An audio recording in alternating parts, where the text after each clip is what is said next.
Undercover, yet not in unison with the underworld, Lu Nan, after being fatally struck by a brother's concealed firearm on Liancheng Road, found himself reborn. By a twist of fate, he unexpectedly became an external undercover agent. Thus, empowered by the guise of a government-sanctioned rogue, he embarked on a reckless quest to seize resources from the streets. Nevertheless, he remained acutely aware of his true identity as a police officer, for it is solely through this identity that he could navigate the chaotic realm of rogues with impunity. Lu Nan declared, "The road is vast, yet I shall tread the southern path." Rogues may vary in essence. In this lifetime, even if I ascend to the pinnacle of rogue history, I shall never forget. I am a police officer. Chapter 1. Candidate's name. The protagonist of this tale is a native of a parallel world. This narrative bears no connection to reality, nor does it insinuate any reflection of it, my brethren comprehend. Do they not? By the heavens, you have betrayed me. Lu Nan bellowed, rising abruptly and turning to glare with fury. Free reading, what a shock. What is happening? Am I encircled by the police? No, that cannot be right. Was I not slain by that wretched zombie with a sudden shot? Could it be that I did not perish, but was instead apprehended by the police? Contemplating this, Lu Nan glanced down at his hands, finding no silver bracelet. He then strained to reach behind his back, feeling for any wounds, but found none. For a moment, Lu Nan stood frozen in place.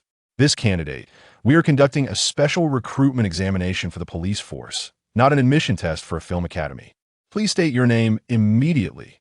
Seated amidst the crowd, the young police officer shouted with a countenance full of fury. Huh? Special recruitment for the police force? Candidates. Lu Nan's mind raced anxiously, perplexed by the officer's intentions. However, he reasoned that it mattered little even if the officer were to employ tricks. It was preferable to falling victim to the zombies. With this thought in mind, the seasoned veteran of the precinct retrieved a cigarette from his pocket, lit it, and inhaled deeply. To this sight, the crowd was momentarily taken aback. The middle-aged officer, seated prominently, blinked in mild surprise. Rather than uttering more words, he placed the documents he held upon the table and observed Lu Nan with keen interest. Sir, does it not say clearly in the materials you are reviewing? Why then do you inquire of me? With that, Lu Nan exhaled a thick plume of smoke. Witnessing this, the young officer became infuriated. Just as he was about to reprimand Lu Nan, the middle-aged man raised a hand to quell him. With a faint smile, he remarked, 225115. This special recruitment for the police is designed to avoid any conflicts of interest. I do not possess your name. I only have your temporary police number and your scores from various examinations.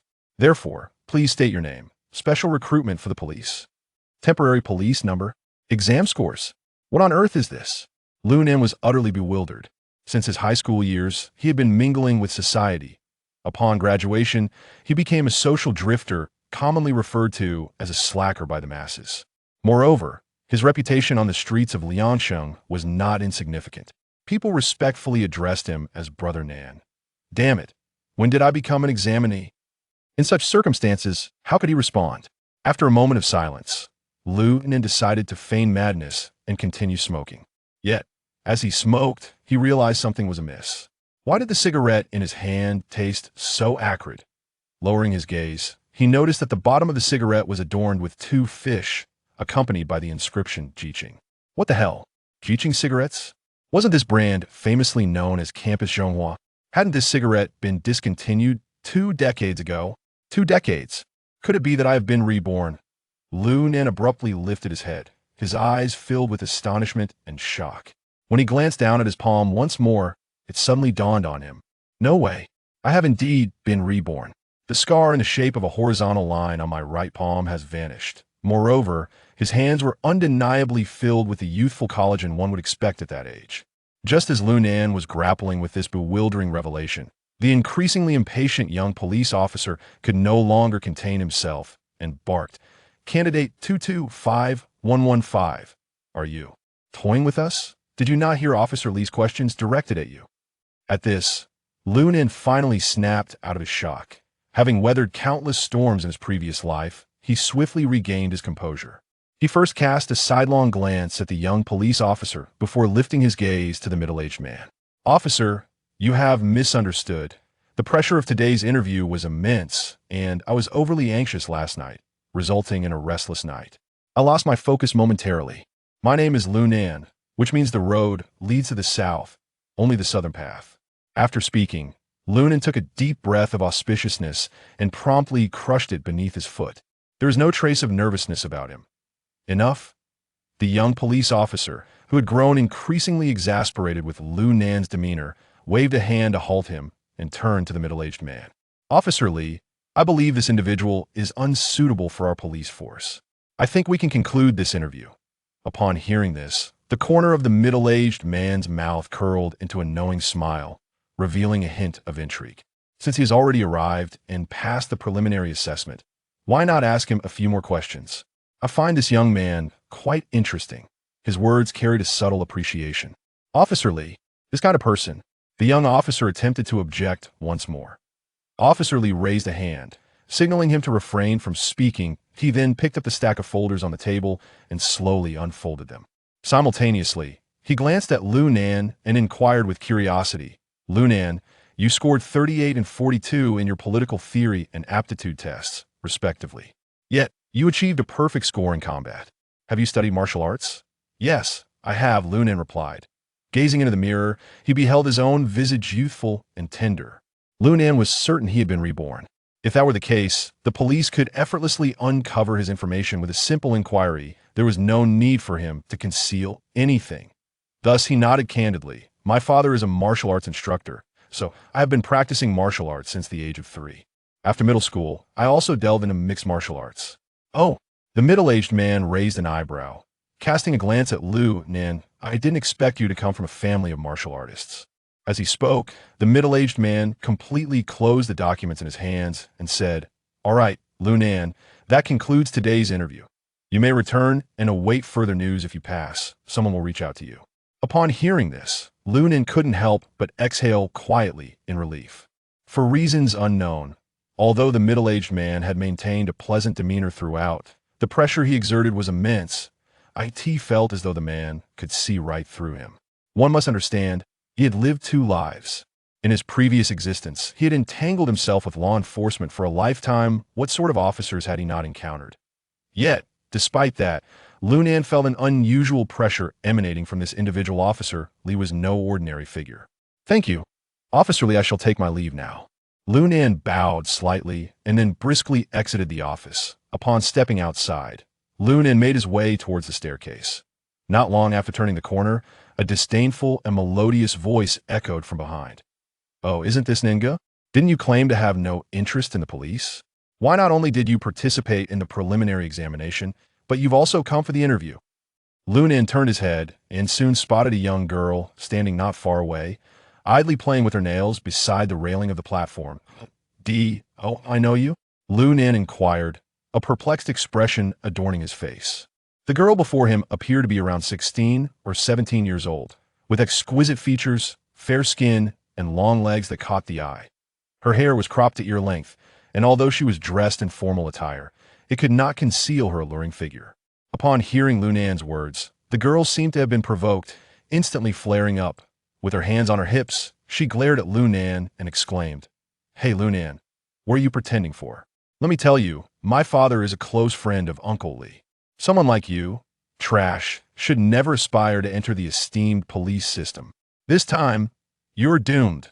Lu Nan regarded the fiery, almost deranged girl and scratched his head, crudely uttering 2 words, fool. Chapter 2.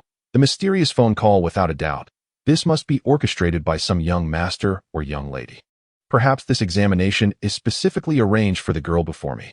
As an experienced individual, I certainly would not indulge such a young girl. Who is the fool? The young woman exclaimed, her delicate brows furrowing in anger. Lu Nan merely smirked, pulling out a cigarette and scoffing. Ah, whoever is the fool, I shall name them. If you admit it, there is nothing I can do. Lu Nan, you are courting death. The young woman, completely incensed, swiftly moved her long, graceful leg to deliver a fierce kick at Lu Nan. However, she vastly underestimated his reflexes. In the very moment she launched her attack, Lu Nan swiftly evaded her incoming right leg. In an instant, he seized her by the throat. I warn you, regardless of who you are or your father's connections, do not provoke me. At that moment, Lu Nan's eyes were filled with coldness and menace, resembling a ferocious beast ready to pounce. The young woman stared at Lu Nan in disbelief, her eyes wide with shock, as a chill ran down her spine. Her mind involuntarily recalled the events of the previous day's examination. He, during our contest yesterday, did not even exert his full strength. I couldn't withstand even a single move from him. Lu Nan. Suddenly, a chilling voice pierced the air. What is happening? Lu Nan turned his gaze towards the source of the voice and saw the young police officer from earlier, his brow furrowed and his expression one of displeasure. What are you doing? Let her go. Upon hearing this, Lu Nan cast a dispassionate glance at him, then shifted his gaze away, lightly shaking his head. Alas, there truly are an abundance of lunatics. What do you mean? The young officer, evidently holding a poor opinion of Lu Nan, shouted in anger. I said to let her go, didn't you hear me? I did, sir. With that, Lu Nan released his grip and disdainfully brushed his hands. Little brat, the road is wide. I'll be heading south. As for where you go, I couldn't care less. But remember this. I don't care who you are or who your father is. Stay away from me in the future. After delivering this parting shot, Lu Nan paid no further heed to the young officer or the girl, turning to descend the staircase. Upon reaching the entrance of the courtyard, he looked back and realized, to his astonishment, that he was at the Provincial Public Security Bureau. What the hell? I actually made a scene at the provincial office. Lu Nan was startled, beads of sweat forming on his forehead. Simultaneously, a flicker of delight surged within him. Haha, damn. If I were to boast about this to my brothers from my past life, I would gain immense prestige. Suddenly, he remembered. I need to check what time it is now. Coming to his senses, Lu Nan hastily fished his phone out of his pocket. Upon seeing the antiquated Nokia 8210, he was momentarily taken aback. Immediately, he took a deep breath and, relying on his memory, pressed the unlock button. August 8, 2002. Upon seeing this string of numbers, Lu Nan nearly collapsed onto the ground. Goodness, has it truly been 22 years? How could I have been reborn into the days following my high school graduation? Although he had been somewhat prepared for this revelation, the reality of his rebirth left Lu Nan feeling dazed. He stood frozen for a moment, eventually unable to restrain himself from cursing. What the? At that instant, it felt as though 1,000 wild horses were galloping through his mind. Wait a moment. August 8th. With this thought, Lu Nan hurriedly grabbed his phone to check the time. 10:18. Damn it. No matter what, I cannot allow my father to pass away this time. Cursing under his breath, Lu Nan leaped high and hailed a taxi, directing the driver to take him home. While seated in the cab, he immediately dialed his father's number. However, it went unanswered, leaving him as restless as an ant on a hot skillet. He urged the driver to go faster. For today, his father, Lu Yongqiang, had mysteriously vanished without a trace. If it weren't for the neighbor, Aunt Li, informing him that his father had received a call around 11:30, after which he had changed dramatically in demeanor and rushed off. Lu Nan would have been at a complete loss. He once thought that his father had simply chosen to neglect him in pursuit of romantic escapades during his twilight years. Initially, he felt a peculiar sense of freedom. However, 10 days later, the police station delivered a document confirming his father's death. Despite his inquiries, they offered no clarity, merely stating it was an accidental death. From that day forth, he was irrevocably transformed into an orphan. Simultaneously, he recalled that on this very day in his previous life, his father had indeed urged him to apply for the police force. Yet, at that time, he had no desire for employment, let alone a career in law enforcement. He merely wished to squander time in the arcade with his rowdy companions. Thus, he had fabricated a tale, claiming he was preparing for an exam, when in truth, he was aiding his friend Wang Fatty in a brawl. Upon returning home that evening, he discovered that his father had vanished. No, he could not allow history to repeat itself. With gritted teeth, Lu Nan clenched his fists, vowing that if only he could save his father, he would willingly become a police officer rather than dabble in the underworld. At this thought, an unwavering determination ignited in Lu Nan's eyes. After the taxi came to a halt at the entrance of his residential complex, he tossed aside 30 yuan and dashed towards the building. According to the timeline provided by his neighbor, Mrs. Li, he still had time. Soon, Lu Nan had crossed through the complex's gates and entered his unit. Upon reaching his front door, he extended his hands to push it open, only to discover that it was ajar.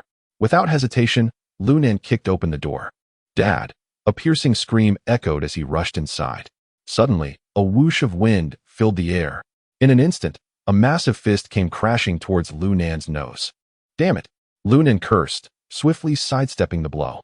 In retaliation, he launched a kick towards the intruder's groin. The assailant, clearly taken aback, quickly evaded the strike. Bang! After the two legs collided, both men staggered back several steps. It was at this moment that Lu Nan discerned the identity of the newcomer. Before him stood a burly man, his muscular frame impressive and imposing, with a full beard. His father, Lu Yongqiang. You little rascal, have your skills improved? Lu Yongqiang squinted slightly, a smile playing on his lips. Dad. Lu Nan's eyes widened, tears instantly welling up. He never anticipated that he would be reborn in his 20s, nor did he expect his father to still be alive. Moreover, he appeared to be in remarkably good health. Why didn't you answer my calls? Hey, why are you crying? What a load of nonsense. It costs 6 dimes a minute to connect. How expensive. Lu Yongqiang regarded Lu Nan with a puzzled expression, and then, as if recollecting something, his demeanor darkened. Kid, did you fail your exams again? How many times have I told you? You have reached an age where aimless wandering is no longer permissible. If you manage to secure a position as a police officer, it would indeed bring honor and pride to our family. Hearing Lu Yongqiang ramble on incessantly, Lu Nan, momentarily dispelling his tears, retorted, No. My performance in the interview this time can only be described as flawless. The interviewers were left with a very favorable impression of me. I should be able to pass. Naturally, Lu Nan, who was accustomed to exaggeration, understood that the chances of today's interview being successful were slim. Yet, at that moment, he could not dwell on such thoughts. He could only take one step at a time. As long as he could prevent his father from stepping out today, it would be considered a victory. Just then, Lu Yongqiang's phone rang unexpectedly. Lu Nan glanced at the clock hanging in the living room, 11:28. This was the call. After this call, he would become an orphan. Chapter 3. The yearning for happiness memories flickered through Lu Nan's mind. He hastily interjected, Dad, didn't you just say that your phone plan is exorbitant? Costing 6 dimes per minute? It's far too expensive. You should hang up. It's probably just another meaningless scam call. A scam call? Lu Yongqiang looked at Lu Nan in confusion. What is with you today? When did we start talking about scam calls? This is utterly perplexing. With that, he reached for the answer button. Panicking, Lu Nan rushed forward to snatch the phone away. Dad, don't answer it. However, Lu Yongqiang, having trained for over 30 years, was not easily thwarted. With a swift turn, he effortlessly evaded Lu Nan's attempt. At the same moment, he pressed the answer button. Hello, is this Mr. Yearning for Happiness? A melodious female voice resonated from the other end. Yes, who is this? Oh, Mr. Yearning for Happiness, greetings. This is from Happiness Magazine. We have received a response regarding the matchmaking information you posted on our website. May I inquire if you have a moment to visit our magazine office? The voice on the phone was filled with allure, reminiscent of an enchanting siren. What? Is this for real? So soon for a second meeting? Lu Yongqiang trembled with excitement. Indeed. All right, I will tidy up and come over. Looking forward to your visit. With keen ears, Lu Nan overheard the conversation between the two, instantly bewildered. What on earth is happening? Mr. Longing for Happiness. Is my father truly seeking the twilight of his years? How can he still be out and about while searching for something so fleeting? This is utterly baffling. Lu Nan's mind was a chaotic jumble. However, at this moment, he could not afford to ponder too much. He had to stop his father at all costs. Otherwise, after his father was gone, it would truly be a matter of life and death. With this thought, Lu Nan gritted his teeth and swiftly struck his father's neck with a precise chop. At that moment, Lu Yongqiang, who had just hung up the phone, had no inkling that his son would ambush him. Before he could react, Lu Nan's strike rendered him unconscious. Lu Nan exhaled a breath of relief.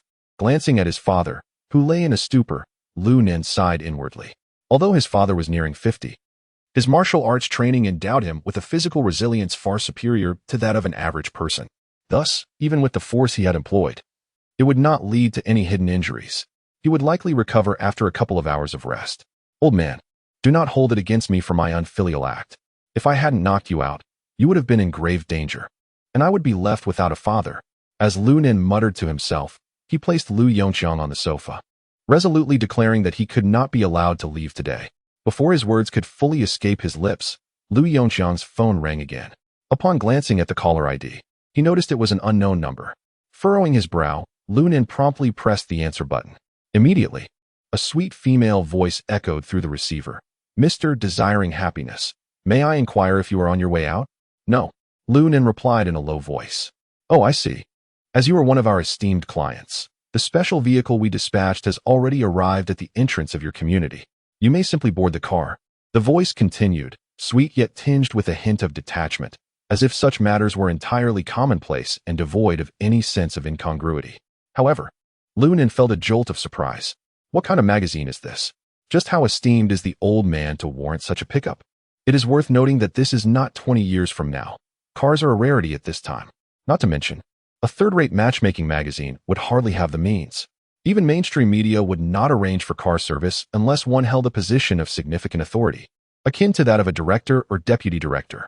With this realization, Lu Nen imitated Lu Yongqiang's voice to decline the offer. I'm sorry. There are some matters at home, and I won't be able to make it today. Please have the car return. After Lu Nan's words fell, a sudden silence enveloped the conversation. A few seconds later, a somewhat indifferent female voice emerged from the other end. Mr. Desiring Happiness, are you certain you will not be coming today? It is imperative to understand that declining the matchmaking arrangement is not an option. Should you choose to refuse us, you will receive a divorce agreement sent by our magazine tomorrow. Furthermore, the relationship points you have accumulated from your last engagement will be reset. Are you truly prepared to proceed in this manner? Divorce agreement? Relationship points? What the hell kind of matchmaking partner is this? Is it akin to a British princess? Just as Lu Nen was engulfed in confusion, the voice on the line continued. If the information is accurate, it appears that your son has already graduated from high school. You are his sole guardian. Do you not care for his safety, Mr. Lu Yongqiang? Upon hearing this, Lu Nen felt a wave of deafening realization wash over him. What kind of matrimonial magazine is this? Their threats are more intimidating than those of a gang. The previous words were clearly a blatant threat, and the other party was using his own life to threaten his father. Am I participating in a matchmaking website, or have I unwittingly joined that organization? Lu Nen glanced at Lu Yongqiang, who was asleep on the sofa, and felt a chilling sensation run down his spine. Very well, please hold for a moment. I have some personal matters to attend to. Lu Nen took a moment to compose himself and spoke in a low voice. All right, you have 20 minutes. I hope you can be swift, otherwise our driver might become quite irate from waiting. The voice on the other end remained sweet, even laced with a hint of allure. However, Lu Nen felt a shiver run down his spine. Rest assured, I will head over as soon as I finish my business. He replied hastily before abruptly hanging up the phone. At that moment, his brow furrowed involuntarily, filled with trepidation. The source of his concern was not for himself, but rather for his father. After all, he had weathered many storms in his previous life. How could he be intimidated by a mere woman's phone call? Yet, Lu Nen was acutely aware that this woman was no ordinary person. He sensed an undercurrent of lethal intent in her words, not the kind of ferocity he had encountered in his tumultuous past, but a chilling indifference that regarded life as insignificant. This woman was undeniably formidable. Taking a deep breath, Lu Nen compelled himself to regain his composure. He then began to contemplate how best to ensure his father's safety. Simultaneously, if he were to take his father's place, how could he conceal his intentions from her? After much deliberation, Lu Nen resolved that he must persuade his father to speak the truth. Otherwise, entering the fray blind would be akin to courting death. Upon contemplating this, Lu Nen picked up a glass of cold water, preparing to splash it onto Lu Yongqiang's face. Suddenly, a rapid series of knocks echoed through the air. Mr. Yearning for Happiness, we are the staff from Happy Magazine, here to escort you. Chapter 4, What is going on? Upon hearing the voices outside the door, Lu Nan's body jolted with surprise. The speed at which they approached was astonishing. It was evident that these individuals had not acted on a whim, but had instead orchestrated their plans well in advance. He couldn't help but wonder if his father was aware of the situation. Casting a glance at his still slumbering father, Lu Nen found himself in a moment of indecision. At that juncture, the voices outside continued. Mr. Yearning for Happiness? Are you not ready yet? If you delay any longer, they may leave. Just a moment, I'll change my clothes and be right out. Lu Nen took a deep breath and responded in a low voice. Realizing that waking his father to inquire about the specifics was no longer feasible, he quickly took out his phone and sent a message to his father. Without delay, Lu Nen entered the bedroom and retrieved a tracksuit from his father's wardrobe, donning it hastily. He then considered searching for a hat or sunglasses to complete his look. What is this? In that instant, as he was getting dressed, he noticed a peculiar garment tucked away in the corner of the wardrobe. Goodness, is this a cosplay outfit? Lu Nen shook it out, revealing a Spider-Man costume, albeit adorned with a large rose on the chest. What on earth is this? Is my father some sort of weirdo? Lu Nen furrowed his brow, contemplating whether to discard the bizarre attire.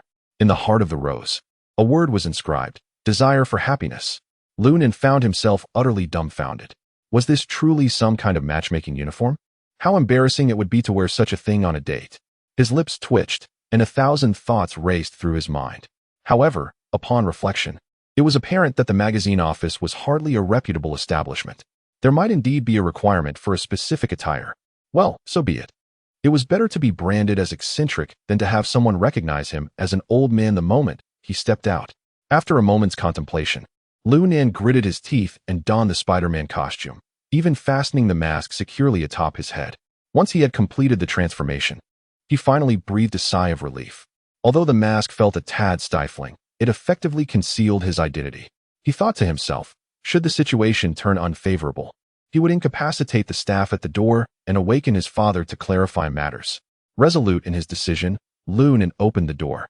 Upon witnessing the scene outside, he was momentarily taken aback. There stood 2 men and 1 woman. In the center was a strikingly beautiful woman dressed in professional attire, flanked by 2 men, one sporting rimless glasses and the other a flat cap. Mr. Desire for Happiness, I never expected you to don the matchmaking attire this time, she remarked. Upon hearing the woman's words, Lu Nen couldn't help but exhale in relief. It seemed he had indeed guessed correctly. He replied, deliberately adopting a tone of indifference to avoid revealing his identity. Please follow me.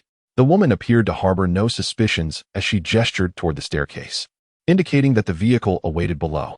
All right, Lu Nen responded, then stepped down the stairs.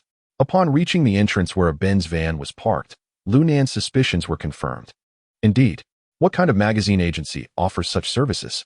Damn it, he had no idea what he was getting into this time. However, since he was already involved, he decided to accept it with composure. At worst, he would have to take matters into his own hands. He discreetly tightened his grip on the short knife concealed in his forearm, feeling a wave of reassurance wash over him. Mr. Desiring Happiness, please get in the car, the elegant office lady instructed as she settled into the driver's seat, gesturing for Lu Nen to join her. Without hesitation, Lu Nen complied and took his seat. Soon, the vehicle began to move, slowly exiting the community. Throughout the journey, Lu Nen remained silent, observing that the car's windows were composed of reflective glass, rendering the outside world invisible to him. In other words, they clearly did not wish for him to know their destination. After traveling for over 10 minutes, Lu Nen's ears perked up. He faintly heard the distant sound of a train whistle. We have arrived at the southern part of the city. The certainty in his mind stemmed from the fact that only the southern direction had freight trains passing through the urban area of Liang City, unlike the other districts.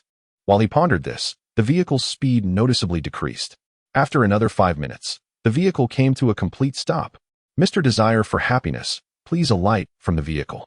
We have reached the destination for this matchmaking event. He nodded and promptly opened the door, stepping out. As soon as he exited, he was taken aback. It turned out to be an abandoned factory. No wonder he had heard the sound of iron gates closing earlier, he mused silently.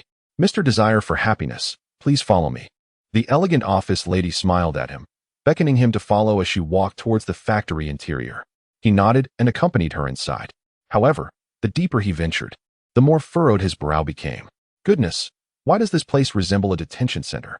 Even the corridors were made of steel.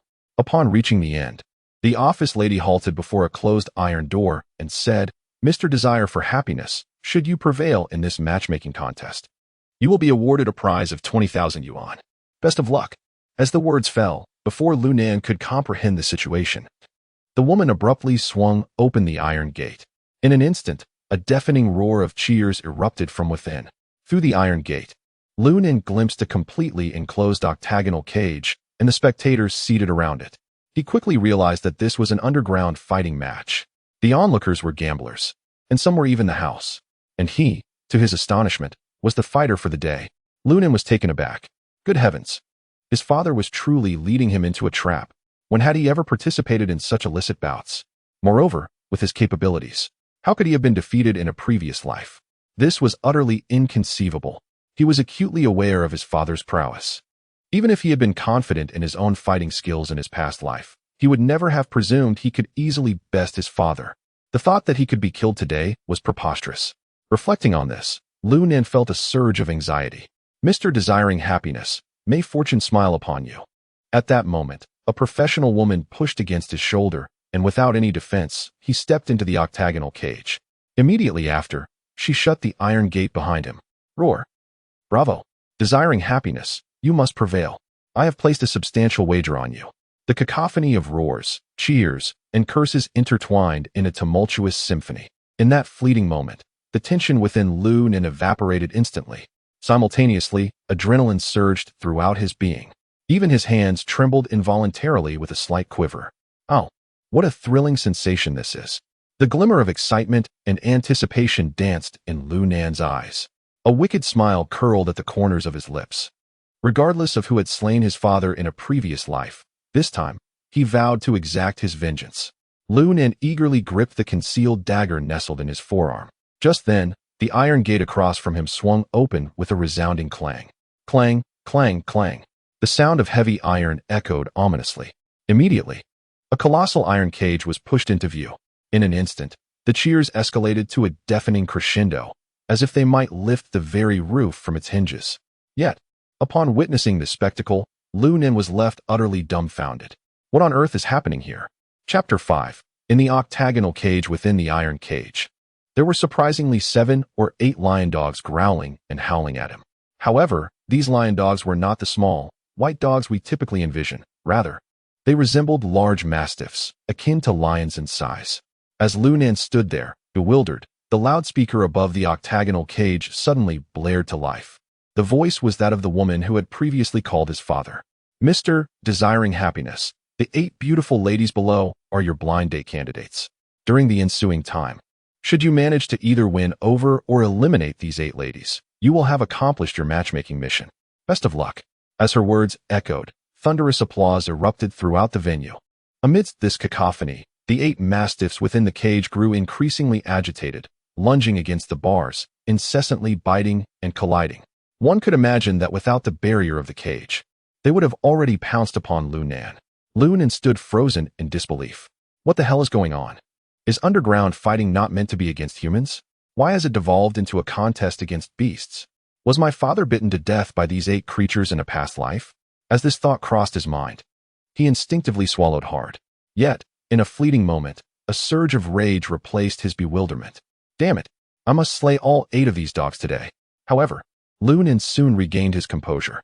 Although he was unfamiliar with the rules of underground fighting, he understood that as long as he could eliminate these ferocious dogs, his task of matchmaking would be deemed accomplished.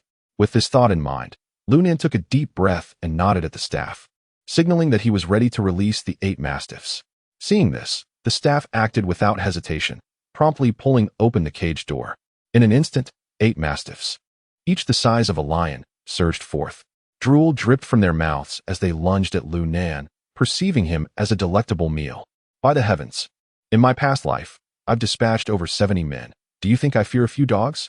Lu Nen cursed loudly, then propelled himself off the ground with a powerful thrust of his right foot, leaping high into the air and delivered a fierce kick with his left leg. Boom! His foot connected with the head of the lead mastiff, which immediately emitted a pained whimper, rolling helplessly on the ground. The remaining 7 mastiffs, witnessing this, became enraged and let out a collective roar, charging towards Lu Nen once more. Meanwhile, the previously kicked mastiff regained its footing and lunged at him. At that moment, their singular objective was clear: to devour the human before them. By the heavens, they truly can take a hit. Lu Nen exclaimed in frustration, hastily attempting to evade. Yet, he was a moment too late, and a claw grazed his right shoulder. The excruciating pain caused Lu Nen to gasp sharply. In a reflexive reaction, he kicked the attacking mastiff away. Woo! Roar! In that instant, the remaining 7 mastiffs became completely enraged, launching an assault against Lu Nen. How infuriating! Once this ordeal concludes, if I survive, I shall ensure that this so-called matchmaking magazine and its associates are utterly annihilated. At that moment, Lu Nen felt a surge of ferocity within him.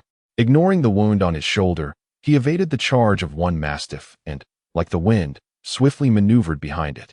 In a decisive move, Lu Nen pulled back with his left hand, tightly constricting the mastiff's neck. Simultaneously, he swung its body while retreating to the edge of the octagonal cage. Then, with a forceful motion, he wedged the mastiff's massive head against the iron bars of the cage. Damn it! Amidst the frantic struggles of the mastiff, its tongue repeatedly brushed against Lu Nan's cheek, even breaking the skin and drawing blood. Yet, Lu Nan held firm. He had resolved to go all out. Crack! With the sound of bones breaking, the mastiff's neck was violently snapped, and it collapsed lifelessly onto the ground. Ha ha! Do I fear you beasts? Lu Nan panted heavily, his gaze filled with a fierce determination directed at the remaining 7 mastiffs. Woo! Oh woo! The 7 mastiffs, whether mourning the loss of their companion or intimidated by Lu Nan's ferocity, emitted a chorus of mournful whines. Meanwhile, the spectators outside the octagonal cage erupted in frenzy. My heavens! What have I just witnessed? That individual actually strangled the mastiff to death. How horrifying! This show is absolutely exhilarating. It's far more thrilling than watching those underground boxing matches. I can't take it anymore. Oh no, there are still 7 left. This happy Spider-Man is doomed. As the crowd roared, the 7 mastiffs seemed to regain their composure. They extended their forepaws once more, heads bowed slightly, preparing to launch another attack. Yet, Lu Nan remained unfazed. He had already made up his mind to wield a knife. Damn it! Who cares if they allow the use of weapons? At this rate, I will surely be torn to shreds. If so, I might as well take revenge for my father and settle the score from a past life. Tonight, I shall flay these beasts to the bone. With this thought, a sinister smile crept across Lu Nan's lips. In the next instant, the 7 mastiffs lunged forward in unison. This scene undoubtedly left the surrounding spectators in utter shock. Everyone believed that this happy Spider-Man was as good as dead. Some of the female companions seated nearby instinctively covered their eyes, unable to bear the horrific scene unfolding before them. Damn it! However, at that moment, Lu Nan suddenly roared. In the next instant, he leapt into the air. With a swift motion, he tore at the sleeve of his left arm, revealing the short blade he had discreetly prepared. And with all his might, he struck at the first 2 ferocious mastiffs that lunged at him. With a swift slice, the sharp blade instantly severed the throats of the 2 mastiffs, spraying crimson blood in all directions. Thud! Blood splattered across the audience, eliciting gasps of astonishment. Simultaneously, the voice of the woman on the phone, calling her father, resonated again through the loudspeaker. Mr. Desiring Happiness, according to the rules, you are not permitted to use weapons. To hell with that. That's directed at a human being. Who says knives can't be used against dogs? Let them refrain from biting. Lu Nan, consumed by fury, interrupted the woman's words with a furious roar before she could finish. Without delay, he charged at the remaining 5 mastiffs, brandishing the short blade in his hand. Slice! Slice! The keen edge of the knife swiftly tore through the fur of the 5 remaining mastiffs. Each strike plunged deep into flesh, blood gushing forth. The stench of blood thickening in the air. Whether it was due to the scent of blood or an instinctual perception of danger, the remaining 5 mastiffs became exceedingly ferocious. Disregarding the injuries upon their body, they furiously clawed and bit towards the south of the road. In an instant, the entire octagonal cage was immersed in a scene of bloodshed, with blood raining down like a storm. It seemed as though within that enclosure, there were not merely 1 person and 5 dogs, but rather 6 cornered beasts, relentlessly engaged in a fierce struggle for survival. Chapter 6. Unexpectedly at this moment, Lu Nan seemed to have transformed into a relentless killing machine. His eyes were bloodshot, his expression grotesque, devoid of any fear or panic. Instead, he grew more emboldened with each passing moment.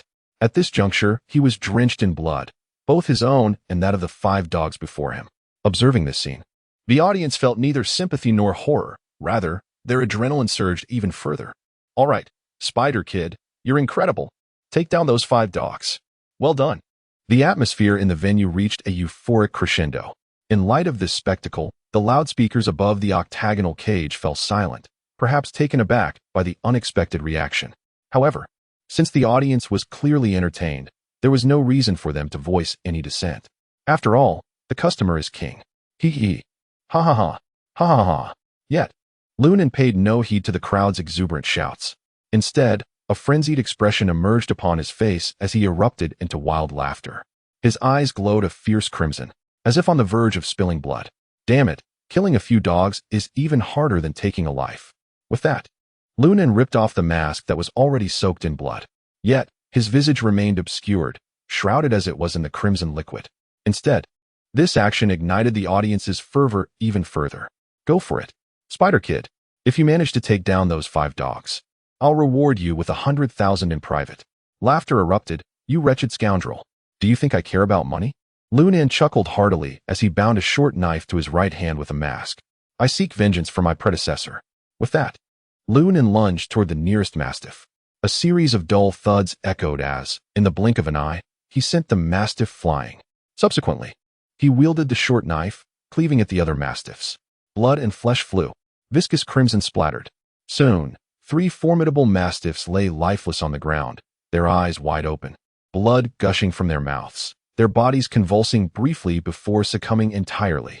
A howl erupted. Seeing this spectacle, one mastiff appeared agitated, charging forward recklessly, its tongue licking its lips, claws bared, seeking death. At this moment, Lunan was consumed by rage, heedless of anything else. With a cold grunt, he met the charging mastiff head-on. Crack!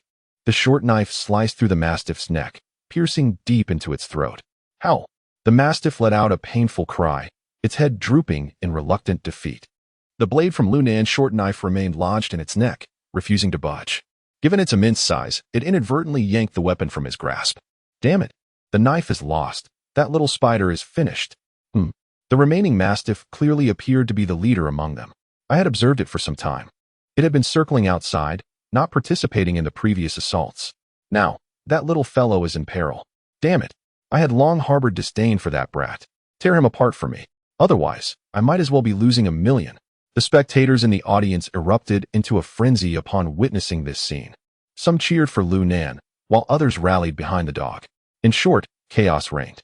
However, just when everyone anticipated the dog to devour Lunan whole, the unfolding events surpassed all expectations. Astonishingly, neither the man nor the dog made the first move amidst the clamor. Their crimson eyes locked onto each other with fierce intensity, like 2 tangible swords, firmly gazing into one another's souls. Gradually, the audience fell silent, their attention wholly consumed by the spectacle within the octagonal cage. At that moment, a subtle smile appeared on Lunan's face. He then proceeded to retrieve a pack of cigarettes from his pocket, pulling one out to place between his lips. Snap, snap. The blood-soaked lighter failed to ignite. Before long, the cigarette became drenched, exuding a pungent metallic odor. Damn it! Lunan grimaced and spat out the blood-stained cigarette, which landed right before a mastiff observing him. The dog immediately lowered its head, sniffing the now mangled cigarette. In an instant, it let out a thunderous roar, a deafening sound laced with a palpable aura of ferocity that resonated throughout the venue. Just as the onlookers anticipated the unfolding drama, Lunan suddenly bellowed, "Get down!" Upon hearing the fierce command, the previously poised mastiff quivered slightly. It slowly lifted its head, fixing its bloodshot, bewildered gaze upon Lunan. I said get down. The ferocity that once marked Lunan's expression had vanished, replaced by an unsettling calmness. Even his voice bore no hint of emotion. He advanced deliberately towards the mastiff. The beast let out a low growl, still baring its teeth at Lunan, yet its body gradually sank down. At that moment, Lunan finally stood before it. Very good, he said, extending his right hand towards the dog's head, which was level with his chest. Upon witnessing the scene, the mastiff appeared as though it might resist. However, upon meeting Lunan's icy gaze, it gradually lowered its head, even swaying its tail ever so slightly. In the next moment, Lunan effortlessly pressed his hand upon its head. What on earth did I just witness? He actually tamed that mastiff? How could this be possible?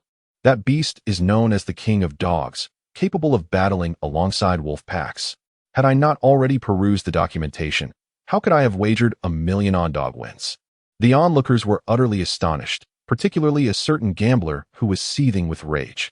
He had bet on Lunan's demise and now faced dire losses. Although you seem obedient now, you had killed my father in a past life. Therefore, I cannot allow you to live. Whether it was understanding Lunan's words or sensing his murderous intent, the once docile king of dogs suddenly let out a fierce howl and lunged at Lunan's neck. Huh, you fool. With triple odds, that amounts to 3,000,000. Spider Kid, your arrogance will be your downfall. The gambler erupted in laughter, as if he could already envision Lunan's throat being torn apart, and with it, his own impending victory. Chapter 7, A World Apart Bang. Just as the formidable maw of the Dog King was a mere centimeter away from Lunan's neck, A resounding boom echoed through the air. In an astonishing turn of events, the Dog King, a ferocious mastiff, was sent hurtling backwards. It was Lunan's swift punch that had struck its abdomen first. Ugh! The Dog King emitted a mournful wail as it collided with the iron cage. Momentarily stunned, it managed to rise again, its ferocious gaze filled with confusion. After swaying precariously, it collapsed once more onto the ground. Though this sequence of events may seem elaborate, it transpired in the blink of an eye. By the time the spectators regained their composure, they realized the spectacle had already concluded. What on earth just happened? The Spider Kid. He won. He actually won. Ha ha. The Spider Kid triumphed. By heavens, how did that lad evade being devoured by the Dog King?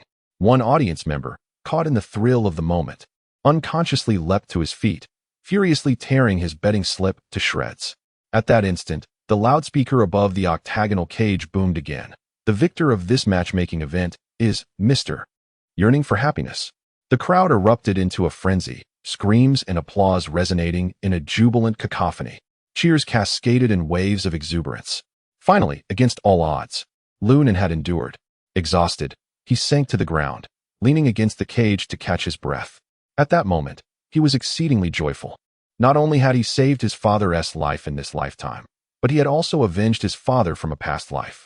The wounds inflicted by the dog's bites seemed to hurt less now.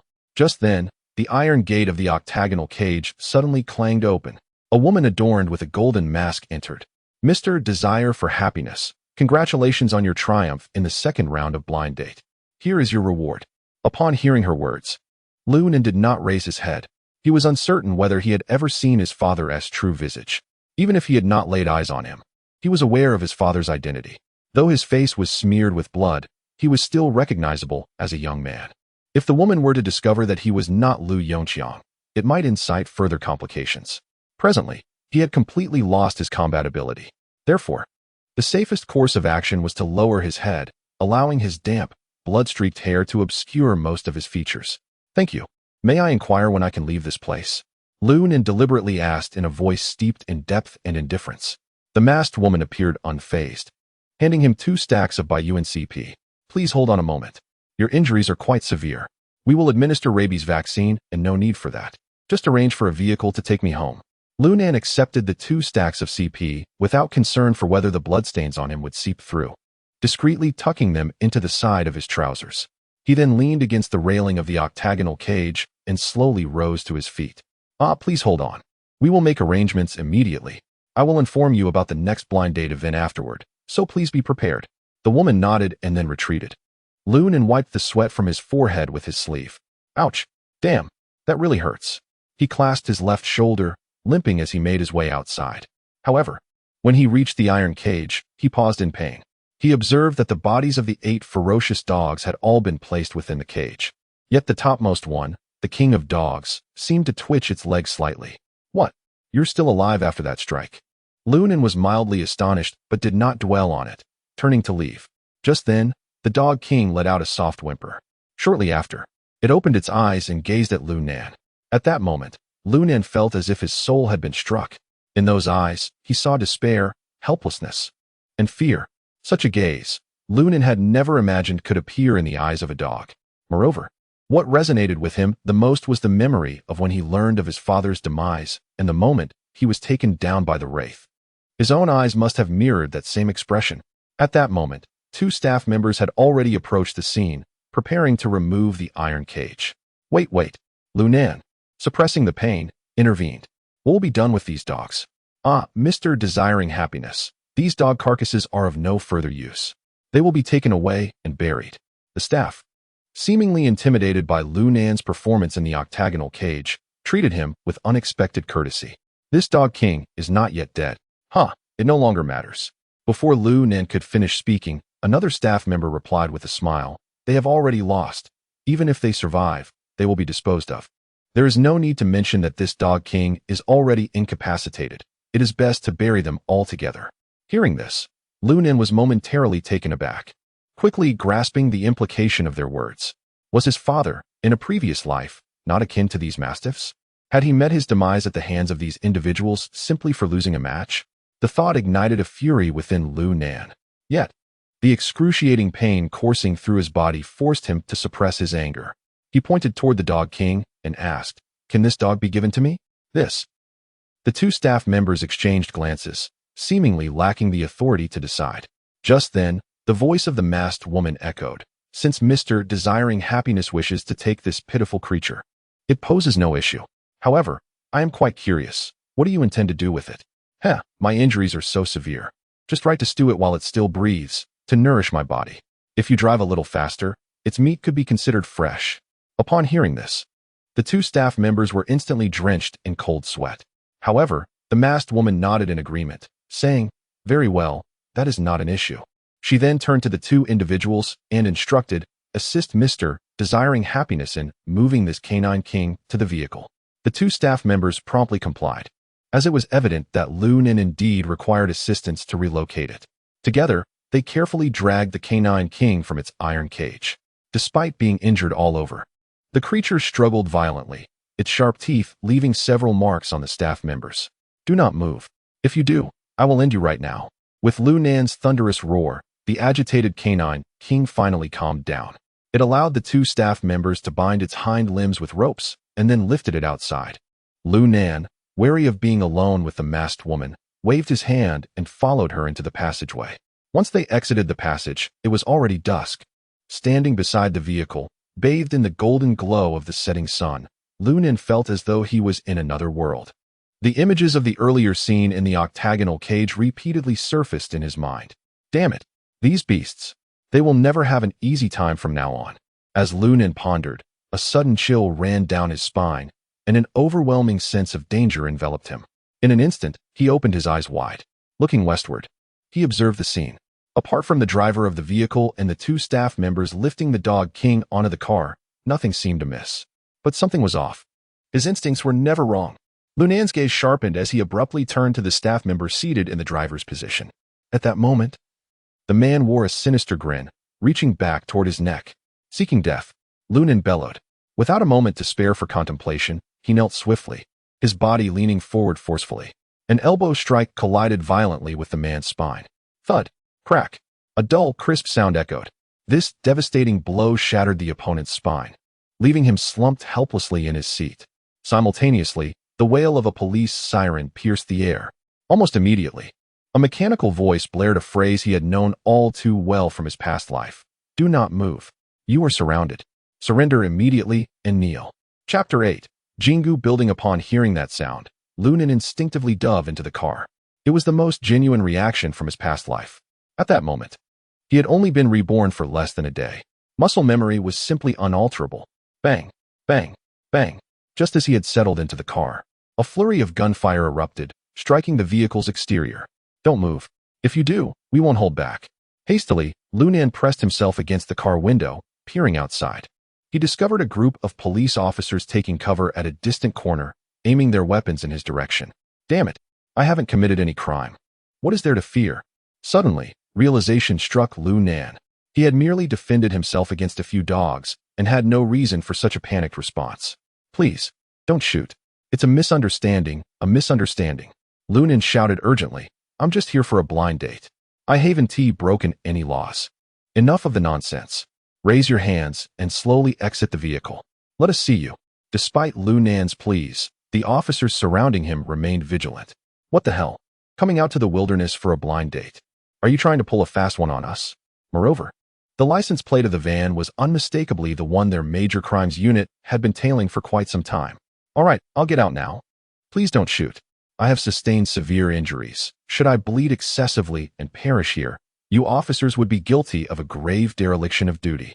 Lunan continued to shout loudly while raising both hands. Just as he was about to exit the rear door of the chauffeur-driven vehicle, a figure suddenly emerged from within the factory and swiftly entered the passenger seat. Without hesitation, the newcomer kicked the unconscious driver out of the vehicle and barked, "Quickly, close the door." After uttering these words, the individual ignited the engine and pressed the accelerator to the floor. A cacophony of tires screeching against the ground erupted.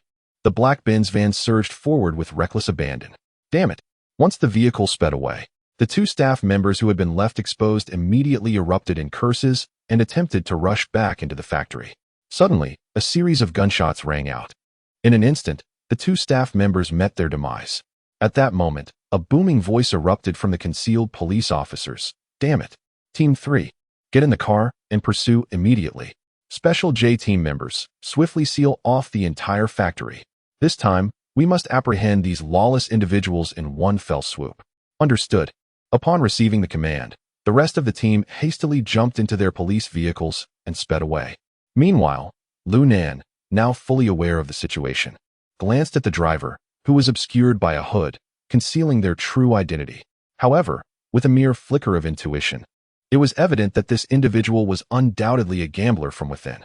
Just as Lu Nan was preparing to incapacitate this man and hand him over to the police in hopes of redeeming himself, the man suddenly exclaimed, "Damn, you little rascal. You've certainly grown bold. Even your old man could be knocked out by me, and you dare to participate in a blind date on my behalf." As he spoke, the man yanked off his hood, revealing himself to be none other than Lu Nan's father, Lu Yongqiang. "What the hell? Dad, what brings you here?" Lu Nan's eyes widened in disbelief, utterly taken aback. "You scoundrel, you nearly got me killed." Lu Yongqiang cursed vehemently before inquiring, "What is the situation with that dog beside you?" Lu Nan was momentarily at a loss for words as he glanced at the nearly lifeless mastiff sprawled beside him, unsure of how to explain. Never mind. Let us shake off the police first. Otherwise, we'll both be in hot water." With that, Lu Yongqiang pressed the accelerator to the floor. The black minivan roared to life, surging out of the industrial zone in an instant. Lu Nan, his ears keen, faintly detected the increasingly close wail of sirens approaching. Anxiety gnawed at him, compounded by the searing pain from his injuries, which had already caused beads of cold sweat to form on his forehead. At that moment, a large billboard by the roadside caught his eye. Without a moment to spare, Lu Nan shouted, "Turn right, then take the second left. Head to the underground parking lot of Jingu Building. Hurry."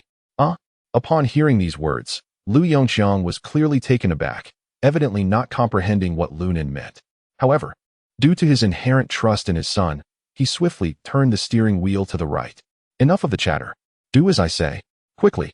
At this moment, Lu Nan unconsciously regained the imposing demeanor of his previous life as Boss Nan, his voice resonating with an undeniable resolve. Lu Yongqiang understood that it was not the time for questions.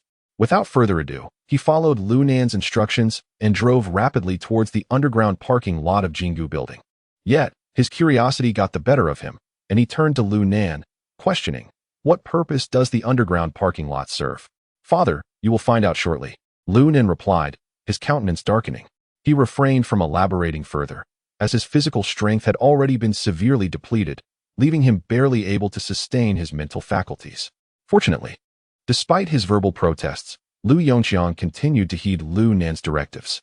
Before long, under Lu Nan's guidance, Lu Yongqiang parked the car deep within the recesses of the Jingu Building. This location represented the only commercial hub in the southern district of Liangqing, occupying a prime position. "Stop the car." The screech of tires echoed sharply as he slammed on the brakes. Immediately thereafter, Lu Nan flung open the car door and leaped out. "Father, grab the dog and follow me to the West Building. Let's go." "Why on earth would you have me carry a 200-pound dog?" Lu Yongqiang's lips twitched. "Lift it." However, Lu Nan disregarded his protests and, with a resounding shout, dashed towards the West Building without waiting for the elevator. Observing this, Lu Yongqiang gritted his teeth and hoisted the dog onto his back. "Damn, today, it seems, I've fallen victim to this little rascal." After muttering under his breath, he quickly pursued after his son. Before long, Lu Nan and his father arrived at the West Building. "Hurry, follow me to the Daqiao Dog Meat Restaurant," Lu Nan yelled as he ran. Upon hearing this, Lu Yongqiang realized his son intended to pose as a dog meat vendor. But the police are no fools. They would uncover the truth with a few questions. This is utterly ridiculous. Nevertheless, since his son had spoken, Lu Yongqiang felt compelled to comply. With no other choice, he steeled himself and sprinted towards the Daqiao Dog Meat Restaurant. Yet, it seemed that the dog sensed the presence of its kind. The closer they got to the restaurant, the more it struggled. "Damn it, stay still." Lu Yongqiang, possessing remarkable skill, found it easy to manage an injured dog. He deftly grasped the dog's two legs, bent down, and hoisted it onto his shoulder. Following Lu Nan, he quickly entered the establishment. As soon as they stepped inside, a rich aroma of meat enveloped them. "Sir, what is this?" The waiter was taken aback at the sight of Lu Nan, covered in blood. Spare me your chatter. Lu Nen glared fiercely, then bellowed. I am a brother of Master Jean. There are officers behind us. Help us hold them off. I shall deal with this dog in the kitchen. If they inquire, just say we are here to sell dogs. As Lu Nan ran, he shouted, having already reached the kitchen of the establishment. Father, place the dog king here. We must leave. Without a glance at the bewildered chef, Lu Nan dashed toward the far end of the kitchen. Do not kill this dog. Take good care of it. I will return for it in a few days. Tell Master Jean that today's events have caused him some trouble. Lu Nan shouted, skillfully pushing open a 3-door refrigerator. He then pressed a few buttons on the stove nearby. Suddenly, a hidden door in the wall swung open, revealing a small elevator before the two of them. Chapter 9. A dialogue between father and son. Young brat, you better explain yourself properly. Lu Yongxiang scolded before hastily stepping into the elevator. Without hesitation, Lu Nan seized a white chef's coat, draped it over himself, and pressed the button for the first floor. Those two rascals must be here. Hurry, search for them. Hey, Uncle Hat, what are you doing? We are operating legally. As a flurry of inquiries and commotion erupted, the elevator descended slowly, finally arriving at the first floor. When the doors opened, they revealed the back entrance of the Golden Valley building. This area appeared far less opulent than the front. It resembled a private warehouse, with rows of neatly arranged metal shelves cluttered with various items. Dad, once we step outside, let us split up and reconvene at home. Lu Nan called out, turning away without a glance back. Watching his son's retreating figure, Lu Yongxiang couldn't help but feel perplexed. What on earth is this kid up to? What kind of people has he associated with? And who is this Master Jean he keeps mentioning? Casting a glance back at the elevator door, which was about to close, Lu Yongxiang gritted his teeth and stepped toward the back exit. After leaving through the back door, Lu Nan seemed to sense that no police would be present here. I hailed a taxi and took a seat. Hey, buddy, why haven't you cleaned yourself up for the shift? There's still blood from the slaughter on you. If it gets on my cab, I'll have to clean it up. Before the driver could finish his sentence, Lu Nan pulled out a blood-stained 100 yuan bill from his waistband. This thing isn't clean either. Do you want it? Haha, sure, why not? Where are you headed? To the college district. Just let me know when we arrive. I need to rest for a bit. All right, make yourself comfortable. With that, the driver shifted gears and sped off. The journey was silent, and an hour later, after tending to his wounds, Lu Nan sat facing Lu Yongxiang. All right, kid, spill it. What on earth happened? Haha, old man, perhaps you should discuss your blind date first. If I hadn't stepped in for you, you'd be in quite the predicament today. Hearing this, Lu Yongxiang nearly choked on his own frustration. Humph, you've grown some wings, haven't you? You knocked me out and impersonated me. Do you even realize what you've done? Lu Yongxiang's anger escalated, and he glared fiercely at his son. Enough. Lu Nan suddenly interjected, raising a hand to halt his father's tirade. He took a deep breath and stated solemnly, Old man, I'm not joking. Today, I dealt with 8 fierce hounds on your behalf. Had I not brought along a short knife in advance, I too might have met my demise today. Upon hearing these words, Lu Yongxiang was momentarily taken aback. 8 mastiffs. Ah, so they are your matchmaking candidates. Moreover, the last one you faced was the king of dogs. Lu Nan nodded, then casually retrieved a cigarette from the coffee table, lighting it and taking a draw. Lu Yongxiang furrowed his brow but chose not to comment further. Lu Nan did not press his father either, content to indulge in his smoking. Sigh. After a lengthy pause, Lu Yongxiang finally exhaled deeply and remarked, Today's events led me to underestimate that group. I never anticipated that my adversaries would not be human, but rather 8 mastiffs. If what you say is true, had I gone, I might well have perished there. Old man, what exactly is the nature of that group? I don't know, Lu Yongxiang replied, shaking his head. I merely participated in a matchmaking event and won a prize of 5,000 yuan. As for the details, I am entirely in the dark. Upon hearing this, Lu Nan suddenly recalled something. Producing his brand new Nokia 8210, he inquired, was that prize money intended for this purchase? Lu Yongxiang cast a glance at the phone and nodded in affirmation. Did you forget? Just a couple of days ago, you insisted I buy it for you. You threatened that if I didn't you wouldn't participate in the police examination. Aside from my martial skills, I possess little else. At present, my schedule at school is rather light, and my meager salary barely suffices for our sustenance. How could I possibly spare the funds to purchase such a fine phone for you? Just as I was contemplating how to resolve this predicament, that group reached out to me, and I ended up participating in a match. That is how events unfolded. Upon hearing his father's words, Lu Nan felt a pang of sorrow. Simultaneously, He wished he could strike himself twice. Reflecting on the past where his father met his fate, whether it was by a dog's bite, the machinations of some powerful figure, or mistakenly during a police raid, it all stemmed from his own reckless desire for that damned phone. What difference was there between him and the individual, years later, who sacrificed a kidney for an iPhone 4? No, he was even worse than that fool. At least that person exchanged his own kidney, while Lu Nen traded his father's life for a mere device. As this realization washed over him, tears welled up in Lu Nan's eyes. "Heh, you little rascal. This isn't like your usual demeanor," remarked Lu Yongqiang, picking up a cigarette from the coffee table and placing it between his lips. "I recall that whenever I brought up such matters in the past, you would fly into a rage. What has transformed you into such a docile child today?" In response, Lu Nen exhaled a puff of smoke, quickly wiping away the corners of his eyes under the veil of mist. He then feigned indifference with a hollow laugh, saying, "Haha, old man, I am now 20 after all. I can't always rely on your funds, can I? In the future, should such matters arise again, I shall find a way myself. You need not concern yourself incessantly." Upon hearing Lu Nan's words, Lu Yongqiang, who had just lit a cigarette, suddenly furrowed his brow and squinted, saying, "Haha, I certainly believe that. You little rascal, do enlighten me. What is the meaning behind that dog meat restaurant?" Lu Nen was momentarily at a loss for words, his mind racing to find suitable phrasing. "Let me tell you, don't you dare spin tales with me. That dog meat restaurant is certainly not a legitimate establishment. And who exactly is Jin Yi?" Lu Yongqiang's words caused Lu Nan's expression to stiffen slightly. "Ah ha ha." He chuckled awkwardly, scratching his head. "Jin Yi is just Gene Fatty, someone I met at the arcade. It's quite normal for you not to know him. By the way, old man, I'm hungry. Could you prepare me something to eat?" Seeing his father's anxious demeanor, Lu Nen quickly stowed away his playful expression and said seriously, "Dad, I just mentioned that I am already 20 years old. You ought to grant me some personal space. Besides, you have mentioned your blind dates to me before, haven't you? You." Faced with Lu Nan's retort, Lu Yongqiang was momentarily rendered speechless. After a brief pause, he sighed deeply. "Kid, your mother passed away early, since you were 3. I have been both father and mother." All right, old man, let's not dwell on that."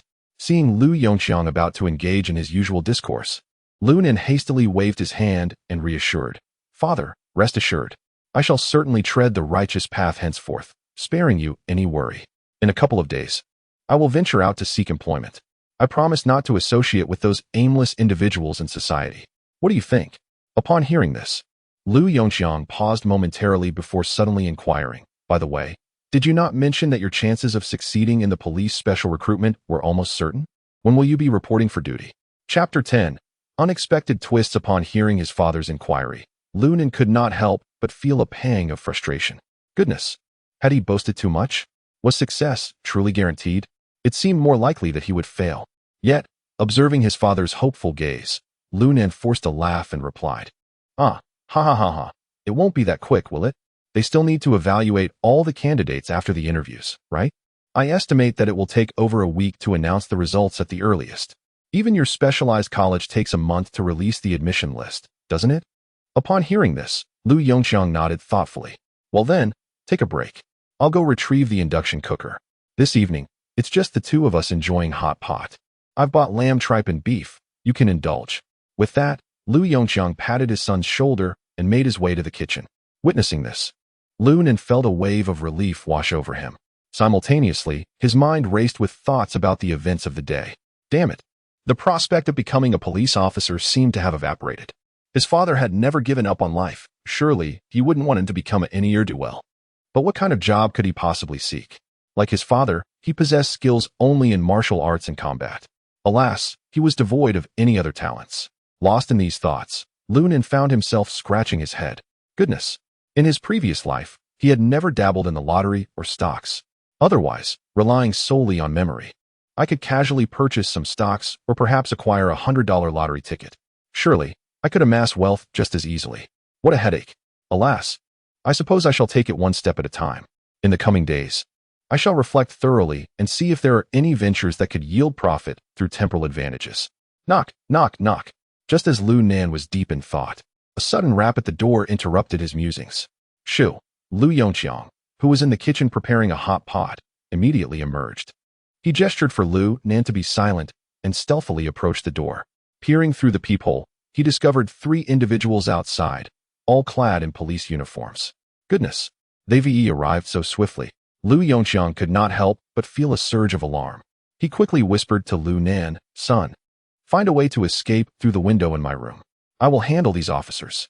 What? Escape through your window? Lu Nan's expression darkened at the thought. "Dad, we live on the 5th floor. Am I supposed to fly out of your window? This is absurd. After all those years of training, is this really too difficult? Just go?" Lu Yongqiang urged, pushing his son gently while swiftly extinguishing the light in his room. Observing this, Lu Nan felt a wave of anxiety wash over him. Surely, this can't be the plan. Are they really forcing me to leap from the building? At that moment, a deep male voice suddenly resonated from outside the door. "Good day. Is this the residence of Lu Nan? We are from the Municipal Criminal Investigation Team. Please open the door." Lu Yongqiang swiftly pushed Lu Nan into his room and gently closed the door.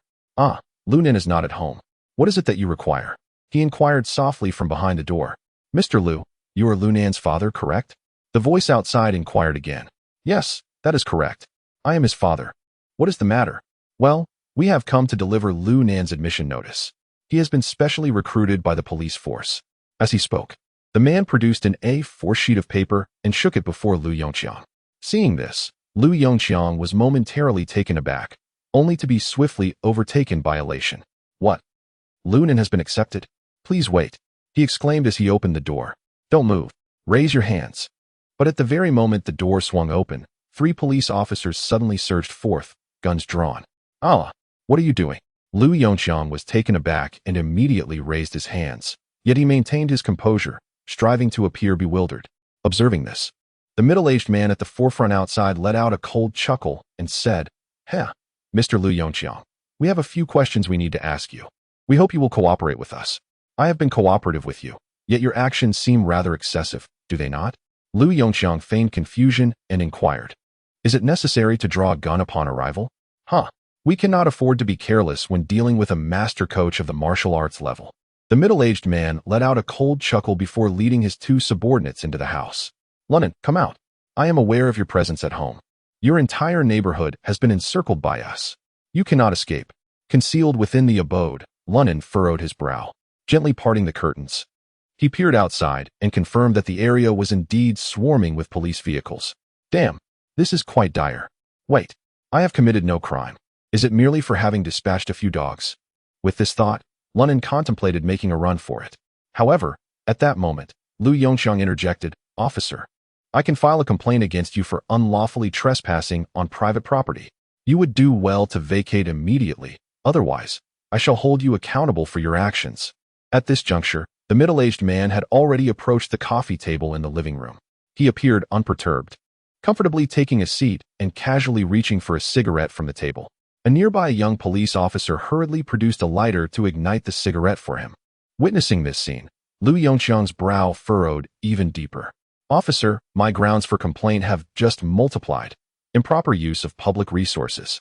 Upon hearing this, the middle-aged man let out a soft chuckle and then extracted the previously mentioned A4 sheet, placing it upon the coffee table. He then spoke slowly, "Mr. Lu, this is the search warrant issued by the S Bureau. You may take a look." Lu Yongqiang, not one to dally, promptly picked it up for his own scrutiny. Indeed, it was a search warrant, adorned with the official seals of both the S Bureau and the Municipal Police Department, leaving no doubt as to its authenticity. Meanwhile, Lu Nan, overhearing the exchange, felt a sudden jolt of apprehension. The S Bureau, what a monumental matter this is. They are actually issuing a search warrant. Even if I had committed murder in a past life, I would not have received such treatment. This is certainly not a trivial matter of having merely harmed a few dogs. Yet, I have not engaged in any unlawful activities. I was merely contemplating what to do next and reflecting on various disjointed thoughts. Could it be that mere contemplation is a crime? Lu Nan pondered in silence. Outside, the voice resumed, "I also have another document." With that, the middle-aged man produced yet another A4 sheet from his coat and placed it on the coffee table. "This is the notification of Lu Nan's acceptance into the police force. Mr. Lu, the direction in which this situation unfolds now hinges entirely upon whether Lu Nan steps forth." "What?" Both Lu Yongqiang and Lu Nan in the room were taken aback. Lu Yongqiang, in a surge of excitement, seized the other A4 sheet and began to read it intently. This, astonishingly, is indeed an admission notice. It bears the official seals of the S Hall and the Municipal Bureau. At this moment, Lu Nan in the room suddenly comprehends. No wonder this voice sounded so familiar.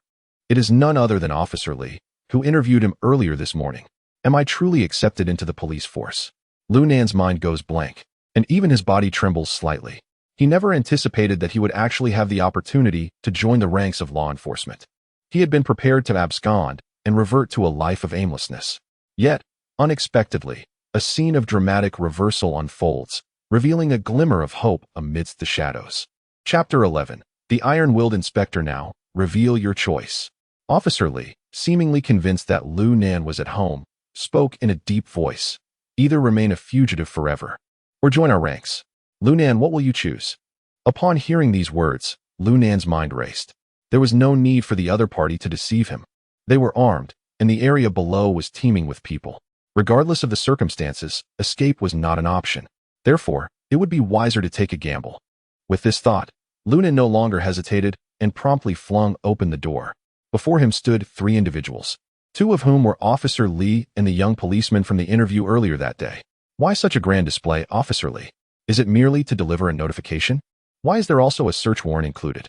Lu Nan remarked with a smile as he boldly took a seat opposite Officer Lee, exhibiting no signs of trepidation. Observing this demeanor, the young policeman furrowed his brow in distaste. However, seeing that the middle-aged officer remained silent, he chose not to voice his thoughts further. Lu Yongqiang was equally taken aback by his son's demeanor. How had this boy seemingly matured overnight? The way he faced the police. He appeared even steadier than his own father. Meanwhile, the middle-aged man wore a smile, revealing a hint of admiration. Ah, Lu Nan, I am not merely here to deliver a notice. You were the one who participated in the underground fighting competition in the Southern District today, correct? HM. Lu Nan raised an eyebrow and shrugged, refusing to acknowledge it. Officer Lee, I have no idea what you were talking about. Underground fighting? I am a law-abiding citizen and would never engage in such sordid activities. The middle-aged man cast a fleeting glance at Lu Nan before continuing. There is no need for denial. The driver you injured is one of our own. He clearly recognized your appearance.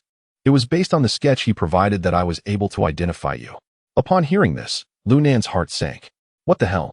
That guy was a cop. I thought he was from that matchmaking magazine. He cursed inwardly, wishing he had acted more decisively. Perhaps he should have eliminated that fellow or left him in a vegetative state. Noticing Lu Nan's silence, the middle-aged man waved his hand with a smile, reassuring him. Do not worry, I am not responsible for that matter. Hence, you need not fret about me taking you in. At this, Lu Nan felt a slight sense of relief, though he maintained a stoic expression. Haha, Officer Lee, even if you were to arrest me, you would have no evidence. I did not engage in underground fighting. I merely took down 8 dogs. And as for the driver I injured, he cannot blame me, as he was the one who struck first. Indeed, the middle-aged man surprisingly nodded in agreement. However, let us return to the matter at hand. Faced with 8 well-trained mastiffs, you remarkably managed to emerge alive from the octagonal cage, and even evaded the pursuit of my colleagues. Truly, one cannot underestimate you. Upon hearing the middle-aged man's words, Lu Nan's lips curled into a sly smile, exuding a hint of arrogance. You flatter me. I merely had the fortune of luck, he replied. Now, let us dispense with the pleasantries. The middle-aged man took a deep drag from his cigarette, then stubbed it out in the ashtray, his voice turning grave as he said, Lu Nan, I earnestly pose this question to you. Will you join us? In response, Lu Nan glanced at the 2 documents on the coffee table. With a wry smile, he said, Officer Lee, given the current circumstances, even a fool would know how to choose. Wouldn't you agree? If I am not mistaken, if I were to decline your invitation, the next moment would find me and my father in an interrogation room, would it not? Upon hearing this, the middle-aged man revealed a cryptic smile. Indeed, should you choose not to join my ranks, it shall not concern me. As a police officer, I must assist my colleagues in solving a major case. Bringing you and your father back seems only natural. As these words left his lips, a chill ran down Lu Nan's spine. Damn it, this officer was more formidable than anyone he had encountered in his previous life. Not only did he disregard the rules, but he also blatantly ignored discipline to achieve his own ends. How utterly ruthless. But what merit did I possess to warrant such treatment? Just as Lu Nan was lost in contemplation, the middle-aged man slid the admission notice across the coffee table. He then rose and stated, tomorrow at 9 a.m. Meet me in room 808 at the Sheraton Hotel in Jiangbei. I am currently working there. With that, the middle-aged man stood up and, accompanied by 2 police officers, made his way out. By the way, my name is Li Xiangwen. You can call me chiefly from now on. Having said this, he exited without looking back. Li Xiangwen, the iron-willed police chief, Li Xiangwen. Lu Nan's eyes widened in disbelief, as if he had turned to stone, unable to regain his composure. The man before him, this officer Li, may not yet be widely recognized. However, in 2 decades, he would undoubtedly be among the most esteemed figures within the Chinese police force. He would wield unparalleled authority and respect, commanding admiration even from provincial bureaus, the headquarters, and even the capital's main office. To think that such a remarkable figure would personally deliver a notice to me, a mere rookie, and seek to recruit me into his ranks. This is undoubtedly something significant. Thoughts raced through Lu Nan's mind as he desperately recalled Li Xiangwen's past. Son. Suddenly, he heard his father, Lu Yongqiang, calling out to him. Lu Nan turned, looking at his father with a mix of confusion and realization. You little rascal, you truly did not deceive me. You've indeed secured your place as a police officer, and because of you, today's troubles have been averted. Well done, my son. As the topic of mobility arose, Lu Yongqiang's eyes involuntarily reddened. Alas, your mother passed away too early to witness your success. Yet, you have not rendered my efforts in raising you in vain. Upon hearing these words, Lu Nan felt a heavy burden on his mind. However, he could not divulge the knowledge he possessed. After all, the current Li Xiangwen was not yet renowned. Moreover, even if he revealed to his father that he had reincarnated from 20 years in the future, it was evident that Li Xiangwen harbored ulterior motives. It was likely that his father would deem him a lunatic. All right, Dad. Please, no more tears. Lu Nan quickly jested, in my memories. The formidable Wu Ying level coach Lu Yongqiang was a tough and resolute man. How is it that in the blink of an eye, you've become so fragile? It's all because of you. Lu Yongqiang wiped his moist eyes. Enough of that. Let us dine. Today, I shall bring forth the mitai I have hidden for 20 years. We shall enjoy it together and celebrate your honorable induction as a people's police officer. Please, no. Lu Nan hastily gestured. That 20-year-old mitai must be worth all 8 of your blind date candidates. It would be wise to save it for a rainy day, should you ever find yourself in need. It could be sold to tide you over. With your aging limbs, let's refrain from unnecessary indulgences. As he spoke, Lu Nan retrieved the money he had won earlier from his pocket. Here, this is what I earned after defeating those 8 candidates. I spent 100 on the taxi ride back. Remaining, I shall keep 1,009. The rest of the 18,000, you may take. With that, Lu Nan retrieved 19 notes from within, tucking them into his back pocket. He then placed the 2 stacks of 100 yuan bills upon the tea table. Witnessing this scene, Lu Yongqiang felt an overwhelming sense of gratification. With reddened eyes, he patted Lu Nan's shoulder heartily. All right, my boy. Consider this money as payment for that bottle of 20-year-old Maotai. Today, we must indulge in a proper drink together. Chapter 12. A shocking revelation. Goodness. Are the authorities now so brazen? At the Sheraton, no less? Lu Nan gazed up at the towering Sheraton, involuntarily muttering to himself. Damn it. Is that Li Xiangwen trying to pull a fast one on me? Could there be some conspiracy afoot? Shouldn't they be at the S-Hall or the Municipal Bureau? At the very least, they ought to be at a police academy or a precinct.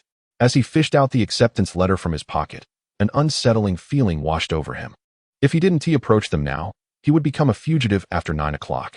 He was confident that with Li Xiangwen's capabilities, this matter would pose no challenge for him. Well then, since I am here, I might as well embrace it.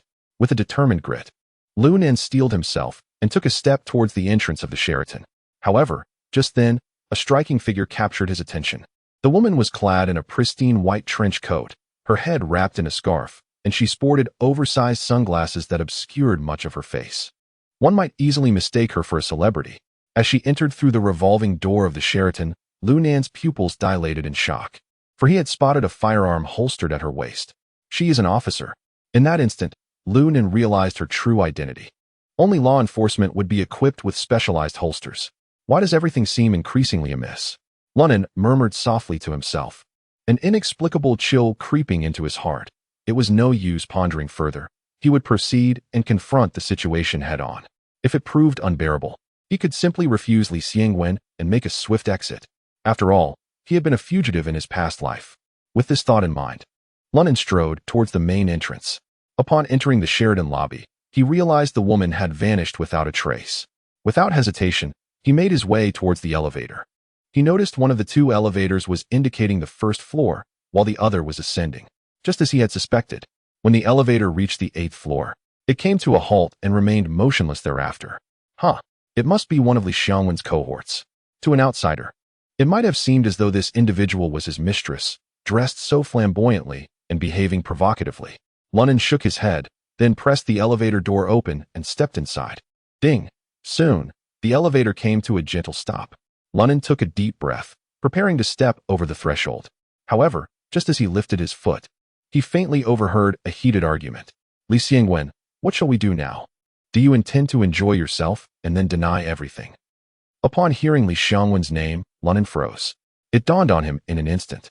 Goodness, it truly was Li Xiangwen's mistress.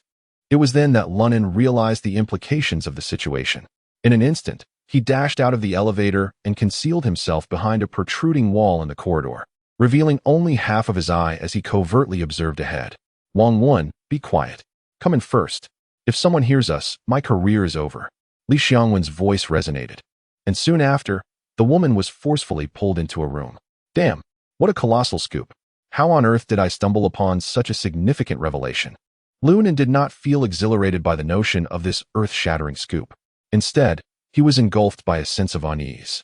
Past experiences had taught him that the more one knew, the swifter one's demise. How absurd. The idea that merely possessing a secret could serve as leverage against someone was only plausible when identities and statuses aligned, or in the realm of television dramas. Given his current standing, attempting to blackmail Li Xiangwen would be akin to courting death. No, I cannot go there. At least not now. If I foolishly report in now, I would likely find myself incarcerated by Li Xiangwen at the very first opportunity. With this thought, Lunan took out his phone to check the time. There were still nearly 20 minutes until 9 o'clock. He should return to the first floor first, then make his way up stealthily. By then, with Li Xiangwen's capabilities, he would surely have resolved the issue at hand. Resolving this in mind, Lunan turned and stealthily made his way toward the staircase. Caution is the mother of safety. Clearly, opting for the elevator at this moment is not the wisest choice. However, to his surprise, just as he was about to pull open the stairwell door, a voice resonated from behind him. Hey, Lunan, you're quite early. It seems you're already prepared to join us. Come over. Upon hearing Li Xiangwen's words, Lunan was instantly filled with admiration. Goodness, he has managed to placate that woman so swiftly. Li Xiangwen is truly impressive. With this thought in mind, Lunan turned around with a smile and deliberately exclaimed, Chief Li, I didn't expect you to be here to greet me. I am truly flattered. Ha ha ha. You have certainly become more eloquent since yesterday's interview. Li Xiangwen chuckled and waved his hand, then inquired, why didn't you take the elevator? Oh, I have a habit of morning exercises. Since I had to come here to report today, I didn't have time to practice, so I opted to take the stairs. Lunan replied, his heart steady as he told this little lie. Well, that's a commendable habit. Come along. Li Xiangwen nodded without pursuing the matter further and returned to his office. Without hesitation, Lunan made his way towards room 808. As this room was located in the center of the corridor, he pondered as he walked about how he would converse with Li Xiangwen once he entered, while also needing to discuss matters concerning the marriage and dating magazine. If only Li Xiangwen could assist him in dealing with that magazine agency, perhaps both he and his father would be safe. However, upon stepping into the room, he found himself momentarily taken aback, for the figure of the woman was conspicuously absent. It soon dawned on him that she must have been hidden away in the adjoining suite by Li Xiangwen. Come, Lunan, take a seat. Li Xiangwen beckoned from the sofa, gesturing for him to approach. Lunan promptly advanced a few steps to sit down, his gaze drawn to the glass of water placed beside the coffee table. The glass was evidently freshly washed, yet Li Xiangwen had overlooked the teapot. It bore traces of a powdery substance that would have gone unnoticed had one not scrutinized it closely. Damn, could it be that Li Xiangwen has drugged that woman? Though such thoughts crossed his mind, Lunan maintained a facade of composure as he plopped down directly across from Li Xiangwen. Come, Lunan, do give it a taste. This is my treasured pu'er tea, aged for a decade. Li Xiangwen enthusiastically lifted the teapot, pouring a cup for each of them with a smile. I am delighted that you could arrive on time. Witnessing this gesture, Lunan's brow furrowed slightly, but he quickly donned a smile and politely declined. Chiefly, I am not thirsty. Let us address the matter at hand. Haha, there is no rush. Let us enjoy the tea first. Li Xianwen continued to hold his teacup, gazing at Lu Nan with a cheerful smile. This gesture only deepened Lu Nan's suspicions. What on earth is this old rascal up to? Does he intend to bewitch me as well, forcing me to take the blame for him? Absolutely not. I cannot drink this tea. With this thought in mind, Lu Nan chuckled and scratched his head. To be frank with you, Li, I'm unable to tolerate pu'er and black tea. They always upset my stomach. Surely, the Sheraton offers complimentary beverages? As he spoke, Lu Nan's gaze shifted toward the small refrigerator by the door. Chapter 13, You Fire. Upon hearing Lu Nan's words, a chill swept across Li Xiangwen's face. He put down his teacup and said, Yes, I will fetch it for you. Ah, heh. Chiefly, you shouldn't trouble yourself. I can go myself. Lu Nan quickly waved his hand and stood up to head towards the small refrigerator. But at that moment, Li Xiangwen suddenly moved. He swung a fist towards the back of Lu Nan's head. Damn! Lu Nan, who had been on guard, was still startled by this unexpected turn of events. After cursing loudly, he swiftly lunged forward. This leap allowed him to narrowly evade Li Xiangwen's attack, yet he still felt the sting of the punch graze his scalp, sending a sharp pain through him. Had he taken the blow directly, he would have been either dead or severely injured. Li Xiangwen, what are you doing? Hee. Li Xiangwen cackled ominously. Kid, you can only blame your bad luck. You might as well just die for me. With a menacing expression, Li Xiangwen raised his leg and launched a fierce kick. Witnessing this, Lu Nan's anger ignited. This old scoundrel seems intent on framing me. Yet at this moment, he had no time to ponder further. Li Xiangwen's attack was ferocious and immensely powerful. If struck, he would certainly be in dire straits. With that thought, Lu Nan gritted his teeth. It's now or never. A loud crash reverberated through the air as Lu Nan's arms collided forcefully with Li Xiangwen's long legs. In that instant, the tremendous impact sent Lu Nan hurtling backward, crashing violently against the wall. The intense recoil elicited a suppressed grunt from him. However, Li Xiangwen was also forced to retreat several steps before he could regain his balance. At that moment, Li Xiangwen's gaze toward Lu Nan was filled with astonishment. This young man had managed to withstand his strike, revealing a surprising degree of strength. What was even more remarkable was that Lu Nan was still injured. In a healthier state, Li Xiangwen knew he might not have been able to overpower him. Damn it, Li Xiangwen. If you wish for my demise, I shall not allow you to live. Lu Nan was consumed by a fierce rage. He had not anticipated the malicious intent behind Li Xiangwen's actions from the very beginning. Each move had been aimed at eliminating him.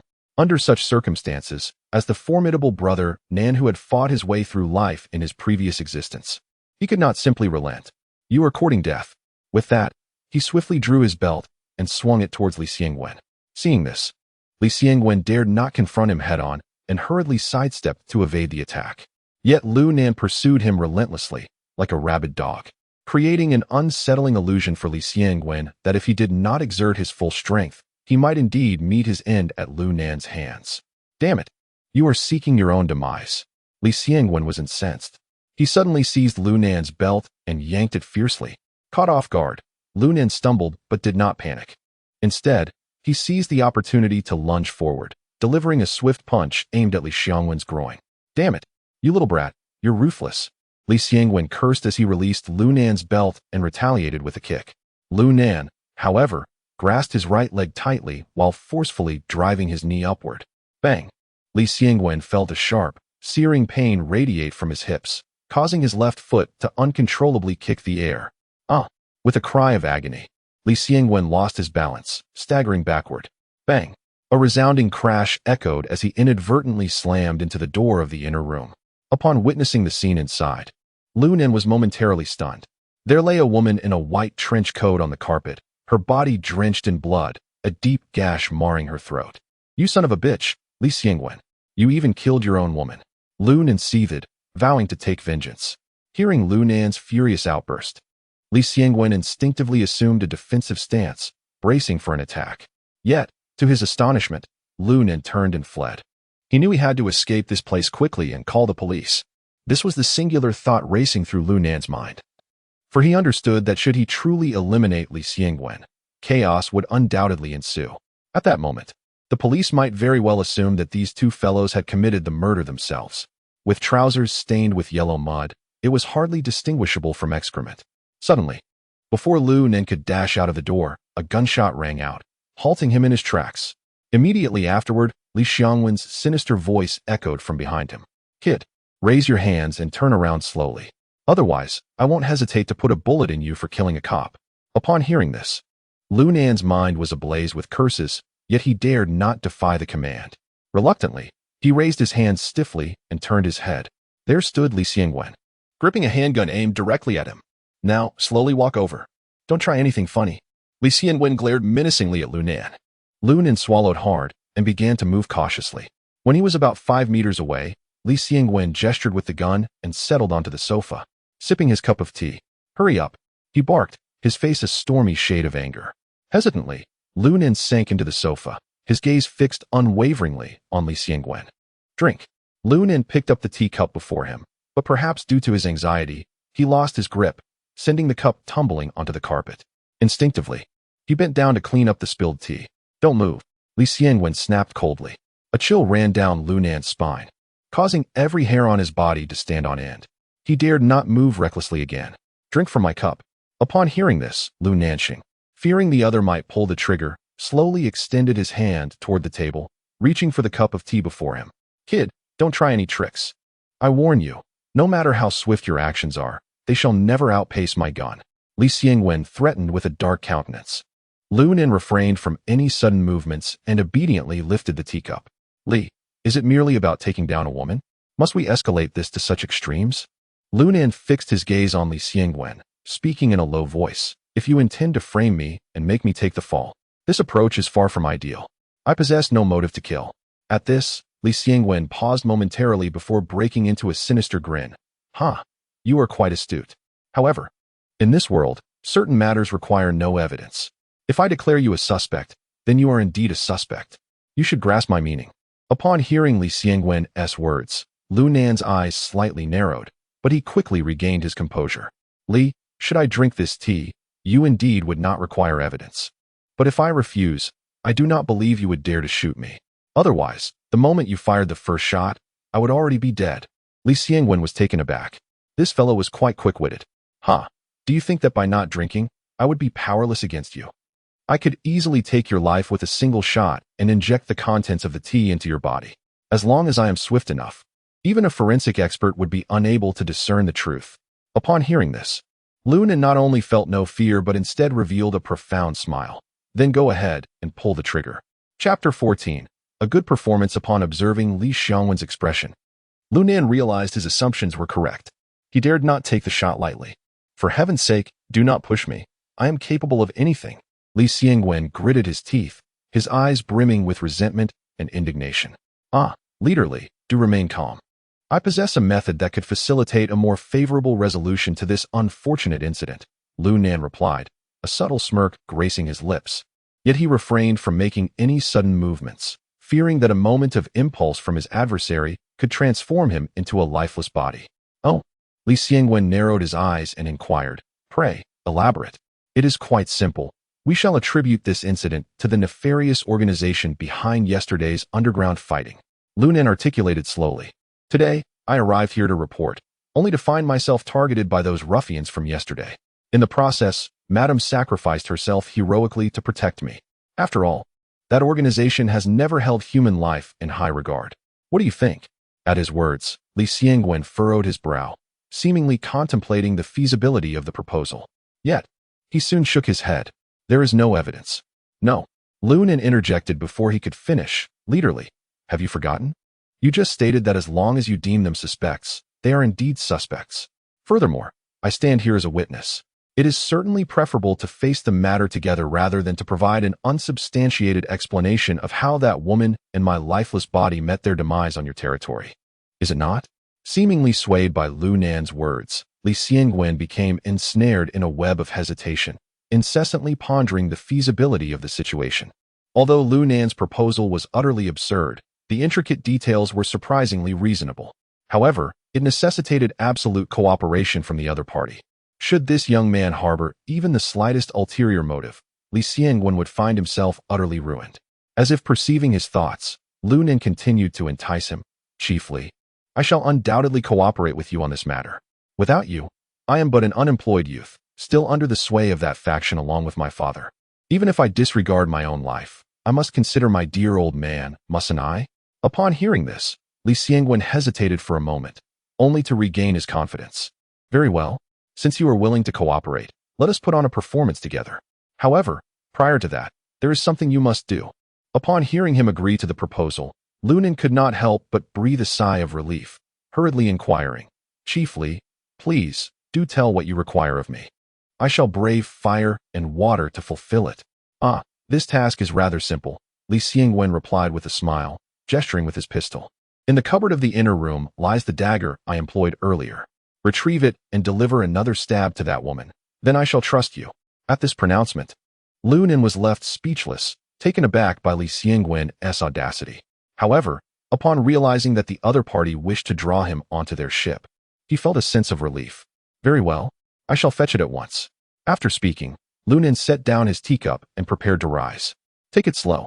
Young man, your skills are quite impressive. They instill a certain dread in me, Li Xiangwen called out to him hastily. Ha, Captain Li, you exaggerate. Lunan replied modestly. I merely possess a trifling skill. How could I possibly compare to you? Upon hearing this, Lunan slowed his movements, rising at a leisurely pace and heading toward the inner chamber. Meanwhile, Li Xiangwen kept his pistol aimed at him, fearful of an abrupt attack. Seeing this, Lunan inwardly cursed but found himself powerless. Before long, he arrived at the cabinet Li Xiangwen had mentioned. As he opened the cabinet door, he beheld the dagger described by Li Xiangwen, its blade stained with blood, an alarming crimson hue.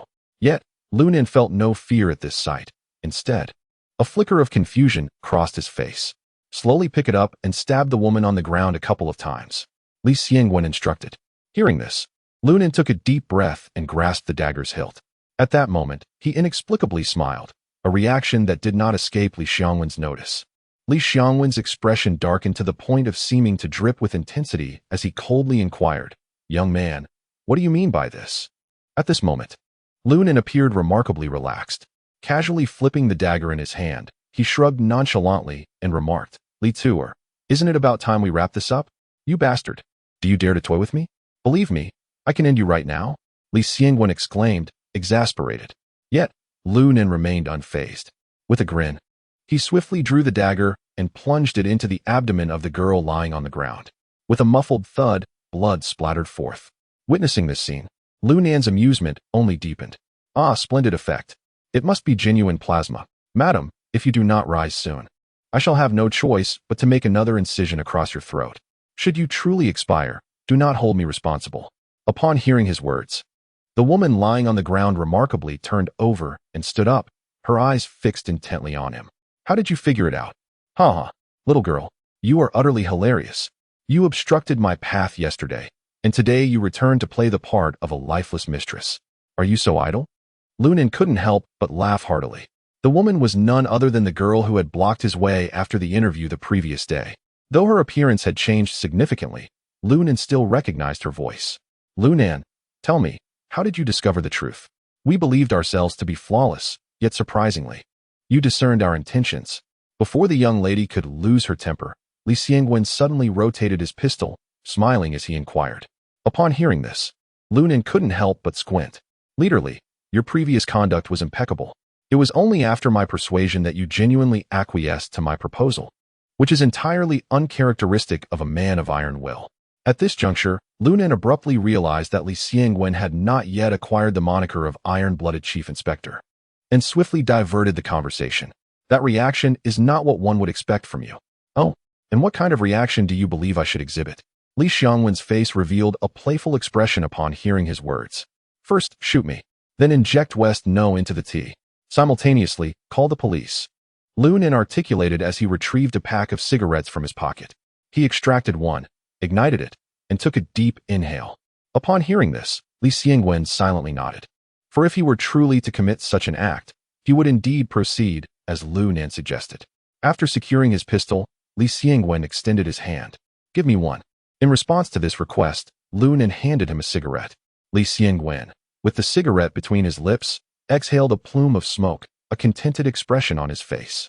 From your tone, it seems there is more to discuss. Please continue. Chapter 15. Are you joking? Upon sensing Li Xiangwen's intention to test him, Lu Nan ceased to conceal his abilities and spoke with a calm demeanor. At that time, although I harbored some doubts, I was, after all, under the threat of your gun. It was only when I laid eyes on this dagger that I realized you were conspiring to deceive me. Dagger? What is the issue with the dagger?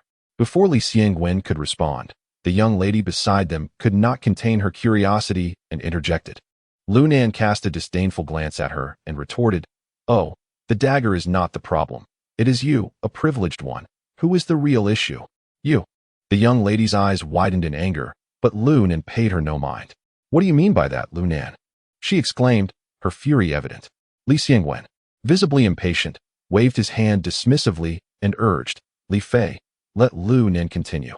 Faced with Li Xiangwen's demeanor, the young lady could only grit her teeth and fall silent.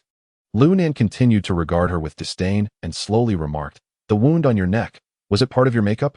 Upon hearing this, Li Fei appeared quite confident in her specialized makeup techniques. She puffed out her chest and slightly raised her neck, fully showcasing the injury she had painted on herself. "Indeed, it is my handiwork. This makeup is flawless. Unless a professional forensic expert examines it closely, no one could ever see through my disguise." Upon hearing these words, Lu Nan chuckled and shook his head, remarking, "Your makeup skills are indeed remarkable and quite lifelike.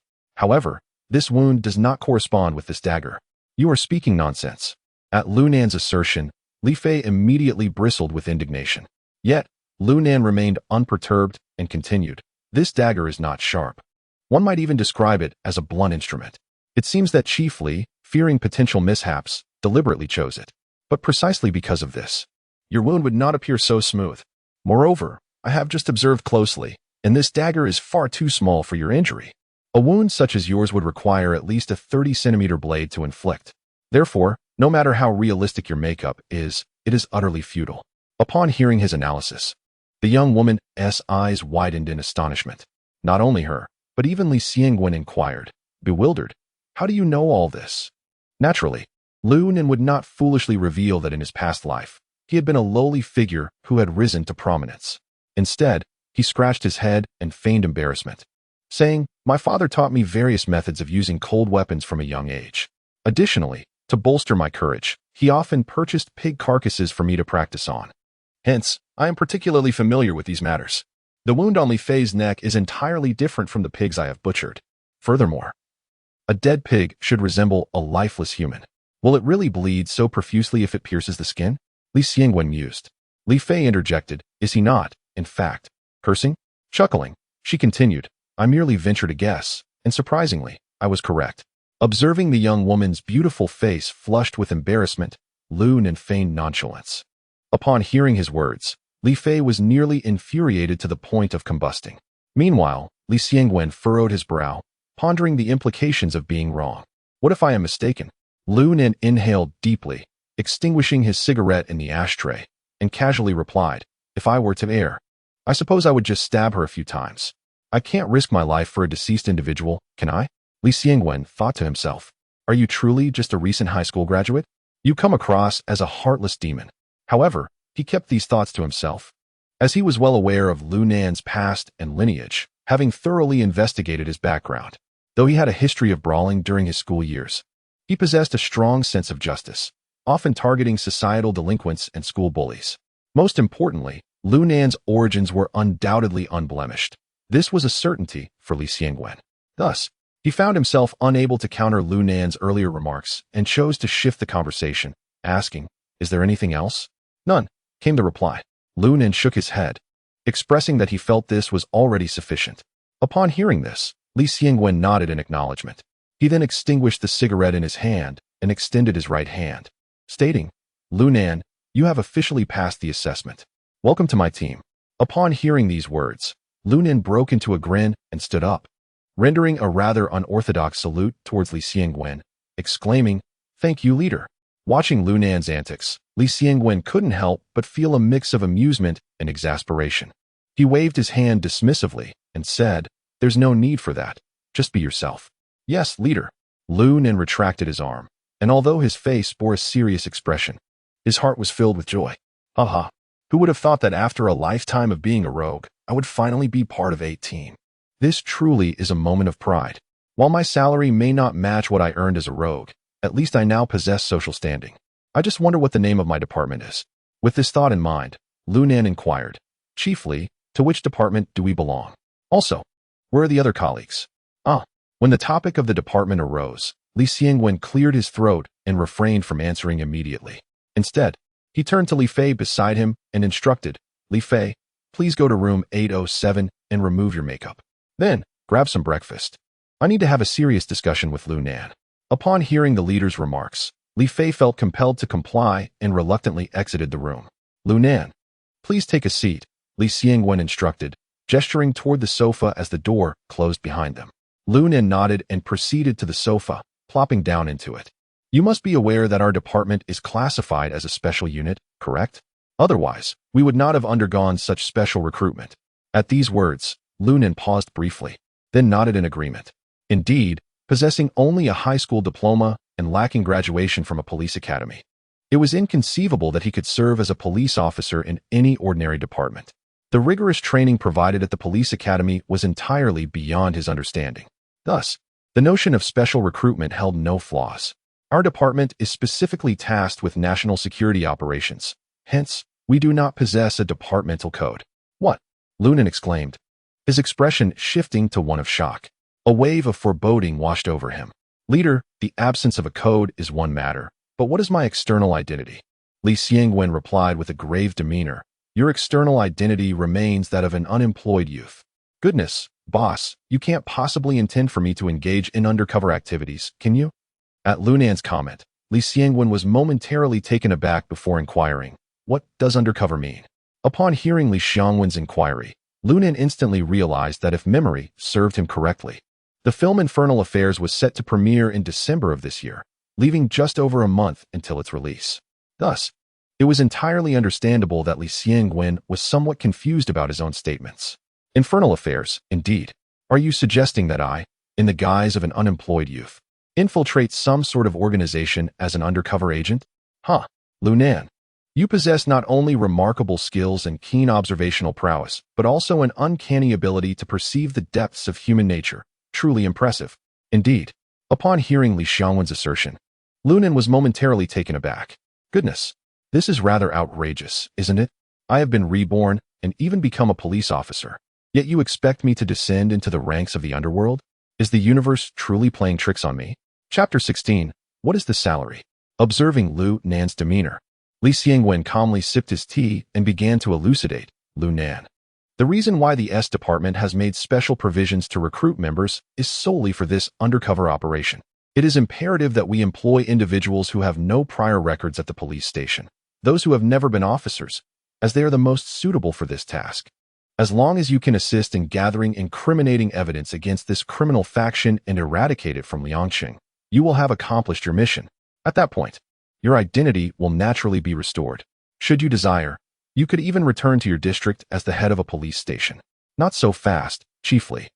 Before Lu Nan could voice his inquiries, Li Xiangwen waved his hand and continued, furthermore, during this period, I will ensure the safety of you and your father by dealing with that black boxing organization. I guarantee your father's security. At this juncture, Li Xiangwen paused briefly before adding, I was previously concerned about your ability to handle this task. However, having witnessed your performance earlier, my confidence has significantly increased. Both your skills and your reflexes are exceedingly suitable for playing the role of a hooligan. I sincerely hope you will not decline my proposal. Chiefly, while this matter is certainly open to discussion, shouldn't you inform me about what this faction entails before we proceed further? With a furrowed brow, Lu Nan expressed his frustration. Moreover, I am completely in the dark about this matter. Do you expect me to accept this task? Isn't that rather hasty? Upon hearing this, Li Xiangwen could not help but chuckle softly. Indeed, I have acted in haste. As he spoke, Li Xiangwen retrieved a brown paper bag from his briefcase beside the sofa, containing the pertinent information about the gang. Take a good look at this before we continue, he said, handing it to Lu Nan. Lu Nan reached out to receive it and, upon opening the bag, was startled to discover several photographs nestled within the documents. His pupils dilated in shock as he recognized one of the images. It depicted the very revenant that had claimed his life in his past existence. In that instant, he comprehended the identity of the gang Li Xiangwen intended for him to infiltrate. To confirm his suspicions, Lu Nen began to peruse the materials from the beginning. As he had anticipated, the gang in question was none other than his former arch-nemesis's faction, by Johao. The name derived from the fact that this gang diverged from traditional associations, comprising only 9 members, each more ruthless than the last, having committed countless murders. Their personalities could even be described as perverse. Yet, their abilities were extraordinarily formidable. It could be said that each of these 9 individuals stood as a leader equivalent to that of a medium-sized syndicate. When united, they became an embodiment of terror. It is precisely due to their unique disposition and formidable prowess that they command an unassailable presence in the underworld, leaving few daring to provoke them. In a previous life, Lu Nen inadvertently befriended one of the specters among the 9.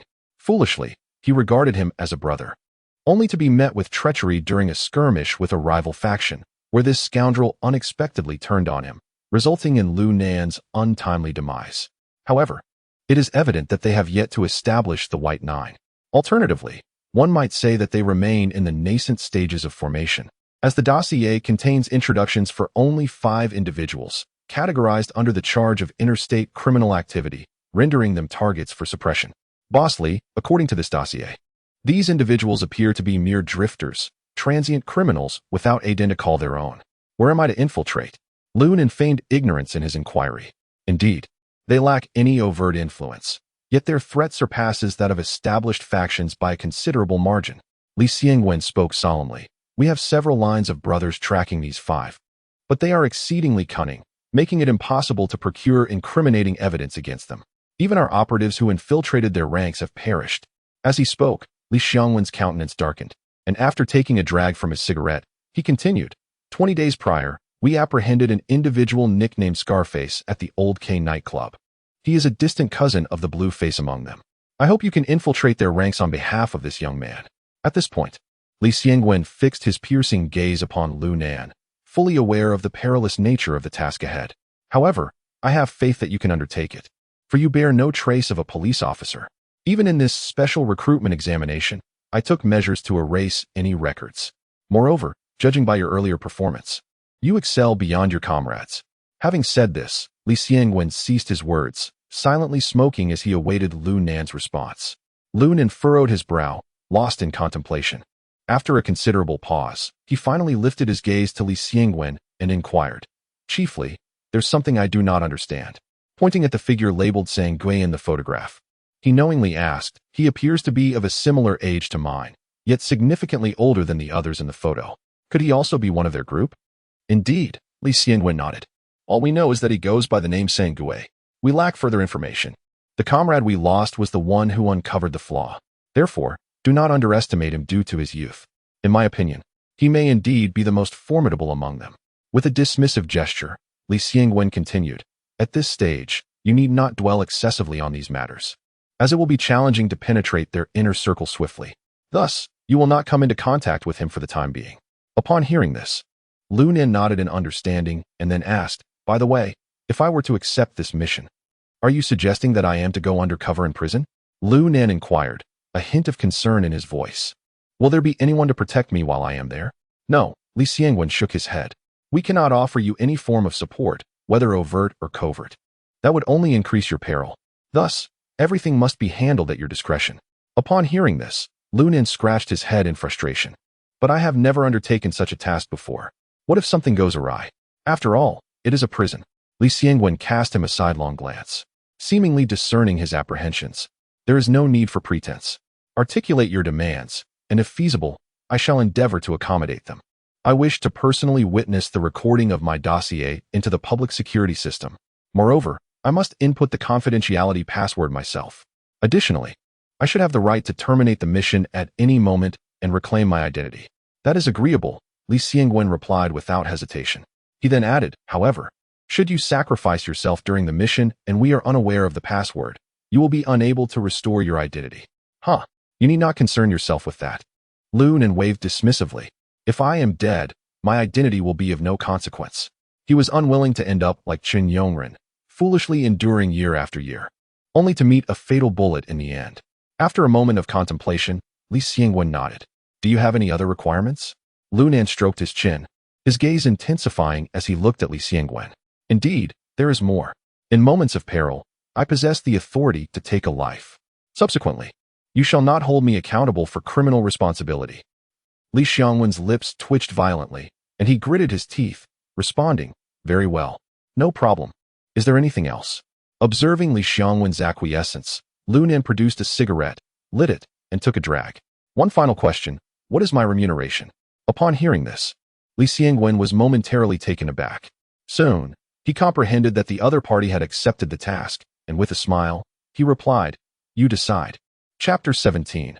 A conversation awaits. After departing from the Sheraton, Lu Nan found himself in a state of bewilderment. Damn it, having lived a second life. Am I really destined to become a ne'er-do-well once more? Could it be that I have fallen victim to Li Xiangwen's schemes? Shaking his head, Lu Nan exhaled a thick cloud of smoke. Yet, one must admit, in this lifetime, I am merely a licensed vagabond. It is certainly an improvement over my previous existence. The most crucial aspect is that my father is still alive. Moreover, he is diligently working within a familiar realm, bolstered by official support. This isn't such a bad situation after all. Muttering to himself, Lu Nan came to this realization, a smile unconsciously gracing his lips. He chuckled softly, well then, let me revel in this life. If anyone dares to obstruct me, they shall not blame me for my ruthless nature. With that, he took a deep drag from his cigarette, extinguished it, and hailed a taxi to leave the place. Meanwhile, on the 8th floor, Li Xiangwen, watching him depart through the window while also smoking, contemplated, Lu Nan, I hope you can bring me some surprises. After all, everyone I previously chose has failed. In the taxi, Lu Nan called his father, briefly updating him on the successful interview before heading towards the Golden Valley building in the southern part of the city. This was part of the plan he had devised with Li Xiangwen, using the dog meat restaurant run by Jin Yi as a pivotal moment for his incarceration. In this present moment, the notorious Jin Yi has established himself as the most prominent dog thief in Liangqing. Over the course of more than 20 years, his wealth has soared to over 100 million, and he is surrounded by numerous followers. Though he has long since abandoned the life of thievery, he continues to run this dog meat restaurant, as he puts it, to remain true to his roots. It is precisely for this reason that when Lu Nan first glimpsed the Jingu building, his thoughts immediately turned to Jin Yi. Furthermore, he yearned to reclaim the canine king, wishing to nurture it at home. Even if he were to find himself imprisoned, at the very least, his father would have a dog for companionship, far better than participating in those blind date activities. Upon arriving at the dog meat restaurant in the west wing of Jingu building, it was already the lunchtime hour. However, the establishment was firmly shuttered. Although a notice of temporary closure was affixed to the door, Lu Nan could still faintly hear shouts and barking from within. Bang! Without hesitation, Lu Nan struck the metal door with force. With a clang, the shutter slowly rose, revealing a portly young man, perhaps in his early 20s, with a face full of flesh. He glared at Lu Nan with fierce eyes and coldly remarked, "What do you want, kid? Can't you see we're closed? Why are you still knocking?" Upon seeing this hefty figure, Lu Nan was momentarily taken aback, but then a smile involuntarily crept across his face. "Hell, Lao Jean, I didn't expect you to be so youthful now. And look at you, so plump, with not a wrinkle on your face." Unlike 20 years later, before the sentence could be completed, Lu Nan suddenly sensed something amiss. He quickly suppressed his smile and cleared his throat, saying, "Ahem. I have come today to discuss a business deal with you." Upon hearing this, Master Jean raised an eyebrow, scrutinizing Lu Nan from head to toe, and then cautiously inquired, "Kid, do you know me?" "I do not. However, Wang Pengzi, Wang Shifa, is my brother. I specifically came today to discuss a business deal with you." Lu Nan recalled that in his previous life, his acquaintance with Master Jean had been facilitated by his childhood friend, Wang Pengzi. Therefore, he decided to leverage that connection to establish rapport. To his surprise, Master Jean squinted and stared at Lu Nan for a moment before bursting into laughter. "Huh, the brother of that little rascal Shifa? Here to discuss business with me? Kid, I advise you to return to your studies and not waste my time here." With that, he disregarded Lu Nan and prepared to close the door. Hey, wait. I haven't finished speaking. Why are you trying to chase me away?" Lu Nan hurriedly reached out to block the shutter door, just as he was about to speak. However, he heard 2 barks from inside. Instinctively, Lu Nan looked in, only to see the dog he had brought, the Dog King, dangling in the center of the dog meat restaurant. Several burly men were gesturing and discussing something. It appeared they were deliberating on how to deal with the Dog King. What the hell? Witnessing this scene, Lu Nen was instantly consumed by fury. Yesterday, he had already informed the kitchen staff that he would come to retrieve the dog. However, to his utter astonishment, merely a day had passed when these rascals contemplated slaughtering it for dog meat. How could he not be enraged? Lu Nen was instantly furious. He growled at Jin Yi. Jin Sangui, are you seeking death? You dare lay a hand on my dog. With that, he shoved Jin Yi aside and strode purposefully towards the interior. Seeing Lu Nen storm into the dog meat shop, Jin Yi was momentarily taken aback. But his expression quickly darkened as he said, You little brat. Was it you who led the authorities to me yesterday? I was still pondering how to track you down. Yet here you are, delivering yourself right to my doorstep. Jin Sangui, I address you as Jin Yi out of respect. Otherwise, in my eyes, you are nothing but a trifling matter. Lu Nen cast a cold glance at Jin Yi and coldly declared, Release my dog, Wang, and we shall consider this matter settled. Otherwise, do not blame me for being ungracious. Ha ha ha, you truly are audacious, little brat. Jin Yi, infuriated to the point of laughter, shouted to the people inside, Get out here. Today, let this little brat witness the consequences of offending me. As he spoke, 7 or 8 burly men emerged from within, encircling Lu Nen. Each face was marked with thick muscles, exuding an aura of menace and ferocity. Kid, before we proceed, I have one more question for you. Seeing this, Master Jin let out a sinister laugh, then fixed his venomous gaze upon Lu Nen and questioned, How did you come to know that there is a secret door in my kitchen? The hidden door in the back of his dog meat shop was solely for the purpose of transporting illicit dog meat. Moreover, should he find himself in a predicament, it provided a swift escape route. Normally, aside from a few trusted subordinates in the kitchen, no one else was aware of its existence. Yet here was an outsider who seemed to know it all too well. How could this not raise his suspicions? Upon hearing this, Lu Nen merely grinned. Oh, I know much more than that. Not only am I aware of your secret door, but I also know that your wife is putting a Louis Vuitton cap on you. Do you believe me? Master Jin, momentarily taken aback, quickly erupted in a rage, shouting, Stop your nonsense.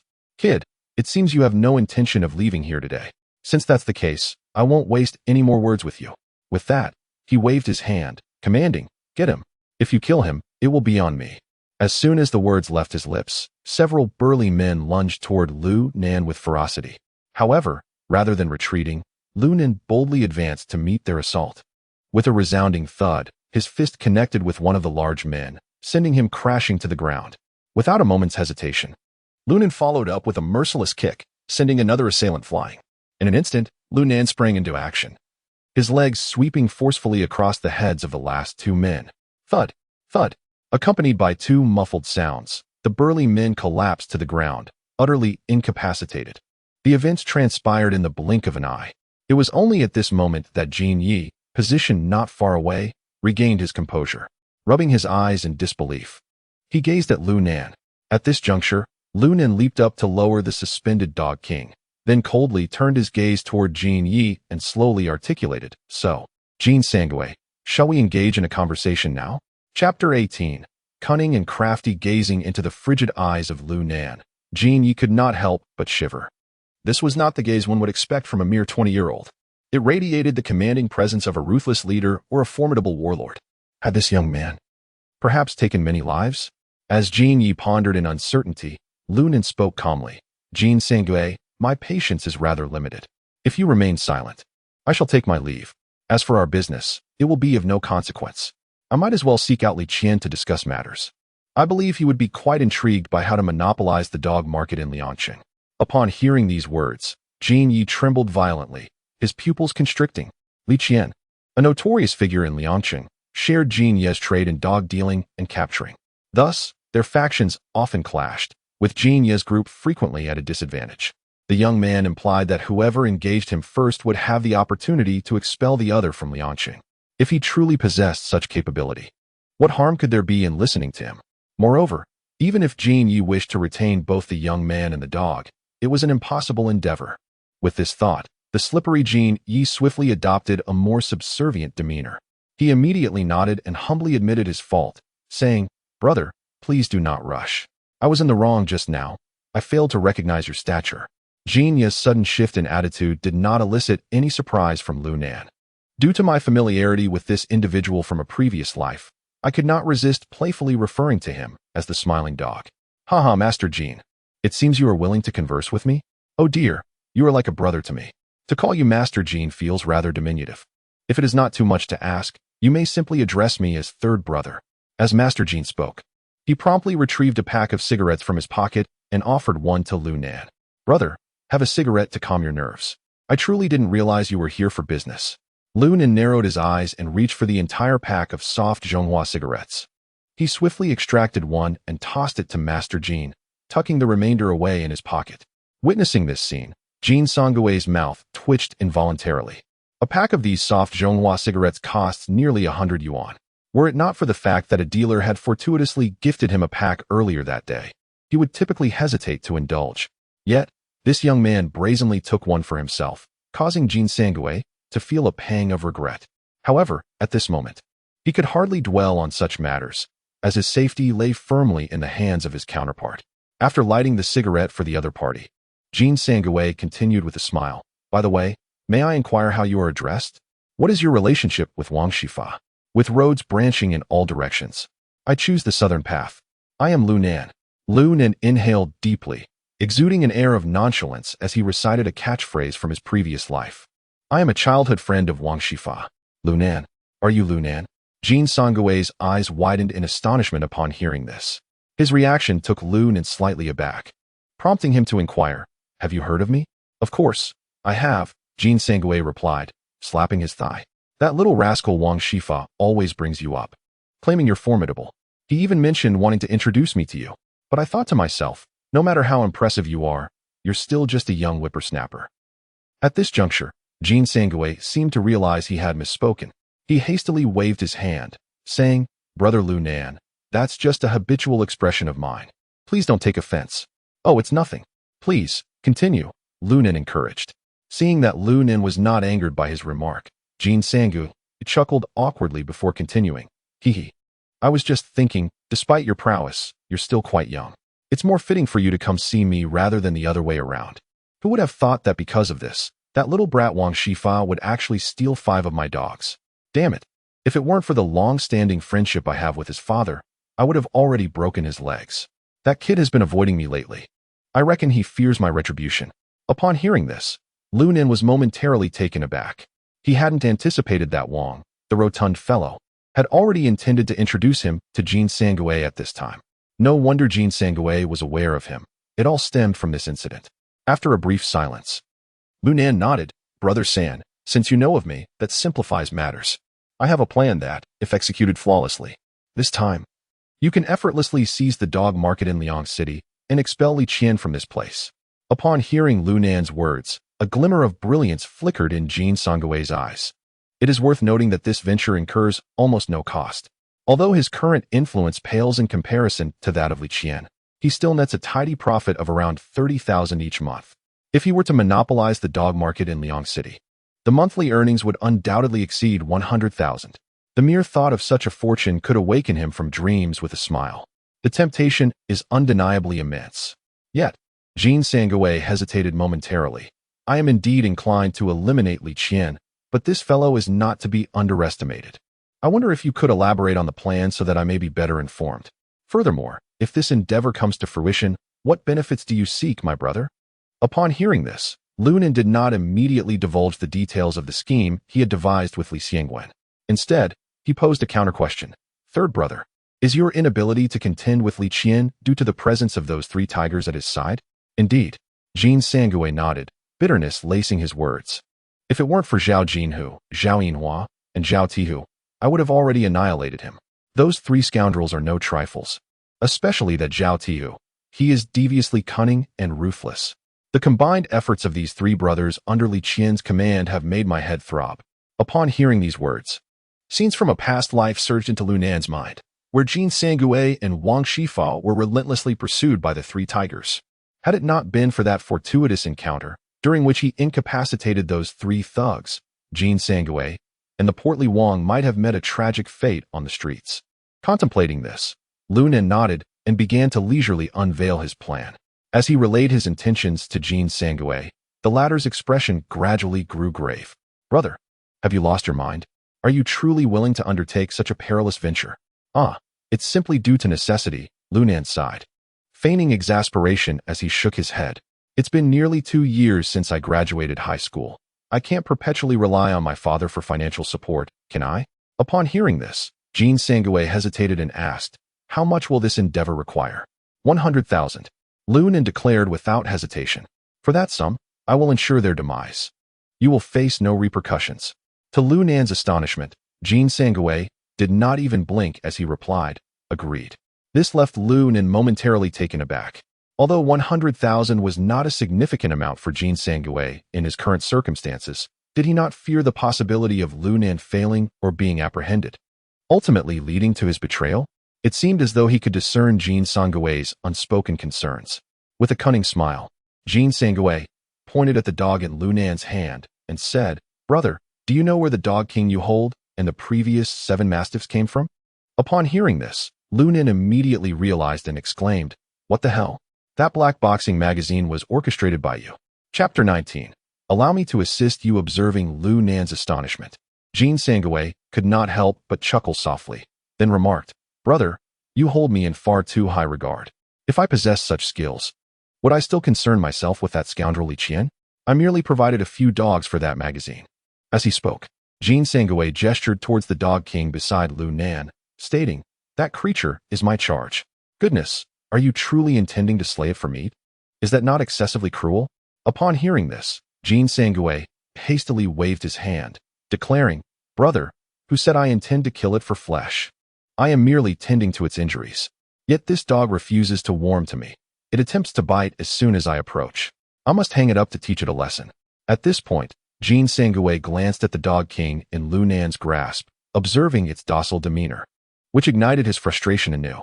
He again erupted with expletives, exclaiming, Curse it, this beast remains a beast. After nurturing you for so many years, you remain ungrateful. When others beat you, you comply. Jean Sangoe's lamentations were evidently in vain. No sooner had he finished his tirade than the dog king shot him a fierce glare, as if to convey, Dare to insult me again, and I shall bite you to death. Jean Sangoe found himself at a loss for words, muttering, What a wretched creature. I scold it, and it dares to glare at me. Seeing this, Jean Sangoe raised his foot, intending to kick it. Oh well. As a result, the dog king glared furiously, baring its teeth at him. Jean Sangoe, feeling somewhat chagrined, withdrew his foot. Lu Nan, witnessing this, could not help but chuckle, then inquired, So, you were aware of my affairs from yesterday? Indeed. Brother, you are truly formidable. They say 10 dogs are equivalent to 1 mastiff. And I have 8 mastiffs, equating to 80 dogs. I never anticipated you would manage to eliminate 7 of them. The dog king was also reduced to a dog egg by you. Remarkable. Jean Sangoe nodded, then extended his thumb in admiration, stating, What is most impressive is that not only did you withdraw safely from the trouble, but you also left behind an injured special agent. I am genuinely in awe of you. Had I known you were Lu Nan, I would have long since accompanied that little rascal Shi Fa to pay you a visit. At this moment, Jean Sangoe had completely disregarded his status in the underworld. This flattery was so excessive that even Lu Nan, known for his thick skin, felt a tinge of embarrassment. Haha, third brother, you flatter me excessively. So, do you agree to the deal I proposed earlier? Absolutely. Jean Sangoe replied with enthusiasm. I shall fetch the money for you right away. As long as you can eliminate the 3 tigers surrounding Li Qian, I will grant you a 20% stake in this dog meat restaurant. What do you think? Upon hearing this, Lu Nan was unreserved and nodded in agreement, saying, Then I must thank you, brother. Not a problem. However, I am curious. When do you estimate you will be able to eliminate those 3 tigers? Not exceeding a week, Lu Nan declared with utmost confidence. After all, behind him stood the future iron-fisted police chief. Eliminating a few ruffians should not pose much difficulty. This time, Lu Nan truly appreciated the benefits of having support from behind. All right. It's settled. With that, Jean Sangoe, without hesitation, opened the safe beneath the bar and retrieved a sum of 100,000. He pressed it into Lu Nan's hands, saying, Brother, count it. Count what? The 10 stacks are right here. Can you even pull out a single bill? Lu Nan chuckled as he accepted the 10 stacks of money, wrapped them in the tablecloth from the dog meat restaurant, and tucked them under his arm. All right, brother, I shall take my leave now. The dog king will be temporarily housed with you, and once you have it treated, I shall send someone to retrieve it. As for the rest, await my good news.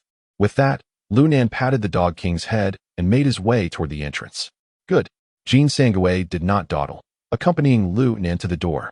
Just as Lu Nan was about to step outside, he suddenly recalled something. He halted, turned back, and said, "By the way, third brother, I wasn't joking about that matter. You'd best head home now and take a look. That new woman you've found is galloping freely across the vast grasslands above your head."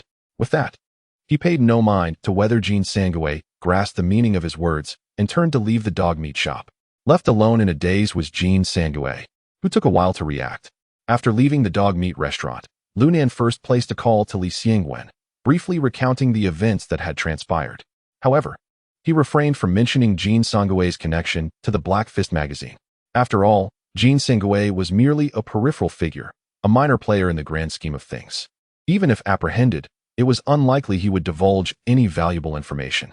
The crux of the matter was that in his previous life, although Jean Sangui was ruthless towards others, he remained fiercely loyal to his brothers, incapable of betraying them. Once Lu Nan concluded his conversation with Li Xiangwen, he made his way to the bank, where he opened an account and deposited 100,000 yuan. Sighing, he pondered how long he might be incarcerated this time. He needed to leave some funds for his father. Otherwise, even in the pursuit of a sunset romance, he would lack the means to do so. At his age, he could not possibly expect his father to engage in underground fighting. Shaking his head at the thought, Lu Nan hailed a taxi and directed it towards home. By 8 o'clock that evening, the Old K nightclub on Findu Road in Liangcheng was filled with an array of luxury vehicles. This establishment was among the most prestigious and opulent venues in the entire Liangzhou, boasting not only exquisite cuisine and fine wines, but also a selection of stunningly attractive hostesses. At this moment, Lu Nan stood not far from the entrance, smoking a cigarette, accompanied by none other than Li Xiangwen. "Lunan, this time you must exercise utmost caution.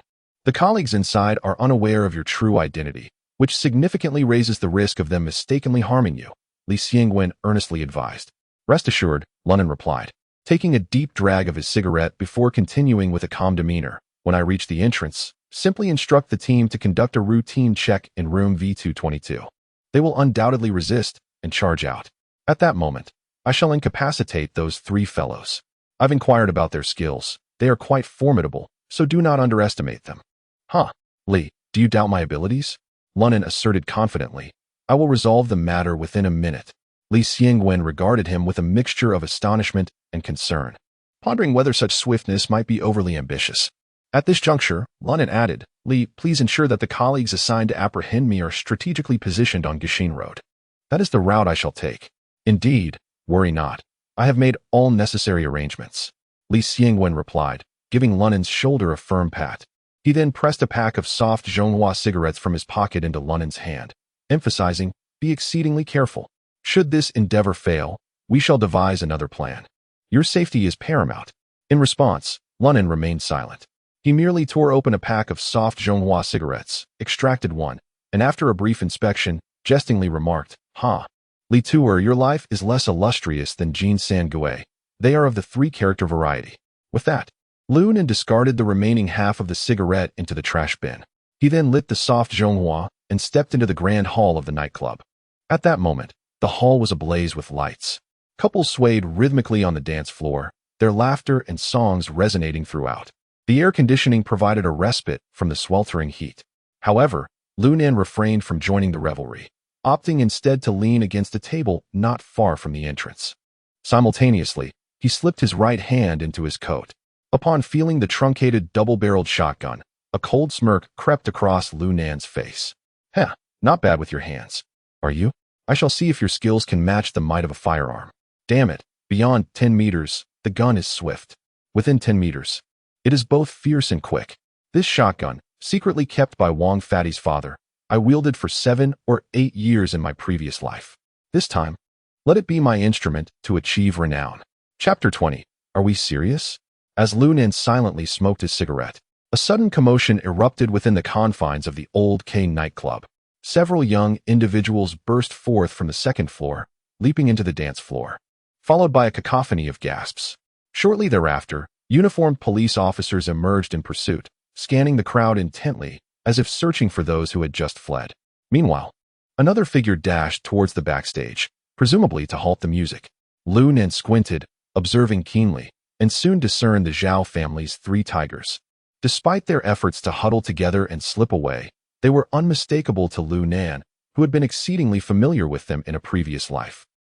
Youthfulness still prevails. With a derisive chuckle, Lu Nan expelled the remnants of his cigarette and shouted, 3 tiger brothers, quickly, over here.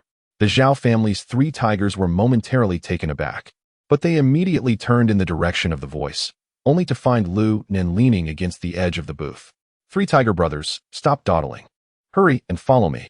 Lu Nan feigned urgency, bellowing, Brother Qian has received the news and specifically sent me to assist you 3. The Santana 2000 is waiting for us right at the entrance. Upon hearing this, the Zhao family's 3 tigers no longer harbored doubts and hurriedly made their way towards Lu Nan. Although the Santana 2000 was not the finest car owned by Li Qian, it served as his designated vehicle for business. This particular automobile had been modified to accelerate from 0 to 100 in a mere 5 seconds, a fact unbeknownst to most of his subordinates.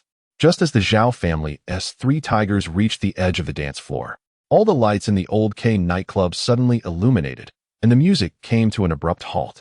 The once boisterous dance floor fell silent, leaving everyone perplexed. What was happening? Who had turned on the lights?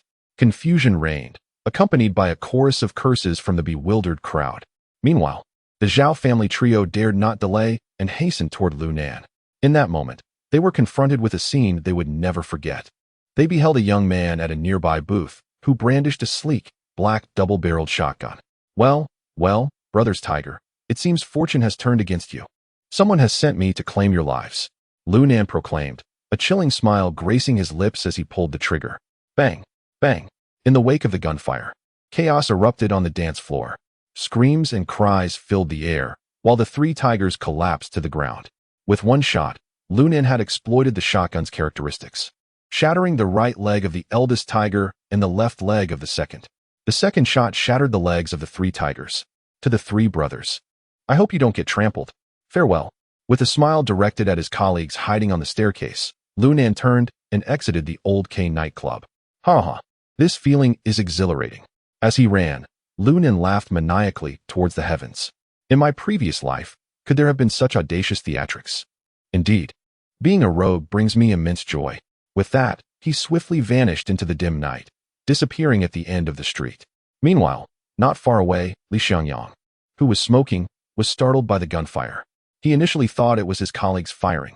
However, upon hearing the report over the intercom, he was momentarily stunned. What the hell? This little brat truly dares to act. Damn it, this situation has escalated. Yet, upon reflection, a faint smile crept onto Li Xiangyang's lips. Nonetheless, the impact of his actions is nothing short of perfect. Even those 5 ghosts seem less ferocious compared to him. Scarface pales in comparison. I shall stoke the flames further. With that thought, Li Xiangyang hastily grabbed the intercom and commanded, everyone, immediately seal off all exits, especially around the nightclub. Also, notify the armed police, criminal police, and public security team to gather here at once. Remember, make no noise, or we shall all face the consequences.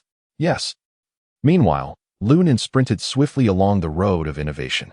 Upon spotting a vehicle with the license plate A98970, a devilish smile crept across Lu Nan's face.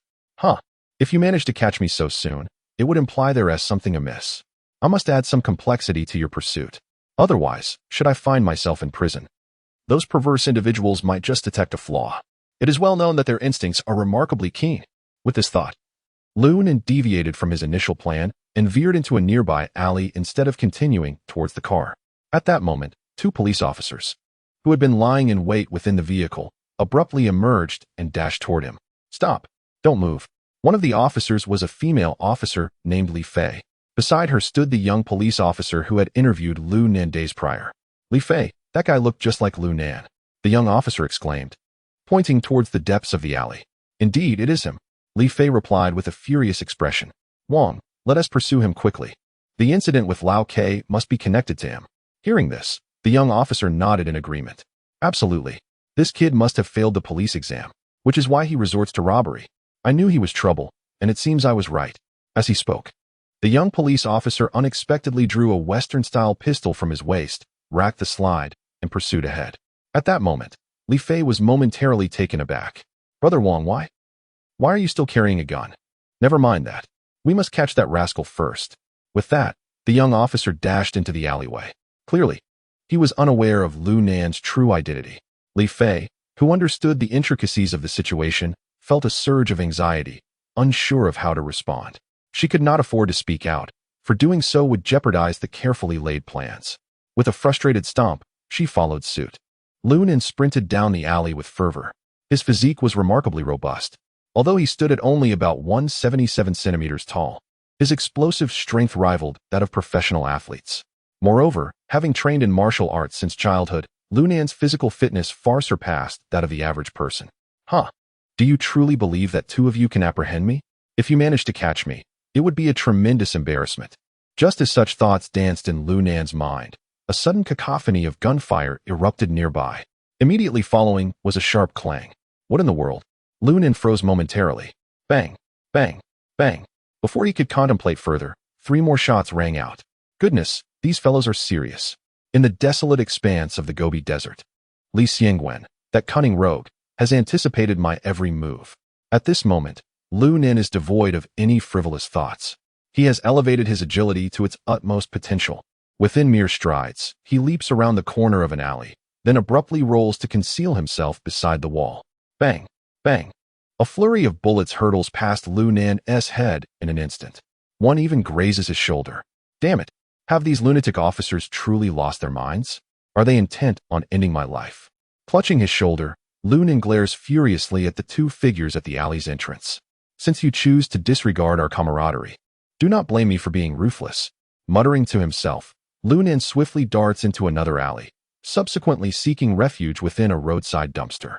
Chapter 21. The gunshots have resounded. Hurry, Li Fei.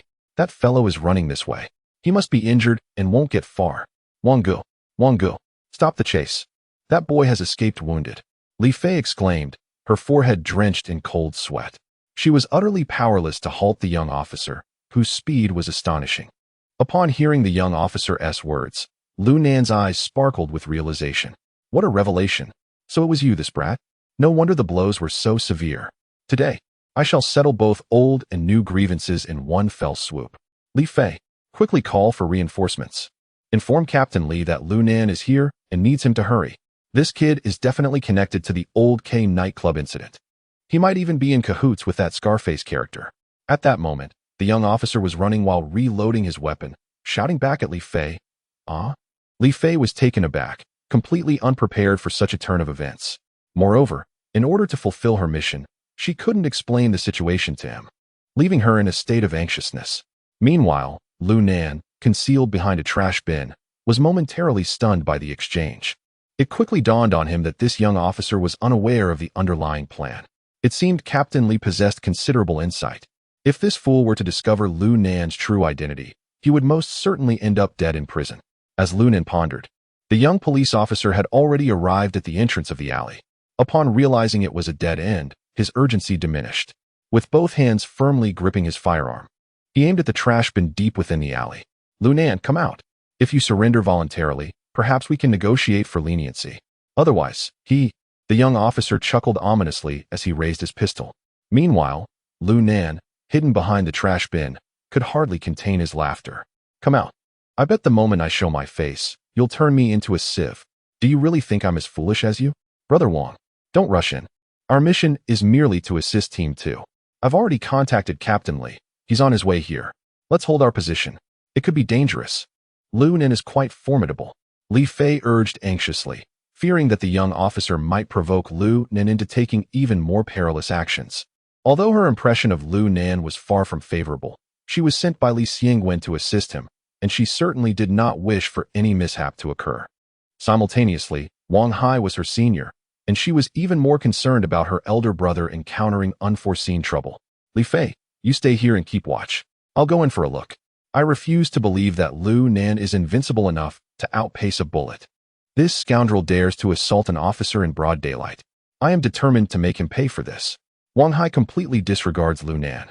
He believes that with his combat experience and counter-surveillance awareness, it would be impossible for him to fail to apprehend an inexperienced youth. What angers him the most is that yesterday, Team Leader Li had the audacity to personally visit that boy's home. even inviting that little rogue to join his special task force, while excluding him from participation. To him, this is nothing short of humiliation, blatant humiliation. Today, he must make Li Xiangwen aware that he is the most exceptional presence within the police force. Wang Gu, I implore you, do not go in there. It could be dangerous. Li Fei felt overwhelmed by an insufferable sense of helplessness. She was truly exasperated. Why do these men insist on playing the hero? Danger? Huh. When I was in the police academy, that kid was still in short pants. Mind your own business and wait for reinforcements here. Wang Hai waved his hand dismissively, indicating for Li Fei to cease her concerns. He then proceeded to approach the trash bin with deliberate steps, having thoroughly surveyed the entire alley. This bin was the optimal concealment. He was convinced that Lu Nan must be hiding here. Huh. Lu Nan, hiding like a rat in a garbage bin is so unlike you. Wang Hai alternated his steps, coldly taunting, What's the matter? Aren't you so cocky? Come out. However, the trash bin remained eerily silent, devoid of any sound. Humph. Playing tricks, are we? I shall see how long you can hold out. With that thought, Wang Hai approached the side of the iron trash bin and abruptly lifted his leg to kick it. A dull thud echoed. With all his strength, Wang Hai struck the side of the bin, yet his gaze remained fixed on its opening. The moment Lu Nan showed his face, he would not hesitate to pull the trigger. After a prolonged silence within, a sinister smile crept upon Wang Hai's lips. Heh, you really can endure, little brat. In that case, I shall see how long you can withstand this. Thud. Another heavy sound resonated. Haha, are you still not coming out? Lu Nan, I wonder if you are truly a coward at heart. Keep enduring, then. This time, Wang Hai unleashed his full fury. Thud, thud, thud, thud. His feet moved like a machine, mercilessly battering the trash bin. Each kick was forceful and frenzied. Yet this scene left Li Fei, standing at the alley's entrance. In a state of distress. Lu Nan, come out quickly. Brother Wang, please stop kicking. Li Fei shouted incessantly, desperately trying to persuade Wang Hai to cease. But Wang Hai was unwilling to listen. To him, the more Lu Nan could endure, the more it confirmed his suspicion that the lad was hiding something. Bang! This time, Wang Hai decisively pulled the trigger, his voice dripping with malice as he intoned, Lu Nan, I will count to 3. If you do not emerge, do not blame me for ending your life like a rat in this garbage bin. At that moment, illuminated by the streetlight, Wang Hai appeared devilish. His face adorned with a cruel, bloodthirsty grin. Should Lu Nan remain hidden within the refuse, he would undoubtedly meet his demise at Wang Hai's hand. 1, 2. Just as Li Fei was poised to reveal the truth, Wang Hai uttered 3. Bang, bang, bang. The sound of gunfire erupted as Wang Hai emptied his magazine. Li Fei stood frozen in shock at the entrance of the alley. Brother Wang. Her eyes reddened, tears brimming. She could hardly fathom that Wang Hai had truly fired his weapon. Not far from the alley, on the road, Li Xiangwen also heard the gunshots. This is bad. That is the sound of A-54. Wang Hai has opened fire. Li Xiangwen's expression shifted dramatically as he raced towards the scene in a frenzy. Meanwhile, a sinister smile remained etched on Wang Hai's face as he coldly remarked, Heh, little brat, you sought your own demise. You cannot blame me. Who would have thought you would end up like a rat, perishing in the garbage bin? Wang Hai's confidence in his marksmanship was unwavering, fueling his taunts. The 7 bullets were fired based on the dimensions of the garbage bin. No matter where Lu Nan is concealed, there is no escape. Just as he was about to approach the garbage bin to investigate, a chilling voice from above, emanating from the streetlight, interrupted him. Fool, since you've truly fired your weapon, I shall no longer indulge you. Chapter 22. The Standard Black Cop. Wang Hai was momentarily taken aback, then suddenly horrified. Under the light, it's dark. At that instant, bang! Lu Nan swiftly delivered a powerful kick to Wang Hai's chest. The force was so immense that it sent Wang Hai flying through the air. Uffed. Immediately after, Wang Hai spewed a mouthful of blood, his body crashing into a nearby trash bin. Meanwhile, Lu Nan leapt down, pinning Wang Hai beneath his foot. Crack! Ow! Accompanied by the sound of shattering bones. Wang Hai's arms were instantly rendered useless. Hiss! Witnessing this, Li Fei involuntarily gasped. She then exclaimed, Lu Nan, you can't, damn you, you deadbeat cop. Fearing that she might expose his identity, Lu Nan bellowed in response, then aimed a kick at Wang Hai's head. Bang! With a heavy thud, Wang Hai lost consciousness. Lu Nan, what happened to Wang Hai? At that moment, Li Xiangwen had also arrived on the scene. Just by observing the situation before him, he had pieced together much of what had transpired. He hurriedly inquired, is he all right? He'll survive. but short-term disability is unavoidable. I just needed to knock him out. Damn, you've gotten yourself into trouble. Upon hearing this, Li Xiangwen couldn't help but gasp in shock. It is important to note that although Wang Hai possesses only mediocre abilities and is quite poor in his professional conduct, his father wields considerable influence and power in Liangqing. How amusing it would be, for if I do not eliminate him, I shall find no peace in pursuing my subsequent endeavors. As he spoke, Lunan retrieved a cigarette, lit it, and took a puff. Li Tuer, I care not for his background. You must resolve this matter for me. Otherwise, I shall abandon my efforts. Upon hearing this, Li Xiangwen shook his head in resignation, his expression tinged with bitterness. Lunan, this situation is quite complex, yet I shall do my utmost to mediate on your behalf. The mention of Wang Hai's father elicited a heavy sigh from Li Xiangwen, indicating his palpable discomfort. In that moment, Lunan grasped the implication of Wang Hai's father being formidable. His eyes narrowed slightly, and he mused, that worthless woman behind you must be akin to Wang Hai. Am I correct? The moment those words escaped his lips, Li Fei's body stiffened abruptly. Her complexion turned ashen, and her lips trembled for a moment. Yet she dared not utter a word. The impact of Lunan's actions over the past few days had been overwhelmingly profound for her. Meanwhile, Li Xiangwen wore a grim expression, remaining silent. Li Tuer, let me make this clear. If you wish for our discussed matter to proceed smoothly and ultimately succeed, it is imperative to eliminate the interference of ineffectual connections. At this juncture, Lunan showed no concern for the pale-faced Li Fei, his tone utterly unyielding. If we were merely two ordinary colleagues, this matter would be easily resolved. Yet you have chosen these two inept individuals. Damn it. The foolishness of this girl is one thing, but that Wang Hai has emptied his magazine on me. If it weren't for my foresight in climbing up to the streetlight, utilizing the shadows to my advantage, I would have perished before the mission even commenced. As Lunan spoke, his frustration intensified. He tore his t-shirt from his shoulder and bellowed, were it not for the respect I hold for your leader Li, Wang Hai would already be a corpse. I spared him, fearing that this Beong would cause me further trouble in the future. It was at this moment that Li Xiangwen noticed the burn and bloodstains on Lunan's shoulder. His pupils constricted, and he couldn't help but draw in a sharp breath. This scar was evidently inflicted by a firearm. Wang Hai is truly incompetent. I never anticipated that this fool would defy my orders and carry a gun without permission. If his father weren't someone I couldn't afford to offend, I would have dealt with him myself. Lunan, such incidents shall not recur in the future.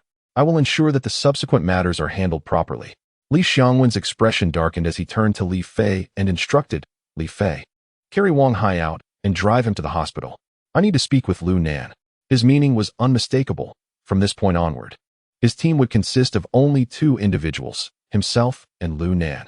Understanding the implications of Li Xiangwen's words, Li Fei's eyes instantly brimmed with tears, her sorrow palpable as the tears threatened to spill over. Yet, ultimately, no further words were exchanged as Lunan carried Wang Hai on his back and proceeded towards the car from whence they came. After their departure, Li Xiangwen finally inquired, Lunan, what are your plans moving forward? Seeing the concern Li Xiangwen exhibited on his behalf, Lunan's irritation began to wane. He produced a soft Chunghua cigarette and tossed it to Li Xiangwen before responding, I shall seek refuge with Jin Sangue for a few days. Conduct your investigations as you see fit. When I was incapacitating the Zhao family's 3 tigers, I intentionally revealed my face on the surveillance footage. You may consider leaking that video strategically. Furthermore, issue an internal manhunt for me, but ensure that the general public remains oblivious and uninvolved. Otherwise, my maneuverability will be severely compromised. At this juncture, Lunan could not help but inhale deeply. He required the identity of a figure within the underworld, but he must avoid drawing unnecessary attention to himself. Understood, Li Xiangwen acknowledged with a subtle nod. Additionally, you should transition Li Fei to a clerical position. She can assist with printing documents and the like, but she must refrain from meddling in matters she does not comprehend. Is it not simply a matter of embellishing her credentials? There is no need for her to thrust herself into the forefront like a bull in a china shop. Her interference is utterly unhelpful. If Wang Hai from Beong were to discover my true identity, given his petty nature, he would undoubtedly find a way to eliminate me. I certainly do not wish to enter prison only for that scarred wretch to realize I am an undercover agent.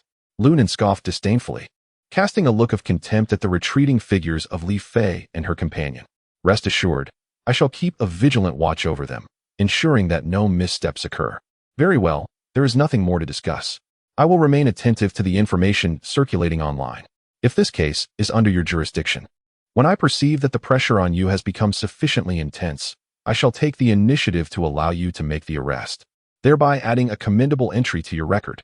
Upon hearing this, Li Xiangwen refrained from further comments, merely shaking his head, advising against focusing on the online information.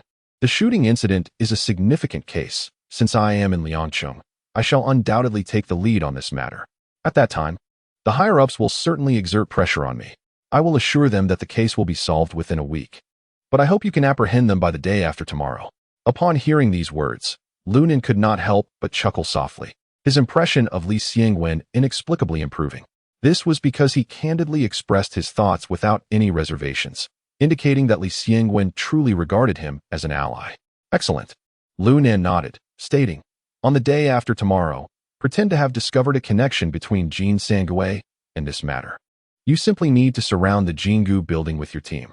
At this juncture, Lu Nen also revealed the hidden passage in the kitchen to Li Xiangwen, subsequently adding, at that time, you will guard the back door alone. I will ensure that you personally apprehend me. Understood. Li Xiangwen nodded, then spoke with an enigmatic tone. In these 3 days, if you wish to gain Jin Sangui's trust, proceed boldly. I will discreetly assist you in restraining some of Li Qian's influence. As for whether you can extricate him from Liangcheng, that depends on your own capabilities. Ha ha ha, Li Tudan. With your assurance, I feel at ease. After saying this, Lu Nen looked at Li Xiangwen and jestingly remarked, no wonder you will succeed in the future. At your current state, you are nothing short of a quintessential corrupt officer. Chapter 23. A deity. The following day, the entire Liang city was engulfed in frenzy. Overnight, the news of the Zhao family's 3 tigers having their legs broken spread like wildfire throughout the city. Astonishingly, the perpetrator was not only a youth, but had also wielded a firearm. This was no ordinary weapon, but rather an antiquated double-barreled shotgun, known for its formidable power beyond 2 meters. Such a revelation was simply unfathomable. The news rippled through the community like a stone cast into a serene lake, stirring up waves of astonishment. Particularly among the influential figures of Liang City, disbelief reigned. Who would dare to believe that a mere lad in his 20s could commit such a sensational act? In an instant, the atmosphere of Liang City shifted dramatically. Every prominent figure on the streets hastily made calls, eager to uncover the identity of the perpetrator. Concurrently, attention turned towards Jin Sangui. For all in the underworld were aware that the Zhao family's 3 tigers were the right and left hands of Li Qian. Naturally, the enmity between Jin Yi and Li Qian rendered him the prime suspect. However, none of this seemed to involve Lu Nen. At that moment, he sat unabashedly in a private room of a dog meat restaurant, leisurely sipping wine. Beside him crouched the dog king, now swathed in bandages like a mummy. Courtesy of Jin Sangui.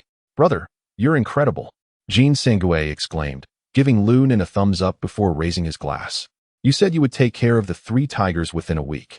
Although I was aware of your capabilities, I did not anticipate that it would only take a single day for you to transform the Zhao family's 3 tigers into 3 dogs. Truly remarkable. Come, brother. I raise my glass to you. You're too kind, third brother, Lu Nen replied, standing and clinking his cup with Jin Sangui's before tilting his head back to drink it all down. I only hope this incident hasn't brought you any trouble. After all, I was excessively exuberant yesterday, and things escalated somewhat. After finishing his drink, Lu Nen furrowed his brow and spoke. Oh, it's no concern at all. Jin Sangui waved his hand dismissively, eager for those on the street to witness my strength and see who would dare to challenge me in the future. Although Jin Sangui spoke with bravado, Lu Nen could discern a hint of unease on his face. Observing this, Lu Nen pondered for a moment, then, as if having made a resolution, clenched his teeth and declared, Third brother, I assure you, I will not cause you any trouble. So, give me another 100,000, and I shall wholeheartedly assist you in dealing with Li Qian. Then I will retreat for a time. Once the storm has passed, I shall return. Upon hearing this, Jin Sangui was momentarily taken aback, then abruptly lifted his head, gazing at Lu Nen in astonishment. Brother Lu, are you certain you are not jesting? I am not joking. The gun is already in motion. If the authorities catch wind of this, it will not end well. It is better to see this through and rid ourselves of Li Qian entirely. Rest assured, third brother, should anything go awry, I promise I will not implicate you. Lunan spoke with a serious countenance and earnest tone. At this, Jin Sangui was momentarily stunned. He initially believed that Lu Nan was merely jesting. Yet he was taken aback to discover that Lu Nan was entirely earnest. He found himself ensnared in a web of hesitation and inner turmoil. Naturally, he wished for Lu Nan to swiftly eliminate Li Qian, but he feared the repercussions if Lu Nan were apprehended, as it might lead to his own exposure. Such a scenario would indeed be a loss far outweighing any potential gain, especially considering his own familial legacy. Perceiving Jin Sangui's apprehensions, Lu Nan could not help but smirk.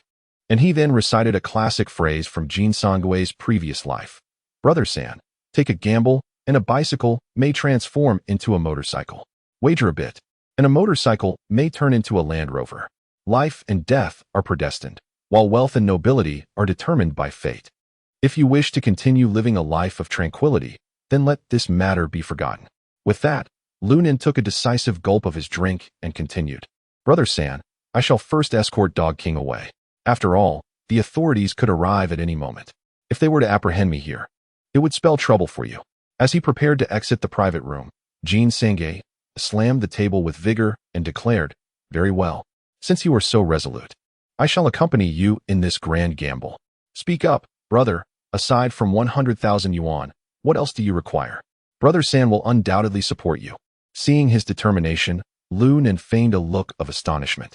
After a moment's pause, he gravely inquired, Brother San, have you truly considered the perilous nature of this endeavor? Damn. Afraid of trifles? A man must live authentically while he can. When a man dies, the bird ascends to the heavens. Yet, if he lives, he endures for countless years.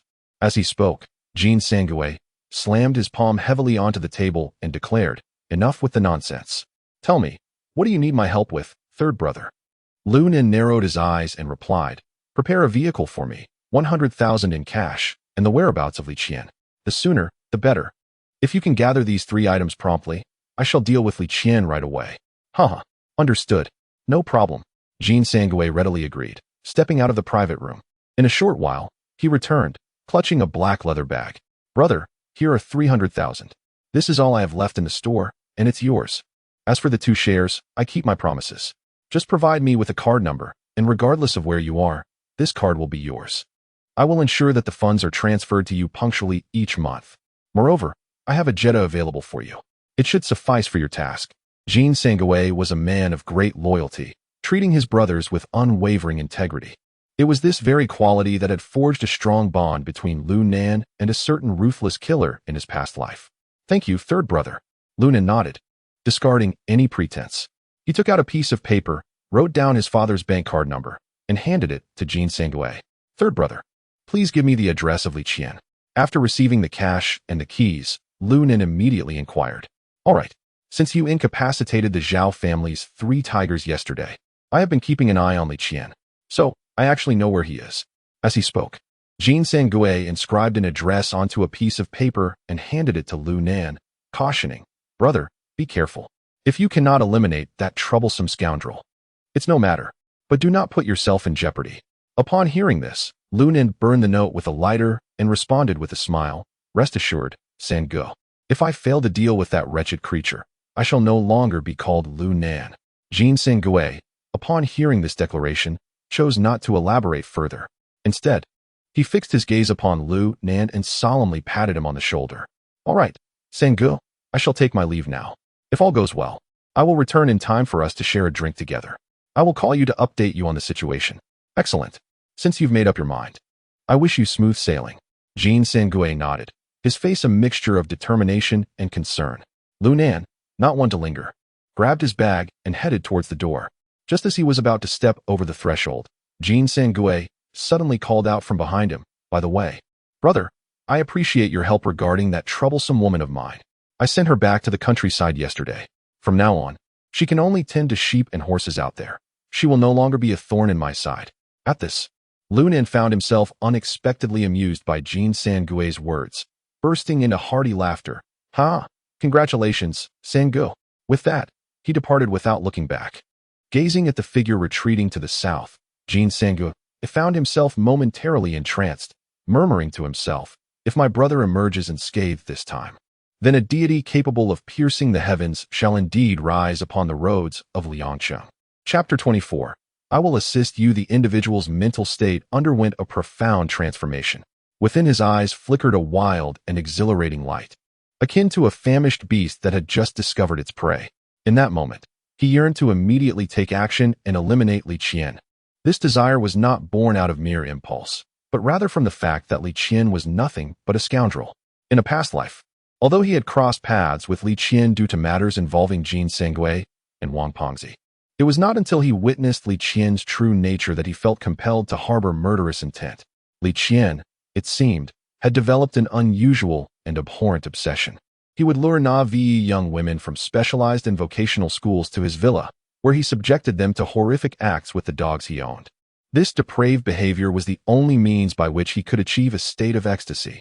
In his previous life, Li Qian had already established himself as a notorious figure, and most of those girls hailed from rural backgrounds or were children of ordinary wage earners.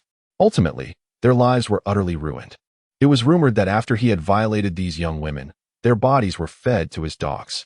Meanwhile, Li Qian would merely part with a few thousand yuan to bury the sordid affair. Such actions were more heinous than those of any beast. If one were to speak of revenge against the evil spirits, it was to avenge the grievances of a past life. Li Qian's presence was met with pure disdain from Lu Nan, a contempt so profound that he felt an urge to eliminate him at once. In doing so, he believed he would be saving numerous virtuous women. "Heh, old dog Qian, today I shall escort you to the afterlife," he declared. With that, Lu Nan tossed a bag containing 300,000 into the trunk of a Jetta, settled into the driver's seat, and, pressing the accelerator, sped away from the Jingu building.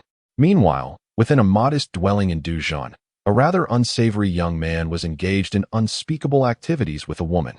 Yet, within a mere 3 minutes, their encounter hastily concluded. Although the woman felt a lingering desire for more, she feigned satisfaction, her eyes glimmering seductively as she playfully inquired, "Brother Qian, when shall we return to Liangsheng? Where are we? It reeks of manure here. What's your hurry?" Li Qian retorted, adjusting his trousers. "I offered you 50,000 for just a few days of companionship. You've barely arrived, and already you wish to leave. Is money so easily made?" Noticing the shift in Li Qian's tone, the woman quickly sought to appease him. "Oh no, Brother Qian. I simply am not accustomed to this foul stench." Slap. Before she could finish her sentence, Li Qian struck her across the face, scolding, "You wretched creature. I bring you to indulge in luxuries, shower you with gifts, and you can't even appreciate it?" The more he gazed at her, the more his irritation grew. Her feigned innocence, a stark contrast to her true nature, was utterly repulsive. "Damn it, since you recoil at the scent of manure, I shall immerse you in the stench of excrement." With that, Li Qian bellowed towards the outside. "Dinyo, Xiaokuei, drag her into the kennel and confine them together." "Alas, Brother Qian, please no." The young woman shrieked in terror, struggling desperately. Witnessing this spectacle, Li Qian, previously devoid of desire, was suddenly roused. Indeed, his eyes gleamed with renewed vigor. "Dinyo, Xiaokuei, hasten to drag her into the kennel. I shall observe from the sidelines." With that, Li Qian excitedly donned a coat and followed them outside. It should be noted that, despite having carved out a niche for himself in Liangsheng's underworld, he harbored a deeply personal affliction, premature ejaculation. He had consumed countless remedies and consulted nearly every renowned physician in Liaoning province, yet to little avail. Unexpectedly, a chance occurrence had reignited his virility, and now, such an opportunity could not be squandered. "Heh, this time I shall relish every moment." Li Qian's eyes narrowed into slits, a sinister smile creeping across his face. Subsequently, he hastened towards the entrance of the doghouse. At that moment, Lu Nan, who had been lying in wait atop the wall for quite some time, was filled with uncontainable joy. He had not anticipated that the pack of dogs, which had left him utterly helpless, would be so easily dealt with by Li Qian himself. The distance from Du Town to Liang City was not great. Within 2 hours, he had arrived. Based on the address provided by Jin Sengui, he had been loitering outside a courtyard for 2 to 3 hours. The reason he had been unable to take action was due to the dogs raised by Li Qian. He had not expected that this scoundrel would not only seek to evade trouble, but would also bring the dogs along. As soon as he approached the residence, the dogs would growl incessantly. If he ventured any closer, they would erupt into a cacophony of barks. Meanwhile, Li Qian's gang of minions would emerge to patrol. leaving him with no opportunity to strike. However, fortune was indeed on his side. Even fate seemed unable to overlook the misdeeds of Li Qian. Listening to the relentless barking and the sinister laughter of Li Qian and his lackeys, Lu Nen murmured to himself, "Li Qian, since even heaven has conspired to bring me here to take your life, you shall go down obediently." With that, Lu Nen seized the moment and leapt over the courtyard wall, also disguising himself as one of Li Qian's subordinates, heading towards the doghouse. Upon reaching the doghouse, he was instantly taken aback by the scene before him, and simultaneously, a surge of fury surged to his head. The woman found herself cornered by a pack of ferocious dogs. Though she was already paralyzed by fear, pleading incessantly for mercy from Li Qian, he was overwhelmed by malevolent thoughts. He shouted vehemently, "You wretched woman, be wise enough to spare me the trouble. Brother Qian, no, please don't." The woman sobbed in desperation. Unfortunately, witnessing her plight only fueled Li Qian's excitement further. "My dear, once this is over, I shall reward you with 100,000. Brother Qian, I don't want money, please," she cried. "Damn it, you ungrateful wretch. How dare you refuse my generosity?" Li Qian bellowed, then turned to his subordinates and ordered, "You all go in and hold her down." At this command, the group exchanged glances. Even they felt that their leader's actions were inhumane. "What the hell? Are you all deaf? Did you not hear what I said?" Li Qian erupted in fury, pointing at them and cursing. "Be Brother Qian, isn't this a bit excessive? Damn it, don't play the role of a saint with me." Li Qian slapped the face of the subordinate who attempted to counsel him, then shouted angrily, "Who among you is capable of executing this task?" At that moment, Lu Nan, already seething with rage, suddenly brandished a double-barreled shotgun from behind, coldly stating, "Brother Qian, I shall assist you with this matter." Chapter 25, Go bite him, ha ha ha. "Splendid. Handle it for me, and you shall be rewarded." The free reader chuckled heartily as he turned around. However, when he beheld the ominous double-barreled shotgun aimed squarely at his forehead, his countenance instantly transformed to a shade resembling that of a liver, and his entire body began to tremble violently. What do you intend to do?" "Hee, nothing much. You wished to play with humans and dogs, did you not? Tonight, allow me to grant you a most exhilarating experience." With that, Lu Nen abruptly pulled the trigger. Bang! The sharp, piercing sound of the firing pin striking the empty chamber resonated, and in an instant, a wave of warmth surged from Li Qian's lower body. Yet, the anticipated scene of blood splattering and brain matter exploding did not materialize. Witnessing this, a smirk of derision crept onto Lu Nan's lips. He then pulled the trigger once more. Bang! Again, there was no surprise. The chamber was devoid of ammunition. "You son of a BTCH, I will kill you." Charge at him. Finally roused from his terror, Li Qian forcefully shoved one of his lackeys forward while swiftly retreating himself. Had the bullets not run out, today would not have been so troublesome. Nevertheless, I find it more fitting to dispose of you with cold steel, you scoundrel. At that moment, Li Qian's group of lackeys had already lunged forward. Lu Nen remained unfazed. He pivoted the shotgun, gripping the barrel, and swung it outward. With a sudden gust of wind, a young thug fell to the ground, screaming in agony. "Get up! Kill him!" Another thug exclaimed, raising his knife to strike. In a flash, Lu Nen sidestepped, delivering a powerful kick that sent the assailant flying, followed by the brutal impact of the guns, but that shattered his skull. In mere moments, the 10 or so thugs led by Li Qian lay sprawled in the doghouse, groaning in pain. "Who are you?" Li Qian stammered, his voice laced with terror. Lu Nen chuckled. "You fail to recognize me after I've just turned your 3 tigers into mere shadows of their former selves? It seems I am rather forgettable. Is it you?" Li Qian's heart sank. He had intended to lay low after the incident with the Zhao family's 3 tigers last night, never anticipating that this figure would track him down. Observing Lu Nan's dexterity and inherent ferocity, he could only assume he was a professional assassin. Damn it, how much did Jean Sangue pay for this? Is he trying to end my life? Realizing the gravity of his situation, Li Qian immediately fell to his knees, pleading, "Brother, we have no grudges between us. Please, spare my life. I can pay you 3 times. No, 10 times the price for my own life." Lu Nen smirked. "You truly have a sense of humor. If I were in need of money, would I come here to earn it?" Hearing this, Li Qian felt a chill run down his spine. Desperately, he inquired, "Hero, what must I do to earn my freedom?" He chuckled lightly, revealing a hint of amusement. Lu Nen gestured towards the dog cage and remarked, "Release that woman, You should enter and engage with those dogs. If I find it entertaining, perhaps I shall spare you. What? Are you out of your mind? Dogs and humans are entirely different species. One might find such a sight thrilling, but playing with them is absolutely out of the question. Li Qian exclaimed in astonishment, hastily declining. Hero, I assure you those dogs exhibit no desires. Noticing his reaction, Lu Nen narrowed his eyes, a chilling glint flickering within them. Huh? Who said anything about you playing with the dogs? I intend for you to be in that position while they have their fun with you. In Li Qian's eyes, Lu Nen now resembled a demon. This individual must surely be deranged. If I truly entered, those dogs would tear me apart. Wait, if I were to open the cage, my prized possessions could surely shred him to pieces. How could I have forgotten this? With this thought in mind, Li Qian's eyes darted about, and he quickly feigned the utmost terror, his face contorted in a pitiful expression as he pleaded, Dear brother, please spare me. I was wrong. I shall never dare again. Huh?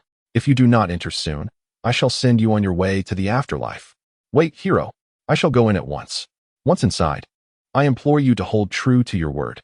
Upon hearing Lu Nan's words, Li Qian hastily feigned a look of despair and began to plead. Rest assured, my words carry weight.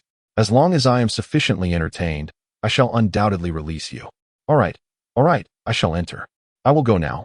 Li Qian pretended to be deeply sorrowful as he slowly and laboriously approached the cage. Damn it, you little brat. Once I free my precious treasures, you shall have no respite. At that moment, the thoughts of vengeance and humiliation evaporated entirely. He suddenly flung open the dog cage and bellowed, Attack! Bring it down. At this command, the 7 or 8 dogs in the cage, previously howling in frenzy, surged forward in unison towards Lu Nan. The foremost dog leapt into the air, but Lu Nan, akin to a baseball player, swiftly swung his double-barreled shotgun. With a resounding thud, the stock of the weapon struck the canine's head. The dog yelped and collapsed to the ground, yet it quickly struggled to regain its footing and continued its charge at Lu Nan. Meanwhile, the other dogs also roared as they approached him menacingly. Sit down, all of you, Lu Nan thundered, his eyes blazing with fury. Ha ha ha, foolish boy. Do you still wish to command my treasured beasts? Before Li Qian could finish his words, he was utterly astonished by the scene before him. There stood his 7 prized creatures, all abruptly halting their advance. Their front paws rested on the ground, their bodies trembling slightly. Very well, Lu Nan nodded in satisfaction, then crouched down and extended his left hand to pat the forehead of a large wolf dog. Sit, woof. To his astonishment, these typically unruly hounds obediently complied with Lu Nan's command. One by one, they arranged themselves neatly on the ground like well-behaved schoolchildren, their heads bowed in what appeared to be remorse. Some even wagged their tails, seemingly attempting to curry favor with Lu Nan. What on earth is happening? Li Qian stared in disbelief, questioning the reality of his own vision. Good grief.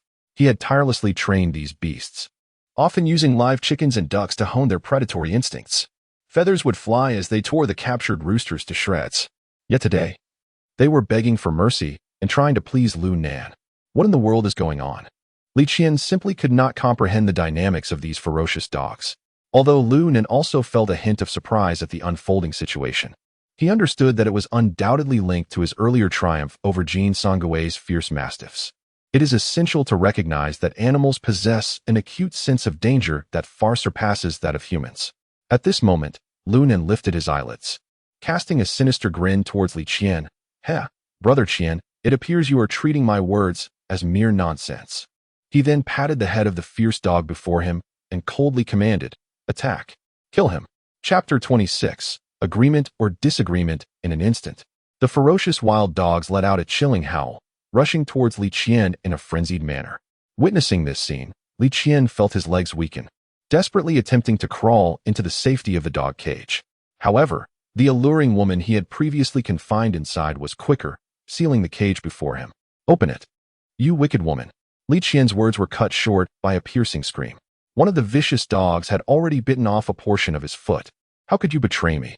I have fed you. Li Qian lamented in excruciating agony. How? At that moment, another dog opened its gaping maw and sunk its teeth into Li Qian's right leg. Crack. Blood gushed forth. Unable to withstand the torment any longer, Li Qian collapsed onto the ground.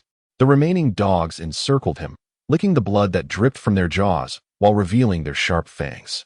Li Qian writhed in pain, crying out for help. Hero, kind soul, Spare my life. Someone, please save me. His heart was engulfed in profound fear and despair. Yet, witnessing his pitiful plight, Lu Nen felt not a shred of compassion. It is evident that in a previous life, this wretched creature engaged in such deeds frequently. Now, it seems to be a cycle of cause and effect, a fitting retribution. His actions can undoubtedly be deemed as a pursuit of divine justice. However, he chose not to approach Li Qian directly, instead standing aside to relish the despair and terror reflected on the latter's face. You madman, devoid of any humanity. Ah, how dare you, you lunatic! Lunatic! Li Qian exclaimed, his face contorted in rage as he hurled invectives at Lu Nan. The one devoid of humanity is you. Had you not imprisoned your woman in a cage, I would not have had the misfortune to witness your current plight. This is all the consequence of your own actions. Lu Nan's tone remained chillingly cold. At that moment, Li Qian was consumed by regret. Yet, it was too late. As he stood there, lost in thought, an agonizing wave of pain struck him once again. A ferocious dog, intent on severing his lineage, seemed to consider retreating to enjoy a feast alone. Surprisingly, the other vicious dogs paid no heed to Li Qian's plight. Instead, they joined in the fray for the spoils. At this juncture, Li Qian was already on the brink of collapse. His face was smeared with dirt and blood, his body curled in despair, hands clutching his groin as he pleaded with Lu Nan. I beg you, I implore you, spare me. Brother Qian, you should seek mercy from your precious ones. Keep your distance, do not let these mad dogs harm me. After speaking, Lu Nan kicked him to the ground.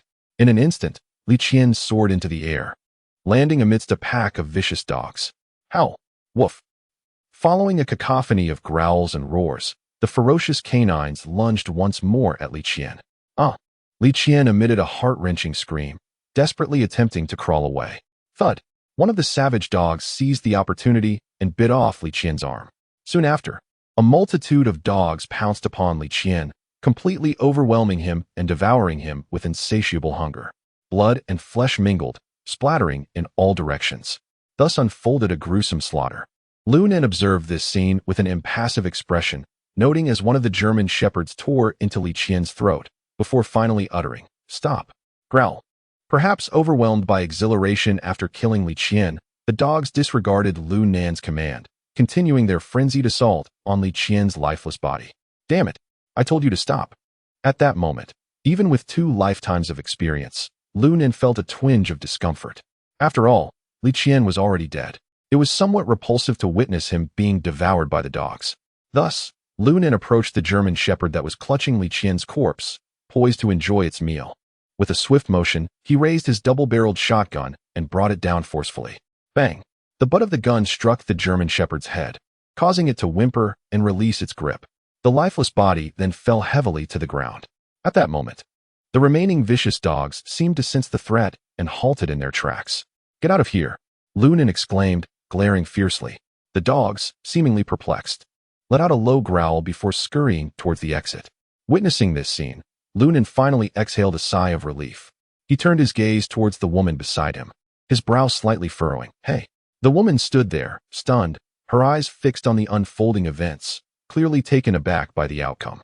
She had anticipated her own demise, never expecting that it would be Li Qian who would meet such a fate. Moreover, from certain perspectives, Li Qian's death was intertwined with her own actions. Had she not closed the cage back then, even if Li Qian were to perish, it would not have been so gruesome. In the future, she ought to be more discerning in choosing men. Lu Nen coldly remarked, when the authorities come looking for you, do not implicate me. How you choose to fabricate your story is your business. Furthermore, if I am not mistaken, you are well aware of the location of Li Qian's assets and wealth. That, in fact, serves as your hush money.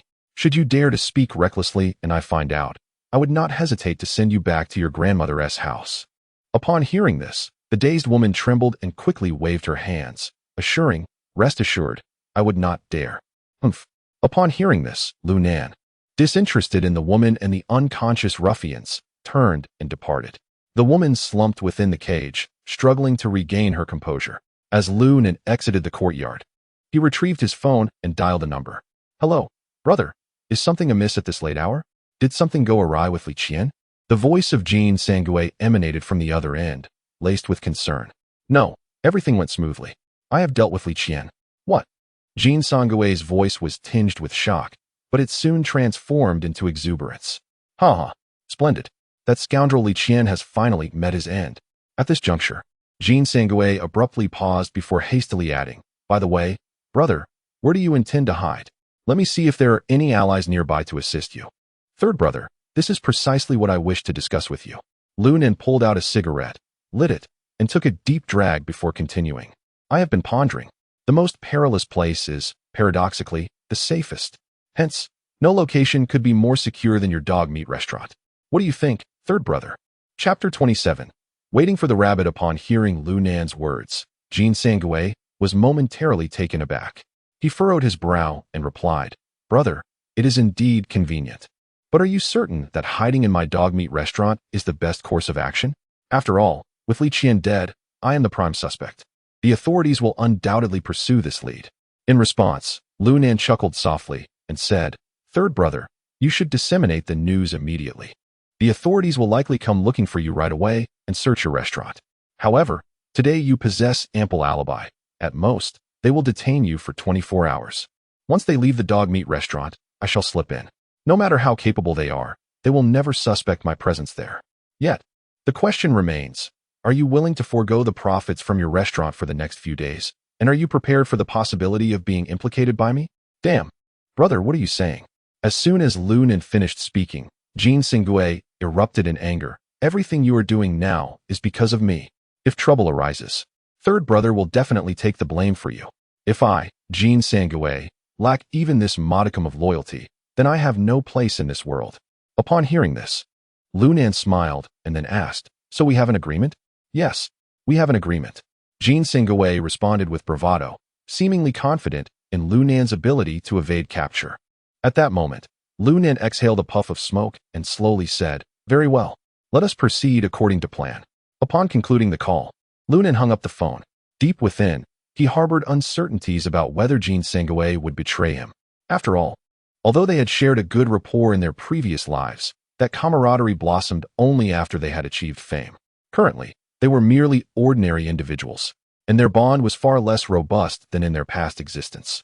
Who could guarantee that Jean Sangue would not turn against him? Yet, what could one do if apprehended? Wasn't his plan with Li Xiangwen precisely about such contingencies? This presented a perfect opportunity to assess Jean Sangue's character. With this thought, Lu Nen ceased his hesitation. He flicked the cigarette butt onto the haystack in the courtyard, allowing the flames to ignite before departing without a backward glance. "Brother San, you're not jesting, are you? You say Li Qian is dead?" At that moment, within the private room of the Old K nightclub, Jean Sangue's gang of subordinates looked on in astonishment. "Of course not. Would I fool you?"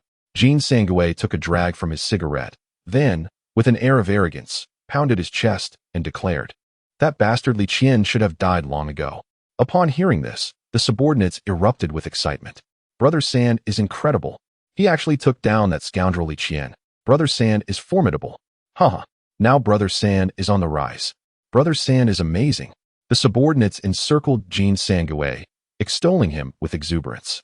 Jean Sangue was no stranger to such adulation. He had long grown accustomed to the praise and would typically indulge in boasting. However, today he unexpectedly adopted a serious demeanor and declared, "This matter has nothing to do with me. The news of Li Qian's demise was conveyed to me by a friend, and I have no reason to doubt its authenticity. You must refrain from spreading rumors." "Ah, third brother, rest assured. We are fully aware of discretion. We shall certainly not divulge this. Indeed, third brother, you can place your trust in us."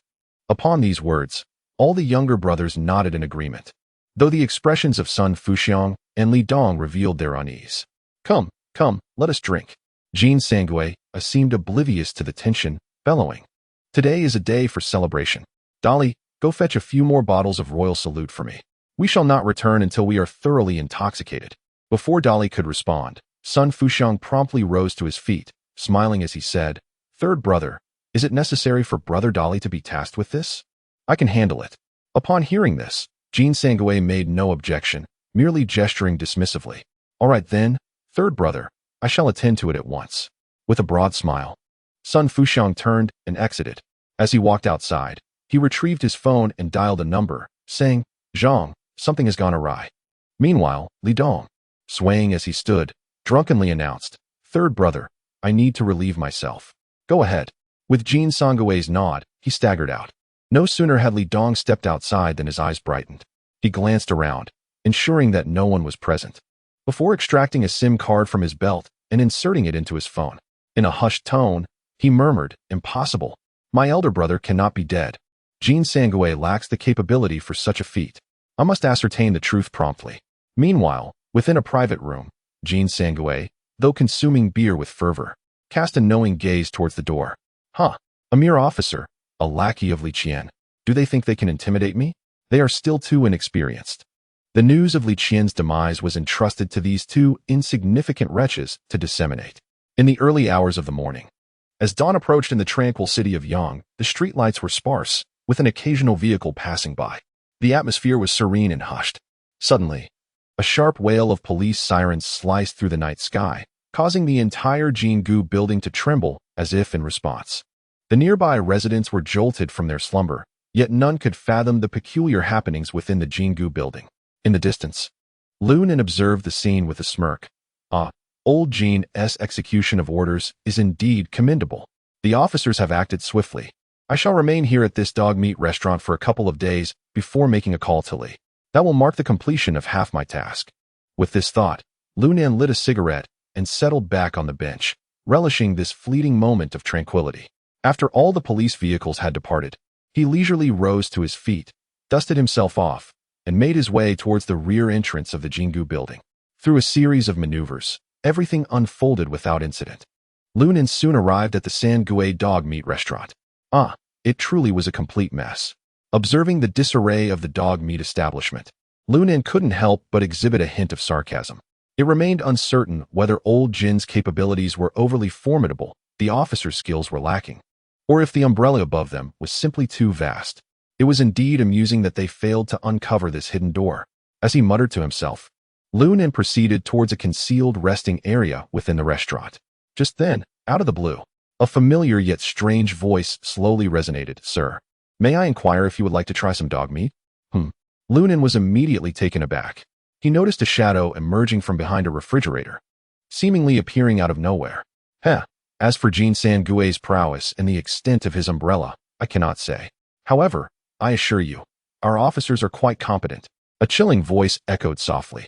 Lu Nan instantly lifted his gaze and beheld a man clad in a suit, sporting black-rimmed glasses, who was observing him with crossed arms. This individual was known to Lu Nan. In his previous life, he could be considered an old acquaintance. His name was Lu Jiming, serving in a specialized department of criminal investigation in China, and he later became Li Xiangwen's partner.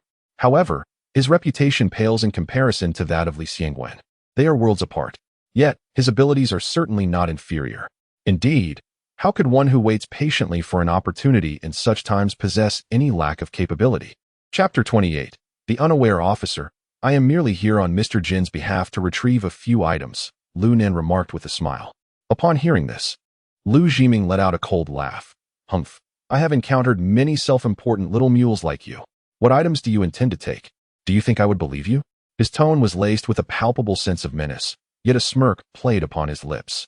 Lu Nan, brother Nan, you have certainly made quite a name for yourself on Liangqing Road lately. Even the neighboring Jie province has heard of you. Upon Lu Jiming revealing his knowledge of his identity, Lu Nan felt no surprise. Rather, he experienced a flicker of delight. It was essential to recognize that he was operating undercover, and the more notorious he became, the safer he would be. Furthermore, to mingle with the notorious blue face of the Baijiu gang, one needed a modicum of street cred. Otherwise, Scar would hardly give him the time of day. Thus, Lu Nan replied with a nonchalant smile. Oh, is that so? Indeed, Lu Jiming replied, grinning. You are now the rising star of Liangqing. You brazenly fired a weapon beneath the surveillance cameras at the Old K nightclub, shattered the legs of the Zhao family's 3 tigers, and even assaulted the police. Today, you audaciously went to do town to eliminate Li Qian. TSK, brother Nan, you are truly impressive. Officer, some things are better left unsaid. Lu Nan narrowed his eyes. I have never taken a life. I have never met that person surnamed Li. His demise bears no relevance to me. The incident involving the Zhao family's 3 tigers and the assault on the police was merely a misunderstanding. As for that firearm, it is nothing more than a rudimentary weapon, loaded with nothing but gravel, which hardly constitutes a grave offense. Even if I were apprehended, it would only amount to a 2 or 3-year sentence. Huh. It is no wonder that one can rise to fame in a single day. Not only are the methods ruthless, but the mind is also remarkably astute. Lu Jiming, far from being angered, merely chuckled, then suddenly extended his tongue to moisten his lips, speaking in a chilling tone. Brother Nan, whether you face a few years or the death penalty is a matter for the judge. My sole responsibility is to escort you back. You must be acutely aware of your current predicament. I do not wish to make things difficult for you. As he spoke, Lu Jiming retrieved a pair of handcuffs and a service weapon from his waist, continuing, I present you with 2 choices. Either don these bracelets willingly and accompany me back, or I shall break your legs and affix them upon you forcibly. The decision lies with you. With that, Lu Jiming raised his firearm, aiming it at Lu Nan's ankle. Observing this, Lu Nan's brow furrowed in concern. Recalling the memories from his previous life, he recognized that despite Lu Jiming's seemingly frail appearance, his combat prowess was undeniably formidable, surpassing that of many special forces operatives. When it came to marksmanship, Lu Jiming was unerring. Such a situation indeed presented a conundrum. Officer, please do not become agitated. Lu Nan chuckled awkwardly. Simply toss the handcuffs over, and I shall accompany you back without further ado. I have merely committed a trivial offense, unworthy of resorting to violence or risking our lives here. Upon hearing these words, Lu Jiming scoffed with disdain. Since you are so perceptive, that is indeed for the best. With that, he flung the handcuffs at Lu Nan's feet. Pick them up slowly and secure them on yourself. Do not attempt any tricks. Otherwise, I assure you, before you can make a move, I shall put a bullet in your head. Lu Jiming threatened, holding his gun firmly, aiming it at Lu Nan's head. Officer, please do not be agitated. I shall comply without hesitation. Lu Nan feigned fear, gradually lowering his head to retrieve the handcuffs. With a soft click, he secured his left hand. Without hesitation, he proceeded to cuff his right hand as well. Completing this act, he deliberately raised both hands to his chest, spreading them apart. Officer, are you satisfied now? He inquired, lifting his gaze to Lu Jiming. You are rather perceptive. However, I must admit I have overestimated you. Lu Jiming replied with a mocking smile, as he holstered his weapon and approached Lu Nan. At this moment, he had completely lowered his guard, finding his previous caution laughable. A thug remains a thug. No matter how fierce they may seem, when confronted with a gun, they are merely trash. Even the most formidable characters, when faced with my firearm, can only surrender. However, just as he approached Lu Nan, intending to pat him on the shoulder, suddenly, Lu Nan moved. The moonlight glinted off the handcuffs, transforming into a silvery arc that struck towards Lu Jiming's forehead with astonishing speed, catching him completely off guard. Lu Jiming was instantly taken aback, hastily attempting to evade. Yet, alas, he was a moment too late. Accompanied by a surge of excruciating pain, Lu Jiming felt his nasal bone shatter upon impact. Blood gushed forth. With a cry of agony, he clutched his nose and staggered back a few steps, his face contorted with rage. You little brat, how dare you deceive me? In the midst of his words, Lu Jiming's right hand reached for the firearm at his waist. Yet, at that moment, Lu Nan had already regained his footing and lunged forward with astonishing swiftness. Bang! A powerful fist connected squarely with Lu Jiming's chest. With a pained cry, Lu Jiming was sent flying 5 or 6 meters before crashing heavily to the ground.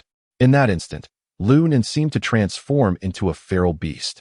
He charged forward and unleashed a relentless barrage of strikes upon Lu Jiming. Possessing remarkable martial prowess, Lu Nan had caught his opponent completely off guard. In an instant, Lu Jiming found himself utterly defenseless, merely clutching his head and wailing in despair. Lu Nan's frenzied assault left Lu Jiming's face resembling that of a battered pig. How dare you lay a hand on me? Lu Nan exclaimed after toppling Lu Jiming with a punch. I'll teach you a lesson for trying to catch me. Bang! Lu Nan delivered 2 fierce kicks to his opponent's face, swiftly rendering Lu Jiming unconscious. It is fortunate I knew your true nature, otherwise, this situation would have been quite troublesome. Lu Nan took a few deep breaths and settled on the nearby table to catch his breath. He glanced at the bracelet on his wrist, and then at Lu Jiming, who lay motionless on the ground. A wicked smile crept across his lips. You beyond. Surely stayed behind for the sake of promotion. I will disarm you, and then conceal myself. At that point, just the fact of losing your firearm will be enough to land you in serious trouble. With that thought, Lu Nan bent down and retrieved the handcuff key from Lu Jiming's pocket, unlocking the silver bracelet. He then reached for Lu Jiming's sidearm. Just then, Lu Jiming unexpectedly rolled over and swung a punch towards Lu Nan's face. Anticipating this, Lu Nan swiftly sidestepped to evade the attack, while simultaneously delivering a solid punch to Lu Jiming's ribs. Ugh! Lu Jiming let out a muffled groan, curling up in pain. "You son of a..." He began to curse, but was soon interrupted by another blow to his abdomen. "Heh, you foul officer. Trying to play dead with me, are you?" Lu Nan toyed with the opponent's sidearm in his hands, declaring, "I have already discerned what kind of scoundrel you are, Bayam. Do you really think you can play these games with me? You are utterly clueless." With that, Lu Nan twisted Lu Jiming's arms behind his back and secured them with handcuffs. He then retrieved a cigarette, placed it between his lips, and savored a deep inhale. "Lu sir, since you are so oblivious and have stumbled upon my presence, do not blame me for my ruthlessness. Once I finish this cigarette, I shall escort you to meet your maker." Chapter 29. A shift in plans. Cough, cough, cough. Young man, in your own words, your predicament is not dire. However, should you take the life of an officer, it would be a capital offense. Upon hearing these words, Lu Nan could not help but chuckle. "Ah, Lu sir, you truly have a knack for intimidation. Do you think I am ignorant of the law? Indeed, killing a police officer is punishable by death. Nevertheless, I intend to escort you from this place shortly and eliminate you in a secluded spot. Who would ever know it was I who did it?" As he spoke, Lu Nan produced a lighter and ignited a cigarette, exhaling smoke languidly. Witnessing this, Lu Jiming was engulfed in panic. He had never anticipated that his adversary would actually consider taking his life. "Cough, please don't act recklessly." Lu Jiming's voice trembled, clearly betraying his fear. "Ha, Lu sir," Lu Nan mocked. "This predicament is largely of your own making. Had you not been so intent on promotion, choosing to lie and wait alone, you wouldn't find yourself so utterly isolated. Alas, you must have failed to realize that I am not a mere rabbit, but rather a fierce wolf." Lu Nan's taunts continued. "So, spare me your words. It is all about survival." Upon hearing this, despair and resentment clouded Lu Jiming's face. "I shall not rest until I haunt you even in death." "Ha ha ha, splendid. I could not wish for anything more," Lu Nan scoffed, a cold gleam of menace flickering in his eyes. He then cast the remaining cigarette to the ground and extinguished it beneath his foot. He had found a rag to stuff into Lu Jiming's mouth. "Lu sir, since you are so eager to be on your way, I shall not prolong your wait any further. Allow me to escort you to Jiangbei." With that, Lu Nan hoisted Lu Jiming up and dragged him towards the exit. As they emerged from the Jingu building, it was precisely 4 a.m. The sky remained shrouded in darkness, yet sanitation workers had already begun to tidy up the streets. "Apologies, Lu sir. It seems you will have to endure the discomfort of the trunk for a while. The journey to Jiangbei will take no longer than an hour. However, perhaps it is beneficial for you to experience the confines of such a space beforehand. After all, I shall not dig too deep a grave for you." With that, Lu Nan proceeded to shove Lu Jiming into the trunk and drove away from the Jingu building. As he headed towards Jiangbei, Lu Nan took out his phone and composed a message to Li Xiangwen. Given that the atmosphere had escalated to this level, adhering to the previous plan seemed unnecessary. It would be more advantageous to let Li, the head, seize the opportunity to rescue Lu Jiming. This way, not only would Li be able to do a favor for the other party, but he would also fulfill my capture. Moreover, it would minimize old Jin's troubles. It was, in essence, a win-win situation. However, I needed to find a place to conceal Lu Jiming's firearm beforehand. Goodness, a police gun. This treasure is not something that just anyone can obtain. Henceforth, this item will not only serve as the foundation of my existence, but also as my badge of honor. Most importantly, with Lu Jiming losing his firearm, his path to promotion will undoubtedly be fraught with difficulties. In this way, I have inadvertently alleviated a potential threat to Leader Li. Being a sanctioned idle person is truly splendid. As Lu Nan pondered this, he couldn't help but chuckle. He then accelerated, concealing Lu Jiming's sidearm beneath a road sign along the provincial highway before continuing his journey. Before long, he arrived at the urban-rural fringe. After bringing the vehicle to a halt, Lu Nan hurried toward a nearby abandoned warehouse. Originally a repurposed industrial complex, it had fallen into disrepair as local residents gradually relocated. Still the same as it was 2 decades ago. Lu Nan smiled faintly and proceeded to remove the license plate from his Jetta, tossing it into a nearby polluted river. He then meticulously scrubbed the vehicle identification number clean before opening the trunk. "Hey, Mr. Liu, wake up. It's time for you to hit the road," Lu Nan said playfully as he pulled the rag from Lu Jimin's mouth. Cough, cough. Lu Jimin struggled to open his eyes. "Don't touch me. Do whatever you want, just don't kill me." As he spoke, beads of sweat began to bead on his forehead. "Oh, not impressive anymore." Lu Nan scoffed disdainfully. He gestured towards the abandoned factory behind him, saying, "What a pity, it's too late. I've even chosen the spot for your burial. There's nothing more to discuss." After uttering these words, he forcefully dragged Lu Jiming out, shoving him towards the desolate industrial area. At that moment, it was clear that Lu Nan was not jesting. Lu Jiming's complexion had turned ashen, his body trembling violently. "Mr. Liu, you needn't be so anxious. I assure you, I will be swift, and you won't feel a hint of pain," Lu Nan said with a smile, before delivering a kick to his backside, causing him to fall to the ground. He then turned and picked up a wooden plank with long nails protruding from it, swinging it through the air. "Oh, this will do nicely. As long as my aim is true, a single nail driven into your temple will send you straight to meet your maker. You'll feel absolutely no pain." "Lu Nan, you can't kill me." Lu Jiming finally succumbed to fear. He screamed desperately, kicking the ground in a futile attempt to escape. However, with his hands handcuffed behind his back, he found himself unable to rise, no matter how hard he struggled. "Curse all you want. This place is isolated, with no one around to hear you." Just then, a thunderous roar of an engine echoed from outside. Lu Nan felt a surge of excitement. It must be Leader Li arriving. He could use this opportunity to further intimidate Lu Jiming. Establishing a formidable persona is indeed a worthy endeavor. At that moment, Lu Jiming suddenly cried out, "Help! Someone's been murdered. Damn you!" Lu Nan, seizing the opportunity, was delighted by his outburst. The injured Mu Fong, attempting to retaliate, swung his arm, albeit with a deliberate slowness, causing the nail to strike his own arm. The intense pain elicited a pain scream from Lu Jiming. However, this agony ignited his survival instincts, and he remarkably managed to leap to his feet. In a frantic manner, he dashed towards the exit. "Run as you may, I shall pursue you," Lu Nan shouted vehemently, chasing after him. "Now, it seems that Captain Li will have no choice but to apprehend me." Yet, as he burst out of the warehouse, he was taken aback. Outside, there were indeed people waiting, but they were not Li Xiangwen or the police. Instead, a group of 7 or 8 fierce-looking individuals stood before him, a burlap sack lying at their feet. What on earth is happening? This is not at all what I envisioned. Just then, Lu Jiming also discerned that the newcomers were not friendly. Mistakenly believing them to be Lu Nan's accomplices, he shouted and sprinted towards a nearby cornfield. Without regard for the identities of the newcomers, Lu Nan gritted his teeth and pursued him. Meanwhile, the 7 or 8 individuals were equally bewildered by the unfolding scene. In a moment of silent exchange, they all unveiled their weapons. "Damn it, we cannot allow anyone to know we were here," the leader, a burly bald man, suddenly roared. He dashed forward, followed closely by the 6 others, who disregarded the bloodied sacks at their feet and rushed ahead. These individuals were evidently seasoned thugs, moving with remarkable speed.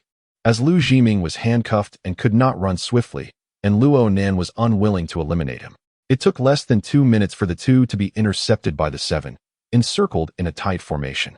Chapter 30. Finally, hereupon witnessing the fierce gazes of the crowd, Lu Nan hastily declared his identity. "I see that several of you are also individuals from the martial world. Let us each attend to our own affairs without interference. There is no need for hostility upon our first encounter." "Ha ha ha, you little brat. Who are you addressing as brother?" Before the bald man could respond, a middle-aged man clad in a gray woolen jacket sneered, "First, you should examine your own worth. A petty scoundrel like you is hardly deserving of being called our brother." At these words, Lu Nan's expression darkened instantly. Though he appeared to be merely 20 years old, within him resided the soul of someone in their 30s. Moreover, in his previous life, he was a quintessential social leader. Being belittled by an inconsequential figure was undeniably infuriating. Thus, he retorted coldly, "I advise you to be more courteous. Otherwise, you may find yourself on your knees, weeping for mercy." "Oh, the little brat has some spirit. But let me make it clear, in this world, no one dares to speak to me in such a manner, let alone demand that I kneel." The middle-aged man spoke with a menacing expression. The bald leader, more straightforward, coldly instructed, "Enough of the chatter, eliminate these 2 first." With that, 7 burly men lunged toward the middle-aged man and Lu Nan. "Humph, seeking death. Lu Nen shouted in anger, swinging the wooden plank in his hand. Bang! The wooden beam struck the gray-clad man's forehead with formidable force, knocking him to the ground. Simultaneously, Lu Nen raised his right fist high, whistling through the air before landing a powerful blow to the chest of the bald brute. With a thud, the bald man was sent flying, crashing heavily over 3 meters away. Seizing the momentum, Lu Nen intended to pursue his advantage, only to find Lu Jiming turning and fleeing into the cornfield. By the heavens, Lu Jiming, today I shall see how far you can run. Lu Nen seethed, hastily giving chase. However, after only a few steps, he heard a rush of wind behind him. Bang! A blow struck the back of his head, causing Lu Nen to see stars. His entire head resonated with a deafening thrum, as if it were about to split apart, overwhelming him with excruciating pain. Filled with fury, he widened his eyes in astonishment. How dare you? You truly want to shed tears until you see the coffin. Lu Nen bellowed, swiftly turning to deliver a fierce spinning kick to the assailant's groin. The force was tremendous, toppling the ruffian to the ground. Damn it! The thug cried out, clutching his groin and rolling on the ground in agony. Lu Nen showed no mercy, following up with a decisive kick. With a sharp crack, the man's nasal bone shattered instantly. The individual collapsed, succumbing to dizziness. At that moment, Lu Nen disregarded Lu Jiming, who had already retreated into the cornfield, and cast a fierce glare at the others. Since negotiations had failed, they would all perish today. Just then, the bald man, who had just risen, felt a twitch at the corner of his eye.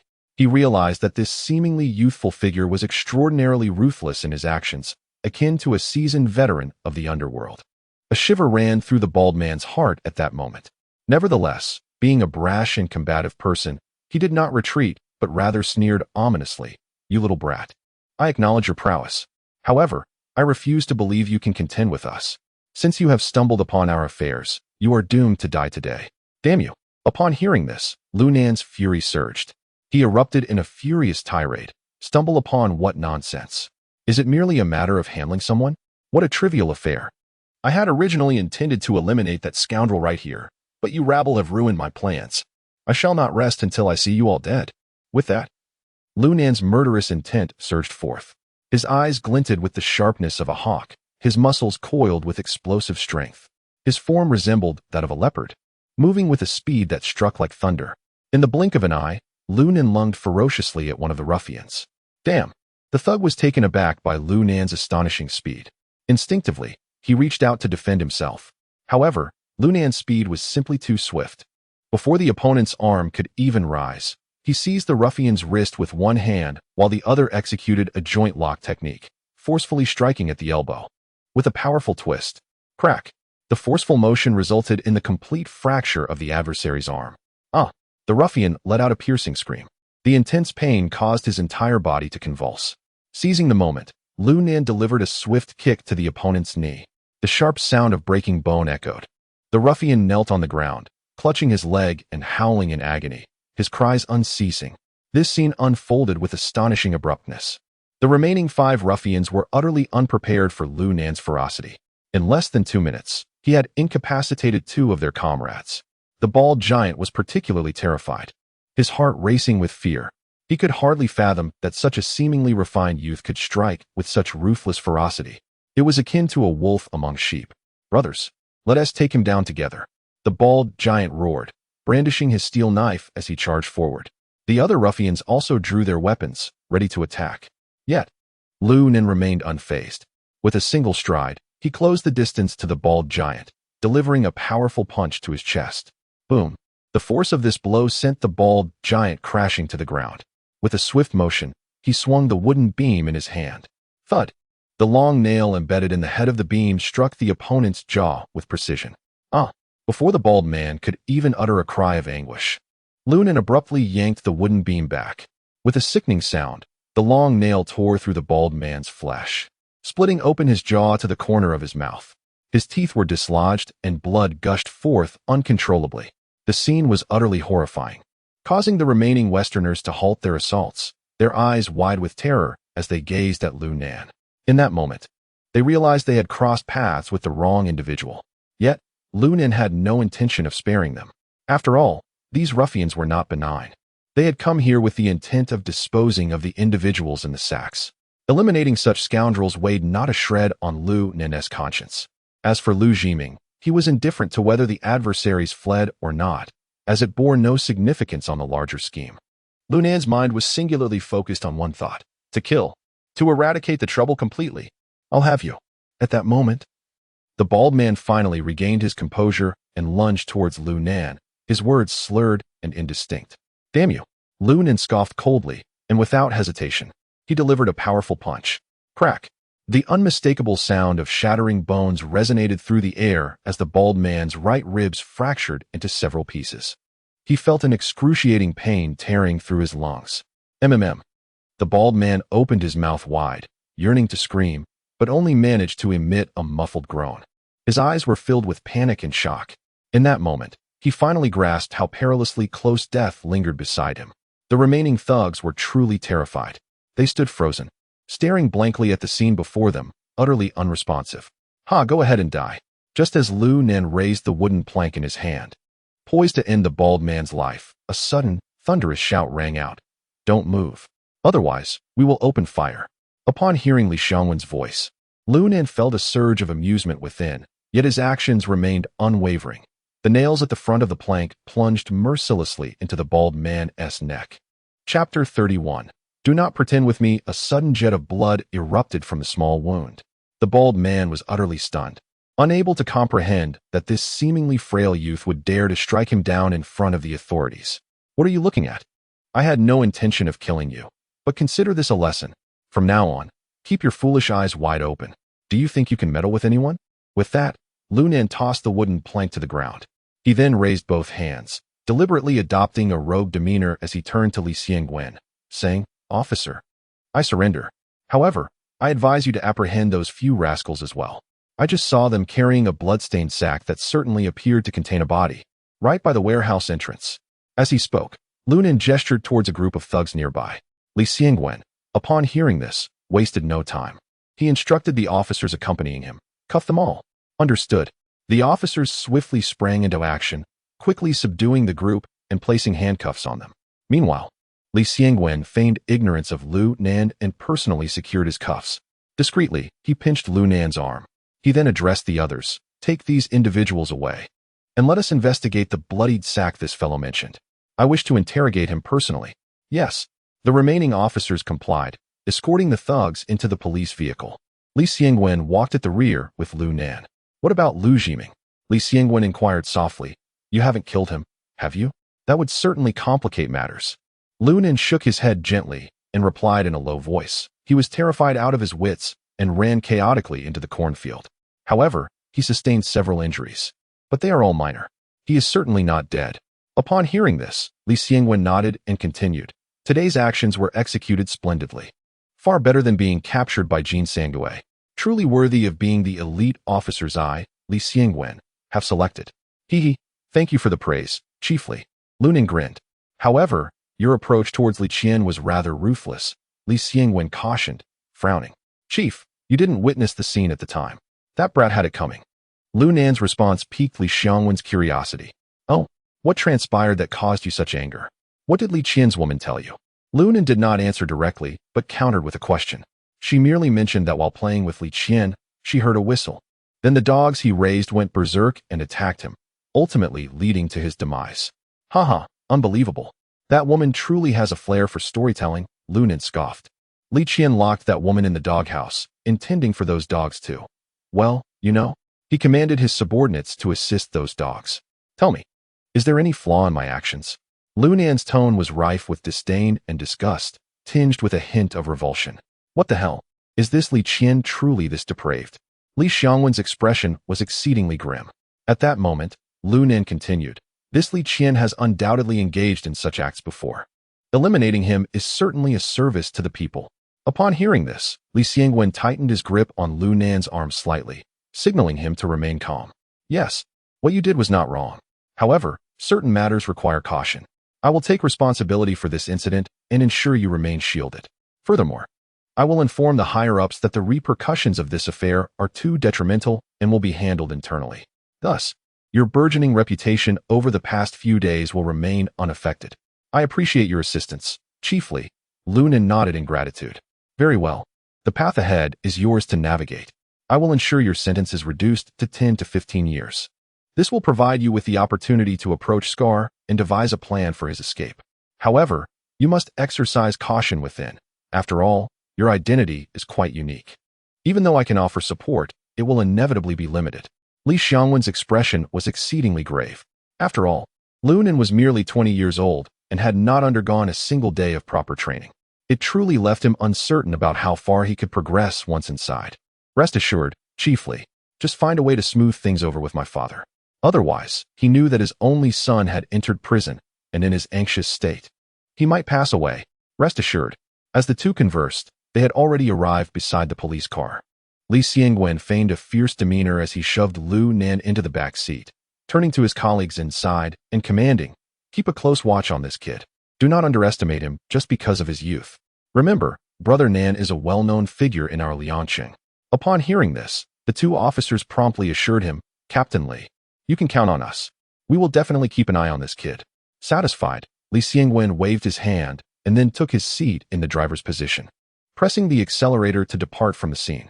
In the following month, Li Xiangwen received accolades and a monetary reward from the Municipal Bureau for swiftly apprehending Lu Nan, the principal perpetrator of the violent assault.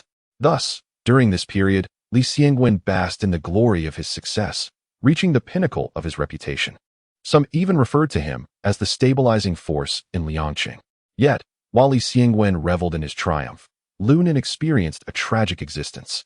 Due to his assault on law enforcement, infliction of injury, and use of an improvised firearm, he was sentenced to 17 years of imprisonment by the court. This exceeded Li Xiangwen's expectations by 2 additional years.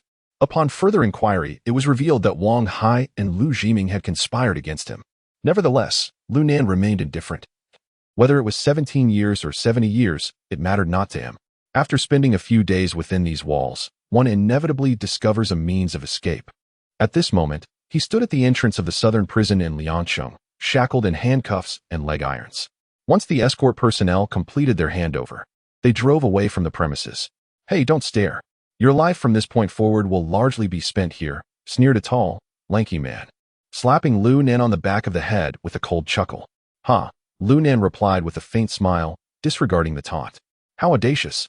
The man, incensed by Lu Nan's indifference, raised his knee and charged it toward Lu Nan's abdomen. "Get away." Lu Nan suddenly pivoted, delivering a swift elbow strike that effectively intercepted the man's knee.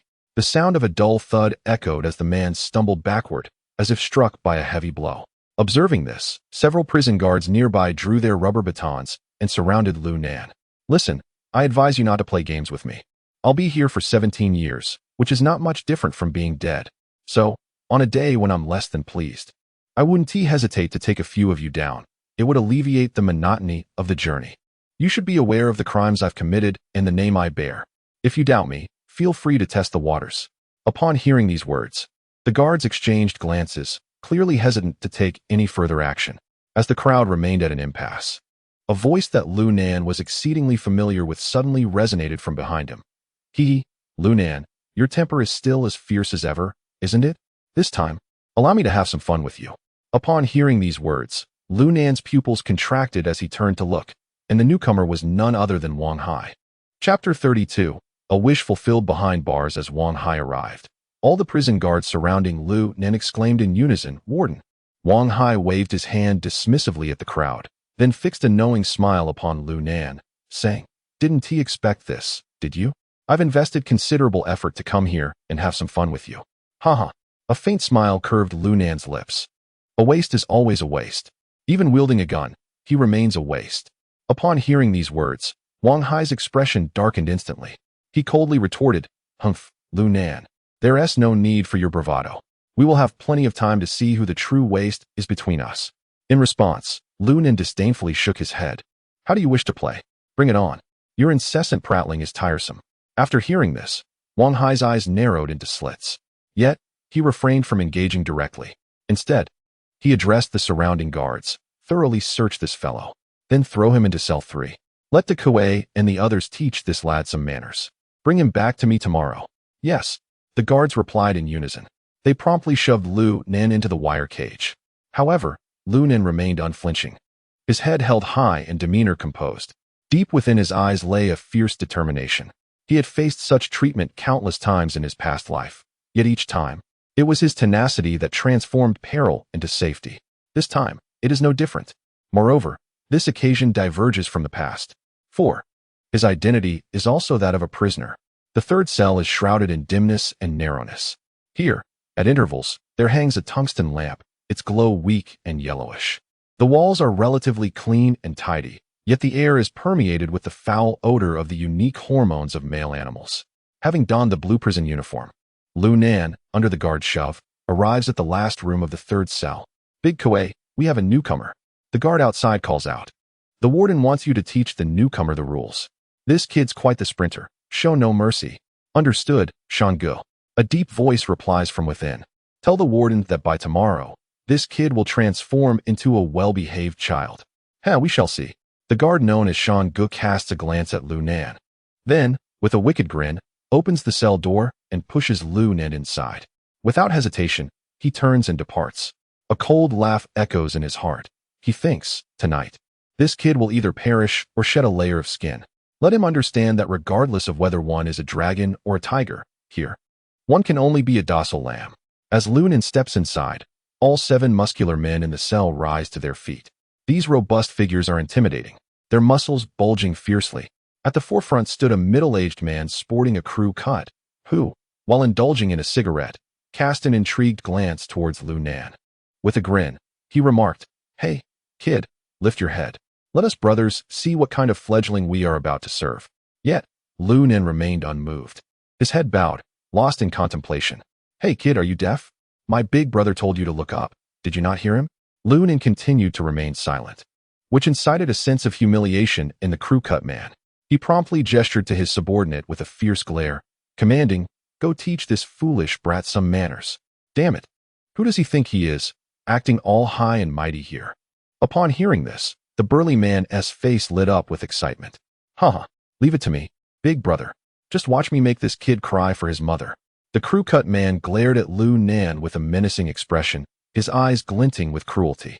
Yet, Lu Nan appeared utterly indifferent to the unfolding drama, standing still as a statue. The sound of a prison guard closing the corridor door echoed from outside. It was then that Lu Nan finally spoke. I didn't lift my head out of fear of startling you. What's the matter?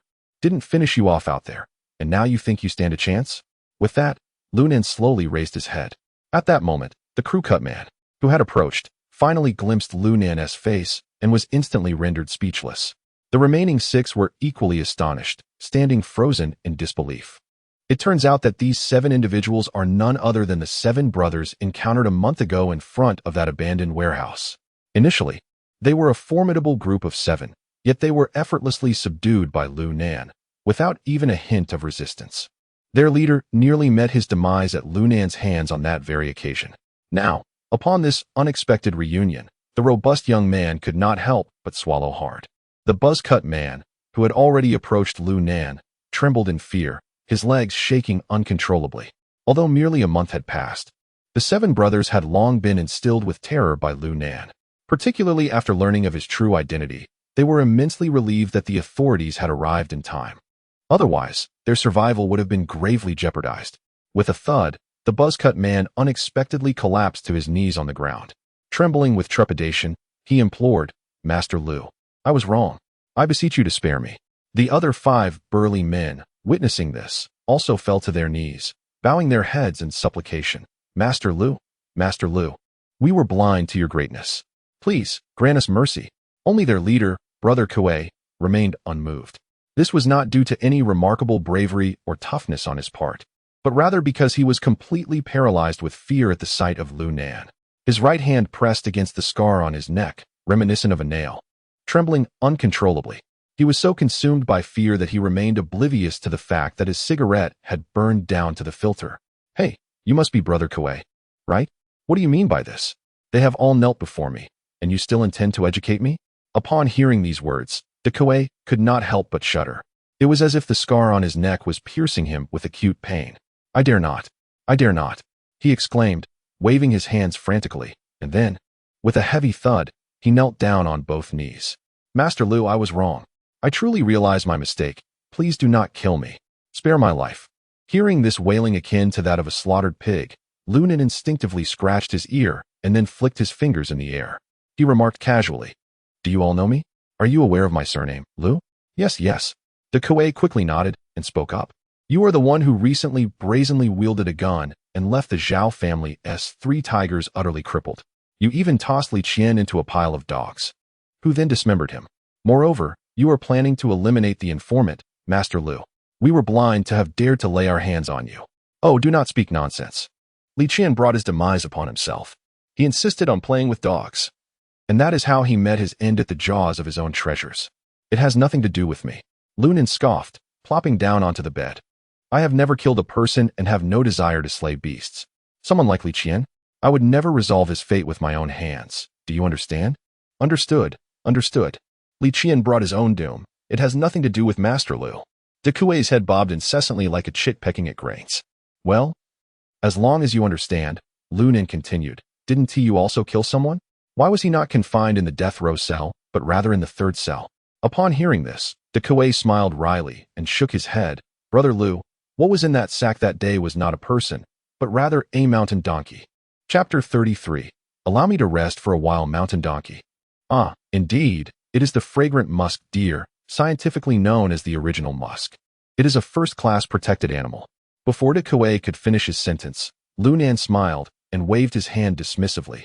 "Come on, you are quite cultured. I'm a native of Liangsheng and know what a mountain donkey is." "Yes, yes, Lu Yi," I spoke out of turn, observing the situation. Lunan shook his head with a smile. "Catching a mountain donkey can land you in prison, and yet here I am, sharing a cell with a murderer. I wonder if you are fortunate or unfortunate. Damn it, human life is now worth less than that of a beast." As he spoke, Lunan gestured to De Kuei. "Hand me a cigarette." Upon hearing Lunan's words, the others broke into a cold sweat, their minds racing with 1,000 thoughts. Indeed, we merely caught a beast. How could we end up imprisoned alongside a true demon of murder?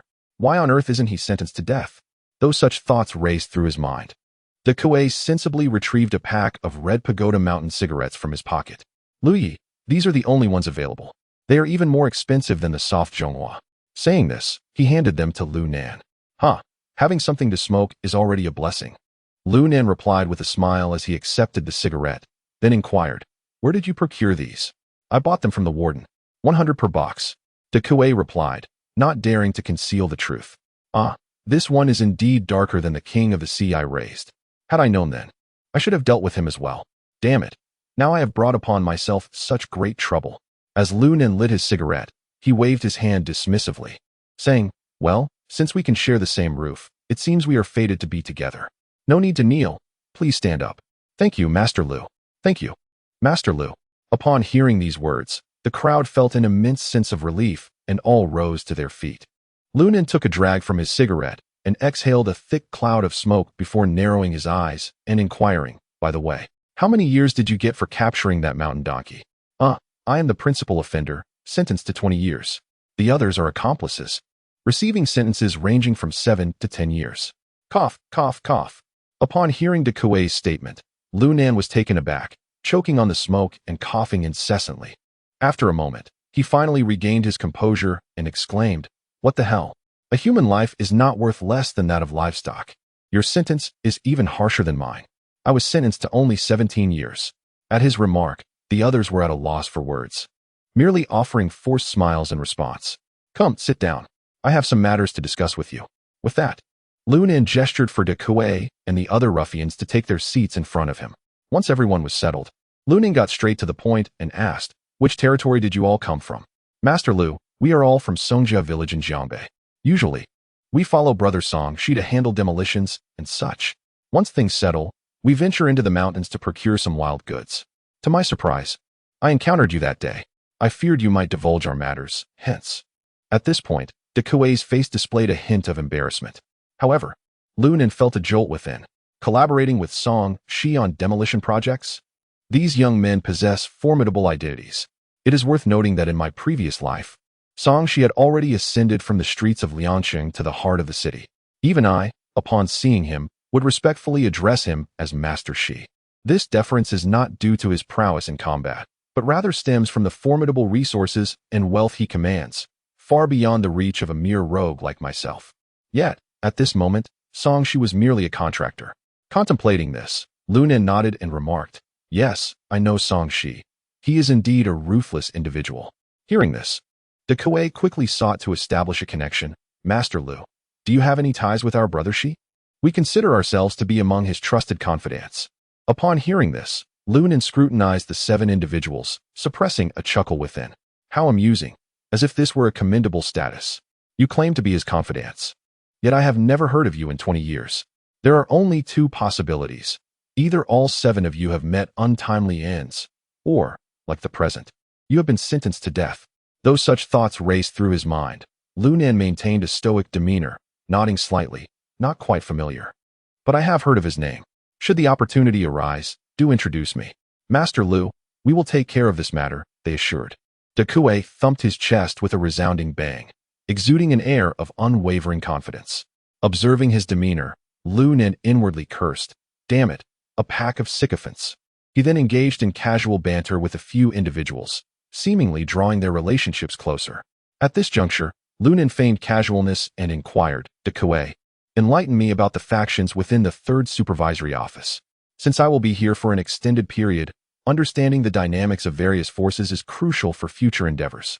Upon hearing Lunan's words, De Kuei promptly responded, "Master Lu, in terms of underground forces here at the 3rd Supervisory Office, aside from us, there are the Axe Gang and the Hammer Gang. These 2 groups are quite formidable, yet we hold no fear of them. Now that you have arrived, Master Lu, you will undoubtedly be able to manage them." Lunan furrowed his brow slightly and continued, "Are there any other factions?" De Kuei shook his head, indicating his lack of clarity regarding the intricacies of the power structure. At this moment, Lunan's frown deepened. His focus was on Scar. Yet it was evident that neither of these groups included that individual. It seemed prudent to first gauge the situation before determining his course of action. As for the minor players, Lunan regarded them with utter disdain. After finishing his last cigarette, Lunan calmly remarked, "Very well, I comprehend the situation. This evening, during our time outside, I shall take you for a leisurely stroll while simultaneously addressing those ruffians. Let these 2 unsophisticated fellows understand our formidable prowess." Road. Perhaps not. Unexpectedly, to Lunan's surprise, De Kuei appeared troubled and waved his hand dismissively. "What's the matter? Has the once daunting suffering pit crumbled in less than a month? Where has that fierce determination to eliminate me vanished to?"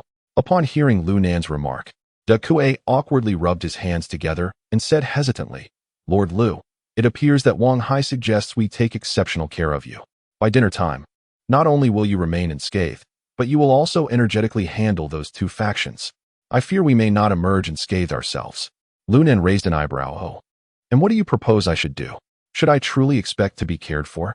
"Lord Lu, please do not be angered." De Kuei and the nearby underlings immediately broke into a cold sweat, repeatedly gesturing for calm. "With your imposing presence, a mere glare from you would send us sprawling to the ground. How could we dare to confront you?" After a round of flattery, De Kuei gritted his teeth and, with a determined demeanor, suggested, "How about this? During dinner, perhaps you should refrain from dining in the cafeteria.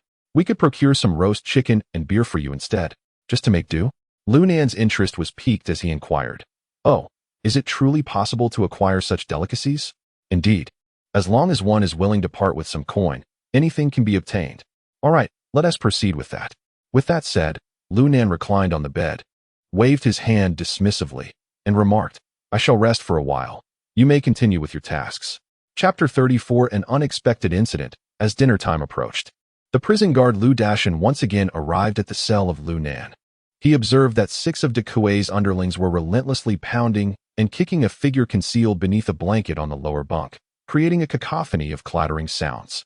De Kuei, leisurely smoking a cigarette, quickly extinguished it upon noticing Lu Dashan's presence and rose with a smile, saying, "Brother Sean, you're here? Well, what is the situation with that little brat?" Lu Dashan inquired, casting a casual glance inside. "Hey, Brother Sean, do you doubt my capabilities?" De Kuei replied, grinning obsequiously as he gestured towards the figure under the blanket. "I've thoughtfully covered him with a quilt. The injuries he sustains will remain internal. Even if someone sees him or if family members come for a visit, they won't perceive any issues. He is currently unconscious. I reckon it will take him at least a month to recover." Pleased with his response, Lu Dashan nodded appreciatively. Excellent. You have been quite considerate. All right. You lot have worked hard all afternoon. Go enjoy your dinner. After you've had your fill, return to continue dealing with this brat. Understood, De Kuei replied, nodding. He then called out to his companions. Let us go eat first. When we come back, I'll treat you to some roast chicken and beer. Make sure to take good care of this little brat tonight. Brother Sean, I will diligently attend to what Hai Ge has instructed. Having spoken, De Kuei led his underlings away, while Lu Dashin expressed his satisfaction with De Kuei's remarks, nodding in agreement before following suit. He showed no inclination to investigate the condition of Lu Nan. Such a troublesome individual was hardly worth his concern. As long as he wasn't beaten to death in the cell, it mattered little. Even if he were to meet such a fate, it would be of no consequence. For Wang Hai was still there to provide support. However, just as the group departed, Lu Nan, who had been in a stupor beneath the covers, suddenly flung aside the blanket. Taking a deep breath, he exclaimed, Goodness, what an unbearable stench. This bedding must not have seen a wash in years. Damn it. In less than 5 minutes, I nearly suffocated. After a moment of grumbling, Lu Nan rose from his bunk and began to ponder the whereabouts of the scarred individual. Logically, someone like Scarface would not have escaped the notice of De Kuei and his crew. Could it be that this fellow was concealing his identity? Or perhaps he was not in the third cell? That seemed unlikely. If Scarface were absent from the third cell, Li Xiangwen would not have placed him here. It was more plausible that the rascal had disguised his true self among a throng of ruffians. If that were the case, the only individuals privy to his genuine identity would be the prison guards. Presently, Wang Hai, in his quest for revenge against me, had been reassigned to this location. Li Xiangwen must have already caught wind of this news, which meant he would not be relaying any further information to me. Otherwise, if Wang Hai discovers my undercover identity, my demise would be swift. It seems this matter must rely on De Kuei and his companions. At this moment, within Wang Hai's office, he reclined with his legs propped upon the desk, surveying the 7 individuals before him. Song De Kuei, I have heard that fellow has been dealt with quite effectively by you. Brother Hai, the tasks you entrusted to us will certainly be executed. De Kuei replied with an ingratiating smile. That lad is undoubtedly suffering from internal injuries. He won't recover in less than 10 to 15 days. Indeed, well done. Wang Hai nodded in approval. Have you inquired about the matter I asked you to probe? Brother Hai, I thought it best to hold off on questioning him immediately upon his entry into the cell, as he might grow suspicious. It would be wiser to first assert some dominance, and then have ample time to interrogate him later. Upon hearing this, Wang Hai let out a slight snort. Humph. You are quite clever. Although he expressed it lightly, he felt a sense of satisfaction with De Kuei's approach. Such actions would lend credibility to their intentions. After all, he remained uncertain whether Lu Nan was indeed an undercover agent. If he were, then the lad's conduct was exceedingly audacious. Conversely, if he were not, the repercussions of this incident should not be merely a matter of imprisonment. Even if he avoided a death sentence, a life sentence would seem more fitting. Yet, he had only received a 17-year term, which appeared rather lenient. At that moment, De Kuei spoke again. By the way, Brother Hai, tonight, my brothers and I will take turns keeping watch. Ensure that the young lad is caught in a predicament from which he cannot escape. Rest assured. As he spoke, he shook the plastic bag in his hand and added, Look, I have already procured the beer and roasted chicken. I fear that exhausting the lad too much may leave him ravenous in the middle of the night. Indeed, I shall await your news. It is crucial that this boy learns a lesson. Remember, we must avoid any fatalities. Do not worry, Brother Hai. You focus on your matters. We shall take our leave for now. Upon receiving a nod from Wang Hai, De Kuei and the others refrained from further conversation and turned to exit. Once they departed, Lu Dashin finally ventured to inquire, Brother Hai, could it be that the young rascal from Lu Nan possesses some significant background? At this, Wang Hai furrowed his brow, contemplating for a moment before responding. It remains uncertain at this juncture. However, I sense that there is something amiss. After a brief pause, as if recalling something, he continued, By the way, is the Grand Martial Arts competition within the Liangxing prison system about to commence? Lu Dashin was momentarily taken aback, but then quickly nodded in realization. Excellent. Let us first conduct an internal selection. Wang Hai retracted his feet and retrieved a cigarette from the table, saying, Inform those 2 groups of ruffians. All their members must participate. Have them take turns looking after Lu Nan. As long as there are no fatalities or serious injuries, we shall not concern ourselves with minor mishaps. Understood. After Lu Dashin lit Wang Hai's cigarette, he hesitated before asking, Should we include that fellow with the Western eyes from the Axe Gang in this? Participation is imperative. He must be involved. Wang Hai inhaled deeply from his cigarette. His gaze fierce as he declared, that fellow is a ruthless character. When you speak to him, remind him that if he can orchestrate an accidental death for Lunan, I shall provide him with certain advantages. Ruthless character? Cause an accidental death for Lunan. Upon hearing this, Lu Dashin was taken aback. Brother Hai, that scrawny guy with the Western eyes, could he truly be that merciless? I suspect your intention in having him participate is to seize the opportunity to deal with him. After all, when you took office, that lad showed you no respect. Before Lu Dashin could finish his thought, Wang Hai chuckled and waved his hand dismissively. Oh, you are unaware of that lad's background. His lack of respect towards me is entirely expected. With that, Wang Hai took another drag from his cigarette before continuing. He certainly possesses the capability to conceal Lu Nan's true cause of death from the forensic experts. At this statement, Lu Dashin's expression turned peculiar, as if he were deep in contemplation. Wang Hai, evidently uninterested in prolonging this topic, rose from his seat and proclaimed, "Very well, you go and inform the others.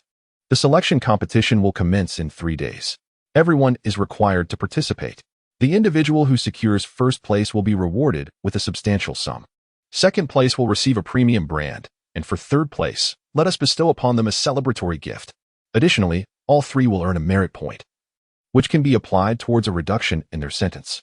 "Understood, Brother Hai," Lu Dashin replied respectfully before exiting the room. Chapter 35. Who is Scar? The following morning, the dining hall of the prison was brightly lit and bustling with activity. "Oh my, is that our newly arrived boss Lu?" Wang Hai exclaimed, observing the limping and dejected Lu Nan. "How did you fare yesterday, Boss Lu?" "To hell with you, Wang Hai. If you have the skills, come fight me yourself. You've brought 7 fools with you." Cough, cough. Before Lu Nan could finish his retort, De Kuei, standing behind him, abruptly cleared his throat. In an instant, Lu Nan realized the gravity of the situation and quickly retracted his bold words. Wang Hai, however, mistook Lu Nan's reaction as a sign of fear instilled by De Kuei and his group, prompting him to laugh even louder. "Boss Lu, I must say, you simply do not know your place. I've encountered many like you. In the end, you will have no choice but to heed my words. Otherwise, well." With a sinister grin, he produced a pack of cigarettes, nonchalantly distributing them to De Kuei and his companions. Naturally, De Kuei and the others received the cigarettes with eager nods and began to smoke contentedly. Meanwhile, Lu Nan wore an expression of displeasure and grumbled under his breath, which only elicited more laughter from the group. Other inmates in the vicinity cast curious glances, wondering how this newcomer, this chick, had offended Wang Hai. "Enough, Hai-go. Stop wasting your breath on this kid. He looks utterly terrified and wouldn't he dare cause any trouble. Indeed, Brother Hai, on your own turf. Who would dare to provoke you? We shall not let them go unpunished. Such useless individuals are best ignored." The surrounding crowd echoed in agreement. However, these words fell on Lu Nan's ears, provoking only a derisive snort from him. "Damn, I overindulged in roast chicken and beer last night. I'm still not sober. Do they really believe I let those 7 fools handle things all night long?" Nonetheless, he seized this opportunity to carefully observe the crowd, hoping to identify how many among them he had known in a previous life. Furthermore, he pondered which of these individuals might be the Scarface. After surveying the group, he indeed recognized several old acquaintances. He, I see, Old Kwai, Zhou Biao, Li He, and Fan Gao. How astonishing that these 5 peculiar individuals appear so youthful now. I must find an opportunity to reconnect with them. They are crucial to my escape plan. Yet, I wonder, which one is Scarface, the bespectacled fellow or the menacing bald man? The reason Lu Nan held such thoughts was that, apart from the 5 he recognized, only these 2 remained leisurely consuming their food, seemingly indifferent to the affairs of Wang Hai and his associates. Such an air of nonchalance is not something one acquires merely by participating in a few brawls. As Lu Nan pondered quietly, Wang Hai suddenly spoke up. "All right, brothers, you all received the notification from Comrade Lu Dashin last night, didn't you? The martial arts selection competition will take place in 2 days. After this breakfast, I shall relieve you of your duties and grant you a 2-day respite. I hope you all take this opportunity to practice diligently in your cells or during your free time." At this point, Wang Hai cast a deliberate glance at Lu Nan before continuing. "Normal sparring injuries are permissible, but under no circumstances should anyone lose their life. If that happens, I will not show any mercy." Upon hearing Wang Hai's words, Everyone was filled with immense excitement.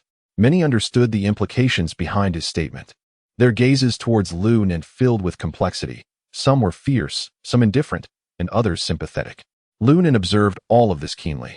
The bespectacled youth and the burly bald man further assured Lu Nan of his suspicions. The scar-faced individual was indeed among them. Their eyes reflected nothing but indifference towards life, devoid of even the slightest hint of human emotion.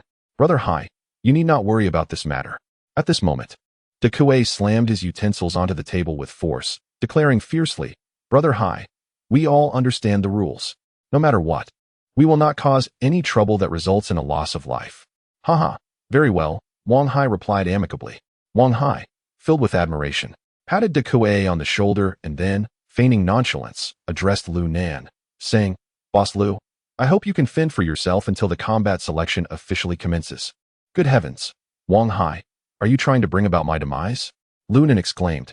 Upon hearing this, he pretended to be in a frenzy, preparing to charge at Wang Hai. However, before he could rise, several of De Kuei's companions swiftly restrained him. Immediately, De Kuei delivered a mockingly powerful punch to Lu Nan's abdomen, and in an instant, the 7 of them encircled Lu Nan, unleashing a flurry of punches and kicks. The dull thuds echoed throughout the cafeteria. This scene momentarily stunned the onlookers. The 7 had practiced extensively the previous night, becoming remarkably adept. Though their strikes appeared forceful and their kicks fierce, they were merely the sounds produced by the chairs and tables. As for the prospect of genuinely assaulting Lu Nan, not even 8 of them would dare to entertain such a thought. Are you all trying to kill me? I shall report this to the higher-ups at the South City prison, Lu Nan exclaimed, embodying the role of a dramatic actor, clutching his abdomen and collapsing to the ground with an agonized expression. Huh, Boss Lu, this is not the time for you to act tough. I can treat you however I please, Wang Hai remarked, crouching on the floor and gently patting Lu Nan's cheek. Rest assured, I will not allow you to perish so easily. This is merely the beginning. In the future, I shall devise countless ways to torment you. With that, he disdainfully wiped his right hand across Lu Nan's shoulder and stood up, exiting the dining hall. Observing this, the others followed suit and gradually departed, leaving Lu Dashan sitting at the entrance, smoking and symbolically watching the crowd. Upon witnessing this group of scoundrels leaving, Lu Nan immediately revealed a chilling expression, the corners of his mouth curling upward. He chuckled softly, allowing you, this fool, to revel in your arrogance for a few days. Just wait until I've had a moment to contemplate how to eliminate both you and your director's father. Soon enough, breakfast came to an end. Following that, what should have been a time of labor transformed into a period of leisure due to Wang Hai's orders. The inmates were permitted to enjoy fresh air outside or retreat to their cells. During mealtime, the 2nd and 3rd wards dined together, as all inmates here had the potential for sentence reduction. In stark contrast, the 1st ward, which housed death row inmates, was entirely separate, with each cell being singularly assigned. This arrangement was also a measure taken for the safety of those in the 2nd and 3rd wards. At that moment, someone began to approach Lu Nan at a leisurely pace. Clearly, they sought to leave a favorable impression on the warden, hoping to deal with this weakling. Naturally, Lu Nan would not grant them such an opportunity. After stretching lazily, he rose and headed directly towards the direction of the cells. Stop right there, you brat. Before the troublemaker could finish his sentence, 7 figures suddenly blocked their path. Song Daekyu, what the hell are you doing? Haha, what am I doing? Naturally, I'm heading back to the cell to work out. Daekyu replied fearlessly, you should practice more on how to chop wood with your axes. That kid belongs to our cell. Even if we were to deal with him, it wouldn't be your turn. Listening to the ruckus behind him, Lu Nan remained unfazed. He had hoped for a peaceful return to catch up on some sleep, but as he approached the cafeteria, he found his way obstructed by Lu Dashan. Haha, kid. It's not time to return to the cell yet, Lu Dashan said, gesturing towards the playground outside another door. They are all waiting for you over there. Chapter 36. The 8 immortals returned to their cave upon hearing Lu Dashan's words. Lu Nan instantly comprehended the underlying message. It was evident that this was a personal vendetta, an invitation for those ruffians to thoroughly thrash him. At that moment, De Kuei and his companions had already caught up, having overheard Lu Dashan's remarks. They hastily approached, saying, Brother Sean, let us take this brat back to the cell for some education. If he meets his end out here, our merits will be snatched away by others. As he spoke, De Kuei produced an unopened box of Hongtum Mountain cigarettes from his pocket and pressed it into Lu Dashan's hand, whispering, Brother Sean, These cigarettes were purchased from our establishment. They bear our anti-counterfeiting mark. De Kuei's intention was unmistakable. He urged Lu not to underestimate this box of cigarettes. Should he find them unsatisfactory, they could be sold to other inmates, fetching enough money to exchange for 2 boxes of soft zhonghua. Seeing De Kuei's thoughtfulness brought a smile to Lu Dashan's face. He assumed these fellows were merely concerned that the Axe Society and Hammer Gang would overshadow them in front of Wang Hai.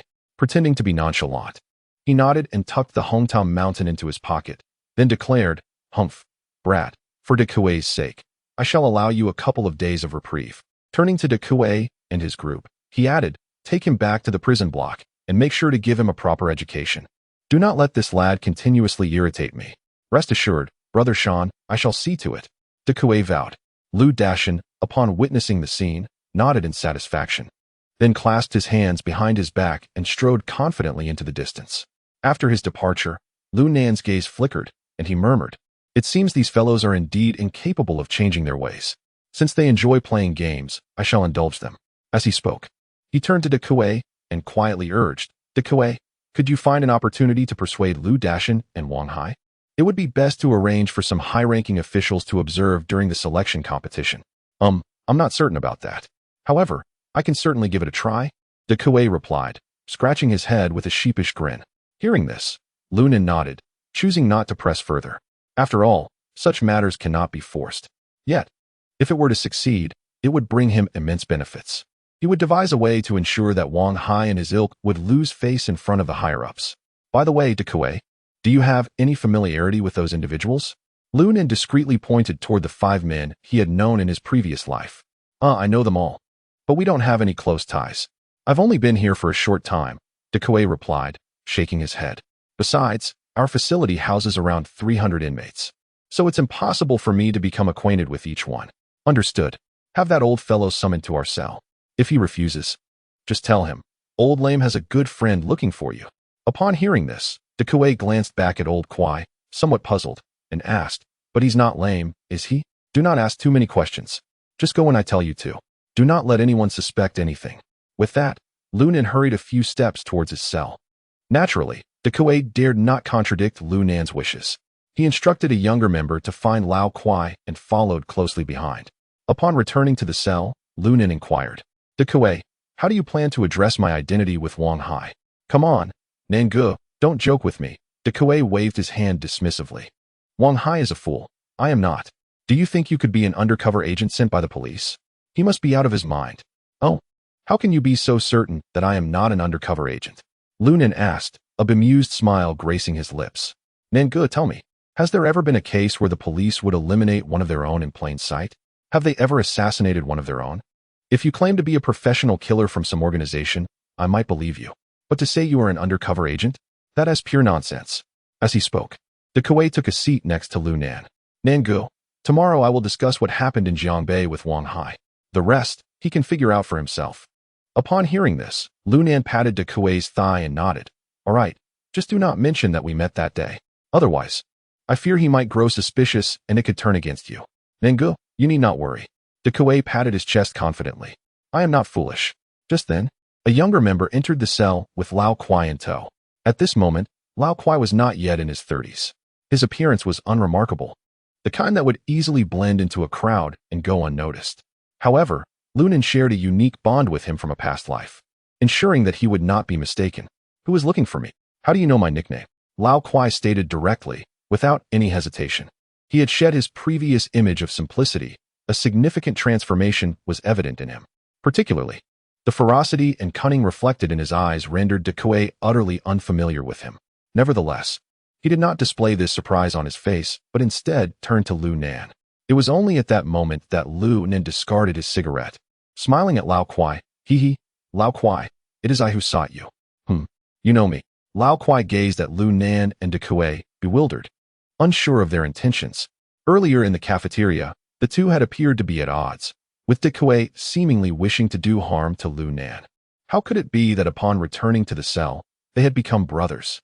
What astonished him the most was that his nickname, Old Lame, was known only to those very close to him. This moniker stemmed from his childhood battle with polio, leaving one leg shorter than the other. Though he had worked hard to walk properly as he grew up, the affliction had not been cured, and to the ordinary observer, there were no signs of it. How did this young man come to know such a detail? Feng Jiliang is my godfather. What? Upon hearing this, Lao Kuai was taken aback, his expression changing drastically. Yet, in an instant, his face darkened. Kid, don't spout nonsense here. I have lived and served my master for 10 years, faithfully attending to him until his passing. I have never seen you before. Lu Nan let out a cold laugh, leisurely taking a drag from his cigarette before apathetically articulating. The 8 immortals returning to their cave. This must be your sect's closely guarded secret, right? Allow me to demonstrate. With that, Lu Nan rose from his seat. Just then, De Kuei felt a sharp pain in his foot, involuntarily shouting, damn, it hurts. Nangu, you stepped on me. My apologies, Lu Nan said, patting De Kuei's shoulder in a gesture of remorse. However, Lao Kuai remained unmoved, casting a cold stare at Lu Nan without any response. Come on, Lao Kuai. Have a smoke. Lu Nan pulled a cigarette from the pack and offered it to him. No need. Before the cigarette could reach Lao Kuai, it was intercepted by his right hand. He spoke coolly, such fine tobacco, I cannot afford to indulge. Kid, it seems your performance of the 8 immortals returning to their cave was not quite successful, was it? Stepping on someone's foot to catch my attention? Is that a sign of your disdain for my craft? How audacious. Despite Lao Kuai exposing his ruse, Lu Nan remained unperturbed. He chuckled softly, shook his head, and returned the cigarette to his pocket. He casually remarked, Lao Kuai, you claim you do not smoke, yet you still have a cigarette tucked away in your pocket? Hand it back. Upon hearing this, Lao Kuai was momentarily taken aback, and then, in disbelief, he reached towards his pocket. Chapter 37, Brother Kuai indeed. As old Kuai reached into his pocket and felt a cigarette, his expression involuntarily shifted. How did you manage that, you rascal? Old Kuai's eyes narrowed into slits, exuding a chilling venom akin to that of a serpent. Guess, Lu Nan replied with a playful smirk. He then shook his right hand again, revealing a slender steel needle nestled between his fingers, resembling a toothpick. Clearly, my godfather was correct. Old Kuai, your key to heaven is never far from you. Upon seeing the steel needle, Old Kuai's complexion soured drastically. Without further ado, he raised his fist and launched an assault aimed squarely at Lu Nan's face. Bang! Just as he swung his arm, Lu Nan forcefully elbowed him in the chest. Old Kuai, even now you remain unconvinced? Must I reveal the tale of your escapade at 18, when instead of pursuing legitimate endeavors, you chose to peep at a widow bathing? At Lu Nan's words, Old Kuai's face turned as pale as parchment, his eyes wide with disbelief. You know about that? Of course. Had it not been for my godfather's timely intervention, you would have been left a mere shell of your former self, courtesy of that fool Li heir. Upon hearing this, Old Kuai harbored no more doubts, for this incident was known solely to him and his master. Even those brothers who shared his meals remained oblivious. The reason Lu Nan is so aware of this is that in their previous life, the two had indulged in drink together. It was then that Old Kuai inadvertently revealed an embarrassing incident. The following day, however, he vehemently denied it. Yet Lu Nan was certain that it must be true. Otherwise, Old Kuai would not have mentioned his master, sharing the humiliation together. Indeed, as soon as this remark escaped his lips, the entire atmosphere shifted dramatically. Old Kuai retracted his fist, indignantly exclaiming, Damn, why does that old fool blurt out everything? He never keeps his mouth shut. Ha, Brother Kuai. That's because my godfather cares for me. He was tipsy on Erguotu and shared it with me as a joke. Lu Nan quickly seized the opportunity to strengthen their bond, jesting, If he hadn't told me, it would have been quite difficult for us to recognize each other today. I am Lu Nan. On the broad road to the heavens, I traversed the southern path. As he spoke, Lu Nan extended his right hand. Old Kuai, not one to be overly sentimental, reciprocated with his own hand, shaking Lu Nan's firmly. Ha, Brother Nan, a pleasure to meet you. Since you are the godson of my master, you are now my true brother, Old Kuai. If you ever need anything from your elder brother, do not hesitate to ask. At this juncture, Old Kuai suddenly sighed. Alas, in the outside world, such words hold weight. In this godforsaken place, my words are as good as meaningless. Damn. Old Kuai sat dejectedly on the iron bed, placing the cigarette that Lu Nan had left in his pocket between his lips, and remarked, If we were outside, my brother would treat you to the finest delicacies. Given the current situation, wouldn't it be fitting to indulge until we are utterly intoxicated? Alas, all I can do now is reminisce. No worries, I have some beer here. As he spoke, Lu Nan called to one of De Kuei's underlings, Linzi. Bring us 3 cans of beer. Let the 3 of us have a drink. Understood, Master Nan. The young man named Lindsay was quite perceptive. He quickly retrieved the beer and handed a bottle to Lu Nan, De Kuei, and Old Kwai respectively. Upon witnessing this scene, Old Kwai was momentarily taken aback. He had long since discerned that the relationship between De Kuei and Lu Nan was unusual. However, he never anticipated that De Kuei's subordinate would refer to the merely 20-something Lu Nan as Master Nan. Such an occurrence was rare in Liancheng. It is crucial to understand that Liancheng is distinct from other places, placing immense importance on face, especially among those intertwined in the underworld, where reputation often holds more weight than life itself. Were it not for Lu Nan possessing something that commanded respect, they would never dare to address him in such a manner. Seemingly aware of Old Kwai's thoughts, De Kuei interjected, "Haha, Old Kwai. My brothers and I intend to stick with Master Nan from now on. Since you are Master Nan's elder brother, you shall also be regarded as my elder brother." De Kuei, "Come, Old Kwai, let us drink to that." Despite his surprise at these words, Old Kwai readily agreed. "All right, let's do it." They clinked their glasses together and began to drink. Lu Nan smiled as he took a sip alongside them. Soon, their conversation grew increasingly animated, as if they were long-lost brothers. "Nandi, you truly are impressive. I never expected you not only incapacitated the 3 tigers of the Zhao family, but also managed to eliminate Li Qian. That's ruthless." After listening to Lu Nan's account, Lao Kwai sincerely gave a thumbs up, contrasting himself by saying, "Unlike me, who can only engage in petty schemes that lack any grandeur." "Ah, Lao Kwai, you are being overly modest." Lu Nan shook his head, his expression earnest. "We all navigate this underworld. Who is truly more refined than the other? It's all nonsense. Moreover, that Li Qian was exceptionally depraved. If he weren't dealt with, who knows how many more innocent girls would suffer? He deserved his fate." At this point, Lu Nan took another sip of his drink and continued, "Furthermore, I do have a matter I would like to trouble you with, Lao Kwai." Brother, speak freely. I will assist you in any way I can, as long as it is within my means." Lao Kwai responded with great loyalty. Thus, Lu Nan did not hold back, briefly recounting the situation regarding Wang Hai, intentionally concealing his undercover identity. After finishing his tale, Lu Nan gazed intently at Lao Kwai and said gravely, "This time, I must either eliminate Wang Hai or get him out of here. Otherwise, he will surely find a way to kill me. Therefore, I hope you can lend me your support. Brother, just tell me what you wish for me to assist you in stealing." Old Kwai is exceedingly perceptive. He has managed to keep the 7 formidable figures in check. Despite his numerous significant undertakings outside, he would certainly not wish to lend his martial support to anyone. Thus, we are left with this option. "Old Kwai, I would like you to pay a visit to Wang Hai's office and discreetly obtain a list from his drawer that details the bribes received from prisoners." Lu Nan spoke candidly, revealing his intentions without hesitation. "Steal the list?" Old Kwai furrowed his brow, pondering for a moment before responding, "Brother, if we are to proceed with this endeavor, it must be done within the next 2 days. After all, due to the upcoming fighting competition, security has been somewhat lax. However, the number of guards in the second-floor office area poses a considerable challenge." "Old Kwai, I have devised a plan," Lu Nan whispered into Old Kwai's ear. As he listened, Old Kwai's eyes began to gleam with intrigue. Once Lu Nan finished outlining his scheme, Old Kwai nodded vigorously, saying, "Brother Nan, let us execute your plan. I shall take full responsibility for it and ensure it remains undetected. However, you must exercise caution, as this undertaking may expose you to danger." Before Old Kwai could finish his warning, a voice from outside the cell interrupted, "Shango, what brings you here?" Chapter 38. The perfect opportunity. Let me see how that rascal, Lu Nan, has been dealt with. With that, Lu Dashan shoved a subordinate aside and prepared to wrench open the iron door. Hey, Brother Sean. They are currently dealing with that kid inside.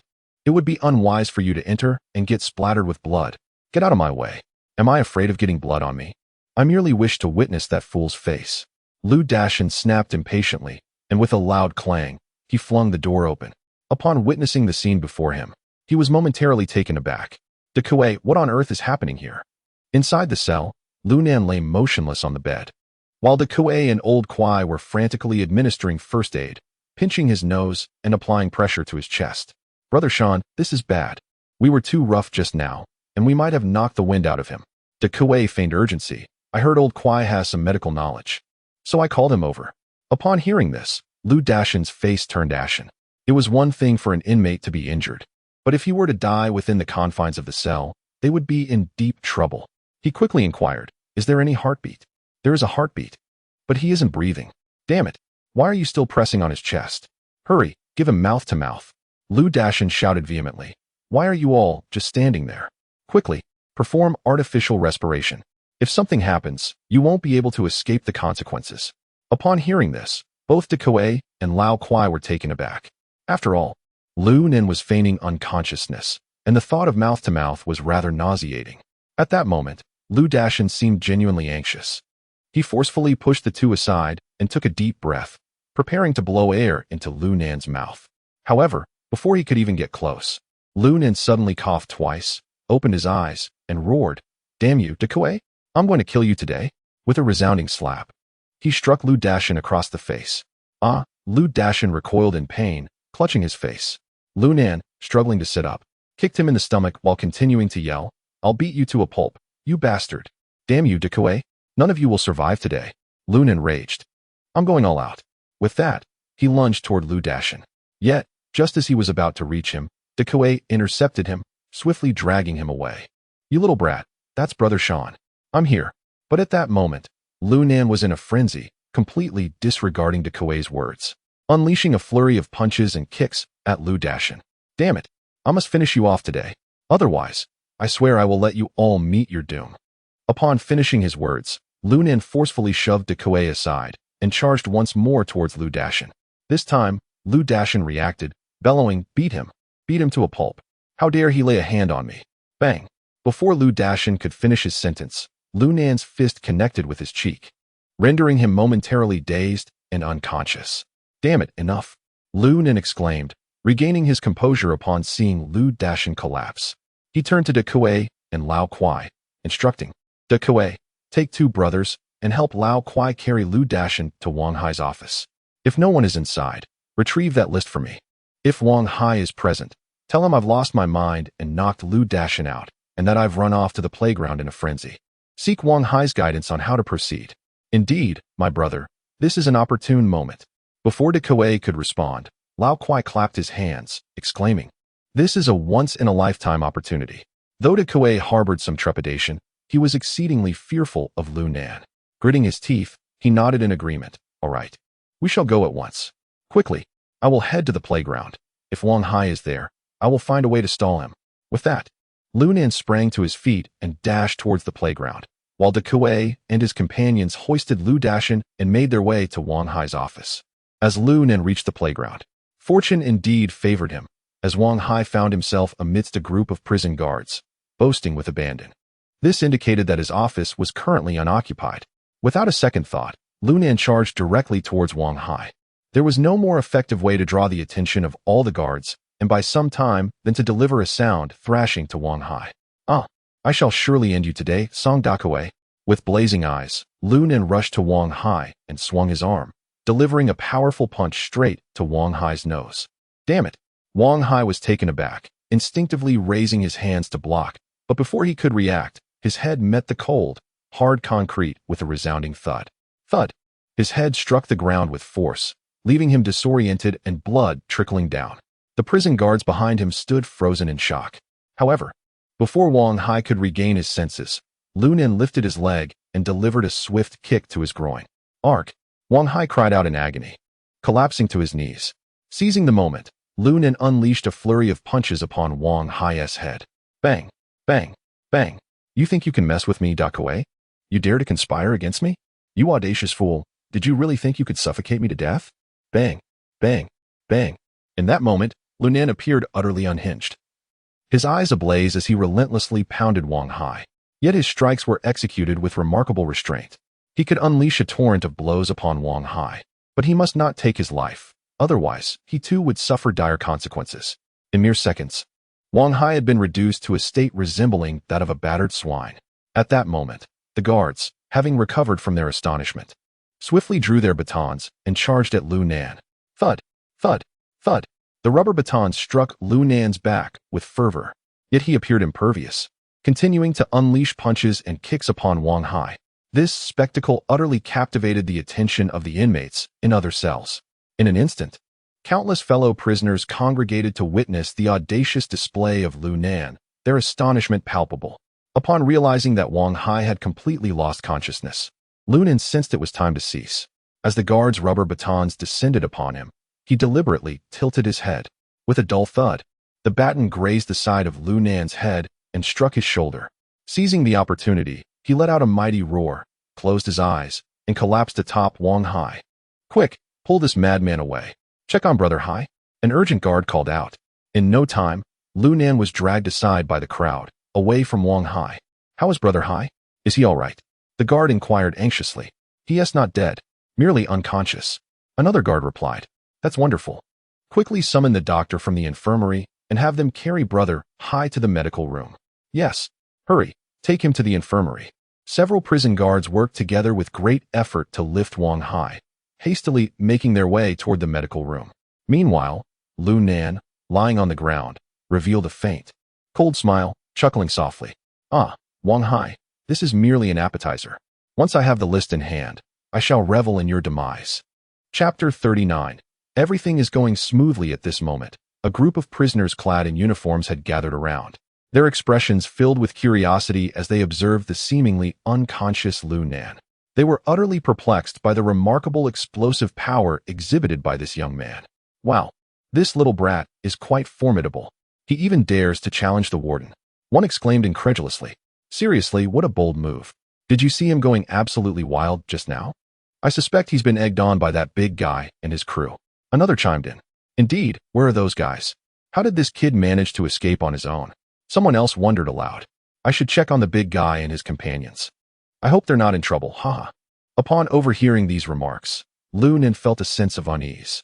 If these inmates discerned his true condition, it would spell disaster. In a moment of urgency, he sprang into action, launching a kick at the individual who intended to approach their cell. "Who the hell kicked me?" The man roared in anger, turning to confront Lu Nan. Yet, upon recognizing his figure, he was left utterly speechless. "Weren't you unconscious? Big guy, I'm going to kill you." Lu Nan paid no heed to the man's words. Instead, he lunged forward, unleashing a flurry of chaotic punches upon him. Caught off guard, the prisoner let out a series of frantic cries as he was mercilessly attacked. "Goodness, this kid has truly lost his mind. Get him." The identity of this criminal is anything but ordinary. He is none other than Zhang Lin of the Axe Gang. His curiosity about the situation with Dekue and his companions stems from a malicious sense of schadenfreude. However, after being subjected to a brutal onslaught from Lu Nan, all his fury was directed towards him. "Kill that bastard. Don't hold back," Zhang Lin exclaimed, leading the charge against Lu Nan. "By the heavens, Dekue, I swear I shall obliterate you today." Lu Nan continued to spout nonsensical bravado, yet his actions were swift and decisive. He evaded to the sides while seizing Zhang Lin's arm, delivering a vicious knee strike. Crack! The sound of a bone fracturing echoed as Zhang Lin's body contorted painfully. But Lu Nan did not relent. "Damn it!" Zhang Lin howled in agony. Not only had his right arm been shattered, but his ribs also throbbed with excruciating pain. "Brothers, take him down." At that moment, the Axe Gang's members had already closed in. Lu Nan's expression darkened as he prepared to confront them head-on. "Damn it, break his left arm," Zhang Lin hissed venomously. Without a moment's hesitation, Lu Nan responded with a swift kick to Zhang Lin's cheek. Bang! Ah! Zhang Lin emitted a wretched scream akin to that of a slaughtered pig. As his nasal bridge shattered, blood gushing forth like a fountain. The others were equally unrelenting in their assault. They had long harbored disdain for Lu Nan, and now that the opportunity arose, they all rushed to attack him. Bang bang bang. In truth, these inept individuals posed no significant threat to Lu Nan, yet, to avoid raising suspicion, he feigned weakness, continually dodging while seeking an opportunity to retaliate. Before long, Lu Nan had endured several slaps. Although they were merely ordinary people, lacking in strength and speed, their blows left him feeling quite uncomfortable. Furthermore, the necessity of maintaining his facade added to his torment. This is intolerable. Being battered by a bunch of incompetents is unbearable. In a fit of frustration, he resolved that since he was already pretending to be mad, he might as well take down these scoundrels. Just as he contemplated unleashing his full might to demonstrate his prowess, a sudden whistle pierced the air. Immediately, guards armed with shields and rubber batons rushed in. "Hands on your heads, everyone get down." Quickly, the guards barked menacingly. The once arrogant prisoners, upon witnessing this, immediately cowered, complying by placing their hands on their heads and squatting down. Lu Nen followed suit, but instead of merely crouching, he allowed himself to collapse to the ground, pretending to have lost consciousness. Huh. Now you cannot do anything to me, can you? Just as he anticipated. The arriving guards assumed Lu Nen had been knocked out and chose to ignore him. Why are you still standing there? Hurry and carry this kid to the medical room. If he dies, your days in the Axe Gang will be over, barked one of the prison guards. Upon hearing this, Zhang Lin nearly spat out a mouthful of blood. Feeling wronged as he exclaimed, "Officer, I am the victim here. Look at how this kid has beaten me." However, the guard clearly had no intention of engaging with him and retorted sharply, "Get lost, stop the nonsense, and hurry up. You carry him to the medical room. The rest of you return to your cells." The group, upon hearing this, gritted their teeth in anger. "Just wait and see," Zhang Lin indignantly muttered, then hoisted Lu Nen onto his back. Just then, the already unconscious Lu Nen whispered in his ear, "You little brat, just wait. If I dare to take on Wang Hai, I won't hesitate to deal with you. I will eventually make you pay." Oh my god. Upon hearing this, a chill ran down Zhang Lin's spine, and cold sweat immediately trickled down his forehead. Bastard. The confused guard, witnessing Zhang Lin's reaction, assumed he was causing trouble. Enraged, he raised his baton and swung it towards Zhang Lin's head. In an instant, Zhang Lin let out a horrifying scream and fled in panic, his face a picture of terror, while Lu Nen clung tightly to his neck, refusing to let him throw him off. "Take me to the infirmary at once if you wish to avoid death, or I shall snap your neck right now," Lu Nen declared coldly. Upon hearing this, Zhang Lin trembled violently, recalling the fierce aura Lu Nen had just exhibited. It was entirely plausible that he could indeed take his life. Confronted with this thought, Zhang Lin dared not delay, hastily carrying Lu Nen toward the infirmary. Meanwhile, the onlookers misconstrued the scene, believing Zhang Lin was merely intimidated by the prison guards, hence his compliance. Their gazes turned sympathetic. They deemed Lu Nen a fool for courting death. What would it matter if he regained consciousness? He had offended Wang Hai and left Zhang Lin of the Axe Society in such a disheveled state. This fellow was doomed. Upon arriving at the infirmary, Lu Nen felt a surge of joy, for he spotted Lu Dashan lying there as well. Nearby, De Kuei and Lao Kuai were discussing the situation with the chief physician. When they saw Lu Nen being carried in by Zhang Lin, they were initially taken aback. However, upon noticing Lu Nen wink at them, realization dawned upon them instantly. Lao Kuai, with his hands hanging low, made an okay gesture and then ignored him. Understanding this, Lu Nen breathed a sigh of relief. Everything seemed to be progressing smoothly. This is quite intriguing. What on earth is going on here? The chief physician inquired, his brow furrowed in concern. How did so many issues arise in such a short span? Zhang Lin had already been utterly intimidated by Lu Nen, rendering him too fearful to confront him directly. He hastily spoke up, "Dr. Wang, this Lu Nen has gone mad. He was the one who injured the Sea prison commander. I swear, I can attest to this." De Kuei chimed in. "Damn it. Shan Gu came to our cell intending to check on this kid, but unexpectedly, he was knocked unconscious by him. That's when I called old Kuai to bring Shan Gu here to you." Upon hearing this, Dr. Wang nodded. "Very well, lay him on that hospital bed. I will examine the Sea prison commander and Deshan first, and then attend to you." After speaking, Dr. Wang turned to De Kuei and old Kuai, saying, "You two may return now." "Yes, Dr. Wang." The two responded respectfully with a bow before turning to leave. As old Kuai brushed past Lu Nen, he seemed to make a subtle movement with his hand. Lu Nen felt something extra in his pocket. Without a doubt, it was that list.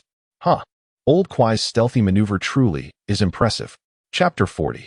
The Blessing of Great Men. As for Lu Nen, he found himself in a state of neglect. How splendidly serene. Contemplating, Lu Nen glanced around. Noticing the absence of others, he furtively examined the list. Through the analysis of the bribers, coupled with his own memory and conjectures, Lu Nen indeed uncovered some significant information. TSK, this Li Feng must be the one with the scar. Damn it, just half a month into Wang Hai's tenure. And this fellow has already delivered 50,000. It appears that Blue Face is quite generous towards his old acquaintance. Lu Nen muttered to himself, continuing to observe. After thoroughly perusing the entire list, he gained a rough understanding of the power dynamics within the prison. Both the Axe Society and the Hammer Gang seem rather insignificant. However, the Beisho Hall possesses some genuine strength. But why had he never heard of it in his past life? Unable to fathom the reasoning, Lu Nan chose not to dwell on it. After all, as long as he discerned the identity of the scarred man, this endeavor could be deemed a success. With this thought, Lu Nan discreetly opened the door to the hospital room. He discovered that everyone was next door, attending to Wang Hai and Lu Dashan's medical examinations.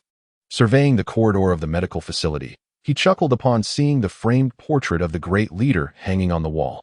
Oh, I shall conceal this list behind the great man. There seems to be no place safer than here. I fervently hope for the blessings of the elder. Resolute in his decision, Lu Nan stealthily approached, lifting the wooden glass frame, and discreetly slipped the lengthy list of names into it. Once arranged, it was utterly indistinguishable. He couldn't help but chuckle with glee. With this list in hand, I shall rise from the depths of servitude and sing with joy. My days of oppression will end from this very moment. Damn it, Wang Hai. Today, I shall lay my cards on the table. I wonder how anxious you truly are. With that thought, Lu Nan silently returned to the hospital room, leisurely reclining on the bed.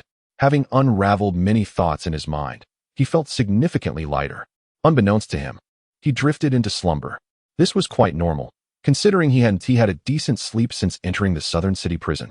Lying on the hospital bed, though somewhat uncomfortable, he could not help but feel a long-lost sense of ease. Strangely, in his dreams, he encountered his mother, whom he had never met. "Huh, mother, you are far more beautiful than my father.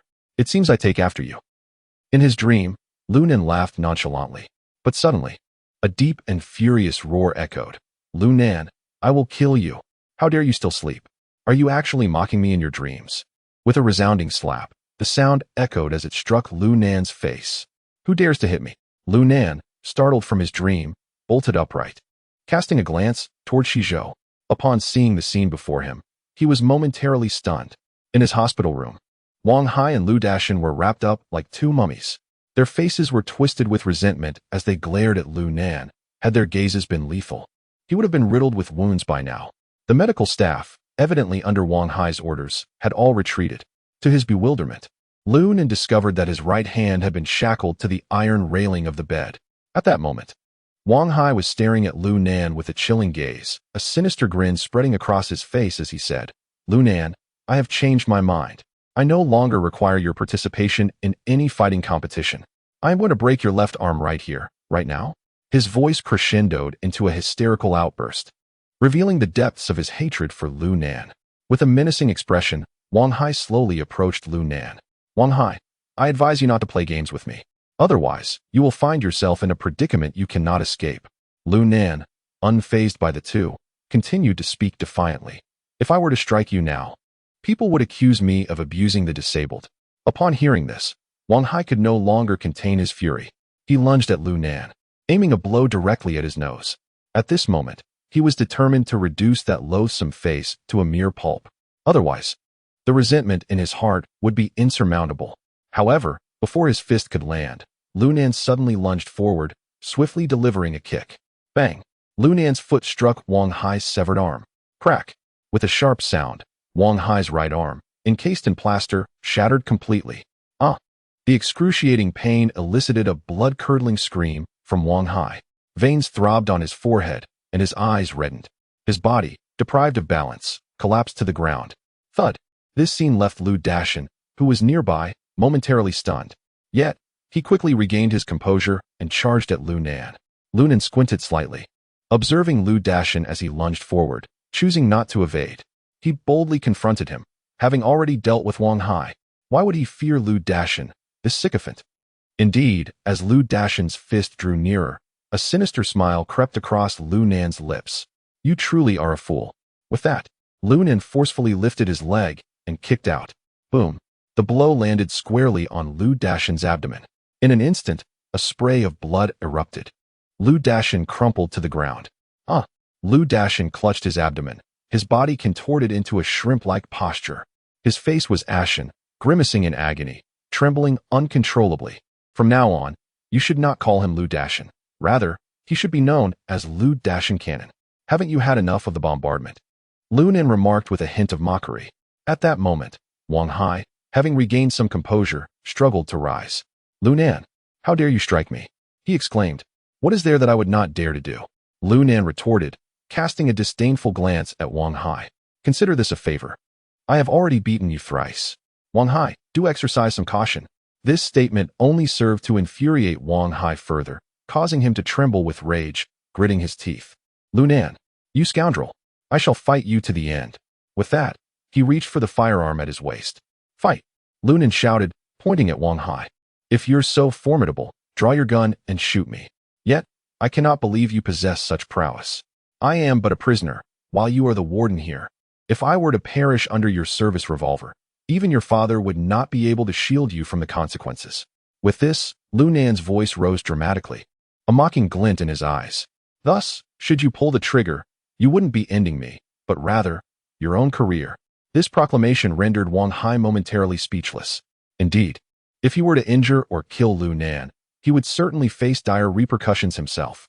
Yet, he could not bear the humiliation inflicted by Lu Nan.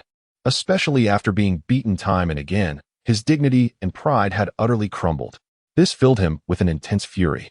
Damn it, I will surely kill you. In the next moment, Wang Hai charged towards Lu Dashin in a frenzied rage. He then reached for the firearm at his waist. Wang Hai actually intended to pin the blame on Lu Dashin and use his gun to take the life of Lu Nan. Chapter 41. Give it a try. Upon witnessing this scene, Lu Nan's countenance abruptly changed. He could no longer afford to maintain his facade. After all, the humiliation belonged to others, but his life was his own. With a swift motion, his left hand forcefully grasped his right thumb. Crack! The sharp sound echoed as his thumb dislocated with a jolt. Immediately, his right hand skillfully freed itself from the handcuff. Simultaneously, Wang Hai had drawn the gun from Lu Dashin's waist and was already pulling the trigger towards Lu Nan. Bang! The gunshot rang out. Lu Nan barely managed to shift his body to the side. However, a burning sensation marked his shoulder where the bullet grazed him. Although he had evaded a fatal injury, the close call startled Lu Nan immensely. Had he not anticipated Wang Hai's shot and dodged beforehand, coupled with the latter's hasty aim, he would most certainly have met his demise. Damn you, Wang Hai! Lu Nan exclaimed vehemently, and without hesitation, he launched himself into a sliding kick, landing a powerful strike to Wang Hai's knee. At the same moment, Wang Hai fired a second shot. Bang! Crack! This time, due to his injured knee, Wang Hai's aim faltered. The bullet did not strike Lu Nan directly, yet it tore away a piece of flesh. A wave of excruciating pain surged through Lu Nan, causing him to grunt in agony, nearly losing consciousness. Wang Hai too was not unscathed. The fracture in his right knee drove him to the brink of madness. Wang Hai howled in despair, incessantly pulling the trigger. Bang, bang, bang. However, this time, Lu Nan was well prepared, skillfully evading each shot. Ultimately, with a swift kick, he struck Wang Hai's gun-wielding wrist, sending the firearm flying from his grasp. Seizing the opportunity, Lu Nan followed up with a powerful punch to Wang Hai's cheek. Bang! The tremendous impact sent Wang Hai crashing to the ground. In that moment, Lu Nan's fury towards the wretched man before him reached its zenith. Had he not been quick to dodge, he would have met his demise at the end of Wang Hai's gun, particularly the second shot, which had been perilously close to his heart, less than 10 centimeters away. Had he been a moment slower, he would now be lifeless.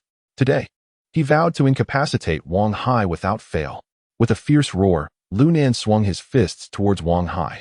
Given that Wang Hai was no adept in combat and now limped on one leg, he stood no chance against Lu Nan. In mere moments, he was rendered utterly defenseless, desperately shielding his head. Lu Nan, please stop. I concede. Wang Hai cried out in agony, his face already resembling a grotesque visage. You shameful wretch, Wang Hai. If I do not vanquish you today, you will surely bring about my demise. Therefore, I shall use you as a means to an end. Lu Nan's expression was fierce, his eyes a fiery red, resembling a ruthless demon of death. At that moment, Wang Hai, battered and bruised, cowered in the corner, trembling with fear. He was truly terrified. Despite emptying his magazine, he had failed to eliminate Lu Nan. This scene bore an uncanny resemblance to their previous encounter by the dumpster. Lu Nan, I assure you, I will no longer provoke you. Spare me. Please spare me. Wang Hai pleaded, his face a mask of terror. He sensed that Lu Nan sought his demise rather than merely wishing to teach him a lesson. Damn you, Wang Hai, you shameless cur. Perhaps I should just end you now. Lu Nan exuded a palpable aura of menace, seemingly having lost his composure. Upon hearing these words, Wang Hai's expression shifted dramatically as he hastily implored, Lu Nan, rest assured, I will not provoke you this time. Just let me go. Huh? Let you go? If I do that, I might as well be signing my own death warrant. You'd best take your leave first. With that, Lu Nan raised his fist, aiming a devastating blow at Wang Hai's temple. Should the strike land with full force, it would surely spell Wang Hai's end. Yet, just as the fist was about to descend, Lu Dashan suddenly seized Lu Nan's arm, exerting all his strength to push it down. The unexpected intervention caused Lu Nan's punch to veer off course, crashing into the nearby stone slab instead. A resounding thud echoed through the air, accompanied by a dull thud. Lu Nan's arm was nearly shattered. Damn it! Get away from me! Lu Nan seethed with fury, poised to retaliate against Lu Dashan when the door to the hospital room was suddenly kicked open. Don't move. A police officer from the west burst into the room, brandishing his firearm and aiming it at Lu Nan. Get down on the floor. Otherwise, we will shoot. The lead young prison guard barked the command. At this, Lu Nan's eyes blazed with indignation and humiliation, yet internally, he scoffed disdainfully. Damn it, it took you this long to arrive.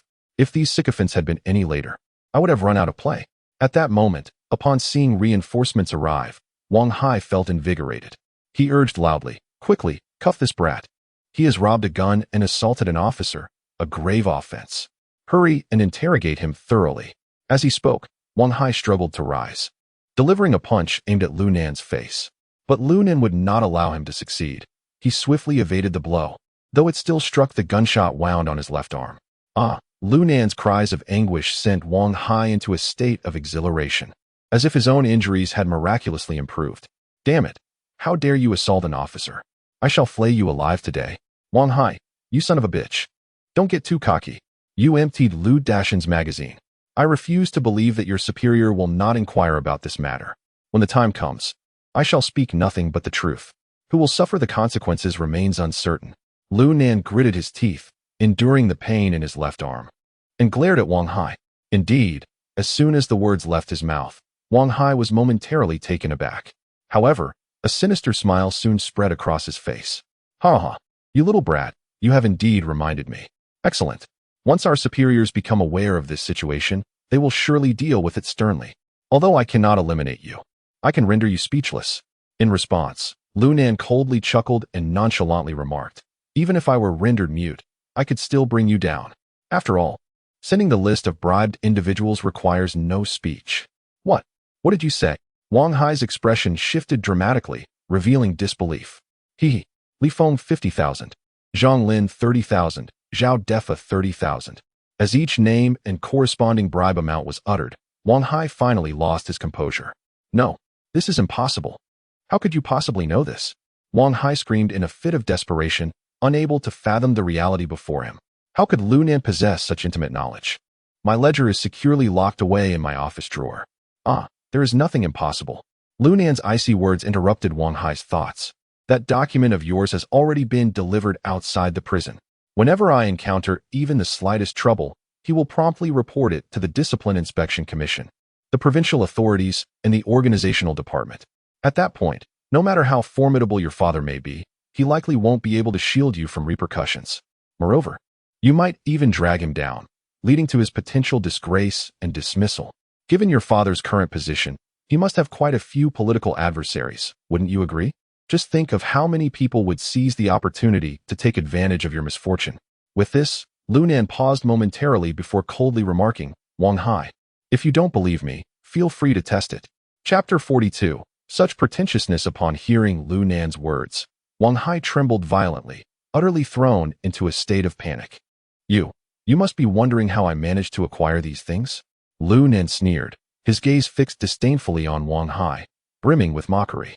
At that moment, Wang Hai turned to look at the group of prison guards beside him, his eyes filled with venomous resentment. You bunch of useless fools. You feast on my provisions, yet prove unreliable in crucial moments. Lock this kid up. Do not release him without my command. You worthless lot. After venting his frustration, Wang Hai, disregarding the pain from his fractured kneecap, grasped a nearby cane and limped towards the office. Brother Hai, allow me to assist you. Get lost. You incompetent fool, only good at making matters worse. Wang Hai interrupted Lu Dashan's attempt to speak. Lu Dashan, realizing he had miscalculated his flattery, could only follow the others as they escorted Lu Nan toward the confinement room. In the office, Wang Hai sat before his empty desk, staring into the void of the drawers. His countenance was dark and brooding. He could scarcely believe that Lu Nen possessed such cunning. To have stolen the ledger right under his nose was unfathomable. This had to be the work of an insider. Otherwise, a prisoner would never have entered my office. Upon this realization, he was suddenly taken aback. It immediately struck him that earlier in the infirmary, he had heard that only Lu Dashin had visited his office. Damn it. It must have been him. He was just putting on an act with me. Wang Hai forcefully slammed his hand on the table and stood up. Yet, in his haste, he forgot that his knee was in a state of fracture. A searing pain surged through him, and he let out a heart-wrenching scream. Ah. However, he could not afford to dwell on his leg injury. He gritted his teeth against the excruciating agony and, struggling to rise from his chair, leaned on his crutch as he made his way outside. Brother Sean, can you guess who among you is on my side? Meanwhile, Lu Nen was being escorted toward the confinement room. Lu Dashin and several other prison guards flanked him. Upon hearing this, Lu Dashin let out a cold snort and remarked, Lu Nan, do you think your petty schemes of sowing discord will bear fruit here? Spare us the trouble.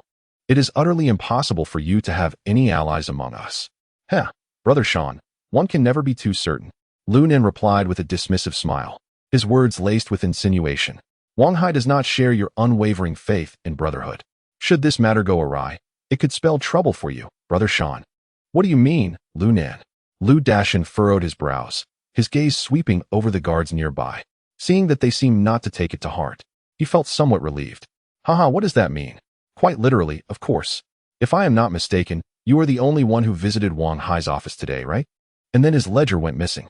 Don't you think this situation is rather intriguing? Lu Nen deliberately paused, a playful smirk dancing on his lips. He then continued, furthermore, you are aware of Wang Hai's methods, aren't you, Brother Sean? He is the type who would rather wrongfully accuse than let anyone slip away. Not just you, but even these esteemed gentlemen over here could very well find themselves in hot water. Upon hearing this, the nearby prison guards shuddered slightly. Although their expressions remained unchanged, their hearts raced with trepidation.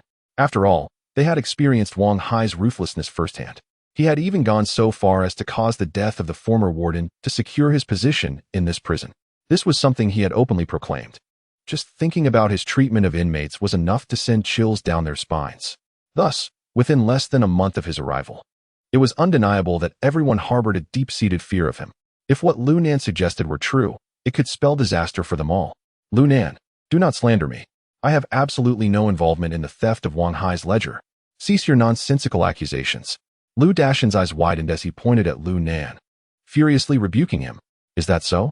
I hope Wang Hai thinks the same. Best of luck to you. Lu Nan smiled broadly, revealing a set of pristine white teeth. Upon hearing this, Lu Dashin became increasingly flustered. Nevertheless, he stubbornly shouted, Lu Nan, stop trying to scare people. Haiga would never doubt me. Relax. I merely suggested the possibility. I never claimed that Wang Hai would definitely deal with you. However, as he spoke, Lu Nan intentionally paused. Noticing that although the others did not overtly display their reactions, they were all listening intently. He continued, Yet, if any of you truly find yourselves unable to withstand Wang Hai's wrath, you can come to me, and I shall show you a way out. Lu Nan, you are utterly hilarious. Lu Dashin laughed uncontrollably, thinking Lu Nan had lost his mind. The very notion that they, as esteemed guards of the southern city prison, would ally themselves with him, a mere convict? Such a thought was preposterous. Enough of this. Take care of yourself.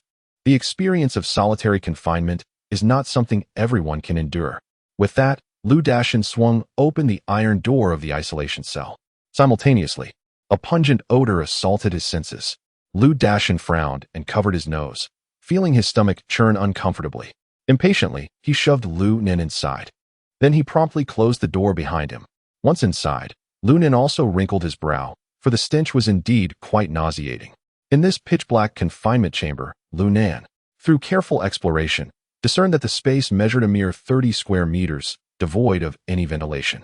The entire cell resembled a sealed box, an absolute nightmare for an ordinary individual.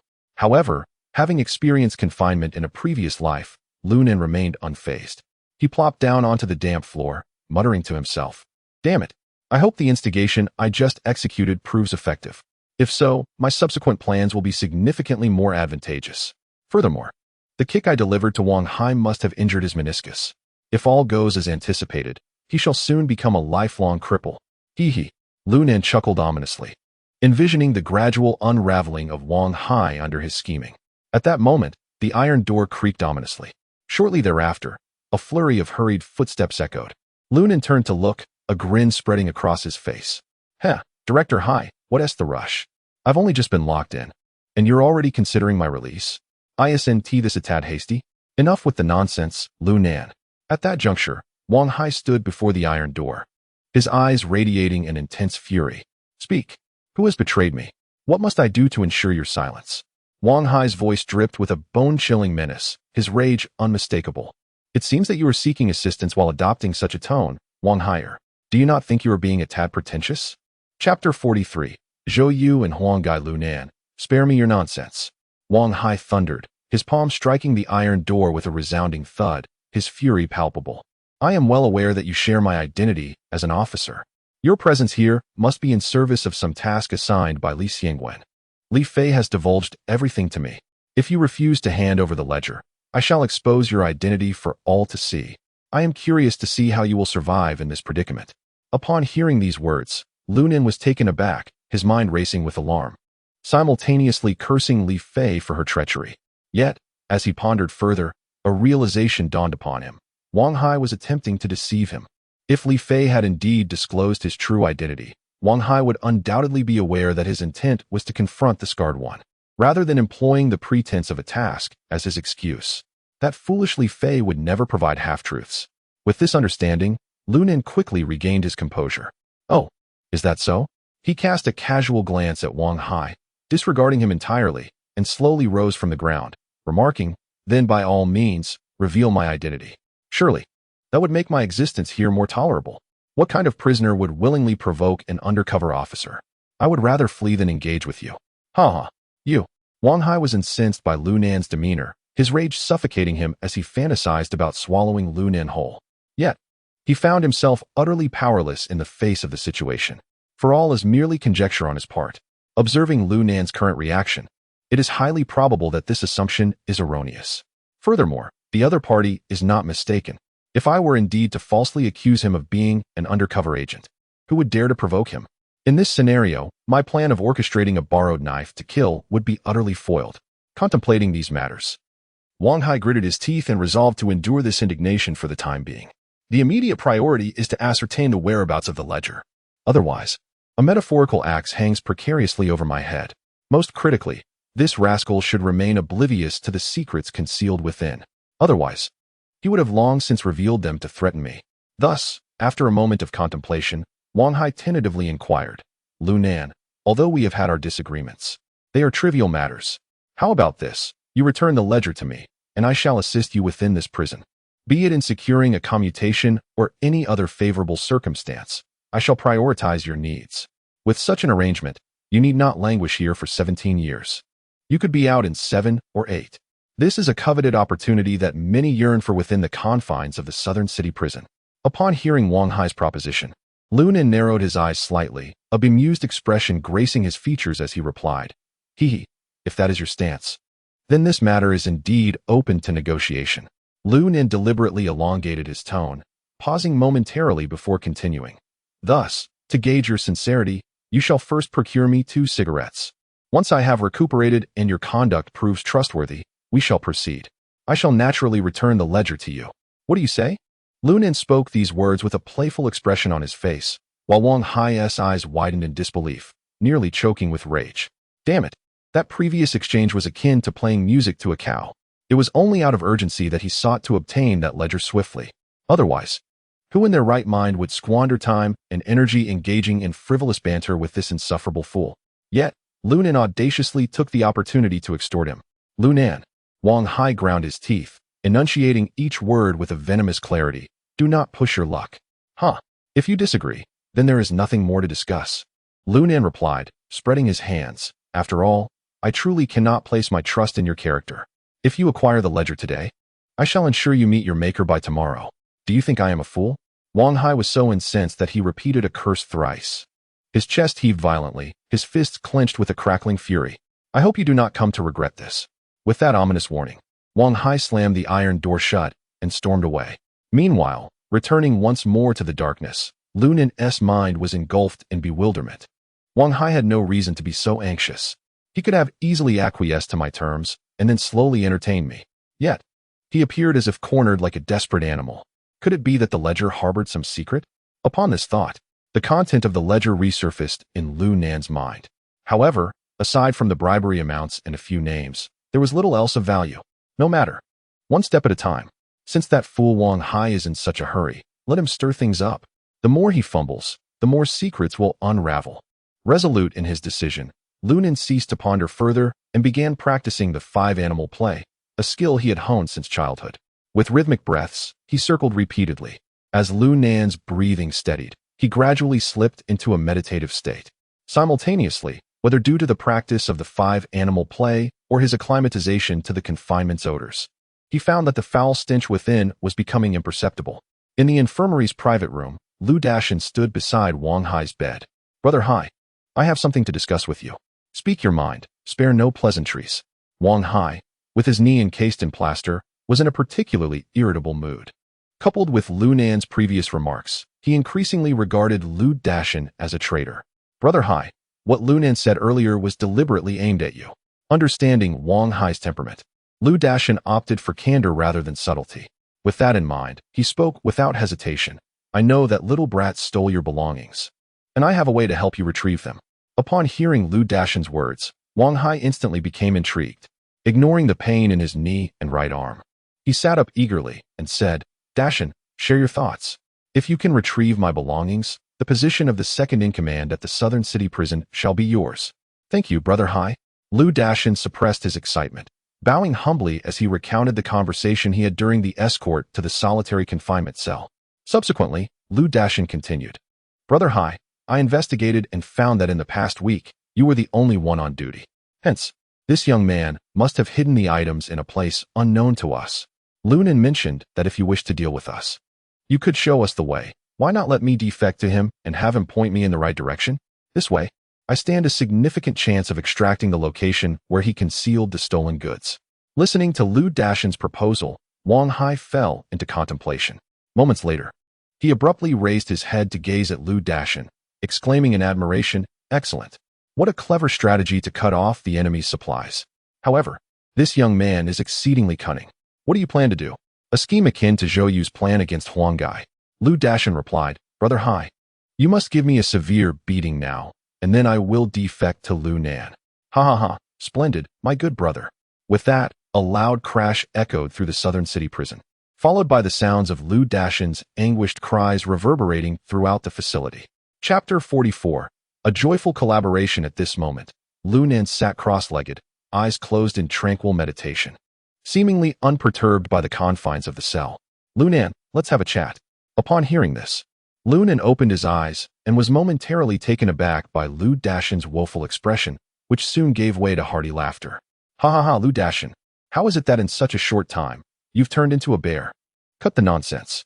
Lu Dashin replied irritably, "It's been an entire night. And you're telling me it's just a moment? An entire night?" Lu Nan was slightly astonished but feigned nonchalance, stretching his limbs while yawning. "Oh, has it really been so long? No wonder I feel so refreshed."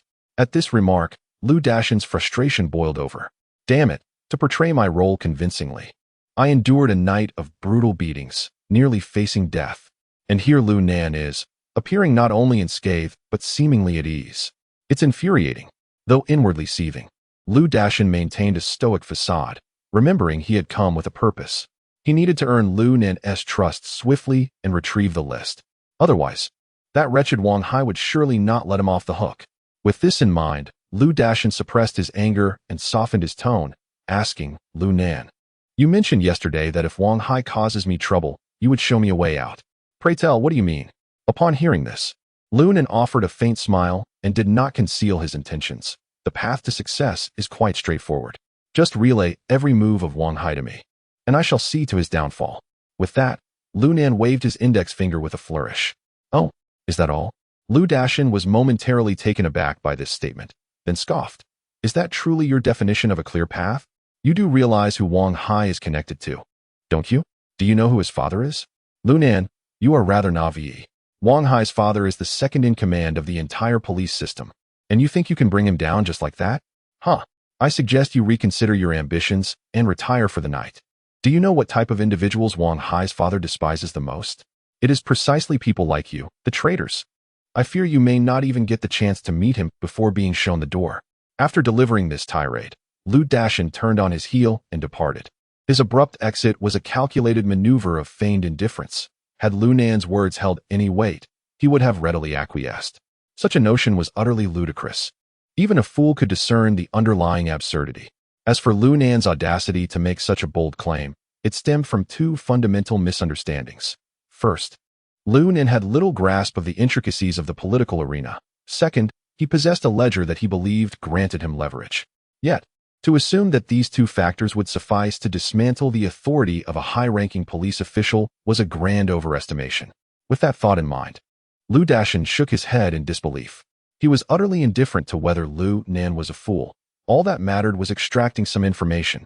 Lu Dashin had just emerged from the confinement chamber when he spotted Wang Hai, leaning on his crutch, hastening towards him. How did it go? Did that brat trust you? Ha, Brother Hai, he claimed he wants to bring you down. I simply turned and left. That's called feigning retreat. Bang! Before Lu Dashin could finish his sentence, Wang Hai's crutch swiftly struck his face. Damn it! Feigning retreat, my foot. With that, Wang Hai bellowed in fury and swung his crutch at Lu Dashin once more. You scoundrel! I told you to get serious. And here you are, acting like a strategist? Just watch. I'll make sure you regret it today. Wang Hai's rage escalated, and he relentlessly swung his crutch at Lu Dashin. Despite the excruciating pain, Lu Dashin cried out, Brother Hai, please don't rush. If I appear too eager, he might doubt me. To hell with that. After such a beating, he still doesn't believe you. Clearly, I need to hit you harder.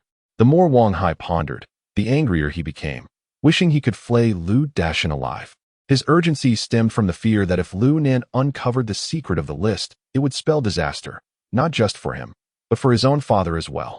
This fool, Lu Dashin, was still here putting on an act. Ouch! Brother Hai, I was wrong. I was wrong. Lu Dashin wailed, clutching his head, tears streaming down his face. Damn it! How could I be so wrong? With that, Wang Hai unleashed a flurry of punches and kicks with renewed vigor. It was my mistake. I should never have trusted you, worthless fool. Brother Hai, enough, enough. The injuries are severe enough already. I will go find Lu Nan right now. Upon hearing this, Wang Hai finally ceased his assault. Yet, he muttered angrily, hurry up. If you're even a second late, I swear I'll end you. Moreover, if I can't uncover the whereabouts of that ledger before the underground fighting competition at the South City prison, I'll dig a grave right here for you. Yes. I will certainly accomplish the task. Brother Hai, you can rest assured. With that, Lu Dashin pressed his hand against his bleeding forehead and retreated in a dejected manner. Damn that lunatic. Lu Dashin whispered vehemently while wiping away the blood. If this continues, I might as well align myself with Lu Nan. It seems he possesses something that could truly topple you. Otherwise, you wouldn't be so anxious. The more Lu Dashin pondered, the more he believed in the potency of what Lu Nan held. Therefore, he resolved to keep Lu Nan steady for the time being, seeking an opportune moment to inquire about the item's location. If he could seize it, then he could threaten Wang Hai without hesitation. Having come to this conclusion, Lu Dashin promptly returned to the isolation area and made his way toward Lu Nan's cell door. Creak. After opening the iron door, Lu Dashin rushed into the room and locked the door behind him. Then he turned to Lu Nan and said, Lu Nan, I believe what you proposed is feasible. Lu Nan glanced at Lu Dashin, unable to suppress a derisive snicker. What's this? You just stepped out and already got dealt with by Wang Hai? How ridiculous. Just after leaving, I encountered that scoundrel. For no reason at all, he gave me a thorough beating. Lu Dashin gritted his teeth, as if he had endured great injustice. Upon hearing this, Lu Nan raised an eyebrow. Oh, so he is really intent on making your life miserable. He didn't even bother to conceal his intentions, did he? Conceal? What nonsense. Our entire group of brothers has been taken down by him. There is hardly anyone left. Lu Dashin hurriedly explained, seemingly anxious that Lu Nan might not believe him. Lu Nan, I have made up my mind. I wish to ally with you. Just tell me how we can bring Wang Hai down. After listening, Lu Nan narrowed his eyes. If that is the case, then help me with the task. What is it? Just say the word, and I will accomplish it. Lu Dashin declared earnestly, thumping his chest in loyalty. It's quite simple. First, you must get me out of here. Otherwise, how can I possibly bring down Wang Hai while I remain stuck in this place? With that, Lu Nin regarded Lu Dashin with a half-smile, seemingly eager to gauge his reaction. Do not worry. I will find a way. At most. It will take me half an hour to get you out. Lu Dashin confidently replied. Wang Hai will be heading to the city hospital soon.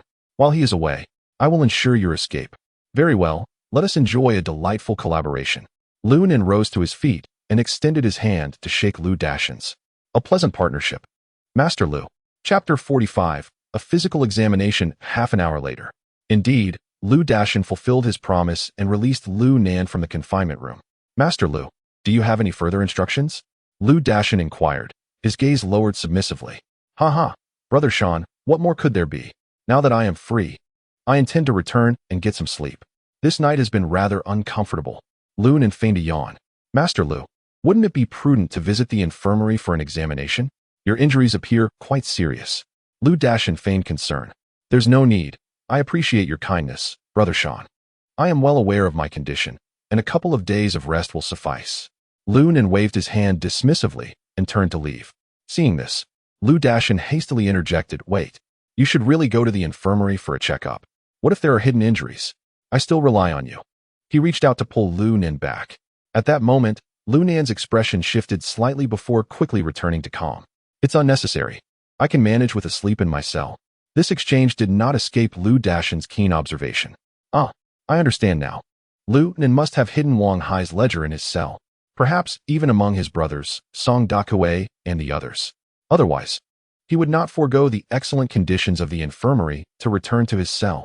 Upon contemplating, Lu Dashin immediately revealed a cunning expression. Lord Lu, you should heed Brother Shan's advice to avoid any future ailments. It wouldn't be worth the trouble. After hearing this, Lu Nan's expression darkened abruptly. Lu Dashin, what do you mean by that? Do you have some ulterior motive? How could that be? I am merely considering your well-being, Lord Lu. Observing Lu Nan's reaction, Lu Dashin became increasingly convinced of his suspicions. Damn, those brothers of Song Dakue are not your wife. Can they be so anxious to return? Lord Lu, trust me. Even if you need rest, the infirmary is far superior to the confinement cell. Moreover, I assure you that you will face no troubles today. Lu Dashin declared with utmost certainty. Lu Nin scrutinized Lu Dashin for a moment before reluctantly nodding. Fine, I will take a brief rest. Excellent. I shall accompany you to the infirmary. Lu Dashin grinned broadly. With that, the two made their way to the infirmary. However, as Lu Dashin led Lu Nan to the prison infirmary, Lu Nin suddenly halted. Wait, I just remembered. I have yet to deal with Dakue and his gang. I should return to teach them a lesson before heading to the infirmary. After all, I have Brother Shan backing me. Oh, Lord Lu, do you really need to bother with that? Lu Dashin waved his hand dismissively. You rest here. I shall now seek out those rascals. How dare they bully you? Allow me to avenge you. With that, Lu Dashin pulled Lu Nan into the infirmary and stormed out in a huff. As he departed, he deliberately addressed Dr. Wang in the corridor, saying, Dr. Wang, please ensure Lu Nin receives a thorough examination. If there are any issues, attend to him promptly. If all is well, let him rest here for a while. No need for excessive concern. Upon hearing Lu Dashin's words, Dr. Wang was somewhat taken aback. However, understanding the connection between Lu and Wang Hai, he merely nodded, refraining from further inquiries. After Lu Dashin left, Lu Nan, seated on a bench in the corridor, crossed his legs, narrowing his eyes into slits, a smirk playing at the corners of his mouth. With such behavior, you might as well have Undercover written on your forehead. If this were a past life, you wouldn't last even a single episode. Lu Nan, come to my office. I'll give you an examination. Oh, Dr. Wang, that won't be necessary. Lu Nan quickly waved his hand. I spent last night in confinement, and the odor emanating from me is quite overwhelming. I just need to air out in the corridor for a bit, then I'll rest in the ward. If I feel unwell, I will seek you out. Very well. Just don't wander off. I have work to attend to. Dr. Wang was equally afflicted by the foul odor surrounding Lu Nan and was relieved by his suggestion. At this moment, Lu Nan, shackled with handcuffs and leg irons, felt no fear of any schemes he might concoct. After speaking, Dr. Wang proceeded towards the innermost office. Observing his departure, Lu Nan swiftly rose to his feet. He then lifted the frame of the portrait of the great leader on the wall, retrieved the list concealed within, and slipped into the prisoner's infirmary. After securely closing the door, Lu Nan meticulously examined the document. Simultaneously, he directed a beam of light from the window upon it. No anomalies were detected. Damn. There was no hidden layer. It was merely printed on ordinary A4 paper. What secrets could this document possibly hold? Lunan conducted another thorough inspection, yet remained utterly perplexed. It was imperative that this document be removed from both the infirmary and the corridor. Lu Dashin and Wang Hai, those two fools, must be searching my cell right now. Should they fail to locate it, they would undoubtedly return to seek me out. Given the limited places I have visited in the past few days, it is only a matter of time before they suspect this location. However, I currently find myself unable to leave this place. What should I do? As this thought crossed his mind, a sudden spark of inspiration illuminated Lu Nan's mind. Following this revelation, he chuckled mischievously, contemplating, I could go visit Dr. Wang for a health checkup. Damn you, Lu Dashin, you are utterly useless. After searching Lu Nan's cell, you found nothing, and now your identity has been exposed. How infuriating. You had just sworn to me that the ledger was hidden in Lu Nan's cell. Or perhaps it is on Song Dakwai and his companions. Where is the ledger? Wang Hai raised his cane, intent on striking Lu Dashin's head once more. Brother Hai, I truly did my best. Lu Dashin exclaimed, cradling his head in terror. That rascal Lu Nan is exceedingly cunning. Who would have thought that this little brat would deliberately stage that scene, leading me to believe the ledger was hidden in his cell? Upon hearing this, Wang Hai, consumed by rage, managed a derisive laugh. Huh. You certainly possess a knack for deflecting blame. Damn it. You've revealed your true colors within mere hours as an undercover. What do we do now? Brother Hai, this scoundrel has been confined since his arrival, hardly venturing beyond a few locations. How could he not have hidden it in his cell? It defies logic. Before Lu Dashin could finish, both men paused, and in unison exclaimed, the infirmary. Quickly, carry me to the infirmary. That little brat must have concealed the ledger there. Moreover, it is highly probable that it is within the prisoner's ward. Indeed, it must be in the infirmary's ward. Lu Dashin hurriedly moved forward, hoisting Wang Hai onto his back, and rushed towards the infirmary. With a resounding crash, Lu Dashin kicked open the door to the prisoner's ward, only to find no sign of Lu Nan inside, leaving him momentarily stunned. Damn it! All of you in white coats, come out here. Where is Lu Nan? At the sound of Wang Hai's furious shout, all medical staff emerged from within. With a perplexed gaze directed at Wang Hai, he exclaimed, Speak. Where is Lu Nan? His frantic demeanor resembled that of a madman, causing the medical staff to shudder involuntarily. They promptly pointed towards the innermost room where Dr. Wang was conducting a physical examination on Lu Nan. He is there, they indicated. Chapter 46. Unveiling Secrets. Damn it, that little brat went to Dr. Wang. Has he uncovered the secret? Wang Hai, in a fit of rage, struggled to leap off Lu Dashin's back, rushing towards the innermost room and delivering a powerful kick. Bang! As he kicked open the door, both Lu Nan and Dr. Wang appeared startled, gazing in confusion at the hysterical Wang Hai. Ignoring the two, Wang Hai limped forward to Lu Nan, swiftly searching him from head to toe. To no avail. At this moment, Wang Hai had completely lost his composure. He seized Lu Nan by the collar with his uninjured left hand, shouting furiously, Lu Nan, for heaven's sake, where have you hidden the account book? In response to Wang Hai's frantic demeanor, Lu Nan remained remarkably calm. Wang Hai, if you do not wish to suffer a catastrophic fracture of your arm, I advise you to release me immediately. Upon hearing this, Wang Hai was taken aback. The intensity in Lu Nan's gaze was so piercing that it felt as if any moment of leniency on his part would prompt Lu Nan to pounce and end him. Lu Nan, I have no time for your nonsense. Tell me where the account book is right now, or I will end you this instant. Wang Hai scoffed. Yet he did not relent.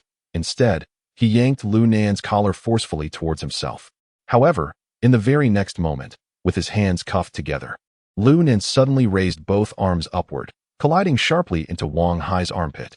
With a crisp crack, the sound of bones grinding echoed sharply. A sudden, intense pain radiated throughout Wang Hai's body as his arm was violently dislocated by Lu Nan's brute force. He let out a pained scream, his face contorting into a grotesque expression. Dr. Wang, standing nearby, was momentarily paralyzed with shock, quickly turning to retrieve an electric baton. Dr. Wang, I trust you are an intelligent individual. Since I dare to lay hands on Wang Hai, I certainly do not fear acting against you. Lu Nan's words seemed to possess an enchanting power, leaving Dr. Wang frozen in place. After a prolonged silence, he finally managed to respond. Lu Nan, what you are doing will complicate matters for me. No need to complicate things. First, restore the warden's arm. Since my body is relatively unharmed, I shall return to my cell. Saying this, Lu Nen deliberately brushed his clothing and turned to Wang Hai, a cold smile curling his lips. Hey, Warden. I mentioned that I had someone retrieve the ledger, yet you refused to believe me, insisting on making things difficult for yourself. Even if I had not sent it out, could I possibly carry it with me? Ridiculous. At this moment, Lu Nen suddenly recalled Wang Hai's earlier shout in the hallway. That little brat went to Dr. Wang. Had he uncovered the secret? This indicated that the confidential list was hidden within Dr. Wang's office. Contemplating this, Lu Nan's eyes darted around, feigning confidence as he declared, moreover, since I find myself within Dr. Wang's office, I am naturally privy to the secrets of the ledger. Otherwise, why would that fool Lu Dashan drag me to the medical room under the pretense of inspecting my cell? Why would I not resist? Surely, you do not believe he could truly restrain me. As he spoke, Lu Nen gestured towards Wang Hai, who had just had his dislocated arm set by Dr. Wang, and added, if I dare to dislocate your arm, why would I be concerned about that mountain fool? You wish to enter my cell, while I desire to be here. It seems we both achieve our respective aims. Upon finishing, Lu Nen deliberately glanced at Lu Dashan by the entrance and grinned, saying, haha, thank you, mountain brother. Upon hearing this, Wang Hai was taken aback, his eyes instinctively darting to the specially crafted medical record on Dr. Wang's desk. It is deemed specially crafted because this medical record differs from those found in legitimate hospitals. Similarly printed on A4 paper, it comprises approximately 7 or 8 sheets, filled with an array of irregular boxes. Within those boxes are Dr. Wang's diagnoses of Lu Nan. Meanwhile, Lu Nan, observing discreetly from the corner of his eye, felt a spark of realization. Damn it, I understand now. The boxes on the medical record serve to filter the information on the list. This is the truly valuable intelligence. The so-called bribery is merely a facade. Good grief. Is this a game of espionage? Is it truly necessary to escalate to such extremes? Furthermore, to whom is this information intended? Could it not be communicated directly? As Lu Nen pondered, Wang Hai seemed to believe that the other party was indeed aware of their plans. He could not help but slump on the hospital bed like a deflated balloon. Lu Nan, speak up. What do you intend to do? Upon hearing this, Lu Nan's mind raced. Yet his expression remained inscrutable as he replied, Director Hai. What more can I do? I stated that I would be released tomorrow. Can you facilitate that? At Lu Nan's words, Wang Hai fell into a profound silence. Although he was the warden, he could still offer the other party the chance for a commuted sentence. However, to simply release someone upon request was utterly absurd. While Wang Hai was at a loss for words, Lu Nan continued to contemplate. It was imperative to reveal some genuine information, otherwise, should Wang Hai regain his composure and probe further, Lu Nan's cover would be blown. With this thought in mind, Lu Nan resolutely approached a stack of blank medical records. With a deliberate flourish, he picked one up and shook it slightly. Dr. Wang, according to protocol, I am also considered a patient. It shouldn't be an issue for me to take my medical records, correct? Observing this, Dr. Wang furrowed his brow. Well, yes. But what use do you have for it? A smirk played at the corner of Lu Nan's mouth. It is indeed useful. I plan to spend several thousand more each year from now on. Then, a reduction in sentence would be in order. All of this relies entirely on this medical record. No sooner had he spoken than Wang Hai, beside him, suddenly seemed to go mad, attempting to seize it. However, Lu Nen deftly sidestepped, evading the grasp. Director Hai, as long as you refrain from causing me trouble in the days to come, this medical record will not be sent outside.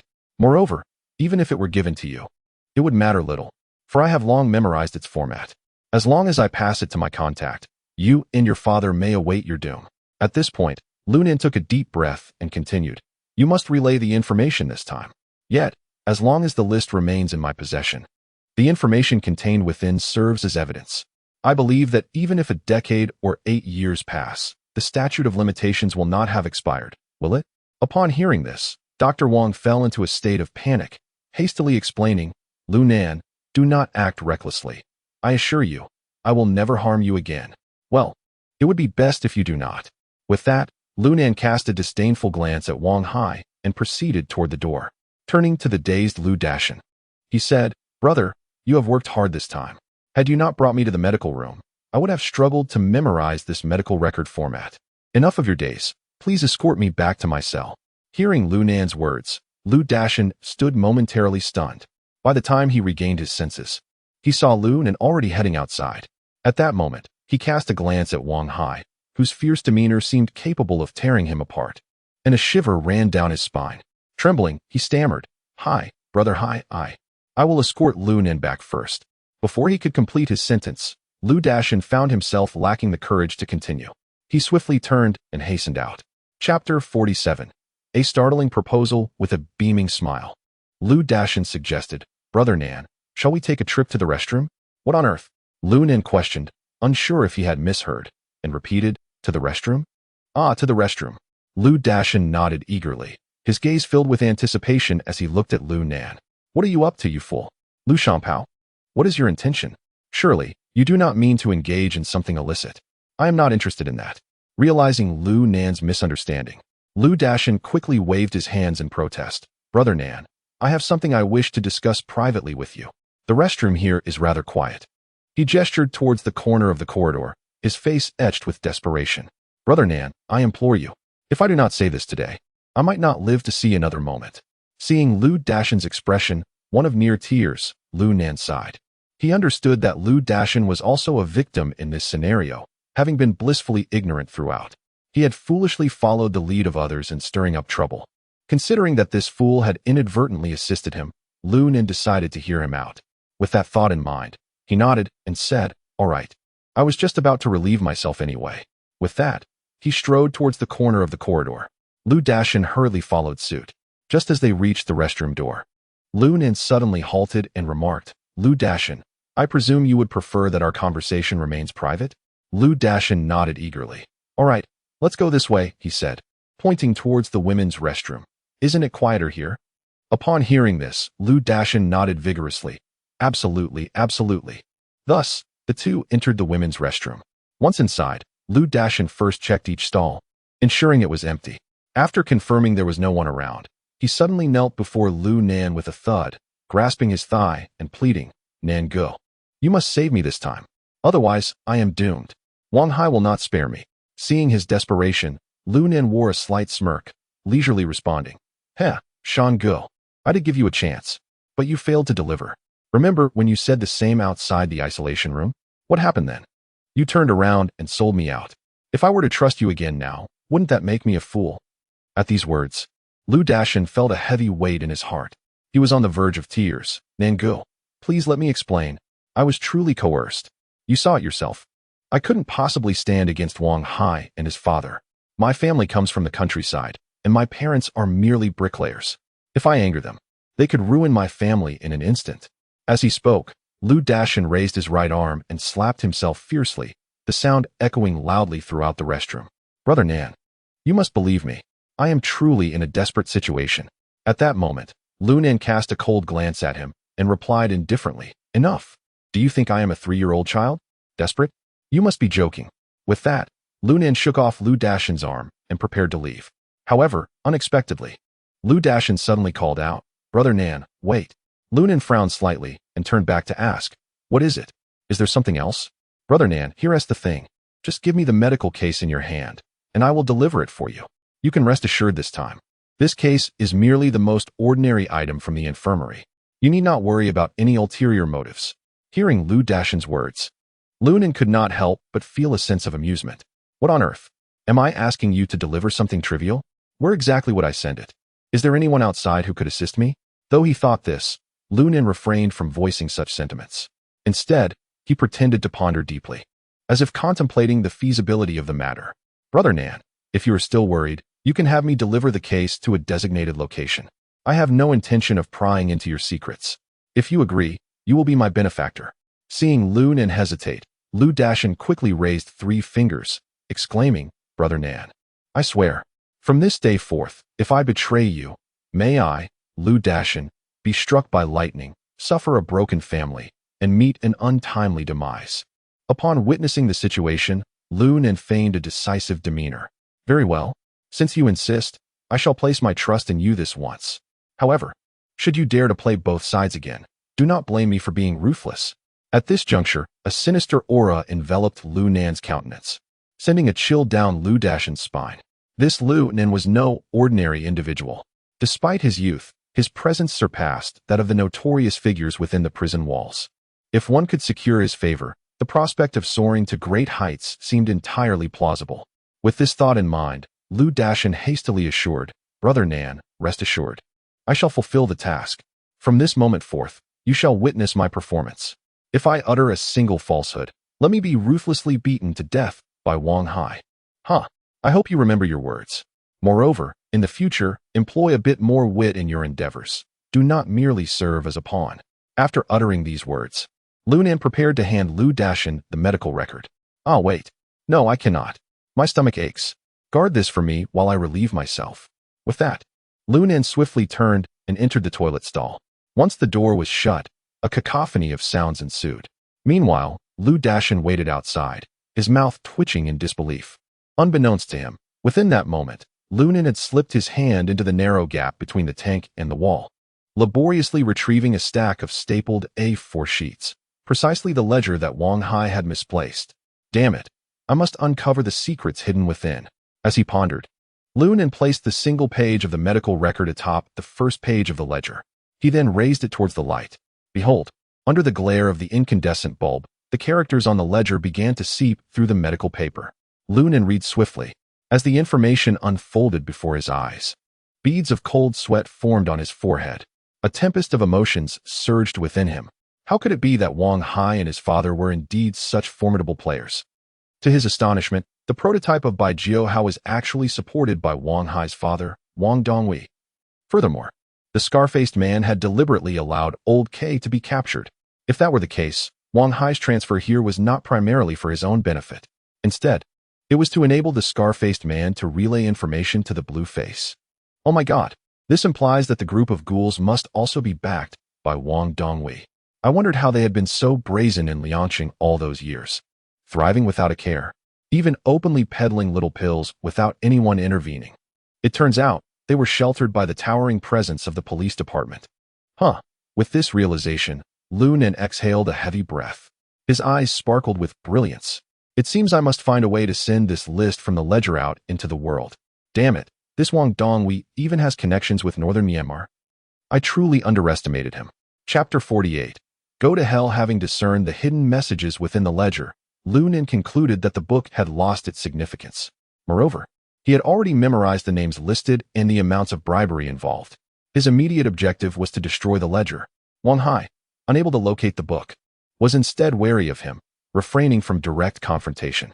As for the evidence of corruption concerning Wang Dongwei and Wang Hai, he remained indifferent.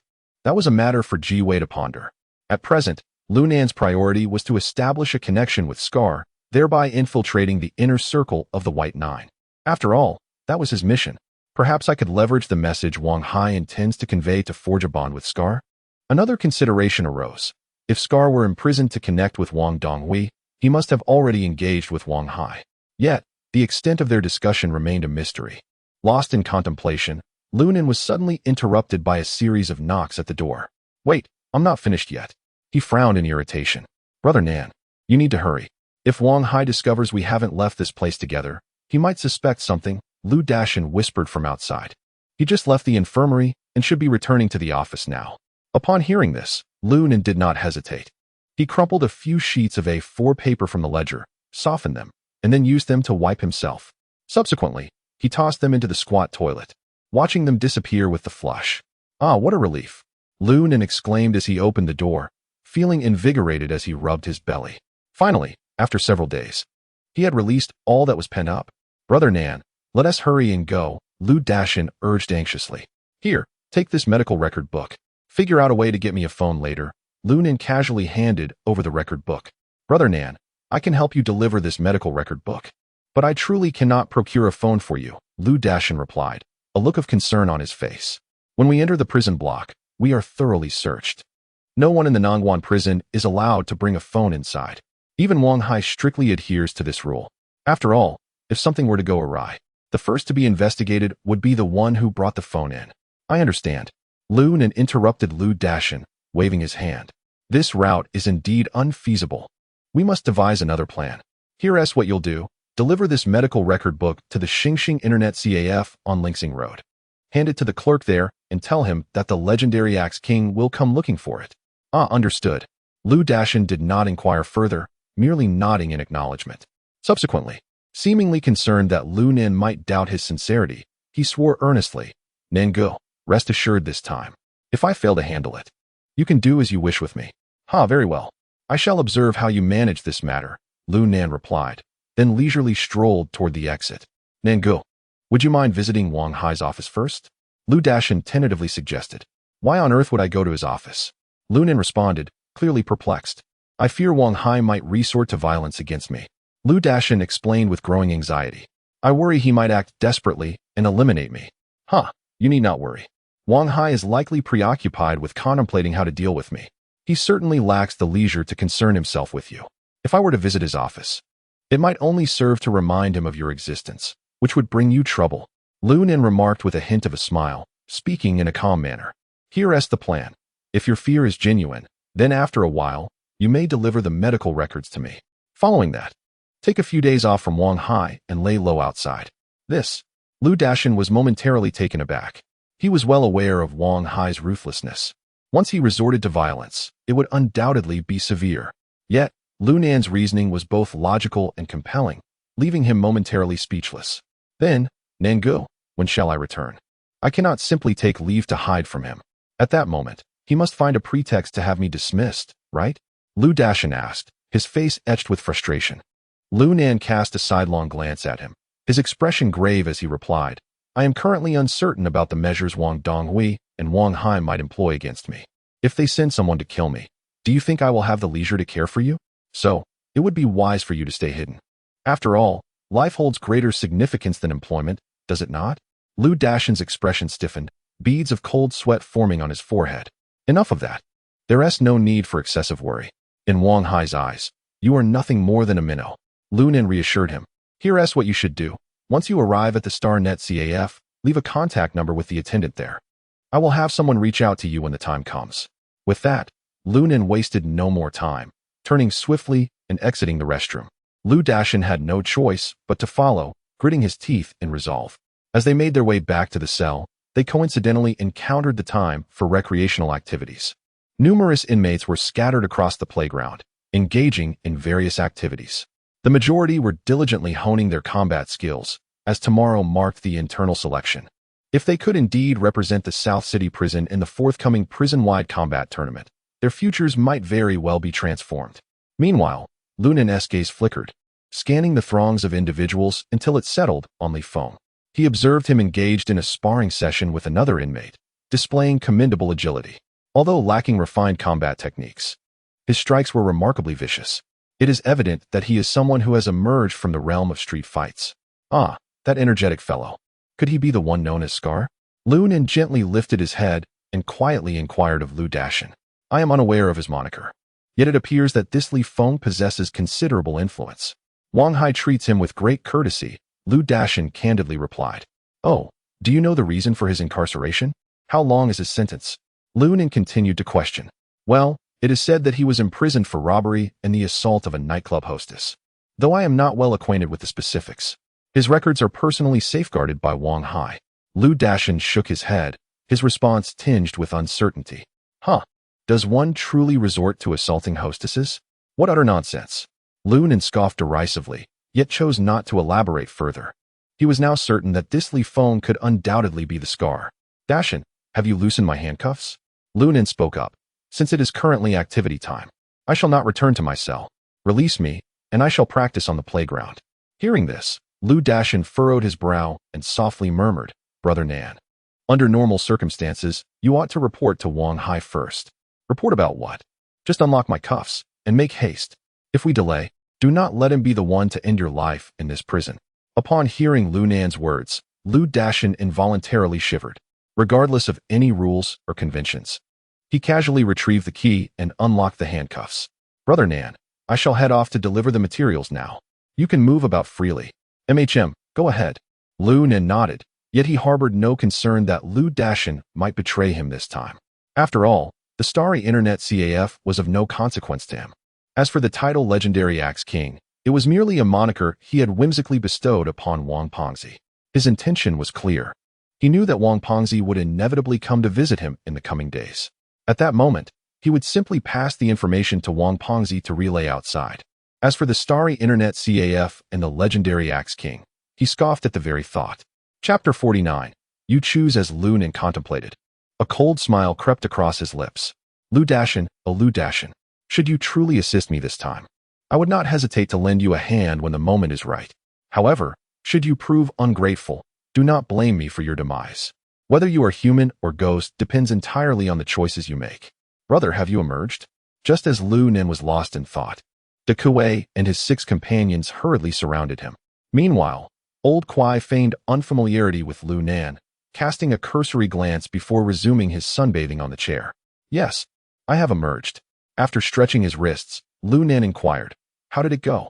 Did Wang Hai give you a hard time yesterday? Ah, don't even mention it. Song De Kuei exclaimed in exasperation. That bastard is utterly deranged. Together with that fool Lu Dashin, they gave all 7 of us a beating. They insisted on questioning us about some ledger or other. Damn it, how are we supposed to know anything about a ledger? The more De Kuei spoke, the more his anger surged, unable to restrain his profanity. The other 6 shared similar expressions of indignation. Haha, enough of that. This chapter has come to a close. Wang Hai will probably calm down for a while. As he spoke, Lu Nen patted De Kuei on the shoulder, offering a comforting smile. You've endured quite a lot this time. The other inmates in the prison observed this scene with puzzled expressions. The day before, had they not been preparing to eliminate that inexperienced newcomer? Yet today, laughter and camaraderie abound. De Kuei and his companions seemed indifferent to the opinions of others. With a wave of his hand and a broad, innocent grin, he exclaimed, Hey, Brother Nan, what is this talk? We're brothers, and this little matter is of no consequence. However, it seems that future indulgences in fine food and drink will be scarce. Wang Hai must already be aware of our relationship, and thus, he will no longer offer me any special treatment. Haha, no worries. From now on, Brother Nan will have special privileges. Lu Nen, unfazed, chuckled. That fool Wang Hai will have to heed my words. Suddenly, an obnoxious and arrogant voice interrupted. Who is so full of themselves? You think Wang Hai will listen to you? Who do you think you are? Before Lu Nen could finish his retort, a group of over a dozen inmates approached them, led by none other than Zhang Lin of the Axe Gang. Huh, what is this? Have you forgotten your injuries so soon? What a fool. Lu Nen did not hold back, immediately launching into mockery. But I must admit, your recovery is quite impressive. A broken rib and a fractured nose. And here you are, leaping about within just a day. Damn it. Zhang Lin intended to retaliate, but was caught off guard by the icy glare from Lu Nen, which rendered him speechless. His words caught in his throat as he recalled the ferocity displayed by Lu Nen just the day prior. He truly feared that the other party would strike him again. Kid, aren't you being a tad too arrogant? At that moment, a gaunt young man emerged from behind Zhang Lin, exuding a sinister aura. Witnessing this, Lu Nen couldn't help but furrow his brows, for he discerned an unsettling indifference in the young man's gaze. It was a look that rendered one profoundly uncomfortable. As if in his eyes, Lu Nen and his companions were mere corpses. Lu Nen took a deep breath, suppressing this unsettling sensation. He then lifted his head, his gaze burning with intensity as he fixed it upon the young man, calmly inquiring, Who are you? I am Axe, the Axe of the Axe Association. Upon hearing this, Lu Nen scoffed. Huh, are you reciting tongue twisters to me? What is this nonsense about axes and hammers? Speak plainly, what do you want? Kneel down and apologize to Brother Lin, and I might forgive you. Axe replied coldly. Otherwise, I will end your life.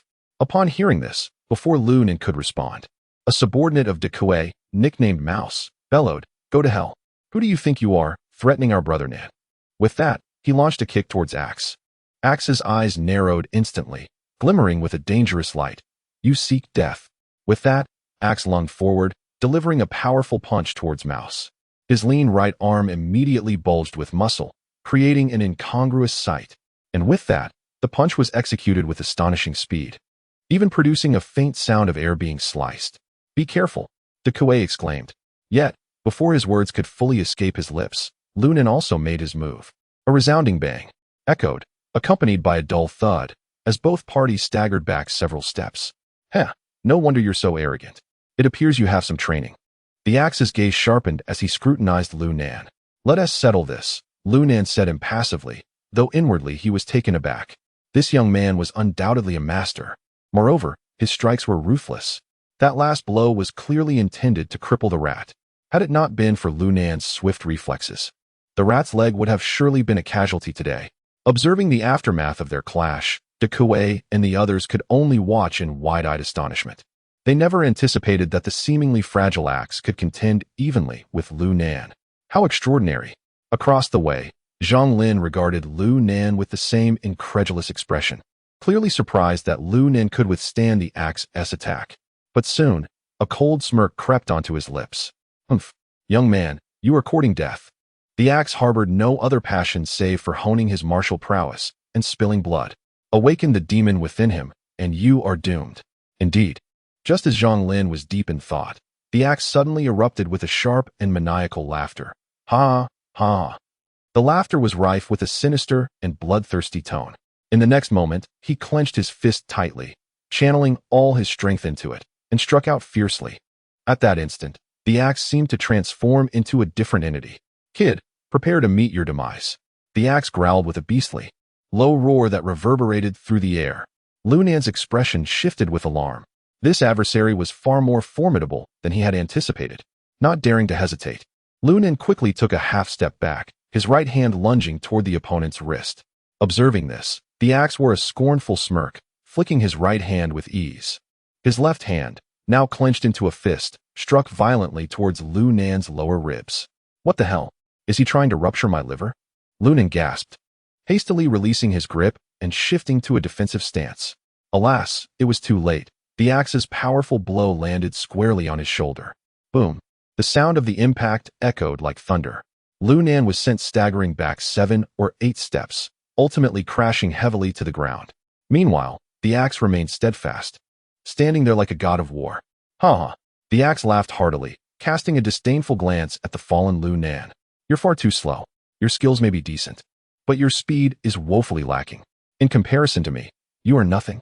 With a chilling smile fading from his face, Axe coldly declared, either you kneel down and apologize to Brother Lin right now, or I will beat you to death. Little brat, the choice is yours. Chapter 50, The Hammer Alas. It pains me terribly. With great effort, Lu Nan sat up, disregarding the axe beside him, and instead turned his gaze to Kuei and Lao Song. Is there anything to eat? Huh. Everyone else was at a loss for words, including the axe. Ha ha ha, little brat. I truly do not know whether to admire your audacity or to scorn your foolishness. Even at this moment, you still think of food. After a fit of wild laughter, Zhang Lin glared at Lu Nan and said, now, kneel down and kowtow to me, and I may just spare some change for you to buy a loaf of bread. Otherwise, you might as well resign yourself to death. In that moment, Kuei hurriedly rushed to Lu Nan's side, supporting him. Brother Nan, this guy is far too formidable.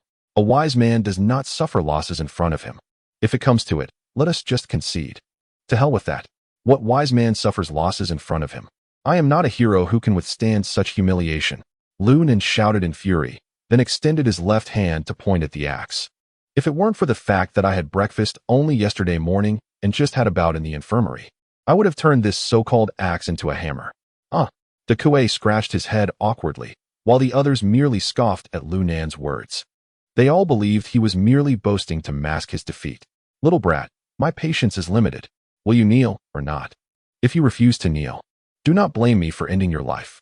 The axe maintained a chilling demeanor, squinting with a gaze that exuded a terrifying ferocity. Oh dear, how feisty this fellow is. In light of this, I shall indulge you in a little play. Lu Nan gradually rose from the ground, brushing off the dust from his trousers. He rolled up the sleeves of his shirt, striking a signature pose reminiscent of Bruce Lee. Come, hammer, let me see what you can truly do, you fool. Approach me if you dare. Witnessing such contempt directed towards him, the axe erupted in fury. It is worth noting that, despite his modest rank within the axe society, he commanded profound respect from all. Even the president treated him with utmost courtesy. It was hardly surprising that he was permitted to adopt the society's name as a moniker. At this moment, how could he tolerate being humiliated by a mere novice? You little brat, you have brought this upon yourself.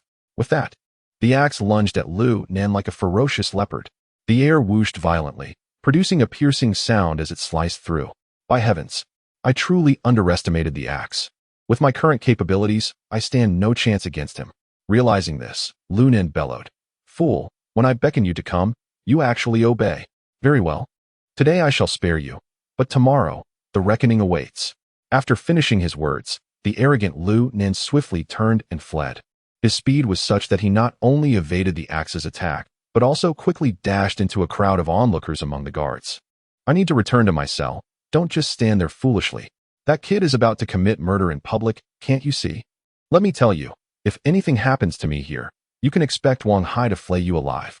After cursing vehemently, without waiting for the bewildered guards to respond, he had already dashed inside. Good heavens! This fellow dares to act recklessly in our presence. The guards soon snapped back to reality. At that moment, Zhang Lin and the rest of the Axe Society had also caught up, intent on entering the cell to finish off Lu Nan. After all, Wang Hai had previously stated that they could maim or injure him with his support from behind. Yet, the guards could not permit such an event to unfold. Although Wang Hai had made that declaration, there was no official mandate backing it. Moreover, the most crucial point was that they had just witnessed Lu Dashan, who was typically regarded as Wang Hai's confidant, treating Lu Nan with utmost courtesy. While they were unaware of the underlying circumstances, Lu Dashan's demeanor was certainly intriguing. With this thought in mind, the guards promptly positioned themselves at the entrance, sternly admonishing Zhang Lin and his companions. Zhang Lin, Axe, I advise you to leave immediately. The warden has issued a prior decree. Mutual sparring is permitted only on the playground. It was never stated that one could act with impunity upon entering the cell. Upon hearing this, Zhang Lin and his companions halted in their tracks. Though these individuals thrived in the underworld, they lacked the courage to engage in a confrontation with the authorities. After all, when one is under a roof, one must bow one's head. It is essential to recognize that attaining such a status, even if one's intellect is not particularly sharp, does not imply foolishness. They are acutely aware that the guards here are not to be trifled with. Moreover, who is to say whether that seemingly wealthy heir, Wang Hai, is merely here to polish his reputation? If he were to leave in a couple of days, what might the guards devise to ensure their demise? Contemplating this, Zhang Lin couldn't help but take several deep breaths, forcibly suppressing his rage. In consideration of your standing, we shall let that little brat go today. However, when he is on the playground, I hope you will refrain from interference. Rest assured, replied one of the middle-aged guards. Zhang Lin, we have known each other for nearly 2 years. We would not jeopardize our friendship over a mere child. Should he venture to the playground again, I shall personally secure the gate. Regardless of what transpires, we will not open it. The guard's words were articulated with finesse, simultaneously granting Zhang Lin a measure of respect, while subtly cautioning De Kuei and the others to relay this message to Lu Nan. Upon exiting the confines of the cell, his fate, whether to live or die, would be left to the whims of destiny. If he wished to survive, he ought to remain subdued within the cell and refrain from venturing outside. Curse it!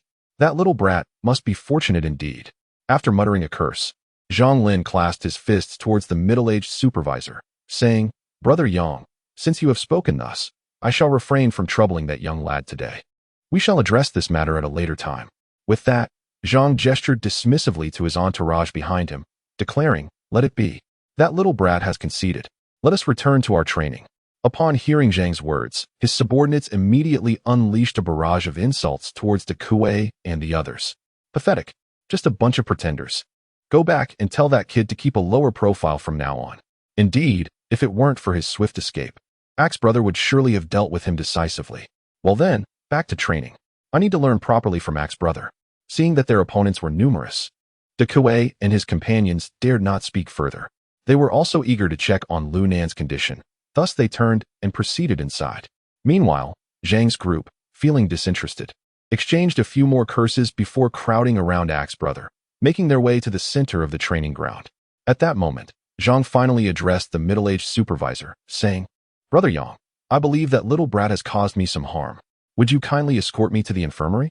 As he spoke, Zhang produced a cigarette and offered it to Brother Yang. All right, let us go, replied Yang, the seasoned supervisor of the facility. Naturally, one is aware of the rules. A prisoner, without the supervision of a guard, is not permitted to visit the infirmary unaccompanied. Just as the two turned around, preparing to head towards the infirmary, a sudden outburst erupted from behind. How dare you? Today, I shall ensure that you lot of axes are transformed into hammers. Chapter 51. Life and death. The thunderous roar resounded like a clap of thunder, startling the guards and Zhang Lin, causing them to tremble in fear as they turned to look. There, a figure burst forth from the cell. With a swift kick, The figure struck Zhang Lin squarely in the face. Ah! A wretched scream erupted, and Zhang Lin was sent flying several meters away. Meanwhile, Lu Nen was stuffing something into his mouth with his right hand, chewing heartily. In his left hand, he dangled a greasy, twisted fried dough stick along with half a roasted chicken. In a bid to deal with you unruly scoundrels, I spent $1,000 on 2 roasted chickens. Damn it. $1,000. At that moment, all the guards and prison officers were left dumbfounded. Even Lu Nan's loud voice attracted the attention of all the inmates, who turned to gaze in this direction. Lu Nan, Damn it. At this instant, Zhang Lin weakly turned back to curse. Even if I break the rules and get executed today, I will still make sure to take you down with me. Damn it. Then I shall finish you off first. As soon as the words left his mouth, Lu Nan quickly stuffed the remaining half of the chicken into his mouth. In a flash, he appeared right before Zhang Lin. With a resounding thud, he delivered a powerful kick to Zhang Lin's abdomen. Ah! Wow! The anguished cries echoed, piercing the eardrums of all present. After toppling Zhang Lin, Lu Nen unleashed a series of kicks, as if he were intent on brutally ending Zhang Lin's life. Damn you! In an instant, Axe and his companions realized the situation and rushed towards Lu Nen like a swarm of angry bees. You brat, are you seeking death? The members of the Axe gang swung their arms, seemingly intent on beating Lu Nen to a pulp. However, Lu Nen stood his ground, his gaze chillingly resolute. Damn it! I'm well fed now, and you lot are nothing but insignificant pests. With that, Lu Nen finally sprang into action. He executed a high kick, striking the nearest thug with unyielding force. Thud! The thug immediately crumpled to the ground in defeat. Without hesitation, Lu Nen deftly dodged an incoming attack from another member of the gang and charged towards a different ruffian. Bang! Crack! His fist shattered the thug's nasal bone, and he followed up with a knee strike to the groin, causing the thug to faint from the excruciating pain. At that moment, Lu Nen confronted yet another adversary. Seizing the opponent's collar, he delivered a powerful punch to the man's face. You thought you could insult me earlier, didn't you? I'll teach you to watch your words. With a series of resounding blows, the thug's face became a grotesque mask of blood and flesh, and several teeth were pulverized in the process. You little brat, if you have the guts, come at me. What are you running from? Axe yelled, his eyes ablaze with fury. Heh. Upon hearing this, Lu Nen cast a sidelong glance and retorted with a cold smirk. Your speed is far too sluggish to catch up with me. How dare you blame me? Hammer. With that, he unleashed a ferocious kick. Crack. The blow landed squarely on the leg of another bewildered underling, resulting in a sickening snap as the young man's thigh bone shattered. A cacophony of agonized screams erupted, akin to the wails of a slaughtered pig, as the hapless thug writhed in agony on the ground, clutching his leg. Without a moment's hesitation, Lu Nen charged into the fray like a tiger among sheep, once again plunging into the ranks of the Axe Brotherhood's minions. To the fury of Axe, no matter how fervently he pursued, he could not close the distance on Lu Nen, whose speed was simply astonishing. He moved like a specter, and most crucially, despite his seemingly frail appearance, Lu Nen possessed an extraordinary strength. Each time he kicked, another unfortunate soul would howl in pain, collapsing and coughing up blood. It was evident that the underlings of the Axe Brotherhood were utterly incapable of stopping him. In a mere few minutes, over 30 of Axe's subordinates lay defeated on the ground, each one lamenting their fate. Meanwhile, Lu Nen stood to the side, nonchalantly retrieving a chicken leg from his pocket and devouring it with relish. Now, shall we have some fun? As he spoke, Lu Nen sauntered over, his eyes glinting with a chilling ferocity. Who just insulted me? Which dog was it? He demanded. Little brat, it seems I have indeed underestimated you. The Axe, darkly fixated on Lu Nen, began to contemplate how to deal with him. After all, in his eyes, no matter how formidable Lu Nan's skills were, he could never match a warrior who had fought his way out of a pile of corpses. At that moment, Lu Nen licked his crimson lips and said nonchalantly, What's the matter? Waiting for your master to give you orders? That brat is already unconscious. Upon hearing this, the Axe furrowed his brow. He turned to see Zhang Lin curled up on the ground in an open area, his face as pale as death, utterly silent. Clearly, he had succumbed to the pain. Little brat, do not be so arrogant. Do you have any idea who I am for daring to harm my brother? The Axe's expression twisted with rage, wishing nothing more than to tear Lu Nen apart. However, Lu Nen merely grinned and replied, Of course I know who you are. You're just a hammer, aren't you? Don't think that because you can perform Muay Thai, you truly resemble an axe. With that, Lu Nan's smile vanished, replaced by a cold demeanor as he continued. I have encountered countless Muay Thai experts, and I have even put quite a few to death. Do you really think you can intimidate me? At this declaration, even the usually composed Axe was sufficiently provoked, yet he still refrained from striking. Instead, he turned to Yang and said, Zheng F. Just now you mentioned that if this brat were to arrive at the playground, you would close the gates. Surely, this matter is not to be casually brushed off by us of the Axe Society, is it? At this moment, Yang and his companions found themselves in a predicament. They had not anticipated that the words spoken by Lu Nen earlier were not mere platitudes. He had genuinely dashed back to the prison's grocery store to purchase roast chicken. Had they known he would return, they would have never made such a promise to the Axe Society, not even under duress. This bore significant consequences. If things went awry, their own jobs were on the line.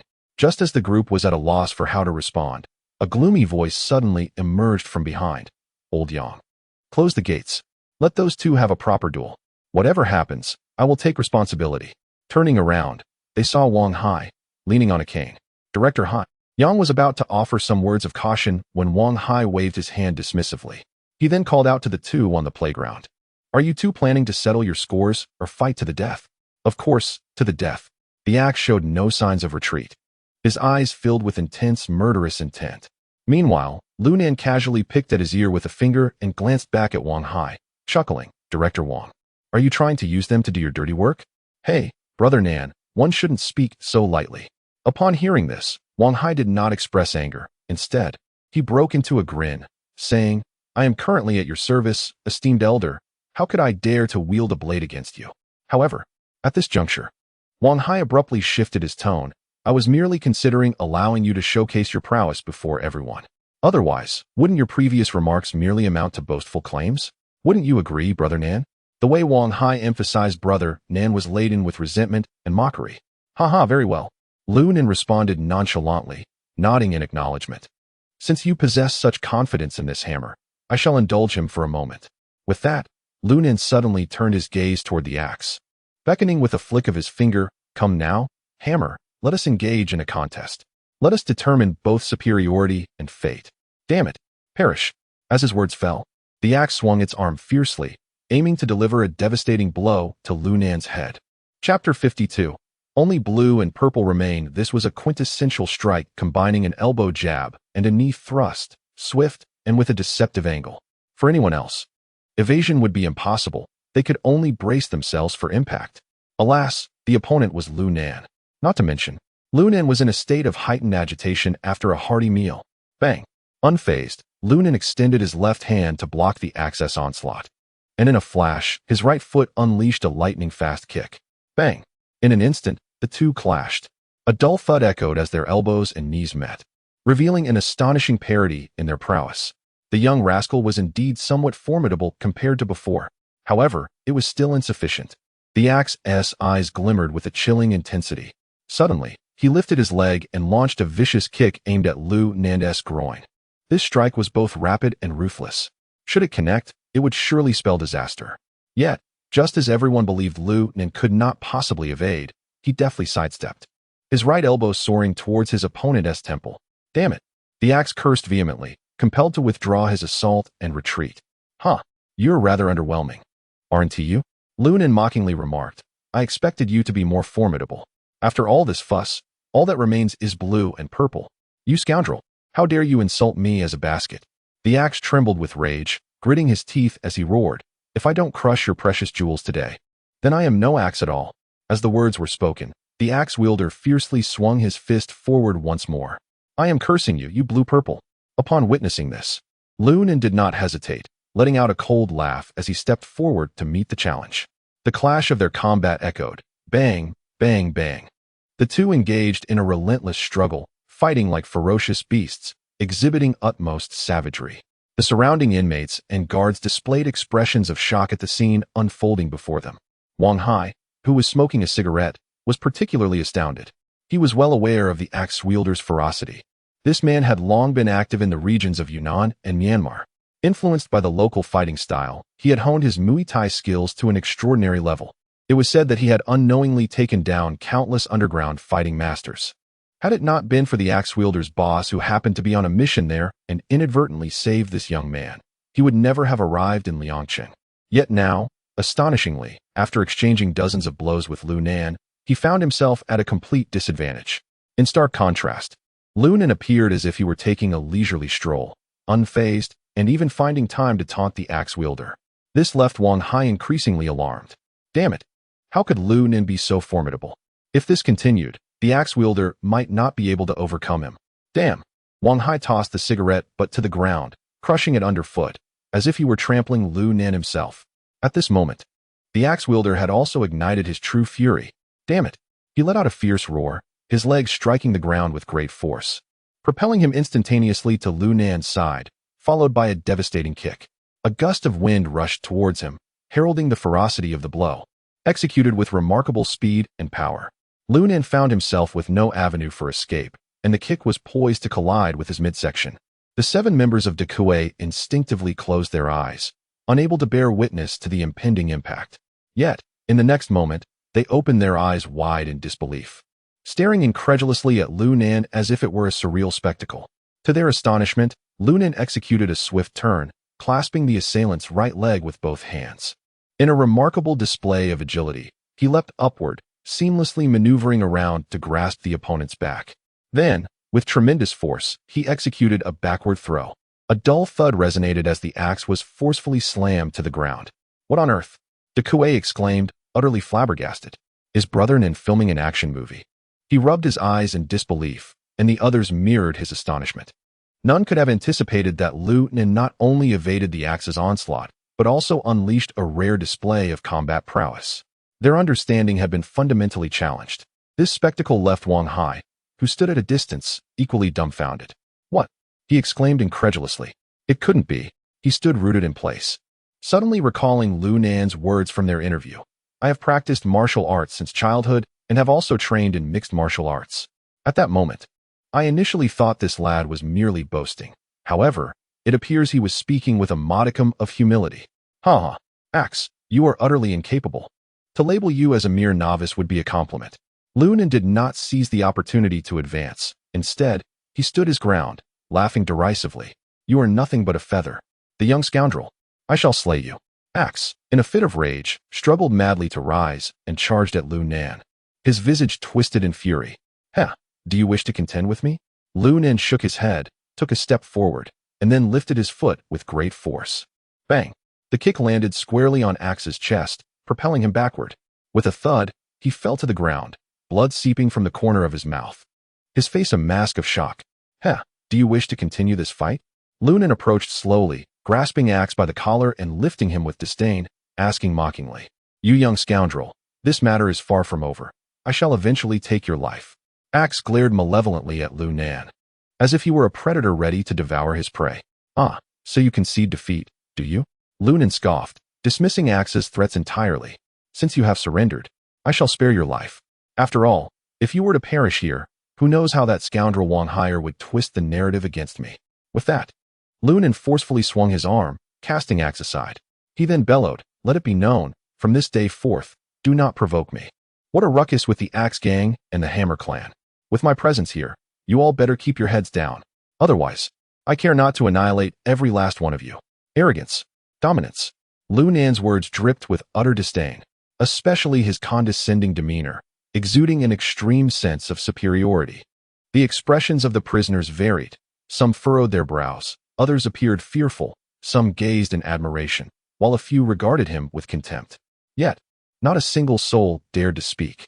Clearly, at this moment, the over 300 prisoners in the yard reached a consensus. Do not provoke this young man. After all, aside from the Axe Gang, there existed no substantial conflicts among them.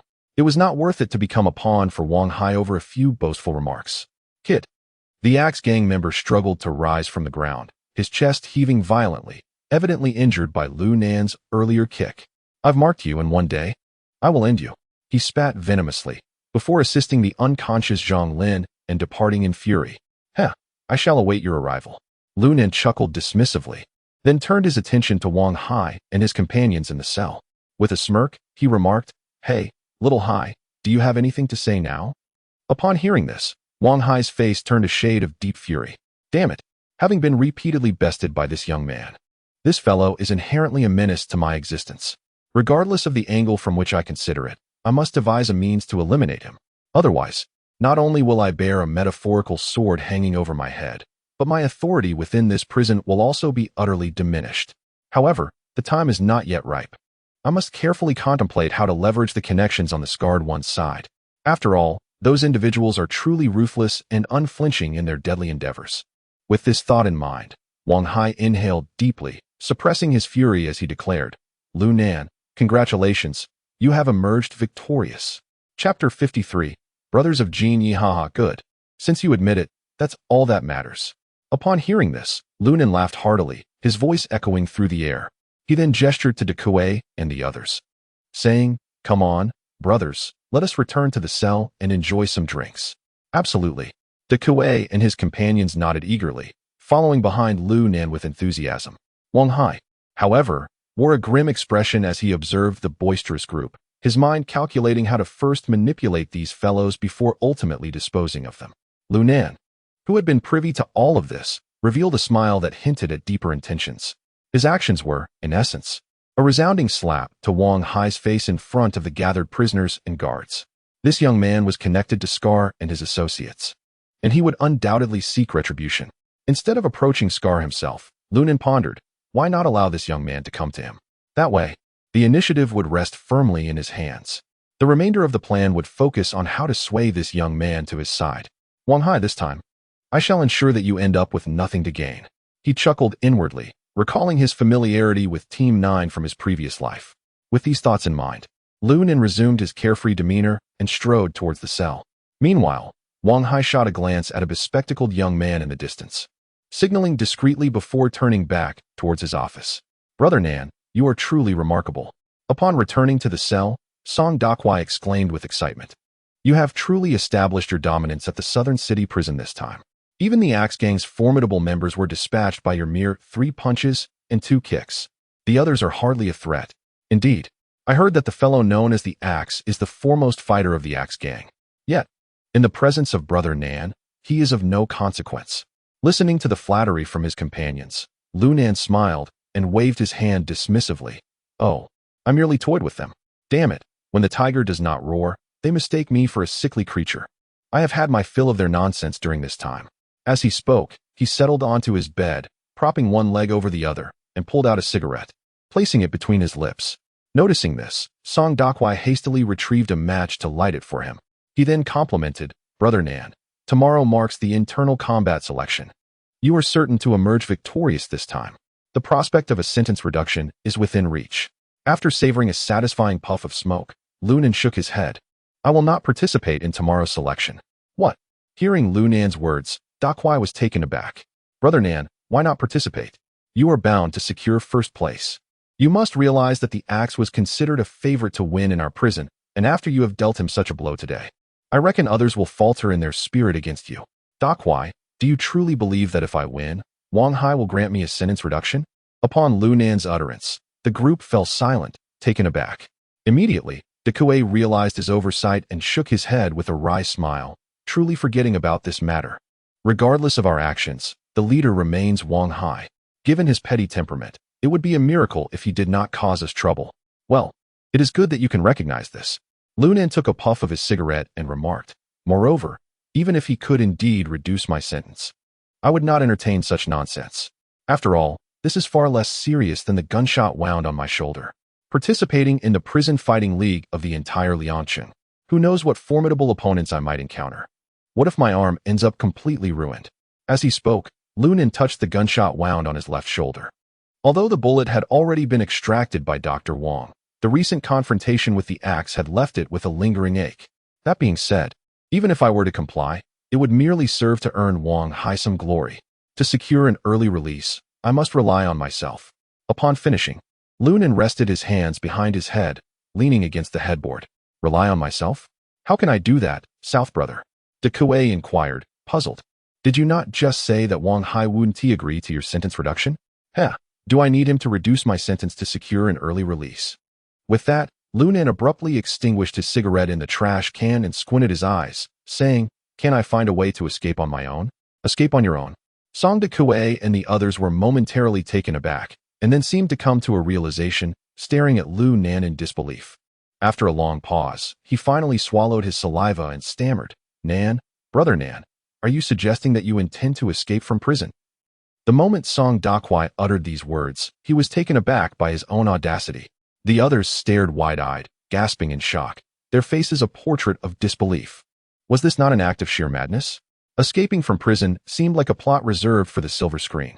Who in their right mind would dare to undertake such a perilous endeavor in real life? What if they were caught? Would that not spell doom? Well, brothers, if I were to say that I am contemplating such a venture, what would you do? As he spoke, Lu Nan's gaze was sharp as a blade, directed at Dakwai and the others.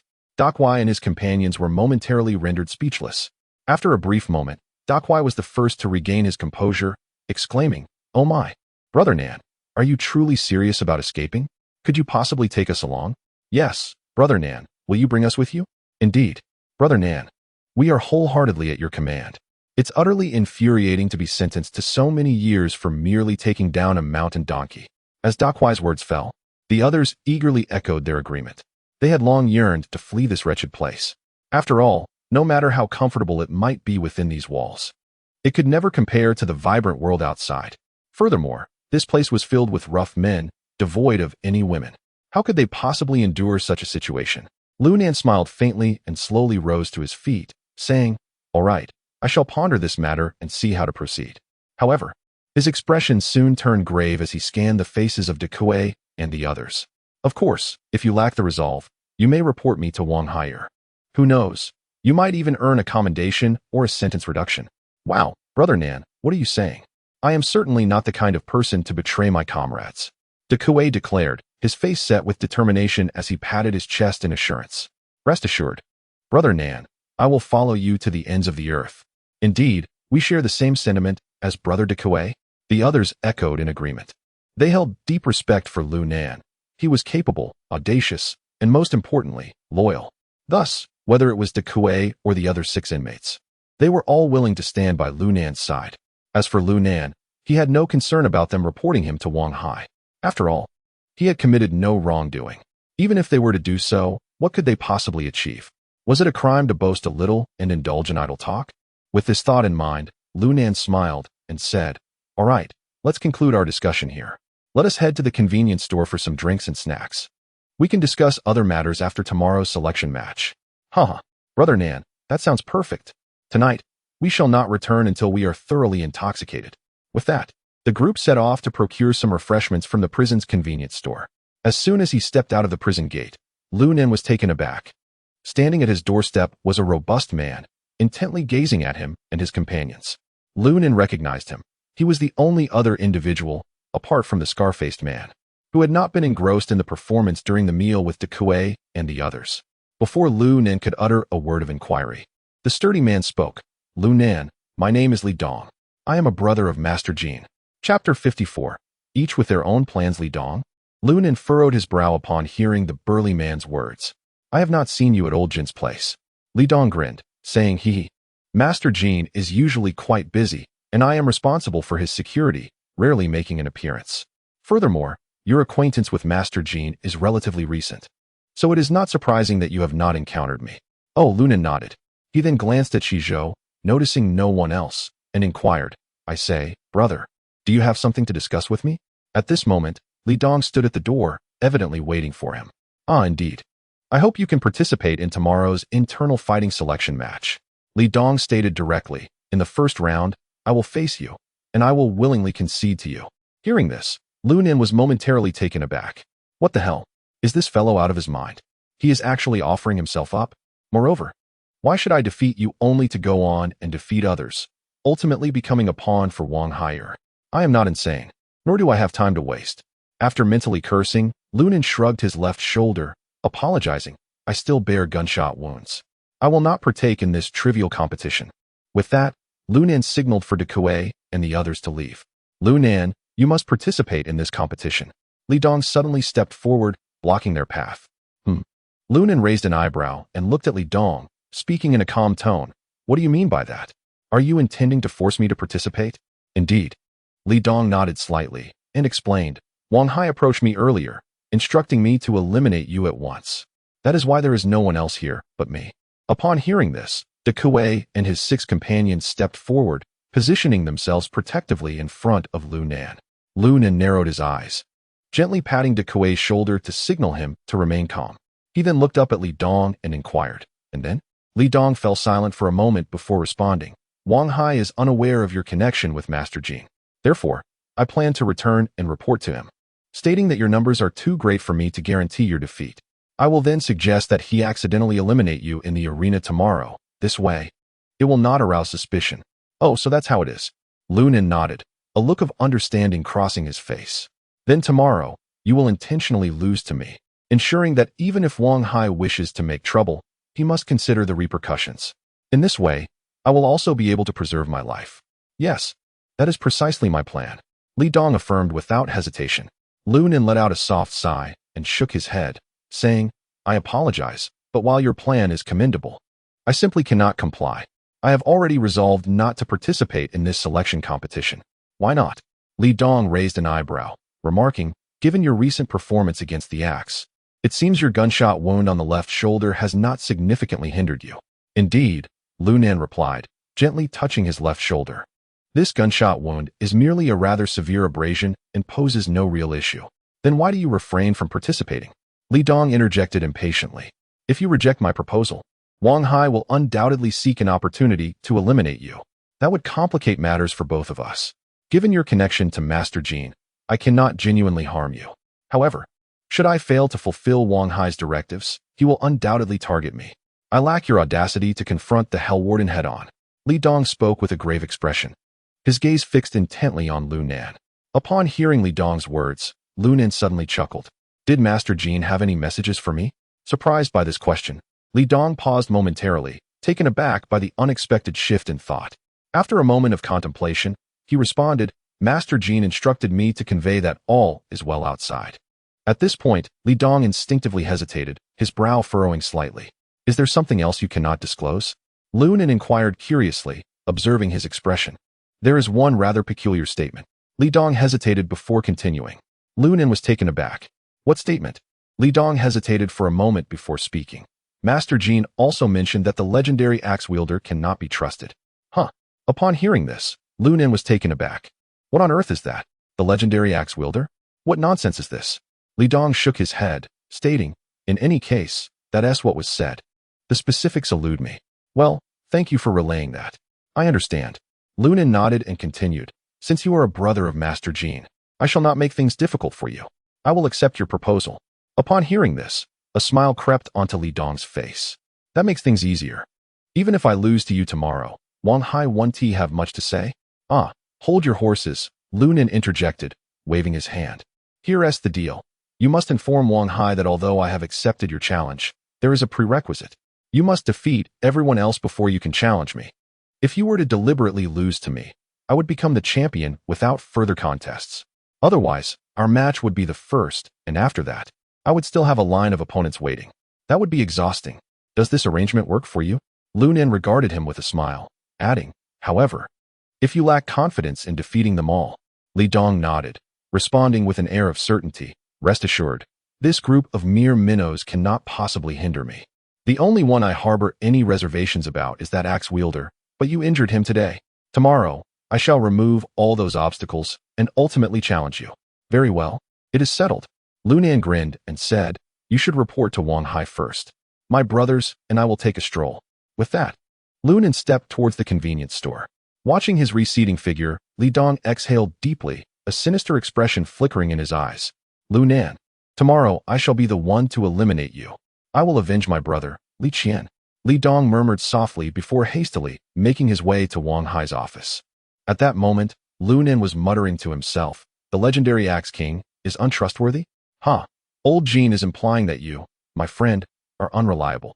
What are you mumbling about? Inquired De Kuei, noticing Lu Nan's murmurs. With a sly smile, Lu Nan replied, oh, it's nothing. I just feel that Wang Hai is rather petty. He orchestrates schemes against me, but fails to grasp the situation. Enough about him. Let us head inside, pick some food and drinks, and indulge ourselves for a good night's rest. Tomorrow, we shall have some fun with them. Understood, De Kuei responded, taking the lead into the convenience store. Chapter 55. Underestimating him the following morning, as Lu Nan, still yawning and reeking of alcohol, appeared on the playground. A cold smile crept onto the faces of Wang Hai and Li Dong. Ah, it seems Brother Nan had quite a few drinks last night. Wang Hai teased with a grin that did not reach his eyes. Indeed, I had to teach a lesson to some oblivious fellows. And I dealt with a few self-proclaimed hotshots. Is it not justified to celebrate with a drink or two? Lu Nan, despite his weary appearance, was unyielding in spirit. Besides, that convenience store is your business. We spent quite a fortune yesterday, over several hundred. Even a nightclub wouldn't charge that much. Shouldn't you consider adjusting your prices? This is a bit outrageous. Alas, what can I say? Wang Hai feigned a sigh. Scarcity adds value. If it weren't for an open-minded person like me serving as the warden, would there be such indulgences around? Furthermore, I bear considerable risk to improve your living conditions. If you find it expensive, you need not purchase it. After all, the cafeteria's boiled potatoes with cabbage come at no cost. Damn it. Upon hearing this, Lu Nan nearly erupted in anger but recognized the validity of Wang Hai's words. All right. Lu Nan rubbed his temples, feeling a wave of irritation.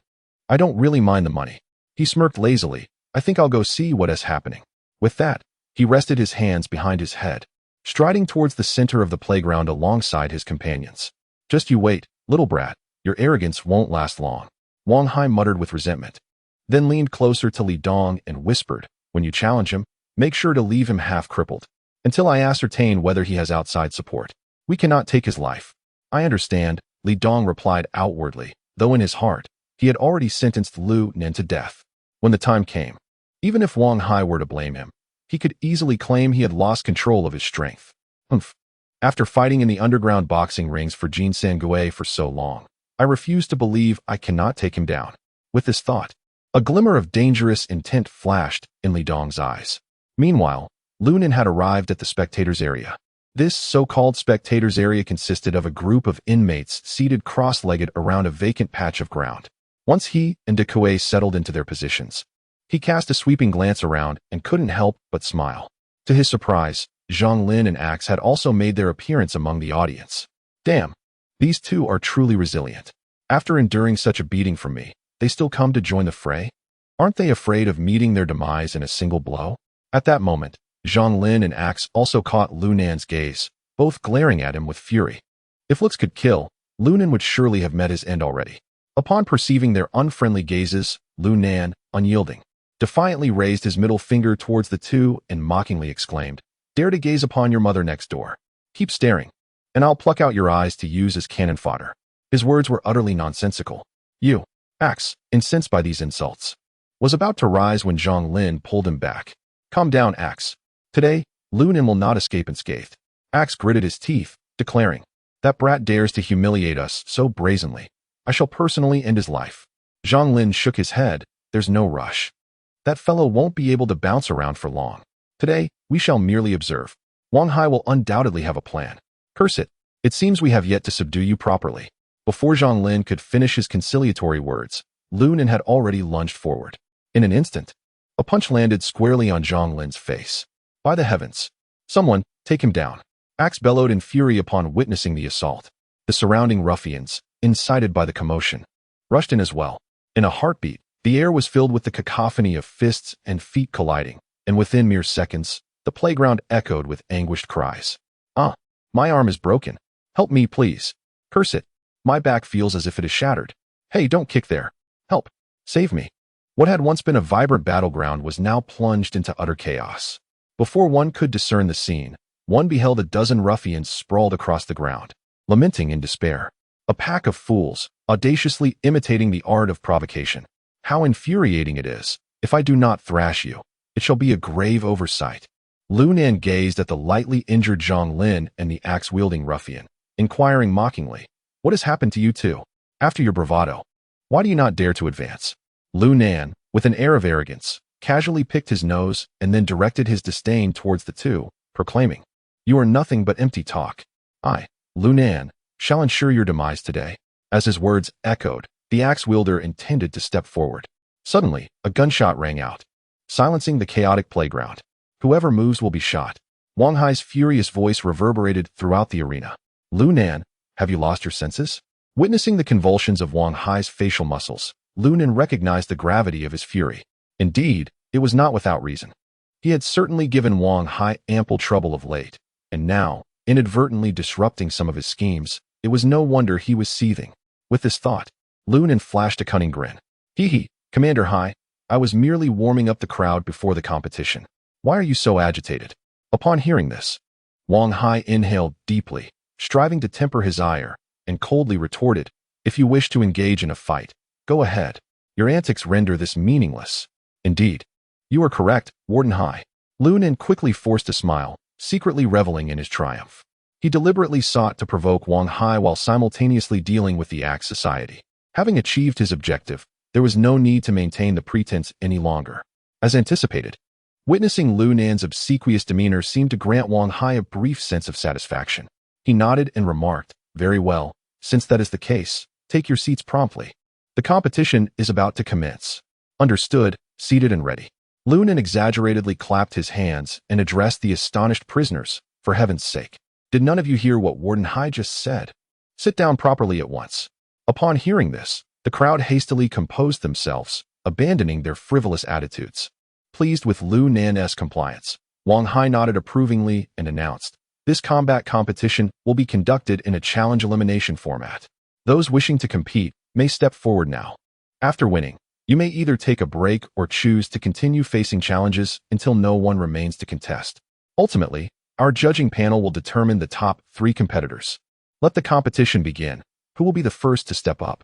As soon as Wang Hai finished speaking, Li Dong was the first to stride confidently to the center of the arena. He surveyed the crowd and declared, I'll go first. Who among you dares to challenge me? With that, Li Dong stood proudly in place, exuding an air of arrogance. I will. A robust young man leaped forward from the throng.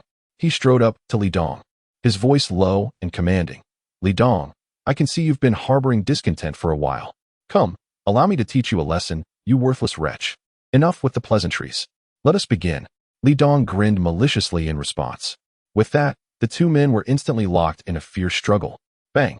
To the astonishment of the onlookers, with a single punch, Li Dong sent the burly man crashing to the ground.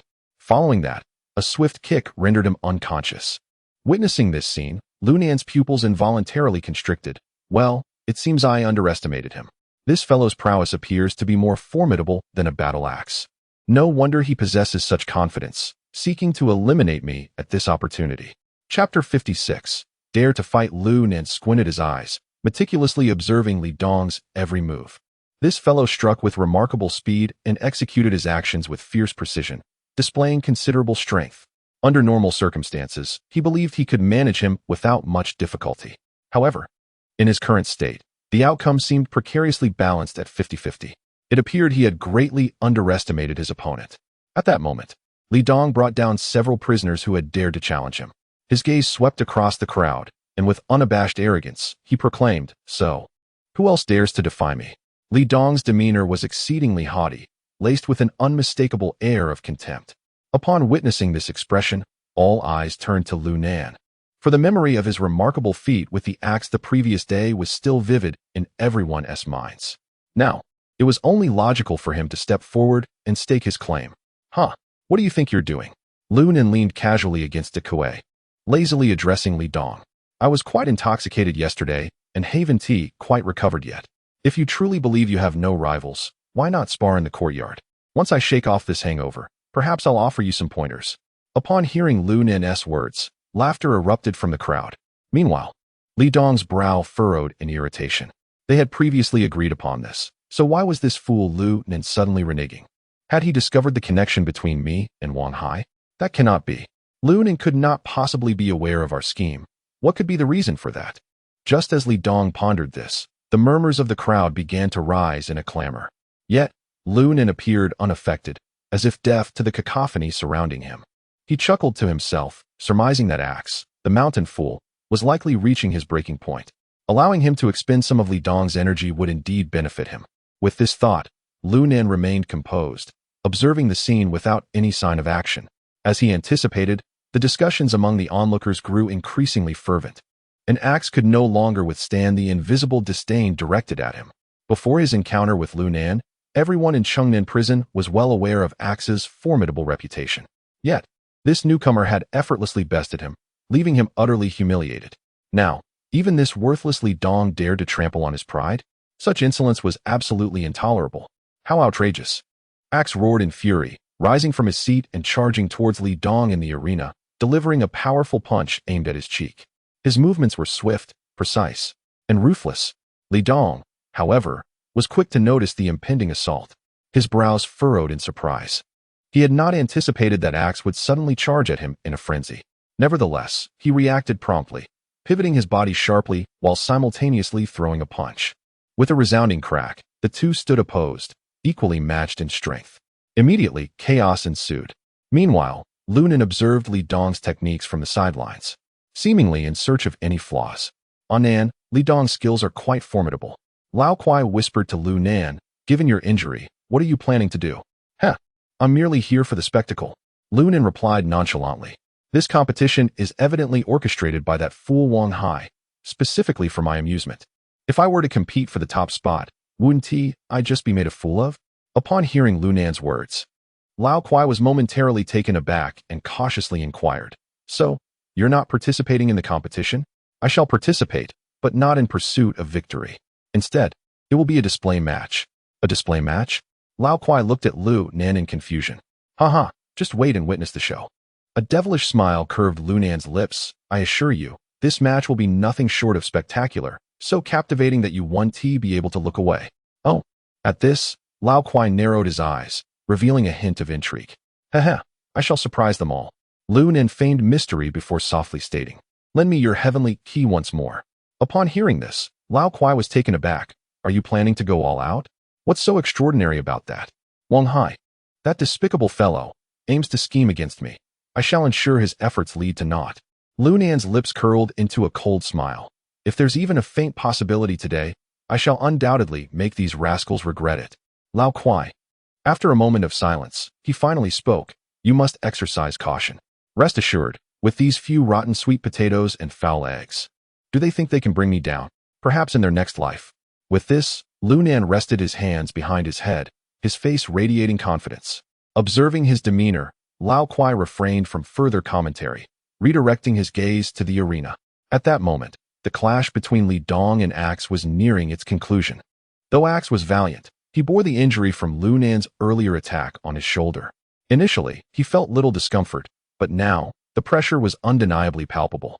Suddenly, Li Dong disregarded Axe's assault, fiercely swinging his arm down upon Axe's right arm. Crack! The sound of splintering bone resonated throughout the venue. Axe's complexion turned pale, beads of cold sweat dotting his brow. Simultaneously, Li Dong seized the moment, refusing to relent. As Axe stumbled from the force of the impact, Li Dong grasped his collar, swiftly maneuvering to lock Axe's elbow. Get out of my way, Li Dong bellowed, yanking Axe forcefully, sending him flying 5 meters away. Crack! Axe's entire right arm hung limply at his side, clearly rendered useless. A profound silence enveloped the arena. No one anticipated that the situation would escalate so rapidly. In the blink of an eye, the Axe was rendered incapacitated. Yet, Li Dong remained steadfast, his expression solemn. At this moment, he emanated an air of ferocity, as if the act of breaking his opponent's arm was merely a matter of course. The Axe lay on the ground, its wielder seething with rage. However, Li Dong paid no heed, seemingly cursing the Axe while his gaze remained fixed on Lu Nan. Huh? Rubbish. What are you doing here, flaunting your lack of skill? Now that I've left you with broken bones, you feel proud, don't you? Hey, Li Dong, are you blind? Lu Nan retorted without restraint. The one you've left in such a state is over there, so why are you shouting at me? Honestly, I have no idea where you derive this confidence from, thinking you're so impressive for defeating a mere subordinate of mine. You. Upon hearing Lu Nan's words, Li Dong felt his anger surge to the heavens. He also realized that Lu Nan must harbor some suspicions. Thus, he refrained from further verbal sparring and turned to Wang Hai. Captain Wang, although no one dares to challenge me now, I am still not satisfied. I wonder if I might have someone brought forth? Upon hearing this, Wang Hai, understanding the unspoken agreement, knew precisely what Li Dong meant. Yet, he feigned a look of deliberation, as though weighing Li Dong's request carefully. At that moment, a voice suddenly erupted from the crowd. Damn it! That Li Dong is insufferably arrogant. Let Lu Nan go up and take him down. This shout stirred the prisoners like a hornet's nest, and they all roared in unison, yes. Let Lunan go teach him a lesson. Let Lunan go take him down. Lunan, Lunan, Lunan. Ultimately, the entire assembly began to chant Lunan's name, as if this spectacle had been rehearsed beforehand, their adoration for him reaching a fervent and almost blind intensity. At this juncture, a sinister smile curved the corner of Wang Hai's mouth as he turned to Li Dong. Since no one opposes, you may select your desired opponent. Upon hearing this, Li Dong bowed in gratitude towards Wang Hai, his gaze then fixed intensely on Lunan. Lunan, I challenge you. Are you brave enough to face me in battle? Chapter 57. The tripartite contract. Upon hearing Li Dong's declaration, the chorus of prisoners grew even louder. The name Lunan echoed through the air, as if they intended to uproot the very roof of the southern prison. Yet, Lunan did not immediately rise to his feet. Instead, he leaned closer to Old Kwai and whispered a few words. After gently patting his shoulder, he finally stood up slowly. The crowd assumed he was preparing to confront Li Dong, and a tumultuous cheer erupted, reminiscent of a cataclysmic wave. Everyone, quiet down, Lunan said, his expression serene as he gestured for silence. Instantly, all voices ceased. Then, with a calm gaze fixed upon Li Dong, he inquired, Do you wish to challenge me? Indeed. Li Dong replied in a low tone, adding a line from Lunan's own words spoken the day before, to determine superiority and seal our fates. Huh. Lunan chuckled upon hearing this classic line from years past, shaking his head as he turned to Wang Hai. Director Hai, given the current circumstances, am I obliged to accept this challenge? Ha ha ha. It is certainly not mandatory. Wang Hai laughed heartily, but then shifted his tone sharply. However, the atmosphere has escalated to this point, and I believe you would not wish to decline, would you? After all, everyone is watching you. Upon hearing this, a sly smile blossomed on Lunan's lips. He spoke, I refuse. Huh. Wang Hai was left utterly astonished. Li Dong stood there, equally bewildered. The surrounding crowd was completely dumbfounded. What on earth? Why isn't he stepping onto the stage immediately? How could he refuse? Wang Hai and Li Dong exchanged a baffled glance, both equally perplexed. This was nothing like the script they had discussed the previous day. At that moment, seeing Lunan smile, Wang Hai felt a buzzing in his head, not for any other reason, but purely out of frustration. How infuriating. This little rascal was undoubtedly doing this on purpose. He was deliberately making me uncomfortable. Wang Hai trembled with rage, gritting his teeth as he demanded, Why do you refuse to participate in the match? Lunan shrugged nonchalantly. You see, my shoulder was injured by you, the Sea Abyss chief, making me unfit for combat. Besides, the food has been subpar lately, and my stamina is lacking. What good would it do to go up there and engage in a meaningless brawl? Upon hearing this, Wang Hai nearly spat blood. What the hell? Complaining about the food? And claiming his stamina was lacking. Just yesterday, he had flaunted 2 roasted chickens and had turned Axe and Zhang Lin into mere shadows of themselves. And last night, he had indulged in beer and bread with Song Dakwai and the others. Wasn't the resort already providing ample conditions? Witnessing Wang Hai's furious demeanor and Li Dong's sinister expression, Lunan could not help but feel a surge of delight. Damn it. Are you two really expecting me to comply so readily? Wouldn't that diminish my standing? Hell Warden, I genuinely feel unwell. If I were to engage, I fear I might inadvertently cause harm. Thus, let us forego today's confrontation. Upon hearing this, Wang Hai's forehead twitched with indignation. Yet, he was momentarily taken aback. After a pause, he asked, somewhat befuddled, Are you saying you feel unwell and fear that your strikes might be lethal? Ah, indeed, Lunan replied with a nonchalant nod. Wang Hai's expression darkened, and internally, he cursed vehemently. How could those two statements possibly coexist without contradiction? Hell Warden, due to my fragile state, should I take to the field, my strikes would undoubtedly be lethal. If by chance, I were to inadvertently cause harm to Brother Li Dong, it would lead to complications. Lunan explained leisurely, at that point, it could very well involve you in the ensuing chaos. I think it's best to avoid this. Wait a moment. Why does Lunan's reasoning seem so sound? It does have a ring of truth to it.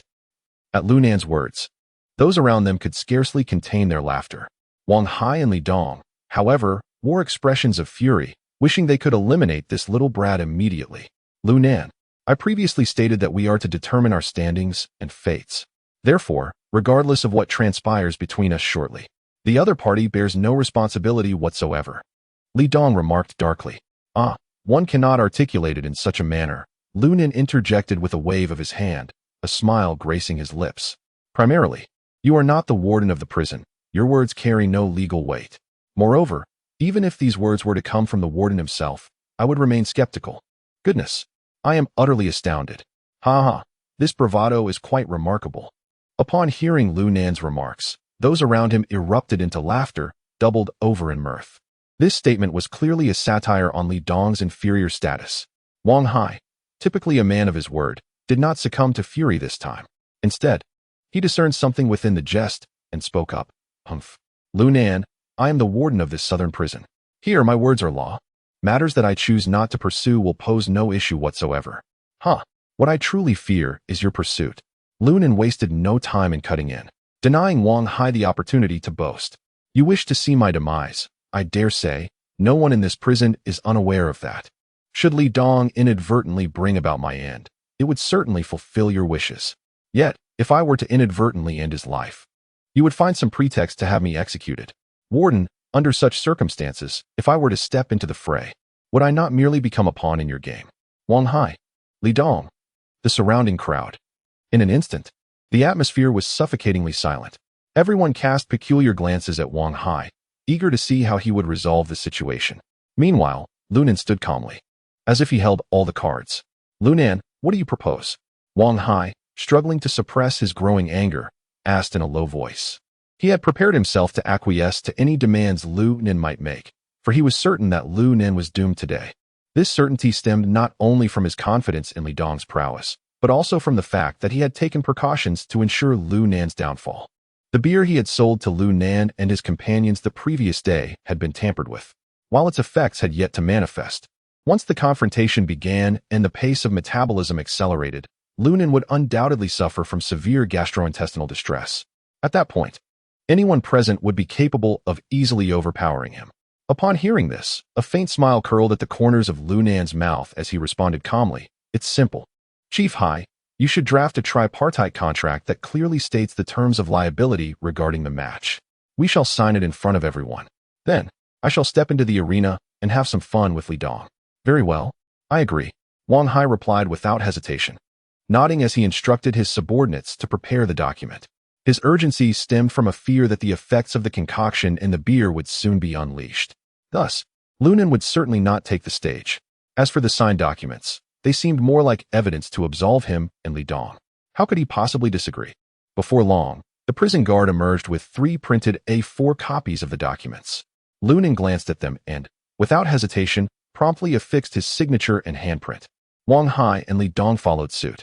Once everything was completed, Wang Hai hastily urged in a sinister tone, "Lu Nan, you can take the stage now, can't you?" Chapter 58. A standoff. Wang Hai's tone was chillingly cold. His brow furrowed deeply, and his patience was nearly exhausted as he coldly commanded, "Speak." Lu Nan, seemingly unconcerned, casually picked at his ear with a finger and languidly remarked, "Given my stature, shouldn't there be a bit of an appearance fee? First, hand me a voucher worth 10,000 yuan for the convenience store. Otherwise, I will not participate in this match." Upon hearing this, Wang Hai nearly spat blood, his cheeks twitching in fury. However, in his desperation to have Lu Nan enter the ring and ensure that Li Dong could be defeated, he gritted his teeth and conceded. "Fine." With that, Wang Hai seized a stack of stamped IOUs from a nearby guard and forcefully tossed them to Lu Nan. Without hesitation, Lu Nan caught the vouchers, grinning widely as he stuffed them into his pocket. He then strode confidently toward Li Dong. Observing Lu Nan's audacious demeanor, Wang Hai barked menacingly, "Make sure to kill him." Before Li Dong could utter a word, Lu Nan interjected, "Rest assured, since you've provided me with an appearance fee, I will certainly ensure his demise." With that declaration, Lu Nan surged forward with explosive speed, lunging toward Li Dong. Seeing this, Li Dong's eyes narrowed, and he swiftly retreated several steps, then pivoted to deliver a powerful kick. In an instant, the two collided. A resounding thud echoed through the air. They were evenly matched. Li Dong let out a cold chuckle. He then surged forward once more, his right fist brimming with power, crashing toward Lu Nan's face. Unfazed, Lu Nan effortlessly sidestepped the attack. Bang! The immense force jolted Li Dong back a step. Seizing the opportunity, Li Dong pushed off with his right foot, propelling himself to circle behind Lu Nan. In swift succession, his right arm bent, and with his left shoulder raised high, he aimed a heavy elbow strike at the back of Lu Nan's head. Lu Nan's pupils constricted in alarm. This kid is definitely out to kill me. If that strike connects, my brainstem would be shattered. In a moment of instinctual urgency, Lu Nen took a half-step forward, narrowly evading Li Dong's lethal blow. Simultaneously, Lu Nen delivered a whip-like kick aimed at Li Dong's neck, seeking to compel him to abandon his assault. Li Dong had anticipated this maneuver. Leaning forward slightly, he dodged Lu Nan's kick and swiftly extended his left hand, reaching for Lu Nan's throat in an attempt to capture him. However, Lu Nen suddenly altered his strategy, his right leg snapping out fiercely. Bang! It landed squarely against Li Dong's abdomen, sending him hurtling backwards. Yet, Lu Nen dared not linger. After all, Li Dong's previous series of brutal techniques had been exceptionally ferocious. A moment's carelessness could lead to meeting one's maker. Thus, leveraging the power he had just harnessed, Lu Nen propelled himself like a cannonball, swiftly catching up to the retreating Li Dong and delivering a powerful punch. Upon witnessing this, Li Dong's pupils constricted in alarm. Although he was aware that Lu Nen was formidable, he had not anticipated the extent of his tenacity. Without hesitation, Li Dong evaded the blow by twisting his body, extending his arms forward. Then, bending his knees, he lunged forth like a leopard, aiming to seize Lu Nan's legs. Goodness, how can he be so versatile? He even understands mixed martial arts. Lu Nen was taken aback. Li Dong, with a sinister grin, retorted, this is hardly an esoteric skill. If you can learn it, why can't I? As he spoke, Li Dong's arms had already secured a firm grip around Lu Nan's legs. Lu Nan's expression shifted slightly as he attempted to struggle free. Unfortunately, it was too late. Li Dong's arms were as unyielding as steel. Even as Lu Nen exerted all his strength to pry them apart, he could not budge them in the slightest. He truly is stubborn. Li Dong grinned menacingly, then swiftly locked Lu Nan's right leg with his own, gripping his ankle with both hands. In a single motion, he turned and pinned Lu Nen beneath him, effortlessly executing a crosslock.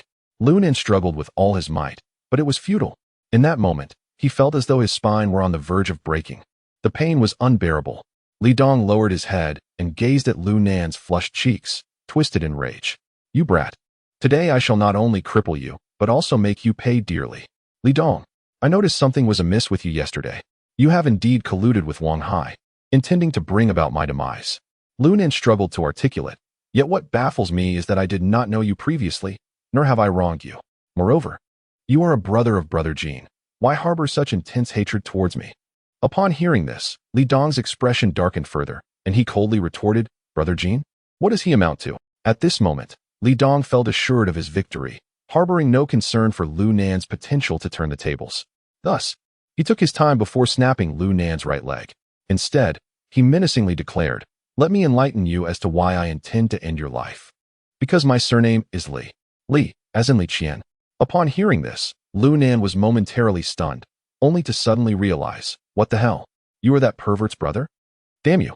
Li Dong, upon hearing these words, was consumed by fury, his eyes wide, and his grip tightened. Lu Nen felt a sharp pain in his ankle. Who are you cursing? Li Dong shouted in rage. Li Qian is my elder brother, my biological brother. Damn it. You truly are that pervert's brother, aren't you? Lu Nen showed no restraint, continuing to curse. I knew it. How could we have no grievances against each other? Yet you insist on wanting to kill me. So that's it. You shut your mouth. Li Dong, ablaze with fury, his forehead veins bulging, gritted his teeth and demanded, Lu Nen, I ask you, what is the true cause of my brother's death? Upon hearing this, Lu Nen was momentarily taken aback. Li Qian was your biological brother. How could you not know how he died? Enough of your nonsense. Li Dong retorted angrily. Hurry up and answer me. I see now. Lu Nen exclaimed, suddenly enlightened. You were playing the part of a traitor by Jean Ye's side. That's why you didn't go to collect your brother's body. No wonder you are unaware of the true cause of his death. As he spoke, Lu Nen feigned regret, shaking his head. Oh dear, Li Dong. You truly missed a grand spectacle. Your brother's demise was nothing short of earth-shattering and soul-wrenching. With that, Lu Nen grinned sinisterly. I suppose you've heard some whispers about it, right? He was torn apart by those vicious dogs he raised. Even his most vital parts were ripped away. In the end, he was reduced to a pile of minced flesh. As Lu Nan's words echoed, Li Dong's breathing became labored, his chest heaving violently. Clearly, he had been profoundly affected. At that moment, his eyes turned a furious shade of red. With eyes glistening with ferocity and madness, he gritted his teeth and declared, in that case, I shall reduce your left limb to mere fragments. Then, I will crush your most vital essence beneath my foot, transforming you into nothing but a heap of shredded flesh." Having uttered these words, Li Dong no longer held back. With a sudden surge of strength, he aimed to shatter Lu Nan's right leg. Chapter 59. The disadvantage emerges as Li Dong exerted his strength. Lu Nan simultaneously turned his body. Thud! The two unexpectedly rolled over together. Yet, Lu Nan's right leg remained unscathed. "Damn it! I began training in mixed martial arts with my father at the age of 7. How could I be outmatched by a scoundrel like you? You think you can break my leg? You're sorely mistaken." With that, Lu Nan let out a cold snort and swiftly lifted his left leg to kick towards Li Dong's abdomen. Bang! Due to their entanglement, Li Dong had no time to evade and was struck directly in the stomach. Damn it! In pain, Li Dong's crosshold was immediately broken. Seeing this, Lu Nan quickly retracted his right leg and performed a graceful maneuver to stand upright, creating distance between them. Ha! Ha! Clutching his stomach and drenched in cold sweat, Li Dong glared at Lu Nan and snarled, "I underestimated you. Your skills are indeed formidable." Lu Nan rubbed his right ankle dismissively and retorted, "Of course, my skills are exceptional. But you, on the other hand, are lacking significantly. Your crosshold was barely formed. And yet I broke it. Damn, you're just like that pervert Li Qian, utterly useless." Li Dong's face flushed crimson as he gritted his teeth and said, "I will slowly torture you to death. Am I supposed to fear you?" Lu Nan scoffed, "If you have the guts, come at me. Stop whining." As soon as the words fell, the two engaged in combat once more. Despite their injuries, they fought with fervor. Indeed, it is no wonder that Li Dong exudes such arrogance. It appears his prowess is not merely boastful. And then there is Lu Nan, a remarkable talent at such a young age, displaying extraordinary skill. It remains uncertain who shall emerge victorious in this encounter. However, the outcome bears little relevance to us. We are merely spectators. A group of inmates in prison garb murmured amongst themselves, while the 7 members of De Kuei watched the fray with concern. After all, they had become inseparably linked to Lu Nan's fate.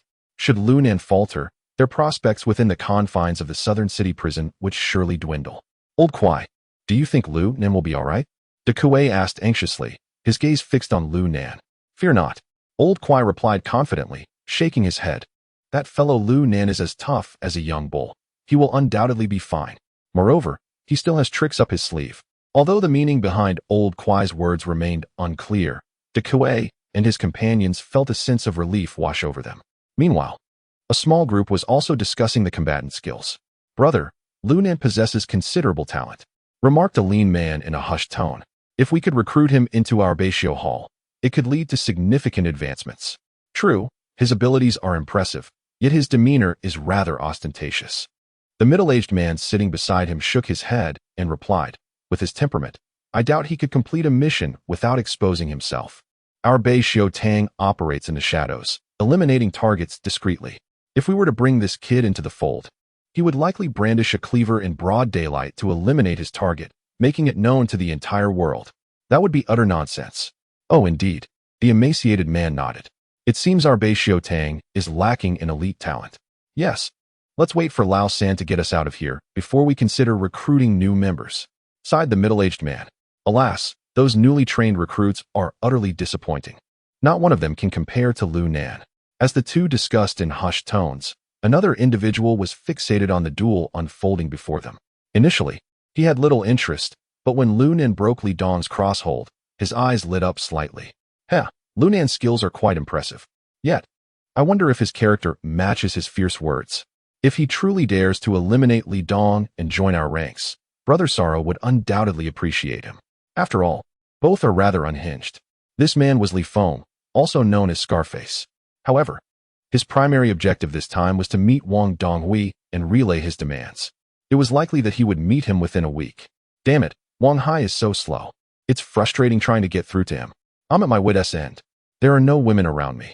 Once I step out, I must indulge myself thoroughly. As for that Lu Nan, if the opportunity arises, we shall see." Scarface stroked his chin, murmuring to himself. At that moment, the fierce battle between Lu Nan and Li Dong raged on. Both were unleashing their true ferocity, their strikes growing increasingly brutal. It was a flurry of eye gouges and low blows. There were hardly any moves worth watching. However, due to Lu Nan's injuries. It was evident that Li Dong possessed the upper hand. Gradually, Lu Nan's punches began to falter. Upon noticing this, Li Dong burst into laughter. Ha! Lu Nan, weren't you quite arrogant? Why do you now resemble a beaten dog? Today, I shall play with you to death. Heh, play with me to death like a dog? Your elder brother was the one who met his end at the paws of a dog. Lu Nan replied expressionlessly. At this, Li Dong was instantly enraged. Damn it! You seek death. With that, Li Dong charged forward, delivering a knee strike aimed directly at Lu Nan's groin. Upon witnessing this, Lu Nan's expression changed in alarm. Hastily raising his hands to shield himself. Thud! The knee struck solidly against Lu Nan's palms. A distinct cracking sound echoed as Lu Nan's left shoulder jolted violently. He was sent tumbling backward, crashing heavily onto the ground. Ah! Lu Nan gasped, unable to suppress a spasm of pain. A searing pain suddenly engulfed his entire body, causing the veins on his forehead to bulge ominously. Damn it! This truly hurts. Li Dong looked down at Lu Nan with a condescending smirk, tauntingly remarking, Ha! Lu Nan, given your stamina, were you merely deceiving me when you claimed to have been drinking yesterday? However, your little schemes are utterly futile in the face of absolute power. Now, I shall avenge my brother by beating you to a pulp. With that, Li Dong lunged forward once more. Humph! Lu Nan let out a cold snort, his right foot thrusting forward with tremendous force. Bang! Their legs collided. Lu Nan grunted, staggering back several steps before barely regaining his balance. Seizing the opportunity, Li Dong pressed the attack, his legs striking like a tempest. Thud, thud, thud. A barrage of kicks rained down upon Lu Nan, and with every blow, his complexion grew increasingly pale. Ultimately, Li Dong had cornered Lu Nan, leaving him with no chance to retaliate. Ha ha ha. You little brat, I wonder how long you can endure. Li Dong laughed maniacally, as if he had completely ensnared Lu Nan. Meanwhile, Wang Hai, who was watching from the sidelines, clenched his fists in excitement, as though he were the one delivering the blows to Lu Nan. The pent-up frustration and anger of these past few days finally found a semblance of release. Gasping for breath, Lu Nan struggled, beads of sweat rolling down his forehead like pearls. His entire body tensed with muscles, poised for immediate defense. Lu Nan, I hope you perish. Li Dong sneered, suddenly swinging his leg with ferocity. The force of his kick shattered the air. Lu Nan's pupils constricted as he swiftly sidestepped. In that instant, however, Li Dong executed a swift turn, sweeping low to trip Lu Nan to the ground. Following this, he tilted his body and lunged forward, his right arm coiling around Lu Nan's neck, preparing to apply a chokehold that would suffocate him. Chapter 60. The fatal strike on Li Dong at that moment. Rather than displaying any signs of panic, Lu Nan wore a mocking smile. Witnessing this scene, Li Dong's heart sank with a sudden jolt. Yet, having already initiated the chokehold, he found it too late to withdraw. Thus, he accelerated his efforts, determined to seize Lu Nan's throat with a force akin to a thunderous storm, aiming to suffocate him to death. However, at this critical juncture, unexpectedly, Lu Nan's head, which should have been hanging low, suddenly lifted. Hey, Li Dong, your demise is not without reason. Lu Nan's lips curled into a chilling arc. In the midst of his words, Li Dong watched in disbelief as Lu Nan's right hand swiftly grazed his left chest. The motion was not only remarkably quick, but utterly devoid of force. Having completed the chokehold, Li Dong abruptly halted, his eyes wide with incredulity as he gazed at Lu Nan. There's no need for futile words. Did you truly think I would not be prepared for your attempt on my life? Lu Nan replied with a cold smirk, gently raising his palm. Between his fingers lay a 3-inch steel needle, none other than the heavenly key belonging to Old Kwai. At that moment, Li Dong's pupils dilated, his expression morphing into one of grotesque disbelief as he beheld the heavenly key. It dawned on him that from the very beginning, he had been ensnared in someone else's scheme. It turns out that Lu Nan's earlier display of weakness and submission was merely a facade. With a chilling smile and a sinister gaze fixed on Li Dong, Lu Nan continued, When you go down, please extend my regards to your perverse brother. Inform him that you too shall accompany him. Li Dong's eyes widened in disbelief, his lips parted as if to speak, yet no words escaped his mouth. Ultimately, he could only emit a sound of reluctant whimpering. However, his gaze remained fiercely locked onto Lu Nan, unyielding and defiant. Such wide eyes. Who are you trying to intimidate? Lu Nan muttered softly. I'm not a coward. Your attempts to frighten me are futile. With that, Lu Nan abruptly freed himself from Li Dong's grasp, and sprang away with the agility of a fish leaping from the water. He then feigned a defensive stance, glaring at the prone Li Dong, and boomed, "Li Dong, for heaven's sake, don't pretend to be dead. Let us continue." Lu Nan's performance was extravagantly theatrical, as though he had been thoroughly intimidated by Li Dong, wearing a mask of anxiety. At that moment, Wang Hai's voice rang out from a distance, "Li Dong, what are you doing? Keep attacking him." Hearing this, Lu Nan inwardly cursed fool while maintaining an increasingly anxious facade. Yet, Li Dong on the ground remained utterly unresponsive, lying motionless. What is going on? Why hasn't Li Dong gotten up? Just a moment ago, he was in a position of advantage. Why is he now playing dead? Did he intentionally allow Lu Nan to win? Is that why he is lying here lifeless? Due to Lu Nan's exceedingly discreet approach, almost everyone remained oblivious to what had transpired. Coupled with Lu Nan's Oscar-worthy performance, the situation became even more perplexing. The prisoners watching began to murmur among themselves. Only Old Kwai gazed at Lu Nan with a beaming smile, then softly remarked to De Kue and the others, "Your brother, Nan, is truly a master of theatrics. He has just taken a life, yet he continues to perform." What? Upon hearing this, De Kue and the others were taken aback, incredulously asking, He killed him. Indeed, he is as dead as one can be." Old Kwai nodded, his face brimming with admiration. Although he had not been directly involved, he was aware of Lu Nan's intentions when he borrowed the heavenly key from him. Nevertheless, witnessing Lu Nan actually pierce Li Dong's heart with a steel needle left him utterly astonished. Wow, Brother Nan is incredible. De Kue and the others were instantly filled with exhilaration, eager to rush onto the stage and embrace him fervently. As they observed Li Dong lying motionless on the ground, Wang Hai began to sense that something was amiss. He hurriedly led his men towards the arena. What is going on? Wang Hai furrowed his brow and crouched down to examine Li Dong's injuries, only to discover that Li Dong had ceased to breathe entirely.